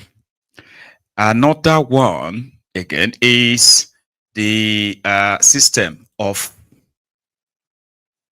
what did I describe that as again the last time? You know, I called it a voluntary slave, or a systemic way of conscripting people into accepting the slavery that has been somehow sweetly introduced to them. So somebody sent a video from Kirby. It would be like a normal regular video to anyone say, well, I mean, that's what they do, but it's not just what they do, right? It is the criminal politicians in Kirby, from what we have gathered. They have been, not just Kirby, in northern Nigeria, Tinubu has released enough money to different characters that you probably don't even know. And they have so much money enough to ensure that they buy as many people as possible. And that's what they think is happening here. But for how much? 1,000 naira? Yesterday it was 400 naira. Today, I think it's 500 or how much? Check.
We are a poor nation.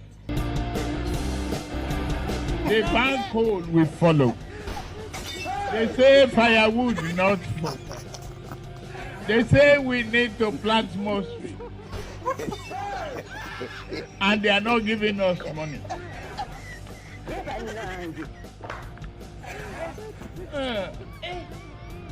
We need to open our eyes, shine shining, and tell the West, if you don't guarantee our finances and work with us, To stop this, we are not going to comply with your climate change. They'll do it. They'll do it. And that's actually why the people of Abuja should not panic, even though they are worried. When suddenly a very huge number of people suddenly just besieged their communities. And they said they are illegal miners. What are they doing in Abuja? But especially in this community, no real answer yet to Poma put them out there. They said they are illegal miners. But are they going to begin to mine people's homes? Like, I don't know. If you are in Abuja, maybe you have heard about this, or maybe you even saw it too. So what do you think? These are miners.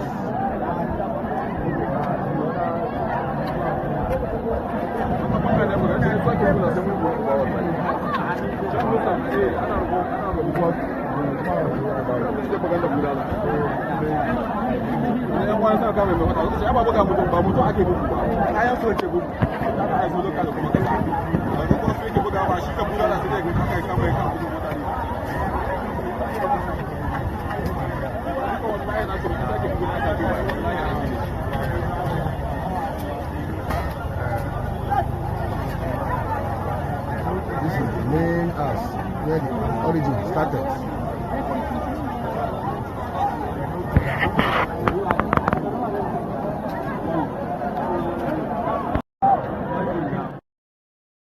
Yeah. Before you ask, that is Abuja, the Federal Capital Territory of Nigeria. But we're going to find out more. You know that. We will. So they've already started digging. By now, they probably have already dug gullies, pits, and what have you. Looking for what? What do you think they're looking for? What are they mining? FCT Abuja. You're welcome to the party. Ask the people of Zamfara how it all began. Anyway, let's leave that and I'll show you one more thing just before I go. And that is not really like a good one. It's just an update too. So it's been reported that the people of Yawata in Benue State, they have suffered another attack again. This time there is no figure given. We saw their women out yesterday demanding for government to do something. They're still asking government to do something. You remember Yawata, right? That was the place where they killed over 200 people. The Fulani terrorists. They were back. This time, I don't have a figure. But they were back. Enough to trigger these women out again. For hours.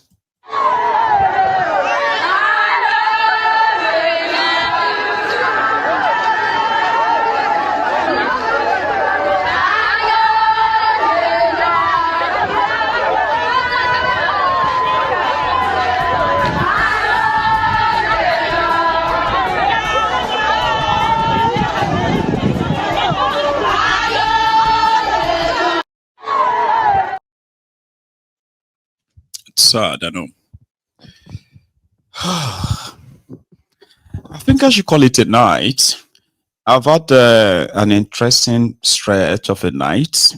It's been all kind of like blended, isn't it? Yeah, so if you have enjoyed this chat, remember you still have that favor you have to do me before you leave, okay? Please, even if you're watching on your TV, grab your phone, and even on your TV, grab the remote control and kind of take the cursor, like the video. It will mean a lot. So yesterday, when I'm still pretty much on my SOS support and all that. So Yima, I got your message, and so many of you as well who would probably love it to remain anonymous. I am still stuck, and I'm pretty much like drowning in it. So indeed, if there is something inside you that still says, I want to reach out, please do. And the earlier, the better as well. I am already considering like just, I don't know, like shutting down for like a week or two just to go and clear my head. You know, like just take my mind off thinking about a lot of this and all that. Just go away for like 2 weeks or a month. And maybe when I come back, I will check if I still probably should be doing this.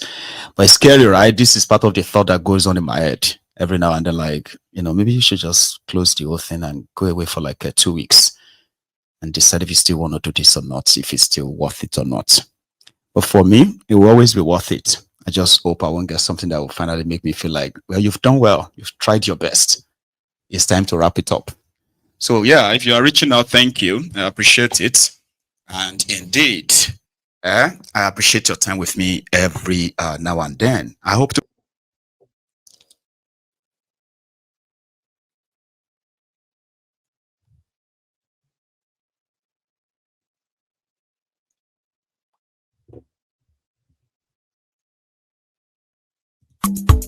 It's okay. Off your mind. It's okay. Off your mind. Chai! Now wow, people wey suppose talk truth to power don't off mic. And if we talk, now 500,000 they go summer us, call them hate speech. But fear not, Mayegun don't come. Ingo touchlight every corner, nooks and cranny of all these bad people where they spoil our country.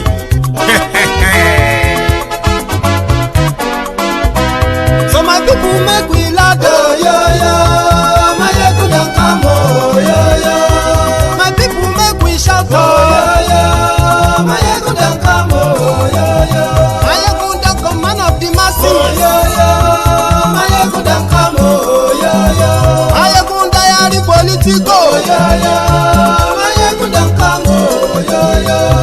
this one not the off in mind. And in the touchlight every corner. Okay, some people be they holla say they want the power. Chai, them be promise us say we go get light and power. Them hustle sote they can't get the power. But now they know they do anything with the power.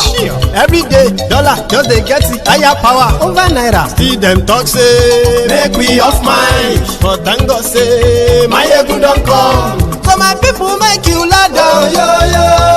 Mayegun don't come, yo. My people make we shout, yo. Mayegun don't come, yo. Mayegun don't come, man of the masses, yo. Mayegun don't come, yo. Mayegun die the Politico, yo. Mayegun don't come, yo. This one not the off in mind, yo. Mayegun don't come, yo. Person where they do evil, no one make person talk. Them say that Mayegun, that man too they talk. He too they talk. Say Mayegun diary, he they hot like pepper. But every day then they take money in bulk. Woman picking they the street they hawk. Still them talk say make we no talk. But thank God say Mayegun don't come. So my people make you laugh, yo. Mayegun don't come, yo. My people make you shout, yo. Mayegun don't come, yo. Mayegun don't come, man of the masses.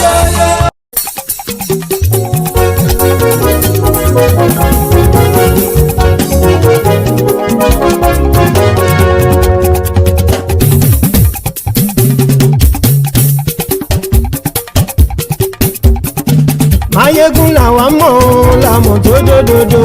Mayegun diary, Mayegun number one.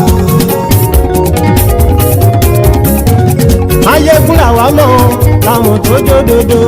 Mayegun diary, Mayegun number one. Mayegun ti dé o, ọ̀rẹ́ ará ìlú. Mayegun diary, Mayegun number one. Lórí Facebook, lórí YouTube. Mayegun diary, Mayegun number one. Gbogbo bó ṣe ń lọ ni Mayegun já wa sí. Mayegun diary, Mayegun number one. Àṣírí ọ̀jẹ̀lú kì í bò níbẹ̀ o. Mayegun diary, Mayegun number one. Bó bá ṣe eré àní Mayegun máa wí. Mayegun diary, Mayegun number one. Ó sì tún ṣe eré wàá gbọ́ níbẹ̀ o. Mayegun diary, Mayegun number one. Mayegun diary, diary Politico. Mayegun diary, Mayegun number one. Godfatherism kò sí lọ́rọ̀ Mayegun. Mayegun diary, Mayegun number one. gbọ́rọ̀ lẹ́nu o. Máyégún dáyàrí náà yìí bí nọ́mbà wá. Àní Máyégún làwa mọ̀ tó dòdòdò. Máyégún dáyàrí náà yìí bí nọ́mbà wá.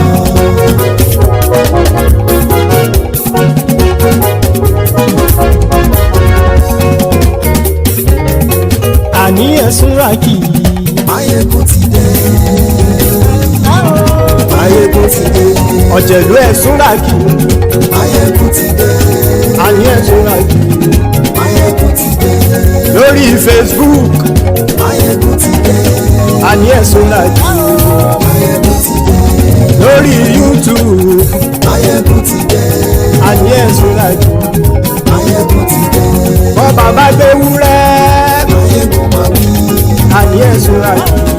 Máyégún ti dé. Bíjó ìgbádìyẹ. Máyégún máa wí. Àní ẹ̀sùn rákì. Máyégún ti dé. Bí pẹ̀sìdó bá rúfin o. Máyégún máa wí. Àní ẹ̀sùn rákì. Máyégún ti dé. Hello there, brethren. So you're welcome back. So good morning to you once again. Good afternoon to you. And a very good evening to you. Or maybe a good midnight to you as well, for those who are watching us very late. This is Mayegun live. So thank you very much to those of you who have joined us. I just want to implore you to please like, share the broadcast, okay? After reading the caption of the broadcast, the description of the broadcast, YouTube is kind of like a crazy right now, but you can make it better by ensuring that those of you who got the notifications and joined, you don't just join, okay? So share it. Tonight, as the caption of the broadcast self-described, right? It is the ongoing trend among the Gen Zs concerning their 2027 elections, as it is already going mainstream. Tinubu and his gang, excuse me, they are not leaving any stone unturned. And so is Obi and other guys talking about a coalition. Peter Obi's movement, or should I say Peter Obi's, what do you call it? Like a whirlwind that passed through the political space of Nigeria, still kind of like is shocking to some, you know, political experts, as they will say, to describe how did he become this such a huge phenomenon, especially among the young people.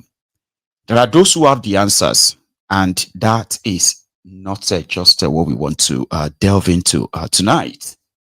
Okay, so these Gen Zs, most of them who are going to be voting for the first time, as the older adult, like the older generation, have become weary of their charade that they call election in Nigeria, when most are pretty much no longer interested, and others are also losing interest because of the compromised umpire, as well as the corrupt system, judiciary, all of them all combined. So a lot of us have considered it as a waste of time. So therefore, those of you who are going to be watching this, you are likely going to be coming from that demography, and you are likely going to be seeing them from that, or viewing them from that same lens, the lens of, oh, look at them, they are so naive. You get what I mean? The real thing to be done is this, not elections. This is for the adults, you will say. However, they are becoming one too, as they have been seeing their own parents, uncles, struggle day in, day out. And most of them these days have their own smartphones, meaning they are not just making TikTok videos about dancing or any trending what have you. You now have on your hand a generation that is becoming politically aware. I use the word becoming because between now and that year 2027, you may have a huge, well, not you, Tinubu and his gang or the establishment generally, they may have a very huge problems on their hands. A lot of people are fed up with the entire system and how these criminals are ruining the contraption. Majority of them, all right, especially the young people, like I said, they watch their own parents, they watch their guardians, they watch their own uncles, aunties, struggle. Hardworking people or could barely get by. And they themselves are kind of like being politically aware now, right? They can tell in their mind that a change of leadership or a better leadership will likely put things better as young as they are, rather than saddle themselves with other pretty much like a frivolities.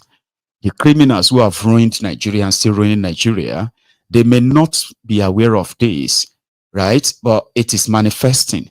They have slowly created a system that has radicalized a generation. And what they can do, right, or what they will do, nobody can genuinely or correctly predict, especially now that they are aware that indeed the election system is rigged, the election system is fraudulent, and it is a pure waste of time. They heard their own parents say all of that. They heard their own, family members and others, even neighbors, say all these things. But somehow, right, they have taken it upon themselves to start their own mobilization within their own generation to utilize their number. And fair enough, it is reported that Nigeria's population is somewhere around 220 million. We don't have the facts, but there's no proof of that. But let's work with that number. It is also said that 70% of that population are young people who are between the ages of 0 and 35, meaning it is a country of the huge population of young people.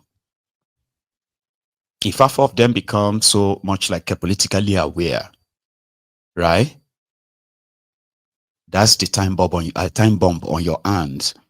And it's a two-way thing. Meaning, if according to what they themselves are aware of, right?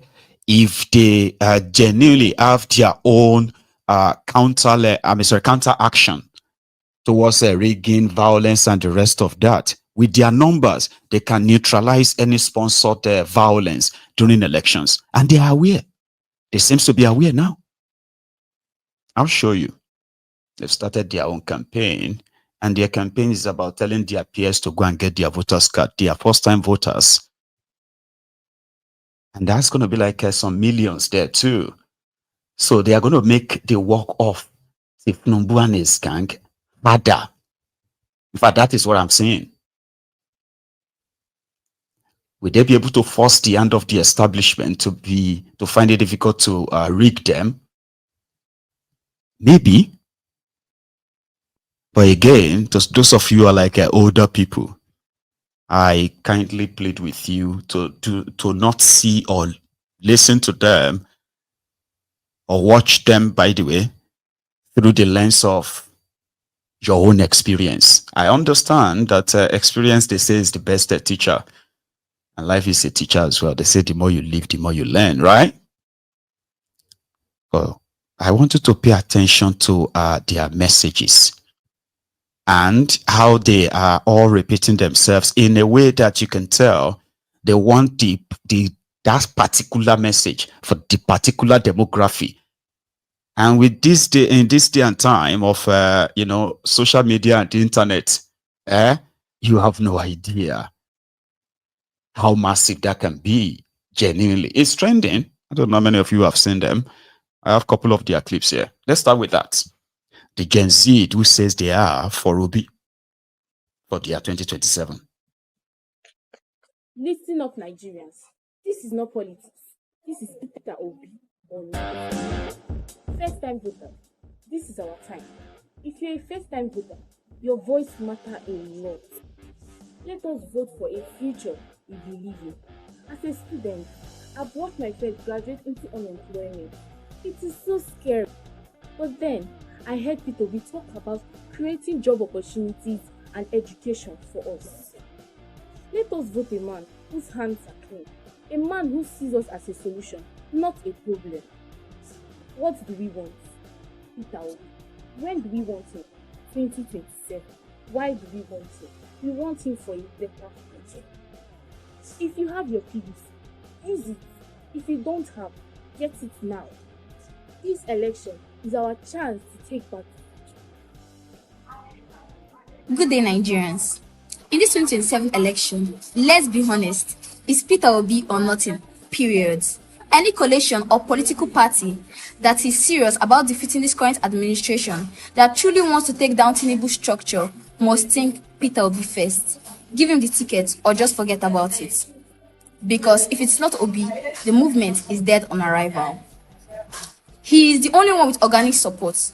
People show up for Obi, not because of his money, but because of what he stands for: commitment, credibility, integrity, and vision. Me, I just turned 19, and I'm a first-time voter. I'm registering for my PVC because of him. No Nigerian politician has ever made me believe in the system except him. A man that has consistently shown commitment in the lives of young people. A man of character, results, and serious purpose. So if you're building a coalition and Peter Obi is not leading it, I beg, no waste our time, because it is simple. At the end of the day, it's Peter Obi or nothing, period. Hi, I'm a first-time voter. I'm a member of the Gen Z for Peter Obi, and I'll be voting for Peter Obi 2027 as the president of Nigeria, because he can take Nigeria forward from consumption to production. He invests in young people. He loves young people, and as a young girl, my future can only be saved with Peter Obi as president. Nigeria is tired of broken promises. We need a leader who listens, plans, and delivers. Peter Obi is not like the rest. He improved schools, healthcare, and paid salaries on time. No drama, no waste, just results. If we want real change, not just words, vote Peter Obi, vote hope, vote a new Nigeria. Thank you. Hi guys, I'm a first-time voter for Peter Obi, and I'll be voting Peter Obi 2027 because I know he's capable to make Nigeria a better place. He's a man of integrity, and he's going to do whatever he promised. So guys, vote him. Thank you. Gen Z for Peter Obi. Power. Hi guys, my name is Princess. I'm a first-time voter, and I'm going to be voting for Peter Obi in this upcoming election. I believe that he is more than capable to handle the affairs of the country and make Nigeria a better place. Hi guys, I'm a member of the Gen Z for Peter Obi, and I'll be voting Peter Obi for the 2027 election because he's competent and he's able to make Nigeria a better place. I'm also voting because I want to secure my future as a Gen Z. PVC registration don't start though. You feel say they don't already write the election result, get your PVC first. You feel say they don't already rig the election, get your PVC first. You feel say INEC no go allow our vote count, get your PVC first. You feel say Nigeria no feel better, my brother and sister, no conclude, get your PVC first. Anyhow you feel we get our PVC for hand, then we come together, go defend our vote. PVC registration don't start. Go register for your PVC. In fact, carry everybody, make them go register. Me as a first-time voter, I don't register. I know they waste time. Our vote now our voice, and our voice must be heard.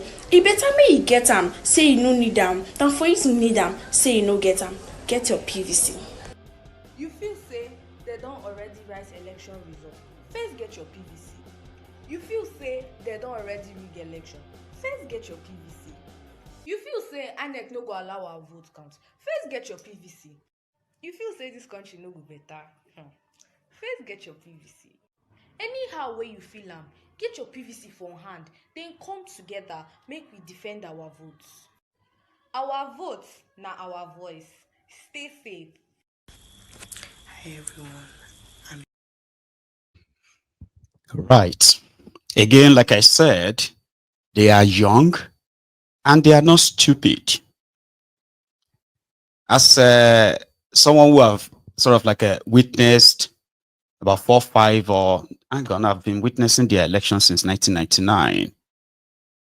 And I didn't cast my vote, my first vote, until 2003. Because I think that was around the time I turned 18 or 19. Right? And then I have been participating in their charade since then. So from experience, when you're talking about rigging, somebody like me would tell a Gen Z, a young person, not to waste his or her time, because at the end of the day, this is what it's going to be like from my experience. And I will likely be right or even wrong. Because from my own experience as well, there's something I figured out. As corrupt as the system is, there are areas, there have been instances where the establishment concluded on how the election will go. And surprisingly, surprisingly for them, people actually turned up. So rigging or no rigging that we are talking about, right? You need voters' apathy. Voters' apathy is when people are not interested. You get that now? Oh, it's a waste of time. And those who showed up are just there for commercial, transactional voters. Pay me if you want me to vote. But in areas where people actually overwhelmingly turned up, it's been proven many times that it's been very difficult for them to turn the tide. So from our own experience, it is a pure waste of time when you don't have a proper constitution that gives the umpire that conducts election its independence for real.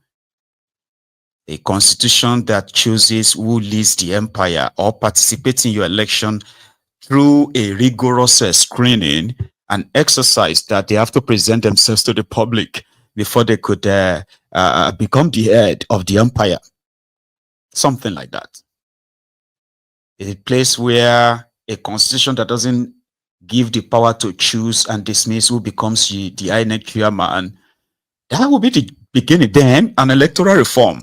Electoral reform includes how you want your election to be conducted, for how long, and when should it end, and when should the result be announced, and all that stuff. What is the punishment for those who participate in electoral malpractices, rigging, or disruption of elections? All those things listed, starting with your constitution to your... Do you understand? But it can't be like, say, Omo, we are asking these rogues to commit, what do you call it? To kill themselves, when you ask them to do the right thing. It's like saying, kill yourself. And it's actually crazy, right? I'm sorry, this is a little bit of a digression. I don't know. I'm somebody who pays attention to details, right? So here is something, right? On my screen, what I have on my studio screen is quite cooler when the camera is facing me like this, right? It's cooler, it's calmer than having half of my face so bright. It's crazy. See, my face is not like half bright, half dark, like a shadow. It's crazy what the settings for your camera and the lighting can do to the quality of the picture. But we'll go manage on, right? So let's continue. So these young people, they have the number. And somehow they are interested. That is a plus. Now, would they be able to be guided by those who they are like going to be on the side of? Guided in the sense that this and this are what you have to do. And honestly speaking, right, sometimes when we have this kind of conversation, it is, sometimes like trying to jump the gun. That's why it sounds to some of these guys back in that contraption, when you're like, why can't they just do it like this or put it like this and all of that? But it's like jumping the gun, because there are a few information that I can share, right? Like, which I picked up out there. This their obedient movement that you had in 2022, 2023, the one they have now is a far, far, far better organized and more kind of like a grounded one that they continue to build on. They are working on not only to register as many people as possible. I mean, all these people who are getting voters card. So they are putting up, what do you call it? They are putting up a kind of, like a documentation, so to say, right? Building a support base, which is with a verified support base. So if you look at them and they say, oh, we currently have 10 million. What they are building behind the scene right now as we're watching this includes people who have this voters card, right? Who can say, I have mine now. Then you register, you become their member. So automatically they can tell where do they have their members, which local government, which ward, which state, and sure you get. Now they have the data they can work with compared to what they had back then. So they have this data of ensuring that they know what it takes to have their people everywhere now. They are kind of like building, and they are not really saying much out there, except when they make all those announcements. Please sign up here, please join here, get your confirmation, this and that. That one is going behind the scene. So if they already have these young people, the first time voters, already attracted to them, so that means before you know it, they can build a database. That's the word I was looking for. A database that could be up to 30, 40 million supporters. And that's going to be a problem. When I say it's going to be a problem, what I mean by that is, it simply means these other establishments, right? They will have to spend more on everything, whether they have to bribe the INEC officials more or bribe the people, the voters more. They would have to bribe more, and they're going to get far less results. So if the results that they finally put up is so below the overwhelming the overwhelming figures of these young people that are going to besiege your voting centers, then they're going to have a problem of pushing that through. Do you understand? Because now their obedient movement, they are building a sort of, like I said, a database whereby they are going to be having their own live feed from every corner of Nigeria, like INEC too. So if their pledge of rig and die, rig this and that and all of that, if that eventually comes to play, they are not going to lack the number. That's the point I'm making. They can shut down the entire country. And I know that is the part you're like, no, nothing will happen. I like that. Because that's the reason why I want Tinubu and the gang to continue to believe that nothing will happen. That's what will make it sweeter. Because one of the two things will happen. Tinubu will rig. They will shut Nigeria down.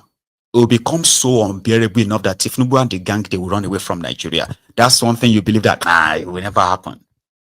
Okay. Or Tinubu will succumb.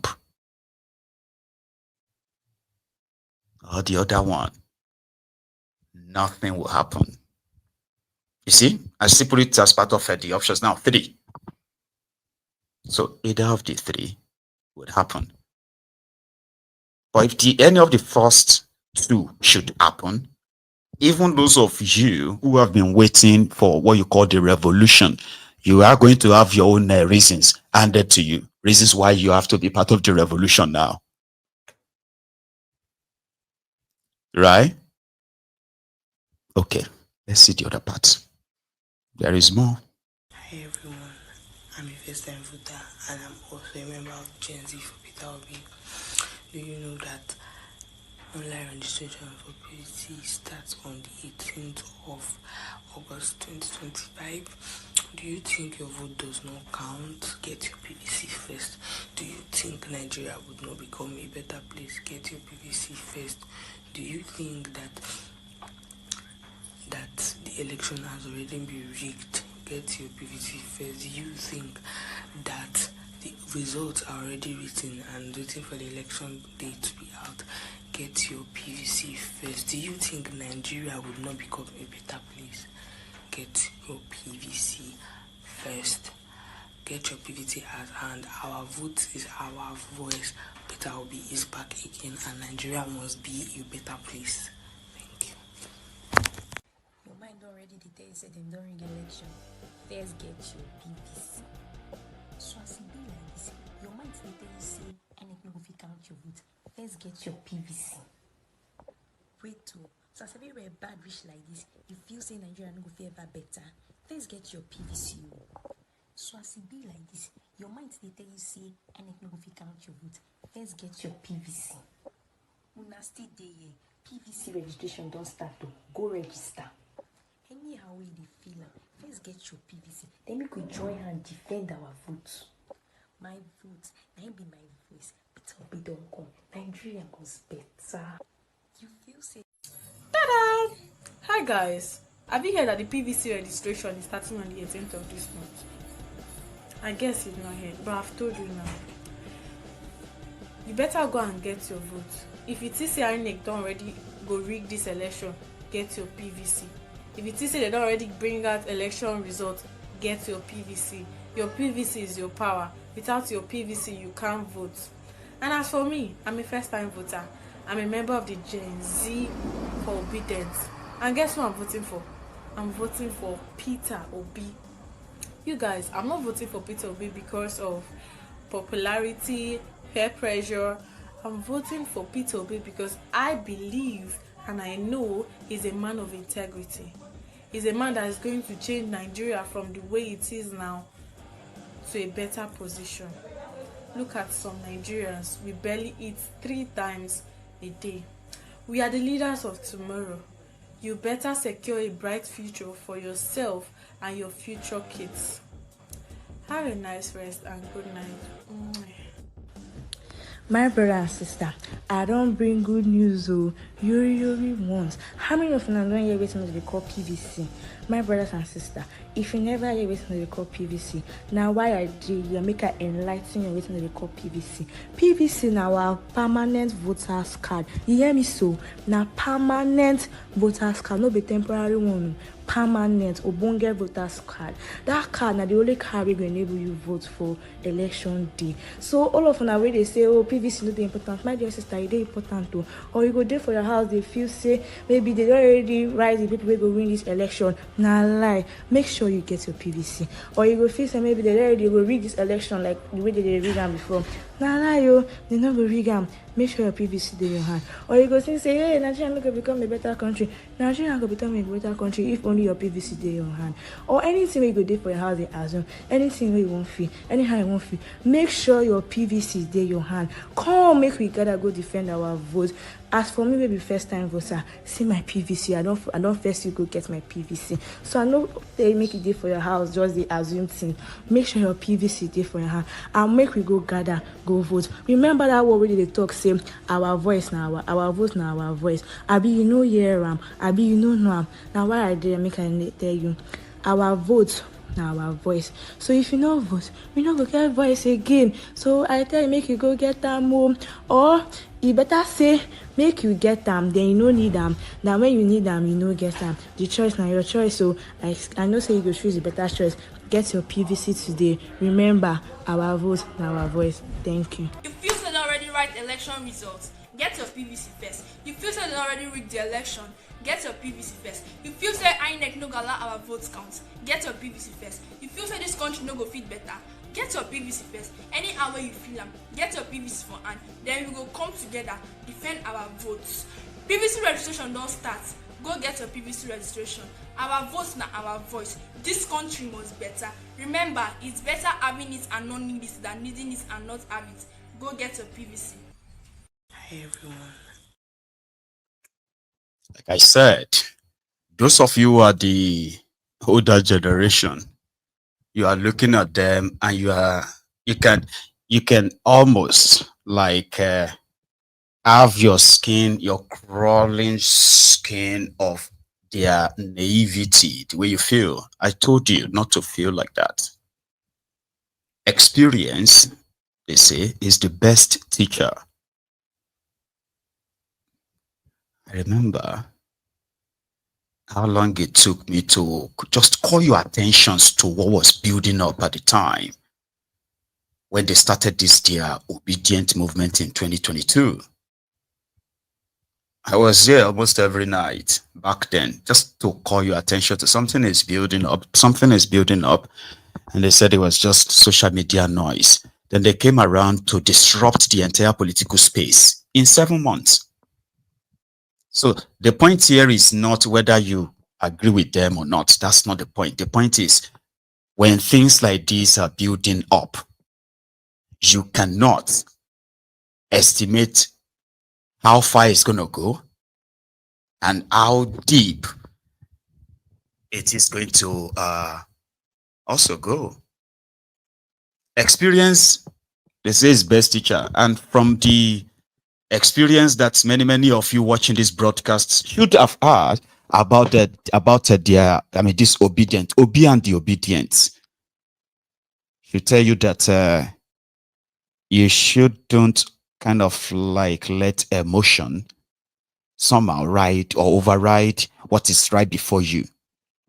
Now, I am not saying you can be wrong. I'm not even saying anyone is wrong. I am only letting you see that whatever it is that you knew about them, add this to it. And it is a number that will continue to shake the rotten, what do you call it, political system of that contraption. Whether it will be deserved, I may not deserve, that's a different conversation entirely. These young people are so attracted to him. They believe his message, they believe everything, and they have the number. Then they have to confront the violent, compromised, corrupt political system to push what they are currently seeing as their own future. They fight for their own future. So don't underestimate it. My lady, Ada Zion, they are not stupid kids. They might be naive, but at the same time, I can promise you that many of them are smarter than even those who are like 4, 5, 6 decades older than them. And why? This. When many of us were in their age, when we were in their kind of age, we had no access to the kind of information they have access to now. And the only thing that I think is probably lacking is the violence part. They need to be more violent and face these people that scares them. Abi, I think that's what will satisfy some of you, the older generation. But they have not been violent. Look at them, kids. So the people that are scared to shit out of those who claim to be so powerful people in Nigeria.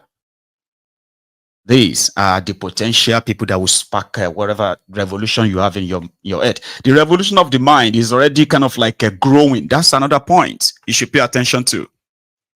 Young people are aware of what's going on around them. They are not just on TikTok doing comedy. They're dedicating their time to actually speak about what is going on in the society and how can they be part of that and make a change. Now you can call that naivety, right? Because of inexperience, or you can call them stupid because of the kind of information they have access to. Many of you, you didn't have access to 1% of that when you were their age. Just so you know. And I've said it before as well.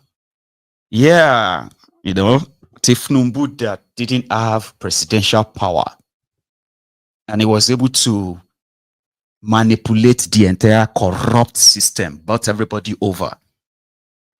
Now he's the president. He's got all the power. How are they going to do it?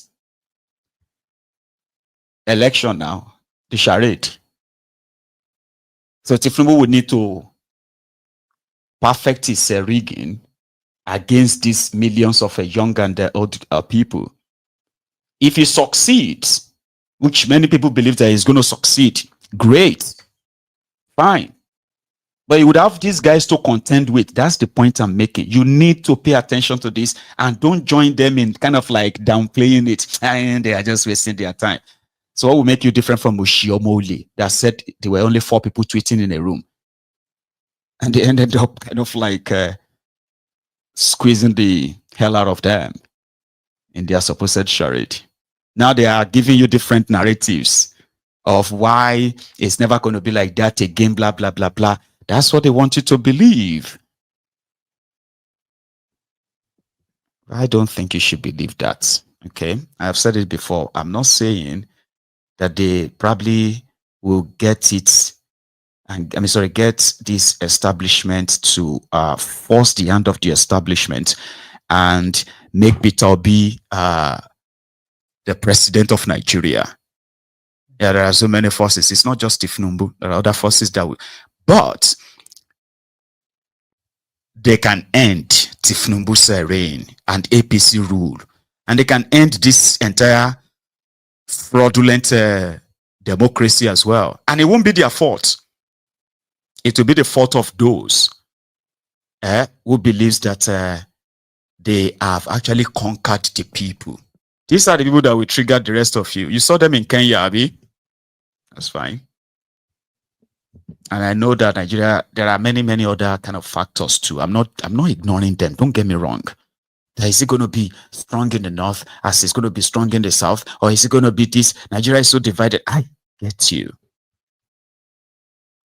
But I'm also telling you that what is brewing against the establishment, which they themselves are aware of, if we build up to that year 2027 charade, and by kind of any reason, Peter Obi run and becomes presidential candidate of any party, you would have these people to actually contend with.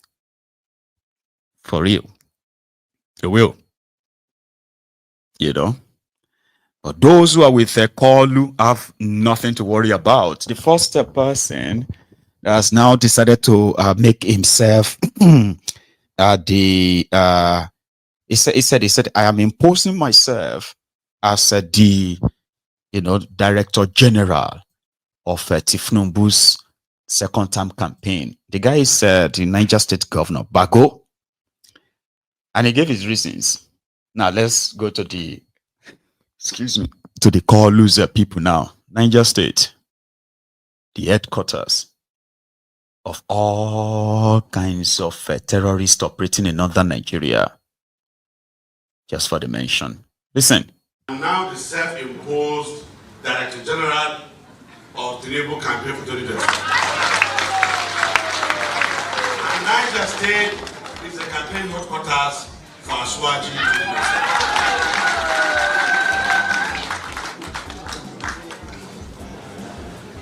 We are Nigerians and we love Nigeria. There is an unwritten understanding in this country for power to devolve from the north and to the south, from the south to the north. And this has brought relative peace to this country.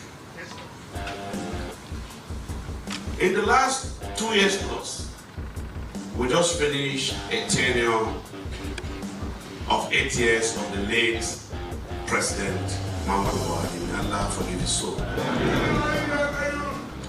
And Aswaji is just his second year. Where are people from this part of the country trying to bring issues, especially the children of APC? You have eaten, no, what is it? ADC, what is it? You have eaten from APC.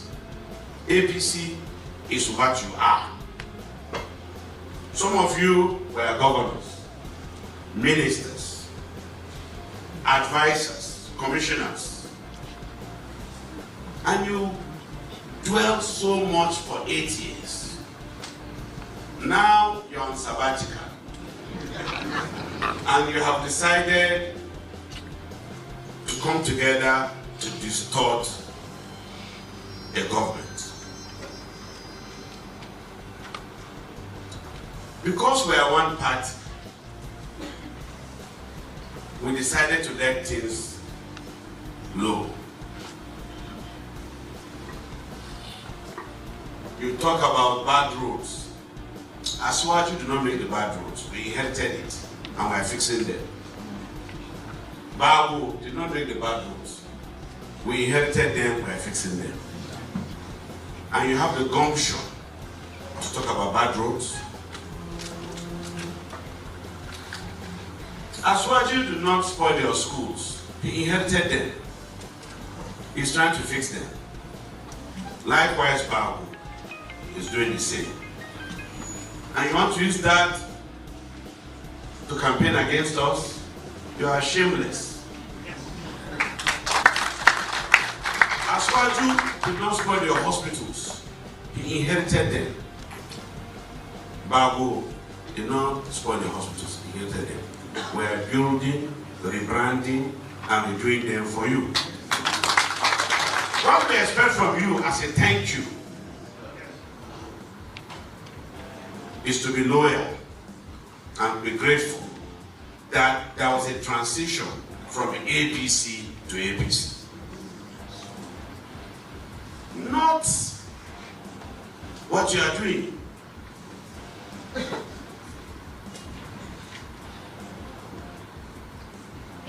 In this country, the ruins in the economy, we know very well people that perpetrated that.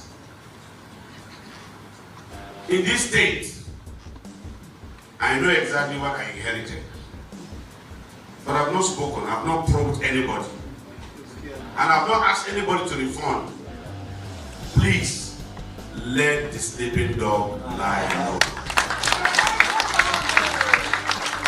If you dare me, ta-ta, ta-ta, ta-ta.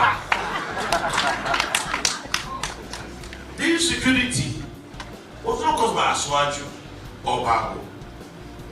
But right now, the people of the constituency can sleep with their eyes closed because we are working.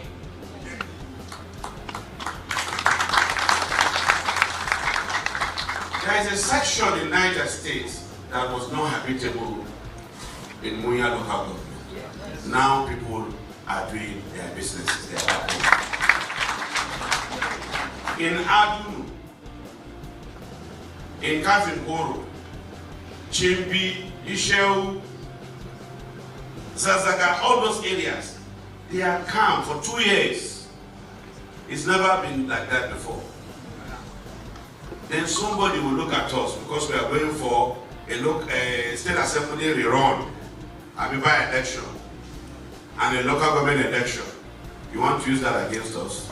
Some of you were party chairmen. We formed this APC together. Some of you... Nuisance Lele. Nuisance Lele. I mean, you all heard the condescending way he was talking to his people. He did not bring in bad hospitals. We inherited them.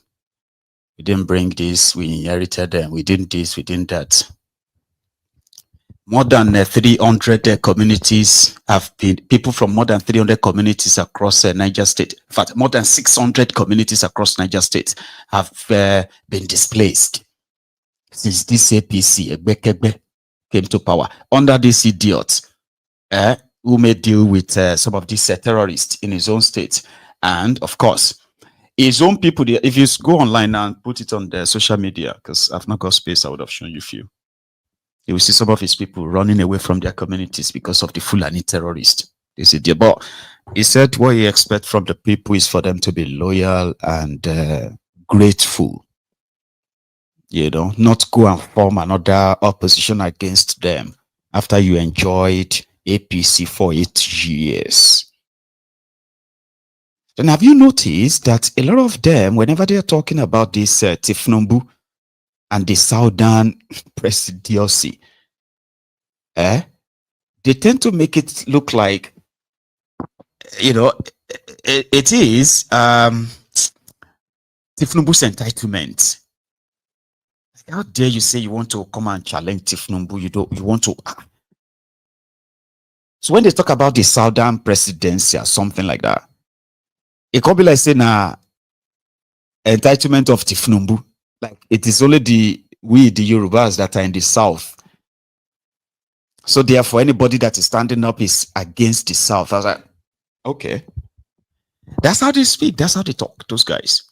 In such condescending, degrading, insulting, tones. Because according to them, they are feeling like they are doing you a favor. We're just doing you a favor. You should be grateful to us. But rather, you these ungrateful fellows.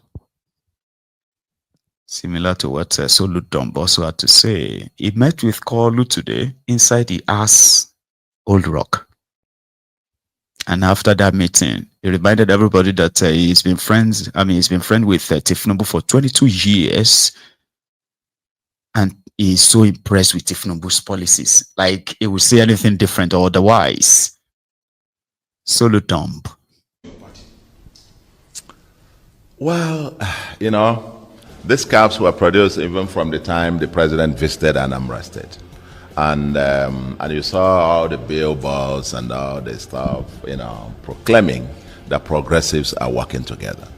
And subsequently, it's a fundamental idea that I believe very strongly, that all the political parties who profess progressivism should actually come on together in a massive coalition, to deepen the process not only of our democracy, but also of economic and social development of our country. And so for me, when I say progressives working together, it's a call for all those who call on that. And then talk about President Bola Ahmed Tinubu. I mean, I don't make any, I have no apologies about it. President Tinubu is my friend, has been my friend, 22 years now, and counting. So you don't deny a friend or begin to be quivery about who is. He is my friend. I support him. And I'm impressed by the bold steps he has taken, particularly in the areas of the economy, the structural reforms. And I have said so severally. We're taking the right steps. We only need to stay the course. Thank you very much. Sorry, this is in Anambra seems to be going down. What is the magic? What are you doing to bring it down? They said the what? The magic to the what is the magic? Yes. What is the magic that you're using to bring down the speed of insecurity? Well, that's what it's a short question with a long answer. If I have to tell you all the details about what we have done, but it's involved a holistic approach to the issue of security. If you realize, January this year we Nuisance Lele.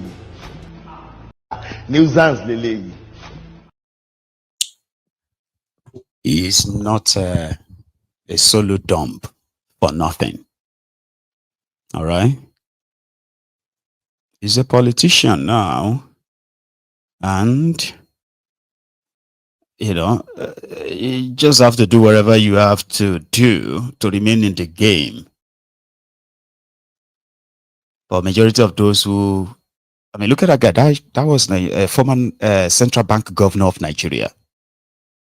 That's the guy that did banks consolidation. Remember, during Obasanjo time, when they did bank consolidation, 25 billion naira capital base and all of that stuff, like to stop banks from failing in Nigeria back then. Yeah, remember that was him. He was a Nigeria central bank governor, one of those considered as bright minds when it comes to economics. He knows the truth, but he's a politician now. To him, it's just that to give credit or credibility to Tinubu. Professor Solu Dumb can tell you that I am so impressed with his fiscal policy. I'm so impressed with his fiscal policy. Like that. because he is going for his own second term. Yeah? And to continue to prove to Tinubu that you have been my friend for the last 22 years. Now only Peter B. they shout, my brother, my brother. My dear brother, my dear elder brother. Solo dump, it needs to survive in the political murky water you have now. They are cooking around him. They want, they are cooking around him. They want an APC person to possibly take over Anambra. So he's got to play smart enough that everything seems to be working in his favor right now. So he can afford to be very, very dishonest. I'll leave that to him. You remember that guy that said that 210 trillion naira, NNPC money is missing? Oil money. Yeah. He said I didn't accuse you of stealing the money. I am only saying that the money is missing. Remember that guy, a senator. Nigeria NNPC in the last 12 years, they have schemed away fraudulently a total of 210 trillion naira. According to this guy, 110 or 100 and something billion US dollars. Money that was supposed to be remitted into Nigeria's, national purse after the sale of crude oil. Last 12 years, he said. But at the end of the day, they did an auditing. It didn't even make it up in his head, though. They did an independent auditing of the NNPC. They now discovered that underneath it, there's a shortfall. This money existed. And it was supposed to be moved from, this money was supposed to move from white to black. It is stated that between here and here, it got lost.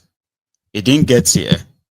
So the balance here shows that there's a missing 210 trillion NNPC audit. I don't even know why that's not a huge scandal right now.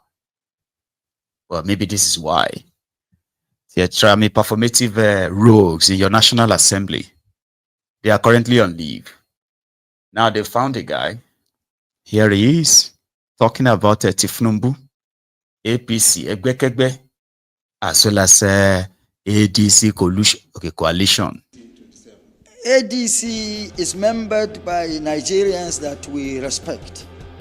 We have respect for. But look at them. Look at each and every one of them. Who stands to do anything better than what Asiwaju Bola Ahmed Tinubu's administration is doing? Tell me. I haven't seen any. Ask any of them. If you are given the chance to preside over Nigeria, that may come beyond 2027, maybe beyond 2013, after 2031. Because between now and 2031, anybody can say what he or she wishes to say. But the space is already taken, occupied by President Asiwaju Bola Ahmed Tinubu.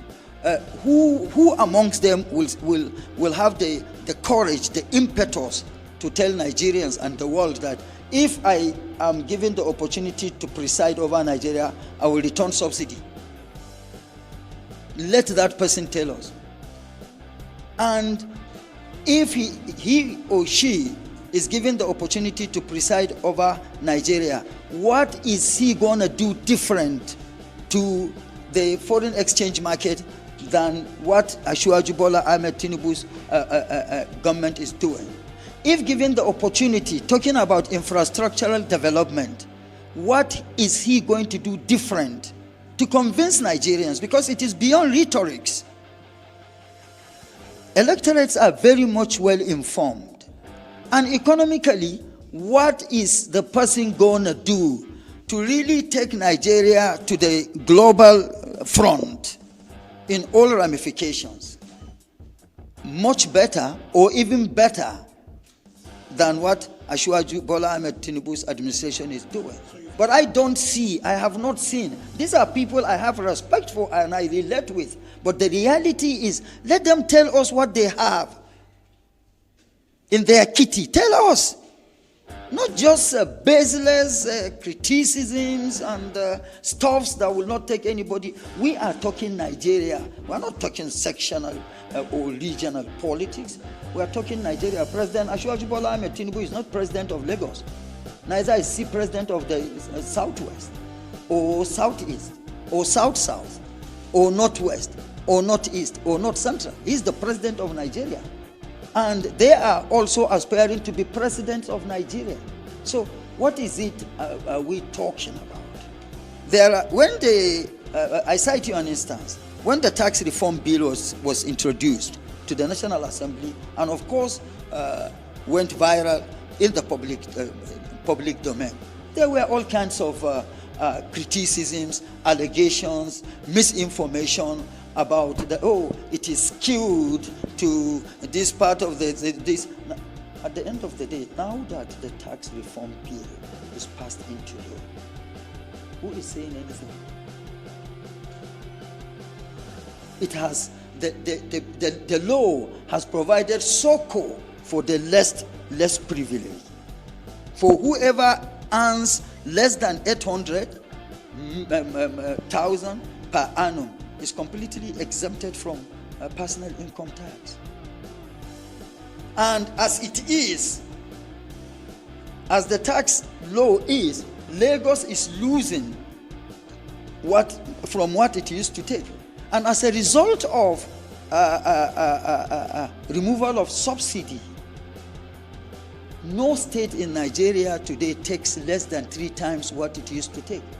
So I think it is about time we start taking the subnationals to task. Let's hold ourselves accountable. You should be accountable for the kind of information as media people you send out there. I should be accountable for the representation I do. Each and every one of us should and must be held accountable for what we do. But the truth of the matter is, I am not sentimentally driven by what I'm saying. I'm not saying what I'm saying because I am President Asiwaju Bola Ahmed Tinubu is of APC extraction, and APC was my home, and I'm getting back home. Neither am I saying it because of my personal relationship with the president. That is the reality. All right, sir, if I understand. ADC is membered by Nigerians that we. ọ̀rọ̀ tó sọ yìí ọ̀ ń ṣeré ni àbọ̀ ń ṣe èrè. ọ̀rọ̀ tó sọ yìí ọ̀ ń ṣeré ni àbọ̀ ń ṣe èrè. But we are not going to throw all of these points away for the benefit of the listeners. Okay. He is not saying Tinubu is failing. To him, Tinubu is bold enough to make all those important decisions. And that is how politicians, that's how they talk. But here are some, some facts that we can quickly chip into this, okay? Tinubu came and announced the removal of a subsidy on petroleum, which automatically skyrocketed the cost of living in the country. That affected everyone. Around the time, many people actually lost their jobs because what they were being paid to what they would need to spend transporting themselves to work. Yeah, so lives of Nigerians were turned upside down. Inflation blew through the roof. In that same breath, they told Nigerians that it was for their own good, that they are now going to be giving more money to the states. That was when again he also floated the Nigerian naira. Pretty much a fancy word for devaluing Nigerian naira, so as to access loans which conditions are to further squeeze Nigerians. They increase the taxes on almost everything. The cost of electricity quadrupled, right? The cost of darkness, by the way, so it removed subsidy on education, gave them what they are now the propaganda they are using now, called the NEL fund, while schools are actually charging exorbitant fees now, as much as. So in that same breath, the Nigerian naira lost so much of its value. Over 500% of Nigerian naira value was completely wiped off in 2 years. A dollar is now exchanged. At a point, it was actually exchanged for 1,900 naira. Now you see how propaganda works. In this voodoo economy, on the one hand, they will tell you that Tinubu has done so well, that anybody that is complaining is just somebody who never liked him, because they said the economy is getting better. Tinubu has given people food. He is giving people money. And he is also giving students, upkeep allowance, paying their school fees. You see all this sort of propaganda and lies. To them, they are enough now. Why are people complaining? I mean, the economy should be better. That's one. On the other hand, they will say, we know that things are very tough for everybody. We know that, but give him time. It's just 2 years. Anyway, he did ask, he said, he didn't ask it that way. And I'm going to re-ask, okay, so Tinubu is failing. APC is a total failure. You are currently in, what do you call it? You are in fire, so to say. Bokwari was like a frying pan. Now you are inside fire. So is it going to be from fire to inside the pool of water, where you're going to get chilled and cool, or is it going to be from that fire to 6 feet beyond? So if Tinubu is failing, you should be able to point out his failures, like all this I pointed out. He removed subsidy without any real plan. He announced it, right? And then they later figured out, okay, maybe they should start giving people rice. You know how ridiculous it was then, right? Good. No plan. All this bad propaganda they are trying to push down your throat to make you feel like maybe it's not that bad. It's not working. So what exactly are these guys are going to do different? They should be able to tell you that, okay, are they going to return subsidy so that you can buy cheap fuel and maybe everywhere can pick up again? Are they going to start, are they going to continue defending the Nigerian naira? Because that's what Tinubu and his gang are doing. They even had to borrow $3.3 billion to defend Nigerian naira. So are you going to defend? What are you going to do different? What are you going to do differently? And how? That's a very good question to ask. Or if I was going to be your president, for example, and you ask me that question, oh, Benny, what are you going to do differently that will change the people's situation? There is one very particular action that if you are not a thief and you are the president of a country with all of the resources at your disposal, do you know that without borrowing a dime, you can actually raise more than 10, 15, if not $20 billion from within the looters of Nigeria in 3 months. Yeah, it's like it is called Operation. This is me, if I happen to be your president, and somebody asks me, what are you going to do differently? What am I not going to do? First, what am I not ever going to do as your president? I won't remove your subsidy. I will remove subsidy.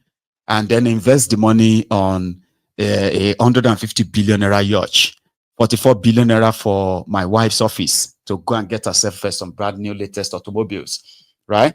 I won't go and spend 21 billion naira in renovating, in completing a vice president's house when the new vice president took over from a former vice president who was not homeless.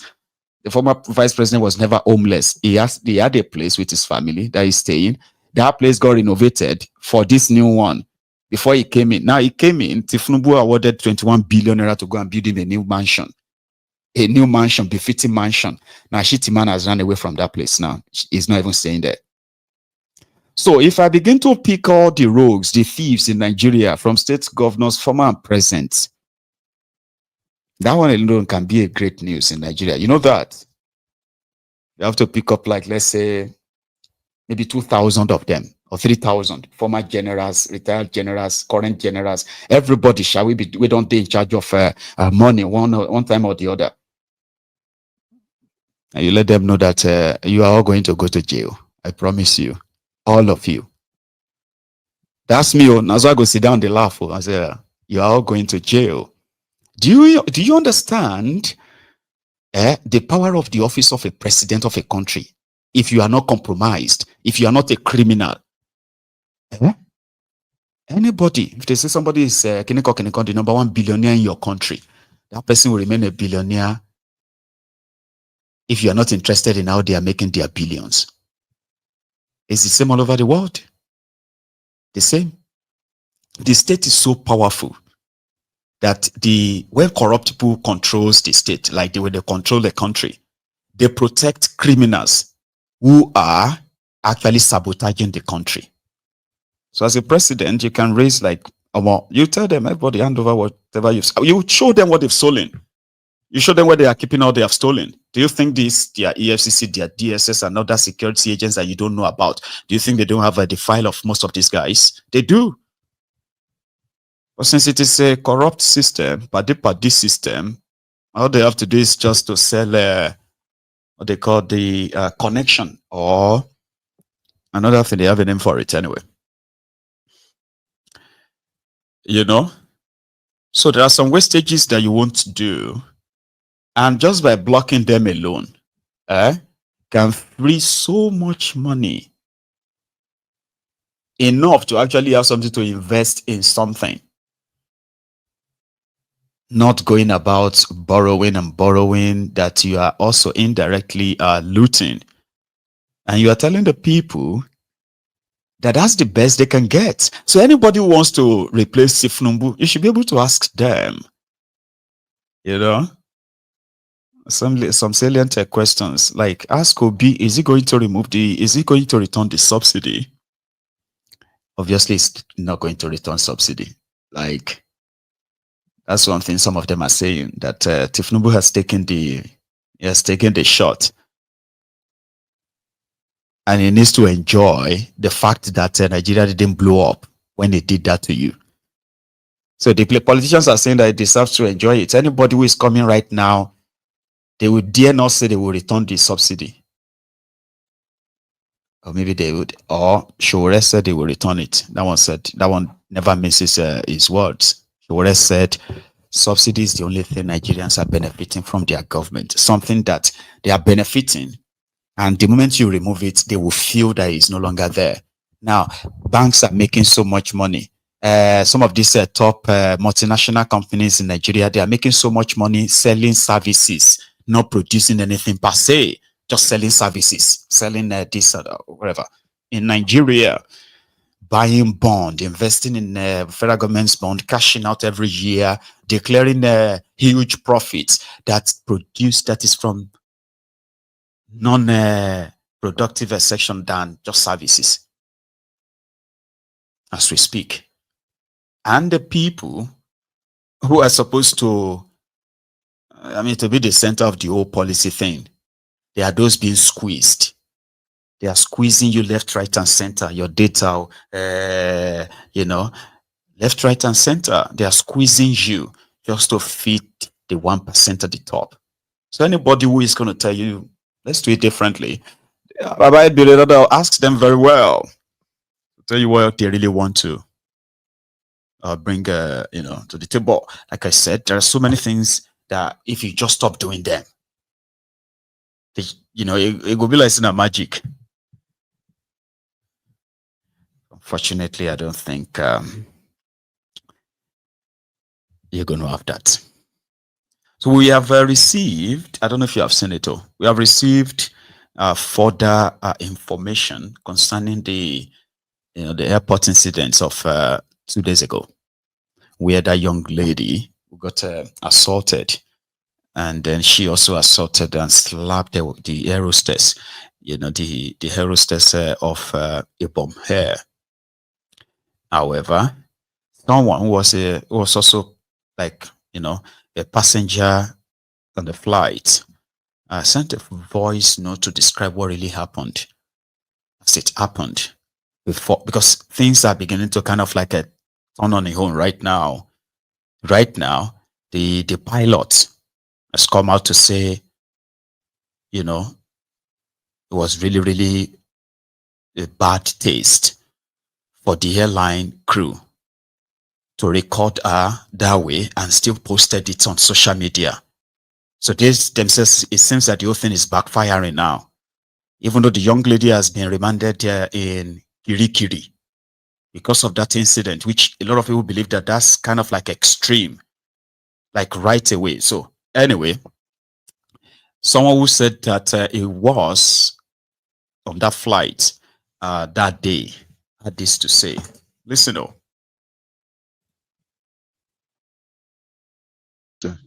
How's the family? I wanted to drop bros, good morning, sir. How's the family?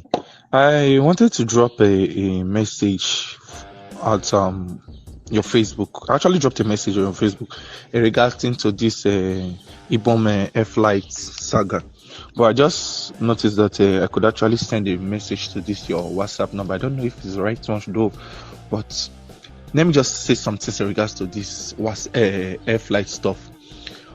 Honestly speaking, that lady did not do up to 10% of what I would have done if I were in her shoes. I don't want to elongate the matter. I'll just give it direct to the point where the truth is those people posted what they want everybody to see. They posted the narrative, like they created and painted the narrative that they want people to see, so people could actually pity them, or I don't know how to put it. So you grab. This lady was not insultive. She was not rude. She was not, like, I don't even know the word to put. The whole issue started from the air hostess. That lady is power drunk. If there's anything like that, that is the word I can use right now. That lady is power drunk. Like, she's all this kind of Nigerian elders that want everything they say to be done the way they said it, how they want it, when they want it. Because tell me the reason you went to meet somebody. Mind the way I was on the flight. How do you go and meet somebody and say, "Hey, off your phone"? And the person's like, sorry, my phone is on flight mode. I'm actually just scrolling through my videos and editing videos. And the next thing you could raise your voice is, all these useless children, all these people with no respect. Do I look like your mates? Do I do this? Do I do that? And the lady is still come and telling you, but I've told you I've off it. The lady is even trying to show you, took the phone, smashed it on the floor. Excuse me. She kept quiet. Now, on coming down, okay, fast forward to when you run abuses on her, people are even trying to tell you, madam, you don't do it. They tell us that they won't bring the plane down. Hello. Okay, the lady has kept her phone now. She kept the phone. You run her pieces. Now it's time to highlight from the, what is it called? The plane. You blocked her, saying you have caused security on her. People are asking you what happened. Okay, the lady is trying to call. You will push her away. She's trying to pass. You will push her away. He's saying everybody, other person should pass. See, it's a part that they wanted the country to see. That is what they posted on. The truth be told, when those security people came, do you know what happened? That cake was very, very quiet. From the dragging of clothes to the slapping, that hair hostess literally slapped that lady. The lady did not even raise her. If not me, not be this way they say. I forbid her first man, no say see what I really do. You smashed her on the floor, pushed her on the floor so people could step on her and pass, and you denied her. Then when people are trying to, okay, the security persons came, and there was a pastor in the board that was trying to you guys should calm down. This is not what happened. And the next thing that you could cover from your mouth was that you want me to use the man as as a example. Whether you want me to use the man as an example, whether not two of them plan to come bring down the people. Hello! You insulted the lady. You slapped her. You even went ahead to call her prostitutes and the rest of things. Guy, please, is there a way that you guys could actually...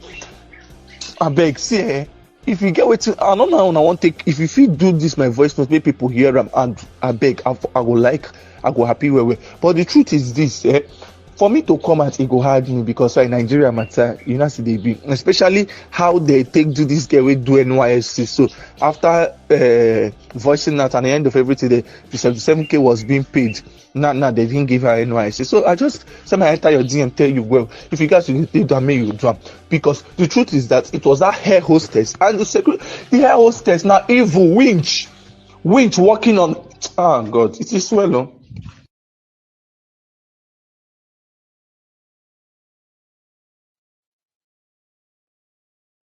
Eyewitness accounts, and it actually kind of corresponds with other eyewitnesses too, who have been speaking out as well.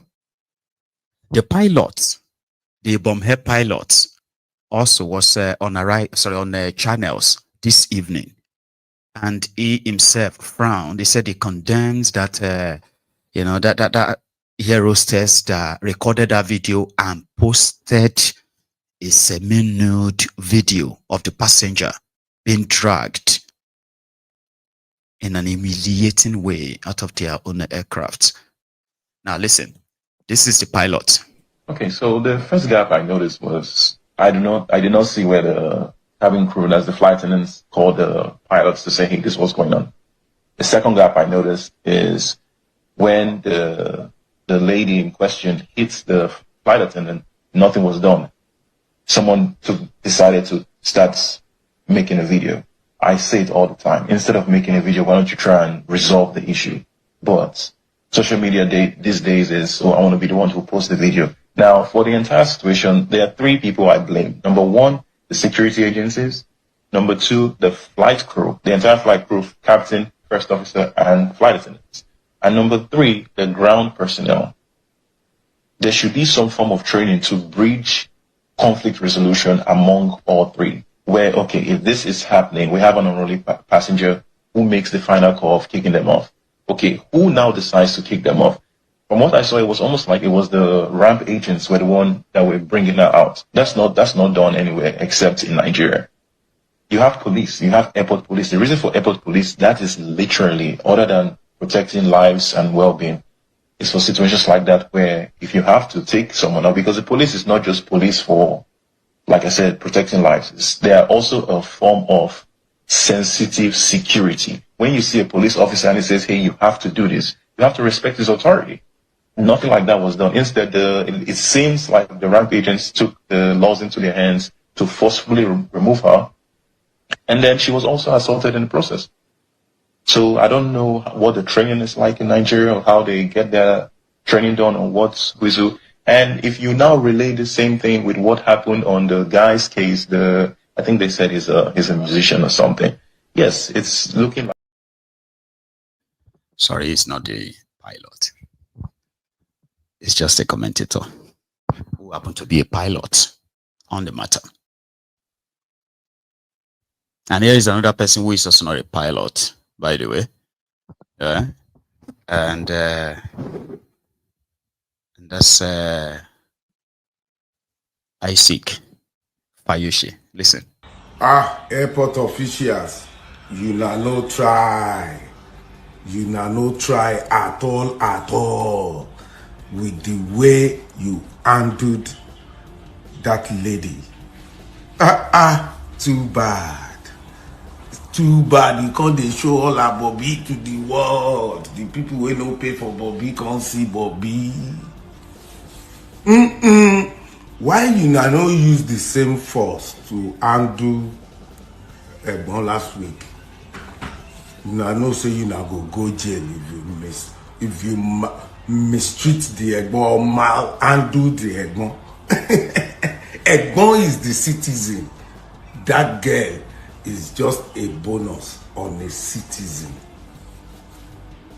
What a country. Come on, Ubon here. I'm waiting for you guys to come on national telly to apologize or send a letter. Come on. You see what we are doing to our women in Africa is going to come back to bite us. It's part of why we're in poverty. Because a country that does not treat their women right, that country cannot grow. A country that can expose their women, Bobby, to public like that, no respect. Even if the girl now Olosho, does she deserve that? And last week we saw the one that is bigger, but it was differently handled. So you Nigerians working in all those places, you are part of the problem, not just government, because you fear your oppressors more than your job. That's what is happening. Our women, we are sending them to extinct, endangered species, because we now relegate them, we treat them shabbily. Look at the way we treat women on a national issue. Airport problem. Look at the way they treat the girl. And see the way they are treating Natasha Akpoti-Oduaghan. See the way they are treating her. Even with court's judgment, they still fenced her off. So we are saying our women don't matter. Because what is good for Egbon, you supposed to pass on to this girl, even to cover you in her face. You are not supposed to hurriedly package the girl to go jail. She's unable to talk now. Don't close her mouth. But last week, now they run. When they employ you to do your job, do it with sense. Thank you. I seek Fayoshe. I'm talking about the way we treat women. That one is actually for men. Oh. But you see that one that happened on a bomb here. If those of you, because I saw the video, I just can't share that part one with you. That's why I cut it off from that video yesterday. All right. The girl had a sort of like a hoodie on, right, with a wig. It was another woman, that air hostess, that was struggling to make sure that the naked, it was like they were fighting as other people were holding her legs. Yeah, as others were holding her legs like that, pulling her legs. The other people were holding her hands like this. She was like that, right? The woman purposely put her hand on her dress to thaw the dress and indeed, it was around the time that they pulled her. So when they pulled her legs, so that wasn't by a man. It was another woman. And just as you must know, now man they do man, now woman they do woman. Just to clear that part. Again, here is another story of another woman versus woman. One in authority, one a citizen. Rather than be a citizen, she's a subject. Nigerians are not treated as citizens. There is a difference between, in fact, there are many differences between being a subject and being a citizen of a country. Go and Google it. Now, do that. While we are watching this now, go on, go read it. What are the differences between subjects and citizens? They will tell you that they are similar, but keep reading. Yeah, go on. And you're going to see the whole difference. Nigerians are treated as subjects in their own countries. So they are subjects to the political class. They are subjects to this supposed political class, but they are living like a royalty in that contraption. Raye, that's her name. Raye, that youth copper that came out to participate in that 30 days run challenge about what they are facing in that contraption. A young lady that expressed her own disappointment. Our life has become so tough, so hard, and all that. They want government to do something simple and straight. Some people's mama working in the NYSC decided to become God themselves. First, they extended 1 year used service by 2 months, as they are not satisfied. She went for her own supposed passing out parade and all of that stuff, and she was supposed to be given a certificate. Oh no, they should help us explain. Baba, a woman who was supposed to kind of like a woman there told her, sending her back to the end of the queue, the queue. And finally, she decided to hold on to the certificate, only for the NYSC to now release a statement. And they said the girl didn't show up for a passing out parade or something. Yeah, that's Nigeria. How we treat our women. Let's bring the issues into proper perspective now, as Raye's lawyer joins us. Mr. Inibe Effiong is a legal practitioner and human rights activist. Mr. Effiong, thank you so much for coming through. Thank you. Good morning. Thank you for having me. Yes, indeed. And we've heard Raye speaking on Instagram Live in the last 12 hours, and she's, had a lot to say about how this has nothing to do with NYS's explanation, but because of her criticism. But what can she present also to Nigerians as evidence that indeed she was available for that April clearance, for which NYSC is saying that she was not, she didn't participate in? Thank you for having me. I think this is a matter that Nigerians who have followed this case since March, when it started, closely would be able to make reasonable deductions.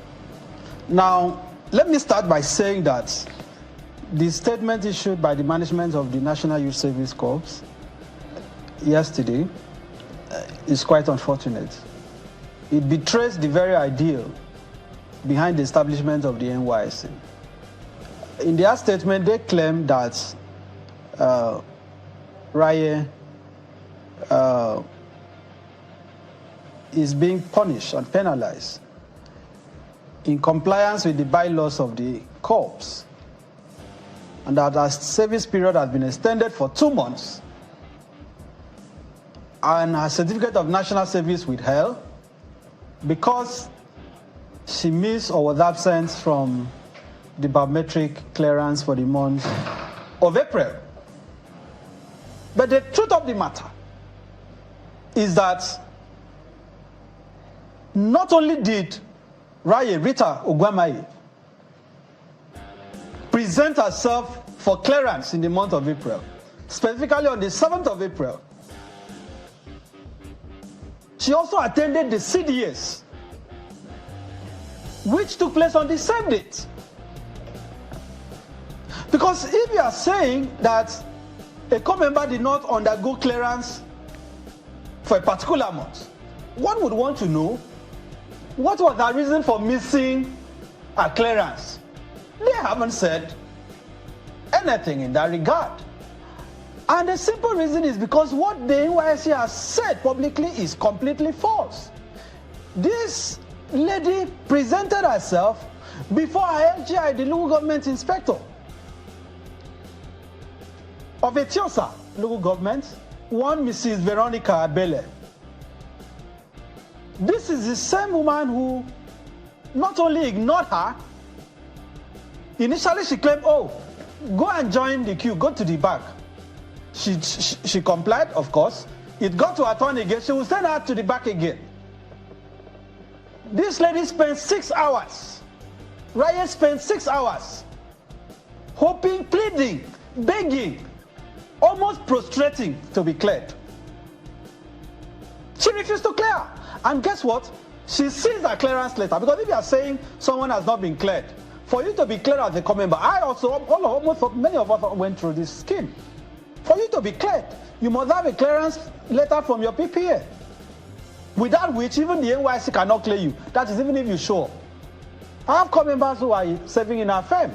And every month I have to sign their clearance. To say that, look, these individuals have worked. They have reported at their PPA for the month under reference. Please attend to them. That is what happens. She went there with a clearance letter from her place of primary assignment. Mrs. Veronica Abele collected the clearance letter and then pretended as if she did not want to attend to her at that time, as I said. When she kept pleading, the woman now started verbally attacking her. She persisted. She then told her she was not going to clear her. Asked her to get out, that she would not attend to her. And Raya said, look, Madam Bed, please, assuming I have done anything by the NYSC bylaws, which is correct, I am supposed to face the court disciplinary committee. That infuriated the woman the more. That who are you to even make a suggestion about what the bylaw says? And ordered her to leave. What was she supposed to do after 6 hours? This is after she has seen her clearance letter. She sent her away. On the 11th of April, Raya went back to Mrs. Veronica Abele's office. This is few days after the date for CDAs and clearance. Begged her, pleaded with her, please, claim me for the month of April. She said, no, I don't have a problem with you. Okay, but nothing can be done now. We have finished monthly clearance. This is 11th of April. Did she bring all this to your notice at this time in April? I'm a lawyer. I'm privy to these things I'm telling you. I'm privy to these things I'm telling you. As far back as April? Of course, and let me make it clear. Let's... Since when I born you never seen this kind of abuse before. Tinubu, I must abuse you. Tinubu, number 1, Oguokiyapa. Tinubu number 2, Oguokiyama. Tinubu number 3, Oguokiya your children. Tinubu number 4, Ogugo bury all your family. Tinubu is a god to you. A god to you. Tinubu is a god to you. And Wausa.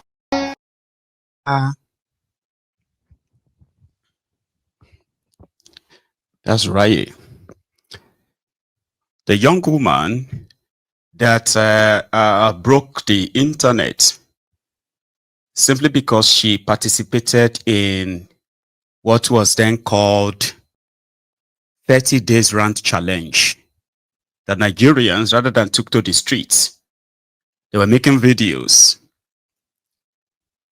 to complain, lament, to table their grievances, what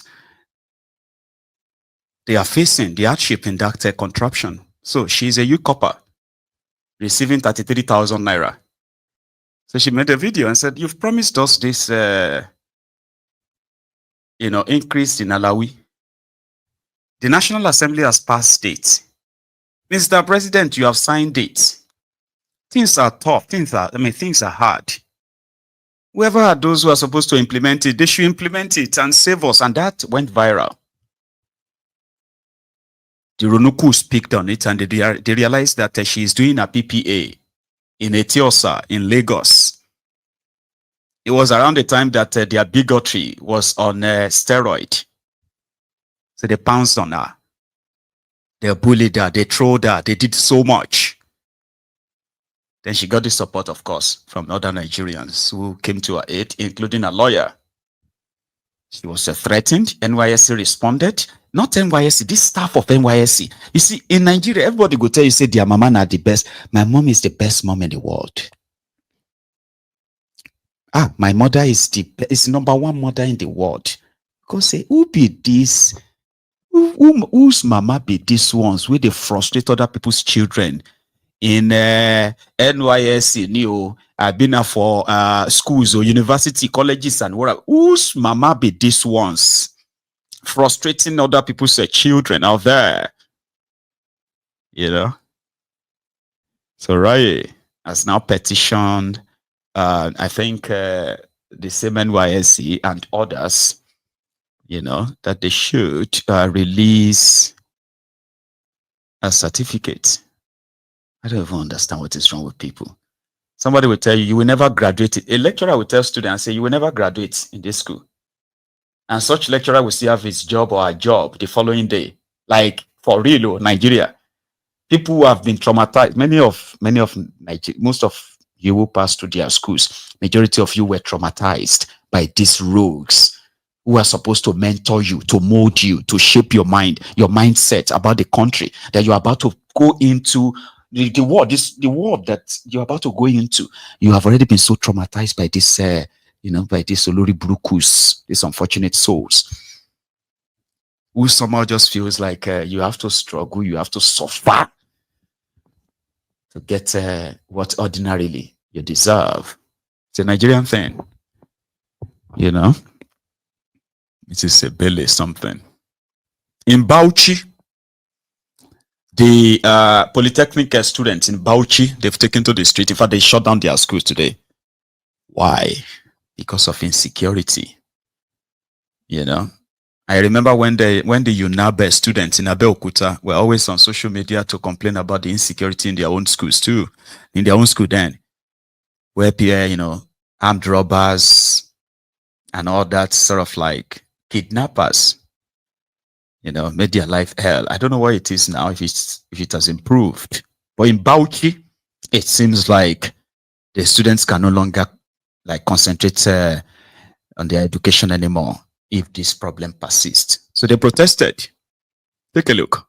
These are students of Federal Polytechnic Bauchi who have blocked the entrance of the Polytechnic early this Tuesday morning.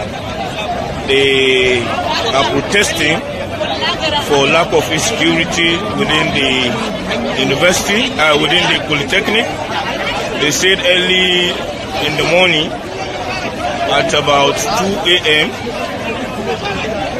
armed robbers invaded the hostel and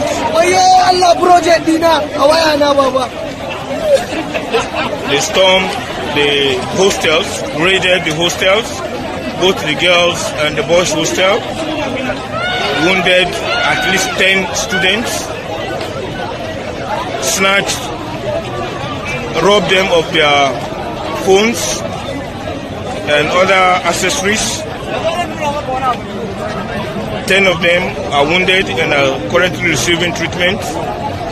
They barricaded the main road, that is the Bauchi-Tafa Balewa road, and they say they are not going to leave until something is done for them. We tried to get some of them to speak, and this is one of the students speaking. One of them was got here on his head. One is a fracture. One have a fracture on his spinal cord. And right now they are in the school clinic.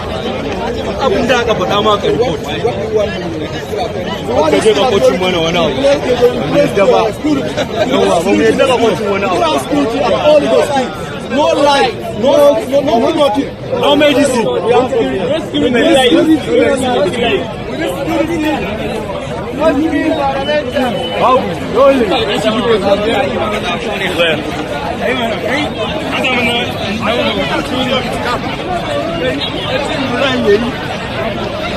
On the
It's not like they don't have the number. If they have a unity of purpose, they do have the number. But I mean, like, if they have to have the same political kind of like awareness, so to say, so they can put the number. Unfortunately, they likely won't accept the political class says they should. So independently like that, pushing for their own, their, kind of like their own personal issues when it comes to their schools and all that, they do have the number. But whatever is wrong with their school is beyond their school, right? Because it is coming from those that are supposed to be funding the school, I think. The government, to be precise. I was in Bauchi, Yawata, yesterday, where it is reported that the Fulani terrorists struck again. I've got a bit of an extended clip about that protest that took place in Yawata, Benue State, after that attack.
The soldiers to go. They want the soldiers to leave Yelewata. They don't want to see any soldier in Yelewata again.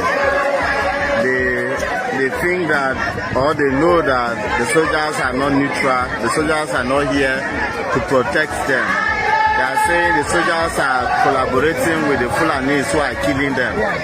And every time they cry out for soldiers to come to protect them, the soldiers don't come. So they want the soldiers to go. And it's as simple as that. So if the soldiers leave now, it is likely that they will open the road for people to pass. So the soldiers have to go. It's a simple thing. It's a simple thing. Let the soldiers go. They want the soldiers to go. Yes. They want the soldiers to go. So and it's simple. When you no longer have, when they don't have confidence in the Nigerian military, especially those that are working in their community, they want them to leave. They think that the soldiers are not neutral, the soldiers are collaborators. So they should go. And as soon as the soldiers leave, they will open the road for people to pass. And you cannot help, they are crying, their anger is justified. Yes, their anger is justified because they are mourning the death of their husbands. They are crying about the death of their children. They want those guys to go. Yes, let them go. If you have come to protect people and the people no longer feel comfortable with your protection, and they say you should go, you have to leave. The solution is in the fact that they have to go. Let them go. There are a couple of them that are that side. If you can see, they are that side with their trucks and all of that. And the people are saying the soldiers should go. That the soldiers should go. Those of us coming from Abuja, we can't come anymore. And those who are coming from Makurdi, they cannot come anymore. So it's a jam. We are all stuck here. I've been here since to 11. I got here around 15 minutes to 11. And I've been here till now. And I do not know when I will leave. And their demand is simple. Am I here to think that the APC is the best thing to happen to Nigeria? I'll be a fool to say so. Am I here to say that there are no thieves within the APC? I'll be a fool to say so. Will I be here to defend the APC as the purest political party, as the cure all and be all, and the and the cure elixir we have been looking for? I'll be a fool to say so. No. Tell me, what are we producing and selling to other countries? Not even slippers. We eat the skin of our cows instead of turning them to beautiful bags and shoes. Eliminate that. It's a sign of poverty. So the people of Yawata, they were not just protesting, they were demanding that the Nigerian army stationed in their area should leave. But what is the essence of having the soldiers stationed around your area, and yet you are still under constant, endless attacks from the terrorists? Do you see that they have so many women in that? Because most of them have lost their husband. Most of them are widows. Courtesy of the Fulani terrorists. Real life issue, real life problem. When Tinubu went to Benue State, what did he tell them? Director's court, remember? He said there is enough land for you to share with the terrorists. There is enough land to share. Land.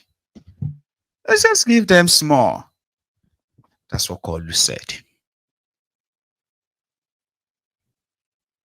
And I remember saying, it simply means the attacks won't stop. The killings won't end. They are doing all they can to ensure that they continue to bury it. And they are doing so in cahoot with the supposed governor of Benue. They'll tell you it's just a small place. It's not that bad anymore. People are dying every day, being killed by these terrorists.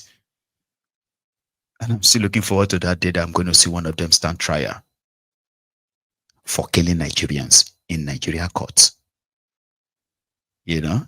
And when that time comes, maybe those of you who think that I'm just a dreamer, it's not like I'm banking on it. I'm just saying, I wouldn't mind to see that day where terrorists are indeed brought to justice and their victims are given closure, not rehabilitating terrorists, while their victims continue to pile up and languish in, in penury, in abject, wanton poverty.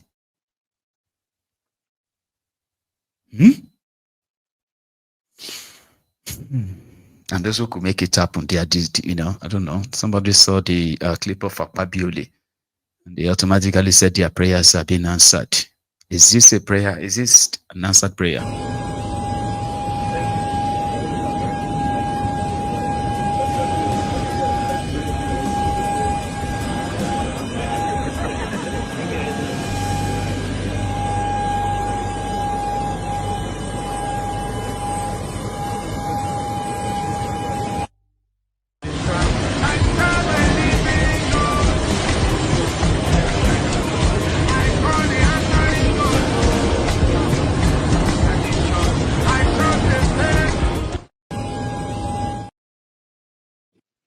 He now works like a disabled person.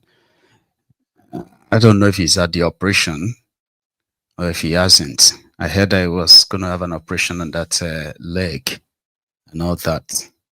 Did you see his aircraft? The poor country, poor Nigeria, currently have 14 aircrafts in the presidential fleet of Nigeria. 14. And when I say aircraft, right, that includes the plane as well as the choppers. They've got like 4 private choppers. That's why when Tinubu, anybody landed somewhere, they can use the chopper to take them to his house. They all use it though. Akpabioli has one. Abbas has one. Bajabia Mule has one. Rat has one. Tinubu, of course. The one he bought from Shaguri, $150 million. The new one, they bought it. They're supposed to buy new aircraft, yeah? So what did Tinubu do? Tinubu said the 20-year-old plane, presidential jet that Bokwari was using, that was too old for him, and he's going to put his life in danger. So he decided to buy a new one. And guess the age of the new one? Guess, don't worry. 17 years. And he paid a whooping $150 million for it. Then they took it straight to France, to, what's that word? To upgrade it and sort of like customize it to become a presidential jet that would have a small mini office, or a kind of like an office in the sky, like American president. So to build all of that inside. Then they delivered it to him after 6 months. Guess what? Then they flew in that aircraft to London, to Rio, to UAE,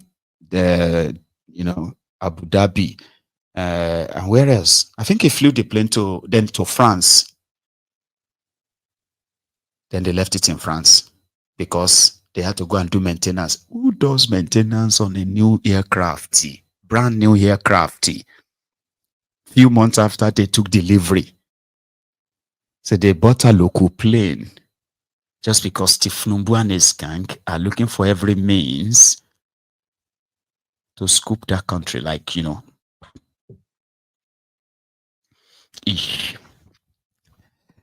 Omoyele Sowore, who has now become a regular customer of the Nigerian criminals, was there today to honor what is believed to be the invitation again, but he didn't go alone, right?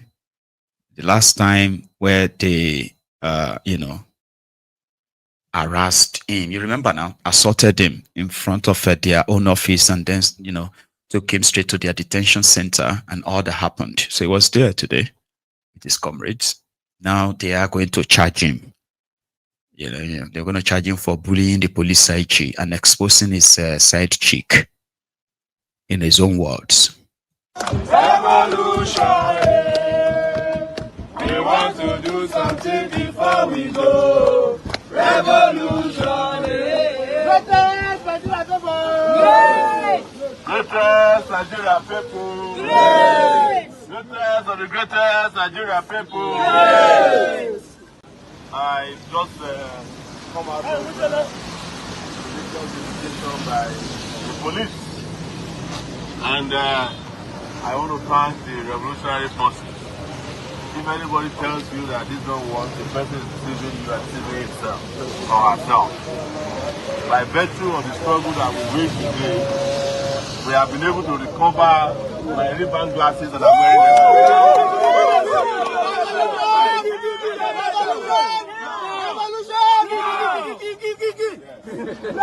They admitted that somebody actually stole the glasses, and they said they have recovered the glasses.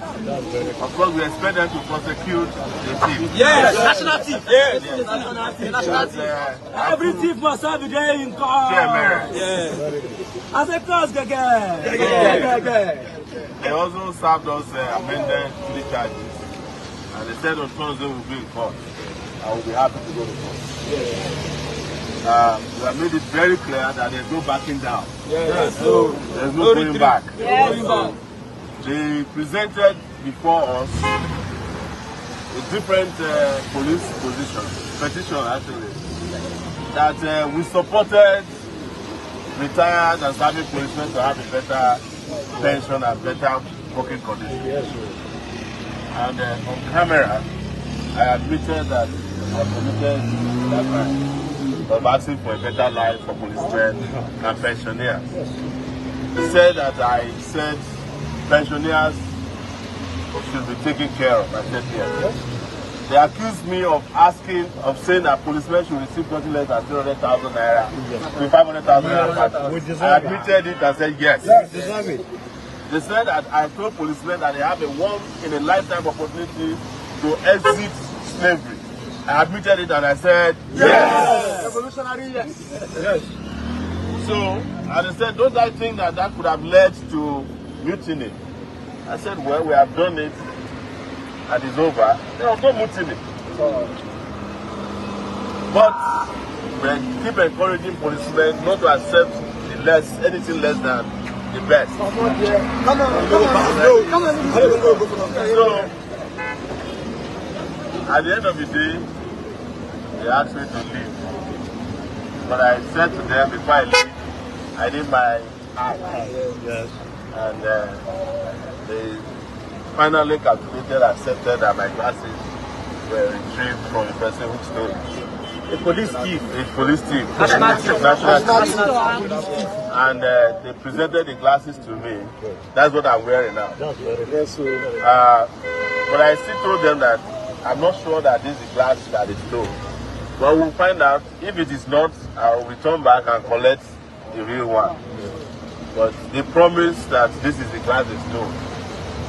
But that will not stop us from hunting down the guy who stole the glass. Yes. And when we tell Nigerians that we have integrity, we have integrity. Yes. But most importantly, nobody can steal anything from us. Yes. And that's why we promise our retired policemen. Yes. Your pension and gratuity that is stolen from you will return the same way my glasses are returned.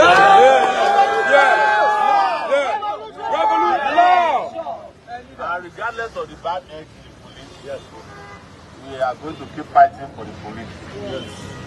Some of them are bad, but some of them are good. It is the institution that we are concerned about, yes, not the characters that are in there who are making the decision.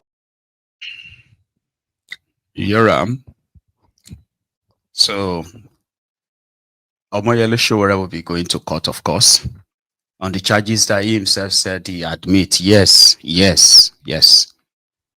There is no mutiny. There was fear. I don't know, those of you who are in their police college in Nigeria, what they actually teaches you. You get what I mean? Like about the citizens. This is me now using my own intrusive thoughts to imagine what they are actually teaching them. A police officer that is watching me, it is now kind of like your responsibility and your colleagues to prove me wrong. Here is my thought, what I believe they are teaching them in the Nigerian police about their citizens. They're not teaching them to protect you. In fact, they are not teaching them to make you their priority. A police force that is taught to make the citizens priority, right, will first be an helper that the citizens in the society would have been so used to.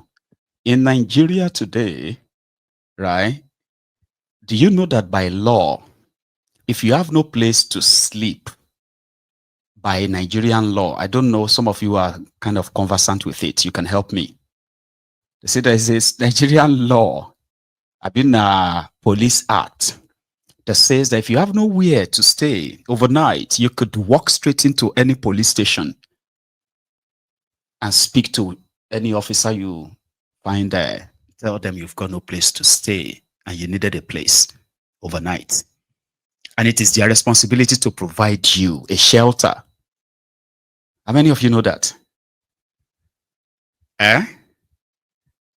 Right. But here is the thing. How many of you, if you knew, how many of you would walk straight into Nigerian police station because you are stranded and you needed a place to stay? How many of you confidently can walk straight into a police station and say, hey, officer, I just came to this town and I've got no place to stay and I've got no money and I need a place? How many of you can walk into the, because you can be honest with me here. Let's be honest with ourselves. All right. And that is, they didn't train their policemen to be receptive, to have empathy. Some of them will probably selectively have sympathy and empathy. Most of this empathy and sympathies of policemen in Nigeria are buyable. You have to buy them. It is so bad that when a police officer started being nice, not nice, like when a police officer is doing his job and you feel like he's actually doing his job, there's something inside you that will be telling you that you should be getting something ready to give him. Oh, don't let him ask. He's a good man. He's a good officer. This is the society that they have created for generations.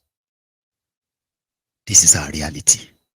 So now you need to prove me wrong that they actually have orientation, but a proper orientation for the police officers that makes the citizens their priority. Don't forget, I lived the first 28 years of my life in Nigeria. So I'm not a stranger to what I'm talking about. Right? So the police force in Nigeria that many are thinking could be reformed,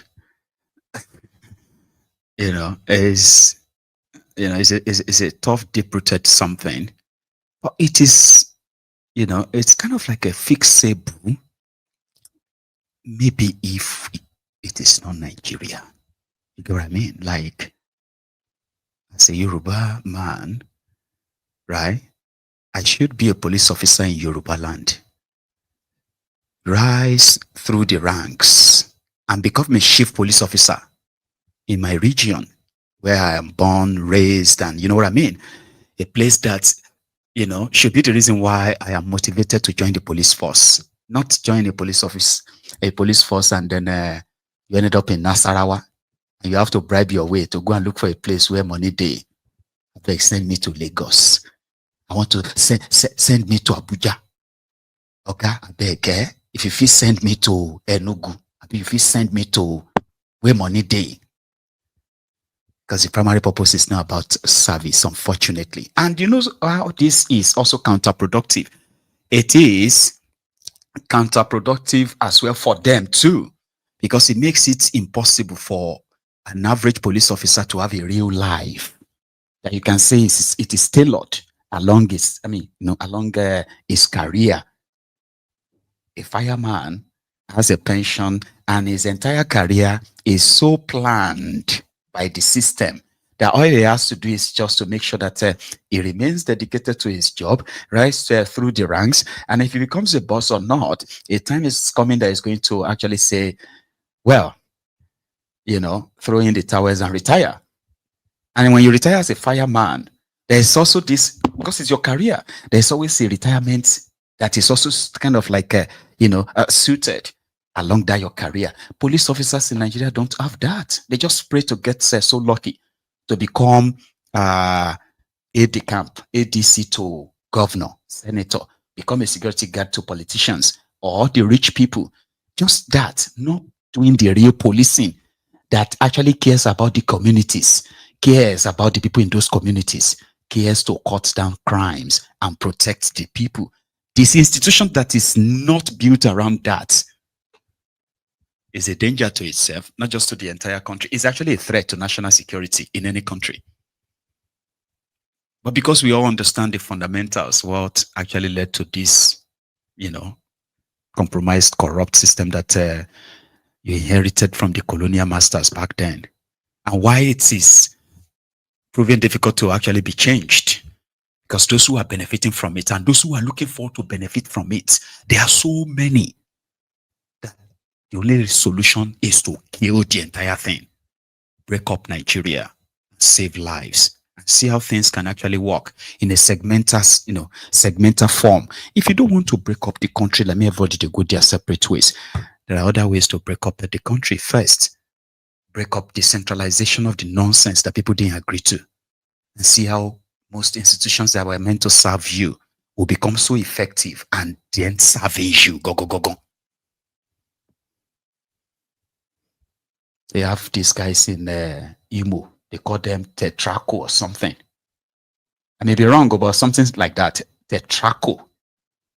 They're just a bunch of thugs hired by criminal government to further make life hell for their own citizens. And hell, they are making it. Watch this. All these Etrako boys there.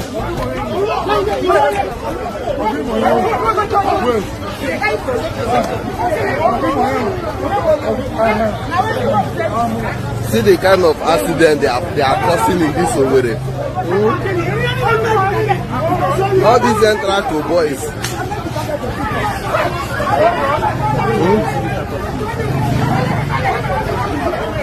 See, where these Etrako boys go, they pursue commercial drivers, cause accidents. Just imagine. Because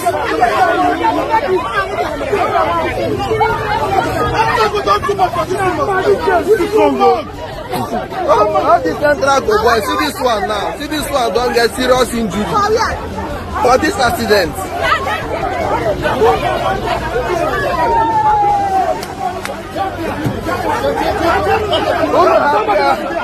Uno happy Jesus Christ of Nazareth.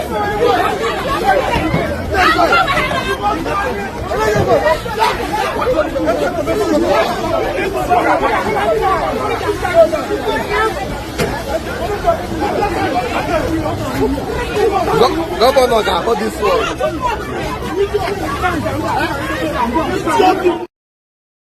Stop him before the whole thing turn bloody. At least you got the message, right? Air track or something, that's what they are called. They are the hopeless Uzodingba or hopeless Uzoding man. The reason why they caused that traffic accident was because of money.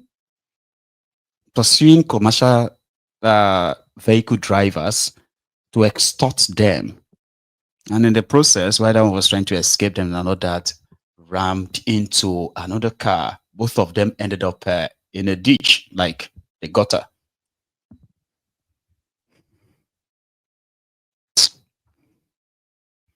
And that's like the everyday life of a lot of people. Problems created by criminal politicians holding political offices, making decisions that continue to put the lives of their own citizens in danger, all for pecuniary gain, monetary gain. Monetary gain. You know? So finally, there is a message that Isaac got to send to Larry, and I don't know if he's sent it. Larry Olayinka. Isaac is a Faulishe's brother.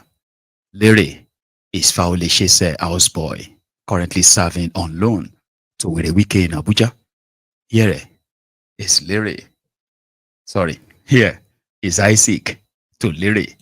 Larry Olayinka wrote, and I quote, he said, I am Ayo Fayoshe's boy, which is him. Larry is Ayo Fayoshe's boy, and me, Isaac, I'm disrespecting his boss, that Isaac is destroying his boss. Larry, I'm not destroying your boss. I'm telling your boss the truth. And you should know me by now, that when you people are in government, when you people are standing up, I'm always sitting down. I was trained to respect people, not to fear them. Because my brother happened to be a former governor does not make him God. He's a servant leader. He came to serve. He applied for the job and he got the job. He was able to serve his people. That doesn't make him God. I understand, going by your background, that your background is kind of a rule slavery kind of thing. So when you see people like governor, senator, you shake, you'll be shitting from your mouth. No, but me, I wasn't trained like that. My father was my late father, prominent, strong man. He didn't train us to be slave. He didn't train us that when someone is doing something bad, we should sit down and be watching the person. He said, no, say your mind. So that's what I've done. I didn't disrespect my brother. I love him more than you. And if you really love that name, Fayose, so much, Larry, just go and change your name to Olalere Olayinka Fayose. It's so easy. No, why are you crying more than the bereaved? You are crying more than the family. Remember, cast your mind back. When you guys are in government, when I come to Ekiti, I don't stand up, show like you guys, I sit down. I was trained to be a champion, to know my right from wrong. I love my brother. It's because you are poor and you have to do eye service. That's why you are looking at everything like disrespect. There's no disrespect here. If you mess up, you mess up. If you mess up, you mess up. You apologize. Oh, I mess up. Oh, I won't do it again. It's not about, no, it's you that governor is freaking you. It's not freaking me, because governors, they apply for the job to serve the people. That doesn't make them God over the people. So Larry, wake up, man. Nigga, please. Things are getting better for Nigeria. Things are getting better. For Asiwaju is on the throne. Things are getting better. Things are getting better. Things are getting better. Mr. President, things are getting better. Hey, I said, things are getting better for Nigeria. For Nigeria is on the way. Progressive government. Things are getting better. Asiwaju, congratulations. Nuisance, Lele. So that's Isaac sending a message to Larry. Right. This is where we're going to now draw the curtain. So thank you very much, everyone, for your time. And yeah, it's been an interesting night. You know, tried my best. Okay.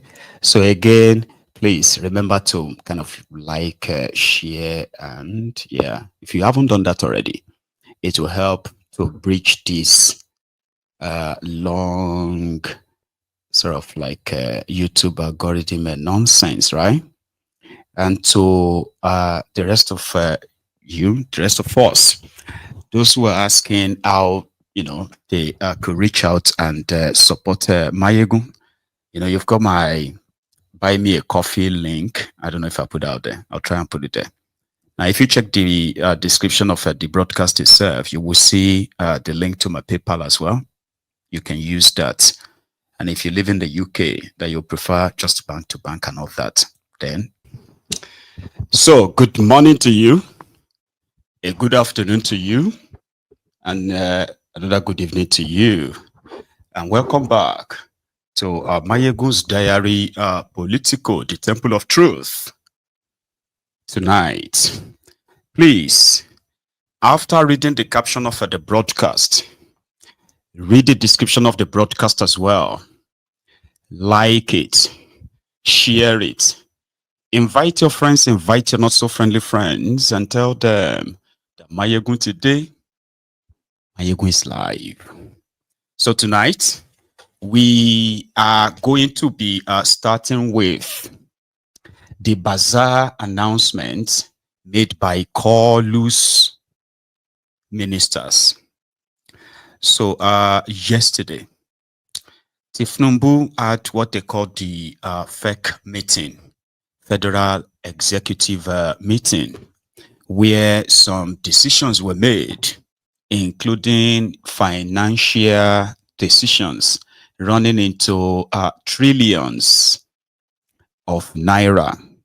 Not that they have the money waiting somewhere for them to use, as much as they have told people that Tinubu's policies are currently earning Nigeria more money, but it's also earning Nigeria more borrowing, and then the Nigerians themselves more sorrowing. So they are being fed propaganda day in, day out, so that the government can still look good to you know, to the people according to them.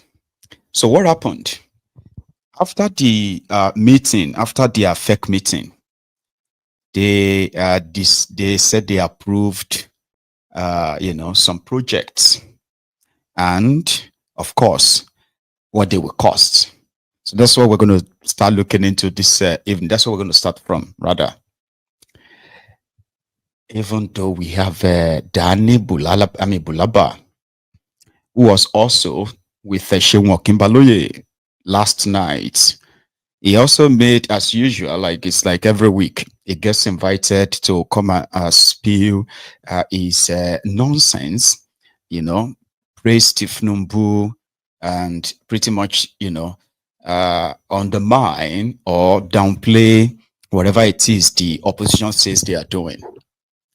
So it was there, and this time around, it didn't just tell, their viewers, it didn't just tell them that Tinubu would clear the southern votes and northern votes. Pretty much like Tinubu is going to have a landslide throughout, 2027. So he went on to allocate, the figures, and he said something about Goodluck Ebere Jonathan, that some people are dragging him into 2027. They are just doing so to disgrace him, because right now the entire south Niger Delta, they are with Tinubu. If their governor is yet to cross to APC, they've openly declared their support for him. Southeast, again, he also bragged that Tinubu will have more than 2 million votes in the southeast, and on like that.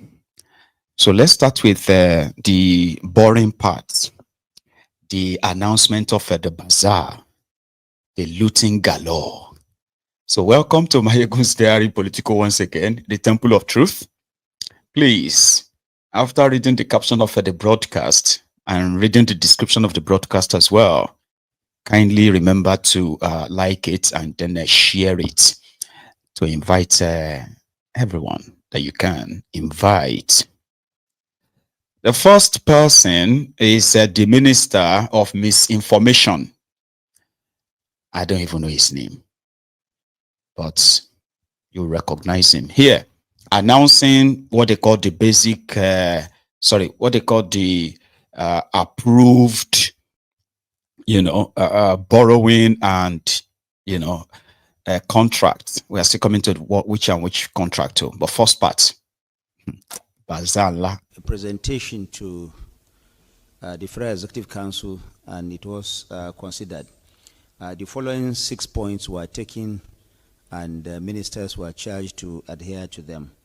The first one is that all procurements under the 2024 appropriation should be concluded by September 2025, and that awards should only be made subject to the availability of funds to avoid unnecessary liabilities. The second one is that ministers are requested to forward to the BPP a comprehensive list of projects that have been awarded under their ministries and their parastatals for the 2024-2025 fiscal years for analysis and transmittal to the President's office. The third one is that ministries, departments, and agencies should give preference to made in Nigeria goods. Now, recall that the Federal Executive Council had earlier approved the Nigeria First policy, where a directive has been given to MDS to prioritize only made in Nigeria products, unless and until there are situations where this, of course, is not possible. And so, further to that, Mr. President and the Federal Executive Council today considered that MDS must give preference to this, the local use of companies in the delivery of works and services. And these works, goods, and services must, however, conform to international standards and must be certified by relevant government agencies. Because we say that we want Nigeria First policy, does not mean that procedures and processes will not also be followed. Point number 4 is that honorable ministers have been directed that a significant number of their projects under the 2025 budget are procured using the open competitive bidding. Of course, details of compliance of this should be forwarded also to the BPP for action. Number 5, there is also the need for the Ministry of Finance to ensure that the DG of BPP is included in the team that will negotiate loans that are used for infrastructural development. Recall that occasionally loans are being sought, as we have had at various times, from the Honorable Minister of Finance and the Coordinating Minister of the Economy. Now, there is this decision that when these loans are procured, the DG of BPP be also involved. This will ensure adherence and strictness to let-down procedures. The 6th one is that the Finance Act of 2020 intentionally stipulated that government-owned companies and enterprises should comply with the provisions of the Public Procurement Act. Now, the BPP Director General brought this to the floor of the Federal Executive Council. What he said is that because some of these companies are publicly quoted or they are owned by government, they don't necessarily comply to this laid-down procedure. And therefore, he reminded all ministers and members of the Federal Executive Council that the Finance Act of 2020 intentionally stipulates that government-owned companies and enterprises must comply. Because I don't want to waste much of our time. I was reading some of those jargons, but open bidding. He mentioned something about open bidding. That is the contractors that they are giving the, oh, hang on. I think my microphone is off. Sorry about that. So he said something about, these kids. I'm going to take a sec. So I'm going to make you go listen to Devulumai, who has been announcing the contracts that they approved. Do you understand? So when I come back, I'll kind of like mix them up together. Listen to this part. Thank you. The Federal Executive Council review of 152 kilometers of roads that is sliced into 2 sections by the previous administration, Kano-Katsina Road. The first section was awarded in 2013 for 14 billion and reviewed to 24 billion by the previous administration. And so due to the realities of time, this 74.1 kilometer is reviewed to 68 billion. We have a total funding 2024 appropriation budgetary is 6 billion and 2025 is 34 billion. And the section 2 is the remaining kilometer of the road, which is remaining about 79.5 kilometers. And it was awarded in 2019 for a contract sum of 29 billion, reviewed by the previous administration to a contract sum of 46 billion. But due to the realities of time, we've rescoped it and reviewed it to 96.115 billion. Between 2024 and 2025 appropriation, we have a total of 80 billion for this. We have similar works in a new project in Iyin Ilawe Road in Ekiti State. It's a total of 30.2 kilometers. 10 kilometers was already awarded and is ongoing. Transport, this is not bus terminal. So it's 30.2 kilometers. It's in 3 sections. First section was awarded, which is 10 kilometers. Now the sections 2 and 3 are awarded, 10.1 kilometers each, and each is awarded. The second section is 16.77 billion, and then section 2 section 3, the last section is 17.275 billion. We also submitted a memo, and the theme of the memo is approval for constructive engagement on the rehabilitation or construction of new Kata and Tom Mainland bridges in Lagos State. I drew the attention of FEC to the fact that we've been intervening some new construction, some emergencies in a number of bridges nationwide, like Jemeta Bridge in Adamawa, already completed. Mutala Mohammed Bridge in Kogi State is ongoing. We have Jeba Bridge in Niger State. We have Gashua Bridge in Yobe. We have Eko Kata Marine Bridge and Independence Bridge, Tom Mainland Bridge, and the Kata Bridges in Lagos. We have Ibi Bridge in Taraba State, Artisan Bridge in Enugu State, Apoha Bridge in Ebonyi State, Opobo Bridge in Rivers State, Barrow Bridge in Niger State, Buruku Bridge in Benue State, 3 numbers collapsed bridges in East-West Road, 2 in Delta and 1 in Bayelsa State.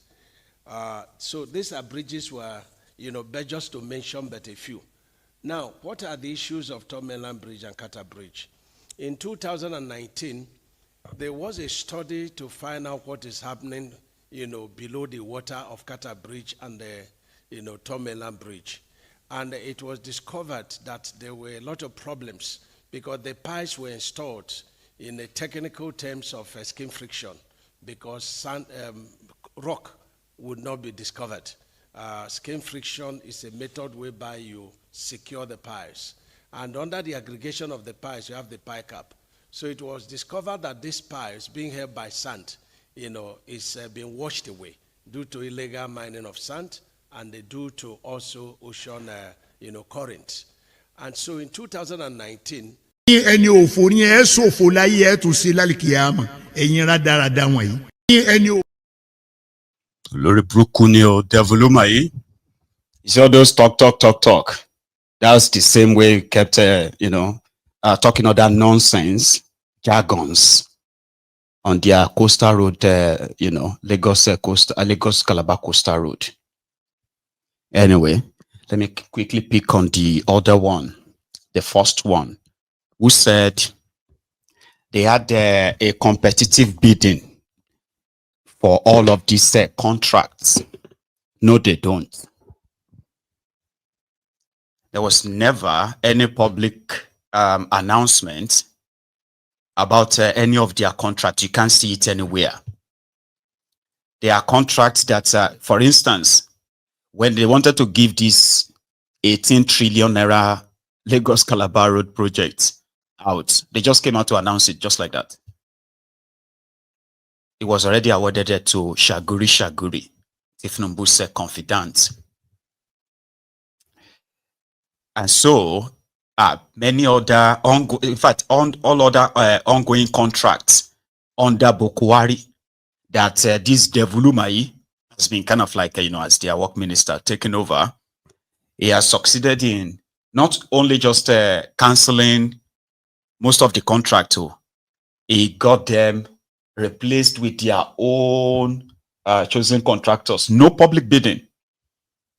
Now, you might say, well, they are just working with people who can deliver. Great. Have you seen the ridiculous amount of money they are putting on them, right? So because there's no bidding, no nothing, everything is done with, in fact, there is no budgetary provision for any of what Tinubu is doing.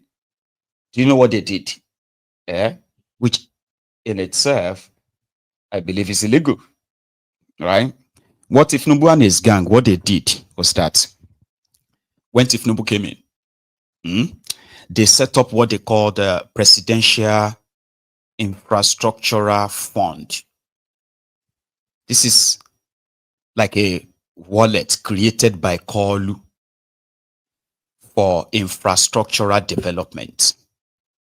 It is not subjected to any form of appropriation, no.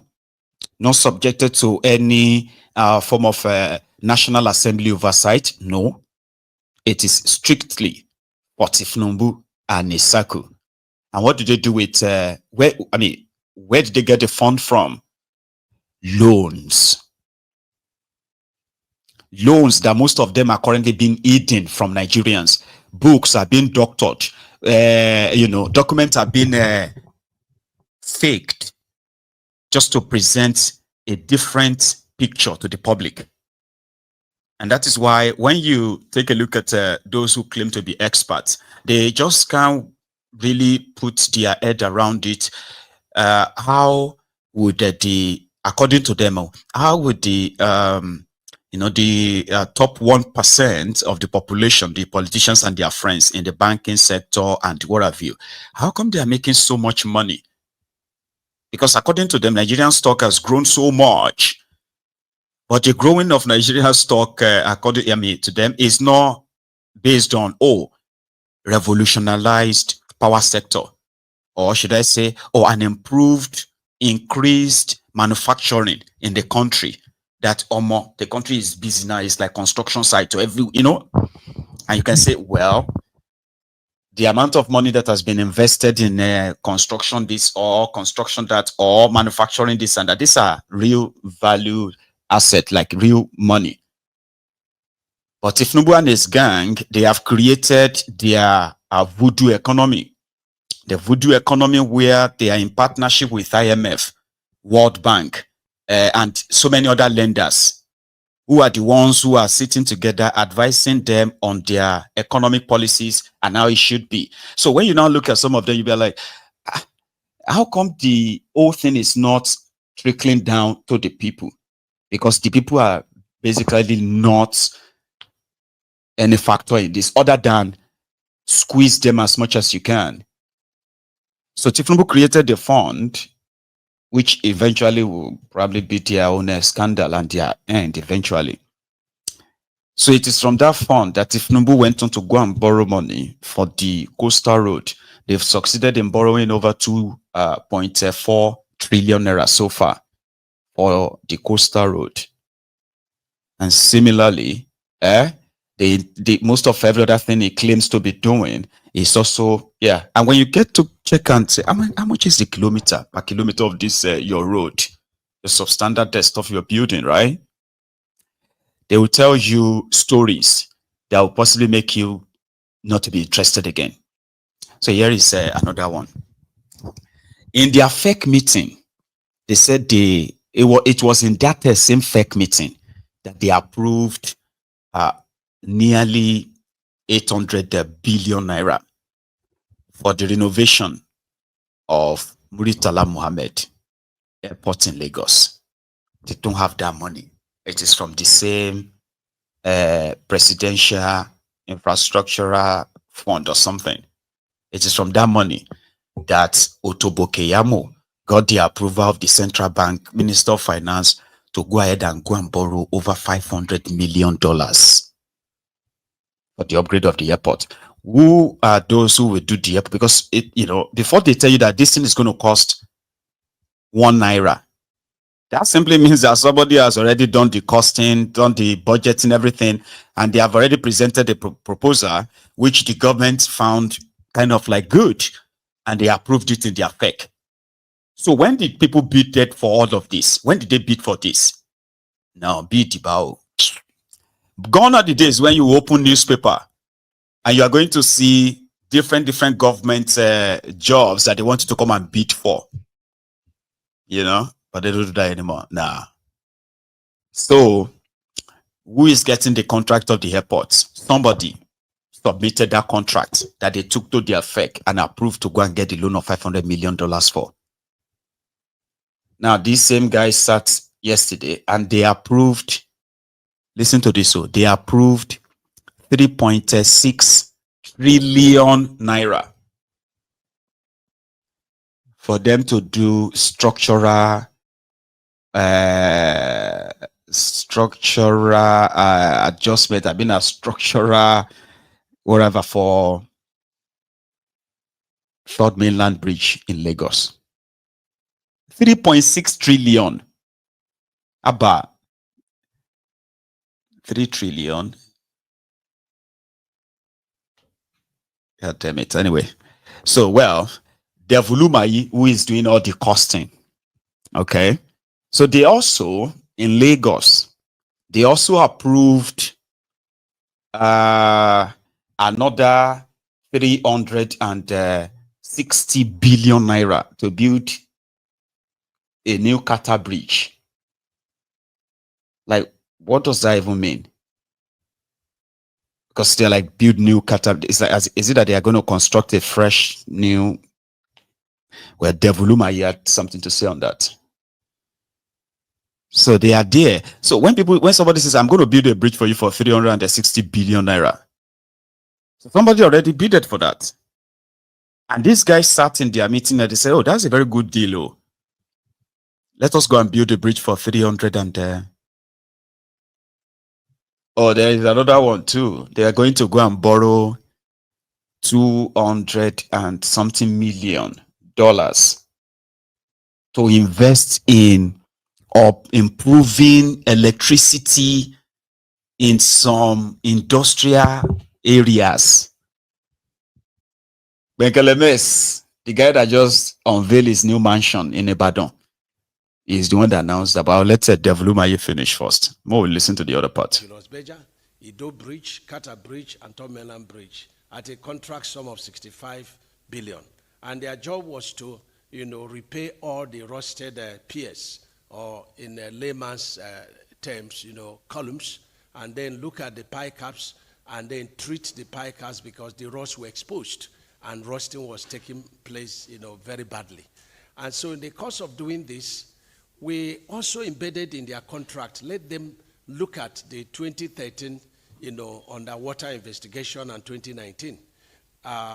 So it's part of their contract. And so they now came up and said, look, Kata Bridge should be closed immediately against traffic, and that the Kata Bridge was beyond repair. It has to be a new construction. And they gave us a cost about 380-something billion to, rehabilitation, but said it was not feasible. But the one that was feasible was about 359 billion for brand new bridge. And they discussed with Deutsche Bank for their funding. Now, for Tom Mainland Bridge, nobody submitted any proposal, but the same problem of underwater problems, in Kata Bridge, the same thing with Tom Mainland Bridge. And when we did a prorata of, what is to be done, if we are to rehabilitate, it came to about 3.8 trillion. And if we are to do a new construction, it came to about 3.6 trillion. And so we approached, Federal Executive Council and said, look, give us approval, to do two things under EPC plus F, to allow not less than 7, specialist contractors to undertake comprehensive investigation, comprehensive design, and a bidding to reconstruct it, brand new bridges, or to, do rehabilitation of these two bridges. Then the third one is to advertise for PPP, where the, private sector will bid, for rehabilitation.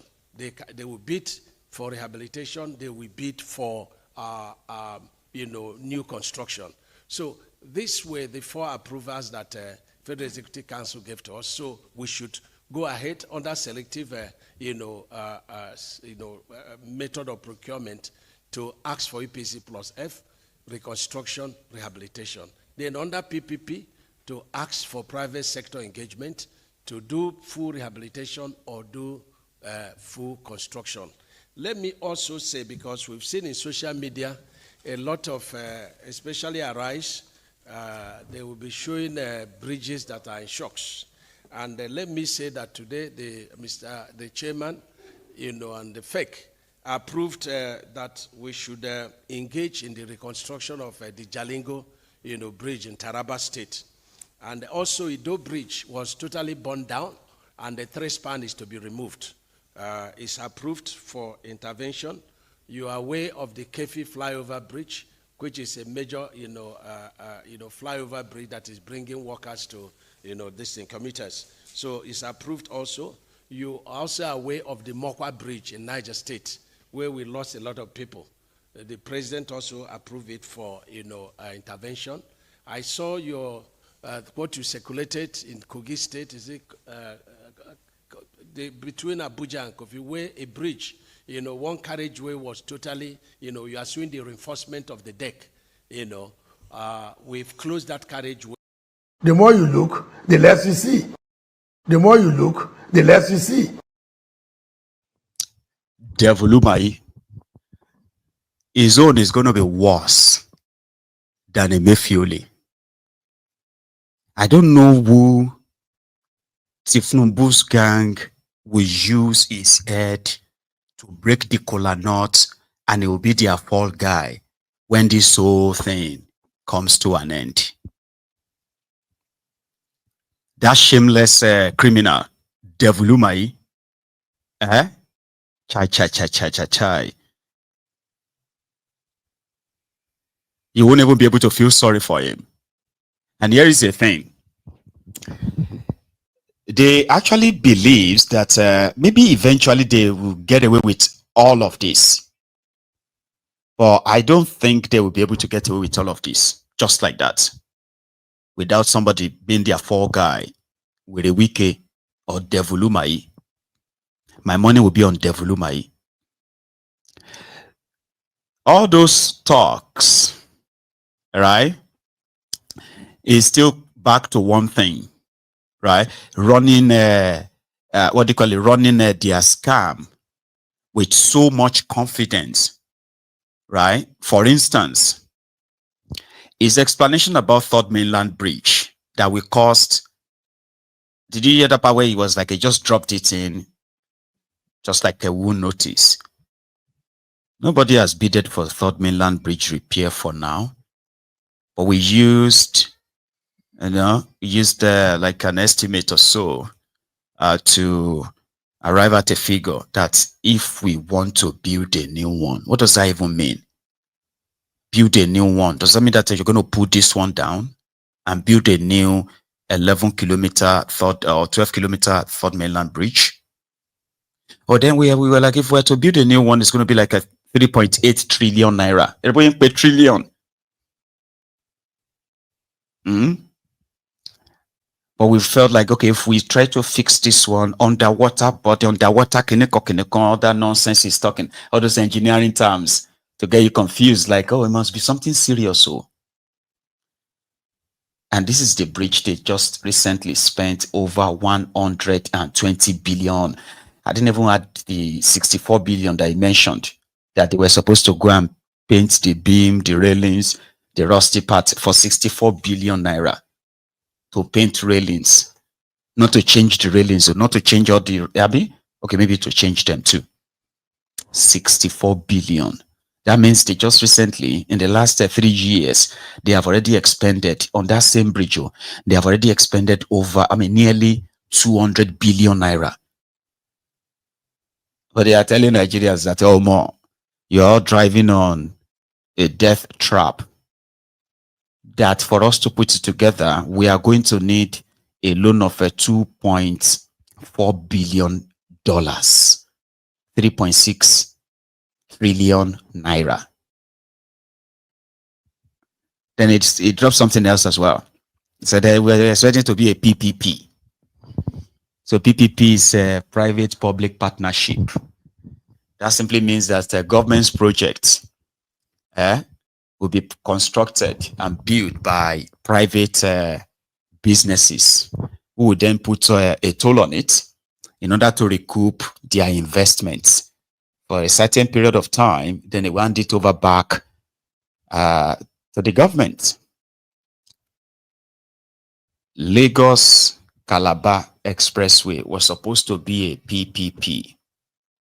Tinubu and his gang are currently presenting it as a PPP. Meanwhile, for every dime that they have collected as a loan, they were collected in the name of Nigeria. So what you are going to get is what you have in Lagos, Lekki Toll Gate.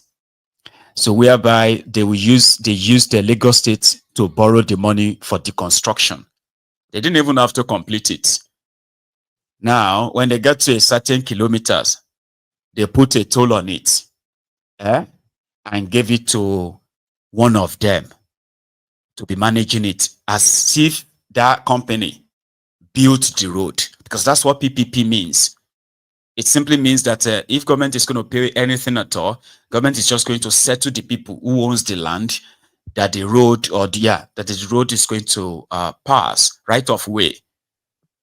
So that's what the government will do: clear all their citizens the land and all of that to not create problem for them, any legal wahala.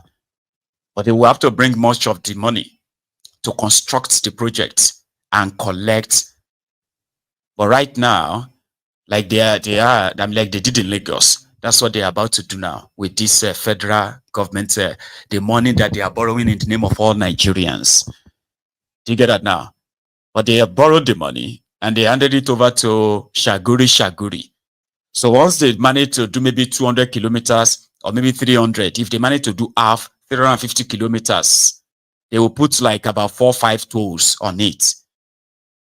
And they will be collecting percentage.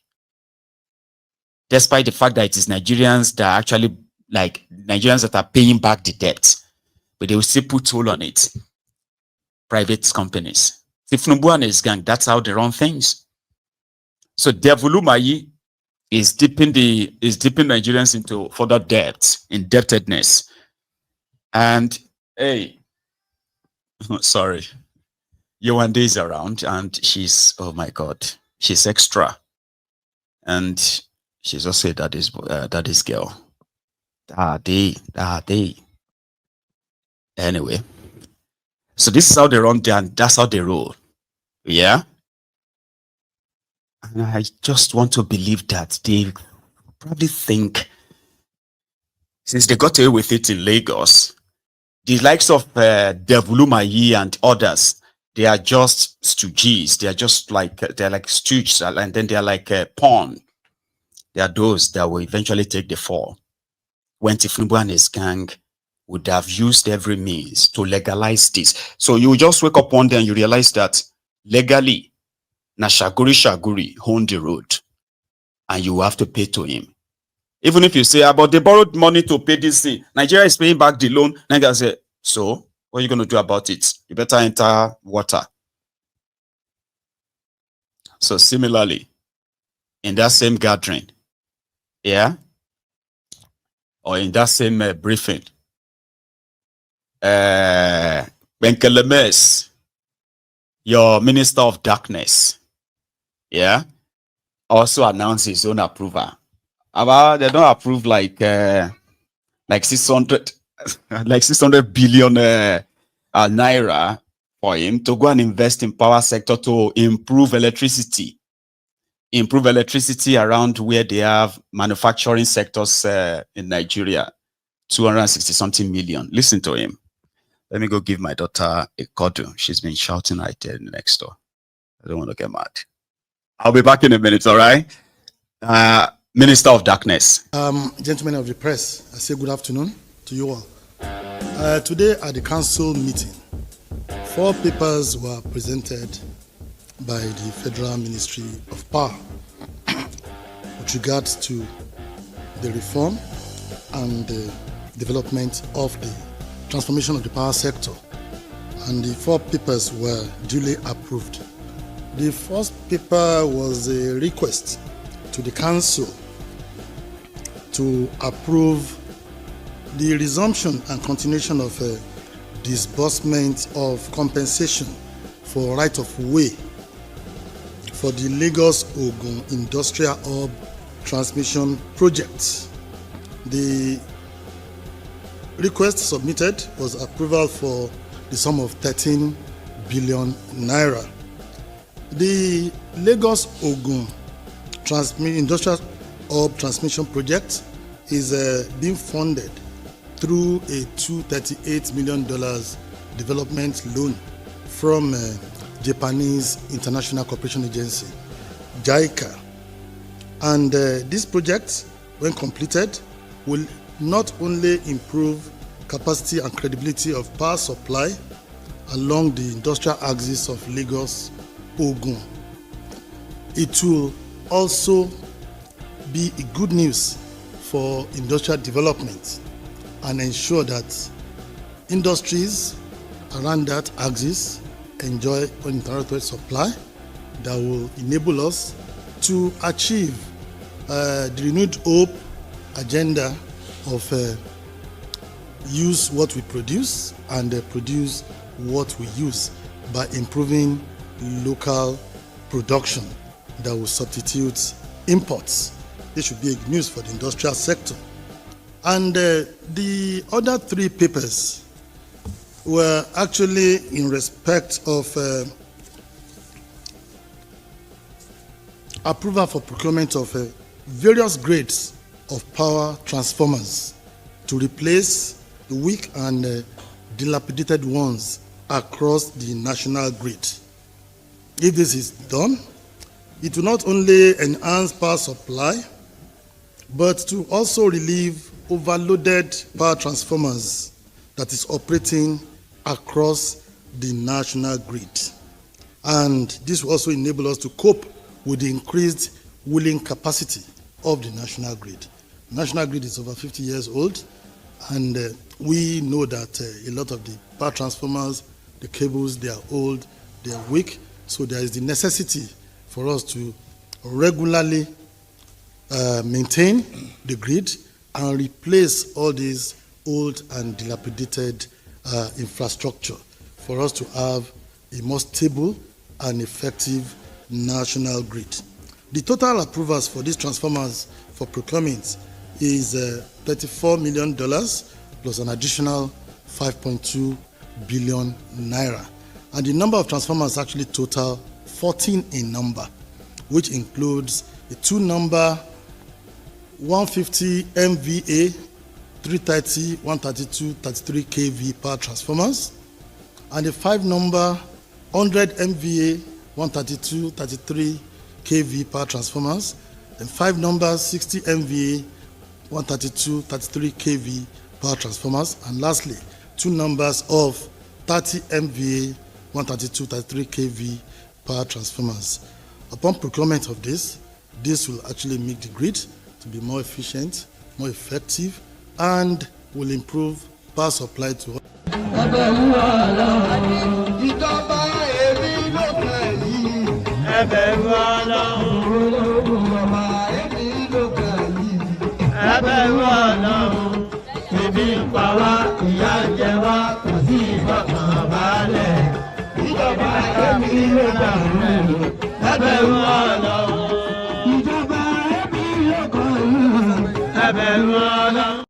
Ọlọ́run, ìjọba ẹ̀mí ló kàn yìí, ẹ bẹ̀rù Ọlọ́run. You dey hear am? They want to change your transformers. They want to, so that's 24 million. And in total, plus another 5.5 billion. You dey hear am? The same song that this guy was singing last year, the same he sang in 2023 when he was appointed. He's the same guy that said that Nigeria needs $10 billion every year for 10 years. That is $100 billion for Nigeria to have a stable electricity, because according to him, they will need to change every cable, every pole, every transformer, maybe every meter in the country. And it will be a 10-year project. So since he can't get 10 billion, how about 500 million, $600 million? That won't be about. So everybody they do their own everybody they do their own bid for 2027. He's already preparing to be governor for York. So now that money they go take run am. He's going to resign probably before the end of this year to say he wants to go and become governor for York. That is his own cash out. Once they get the loan and it's released, you don't do. I don't know about others and what they are working on, or if they are just like a front for Tinubu and their own looting plans.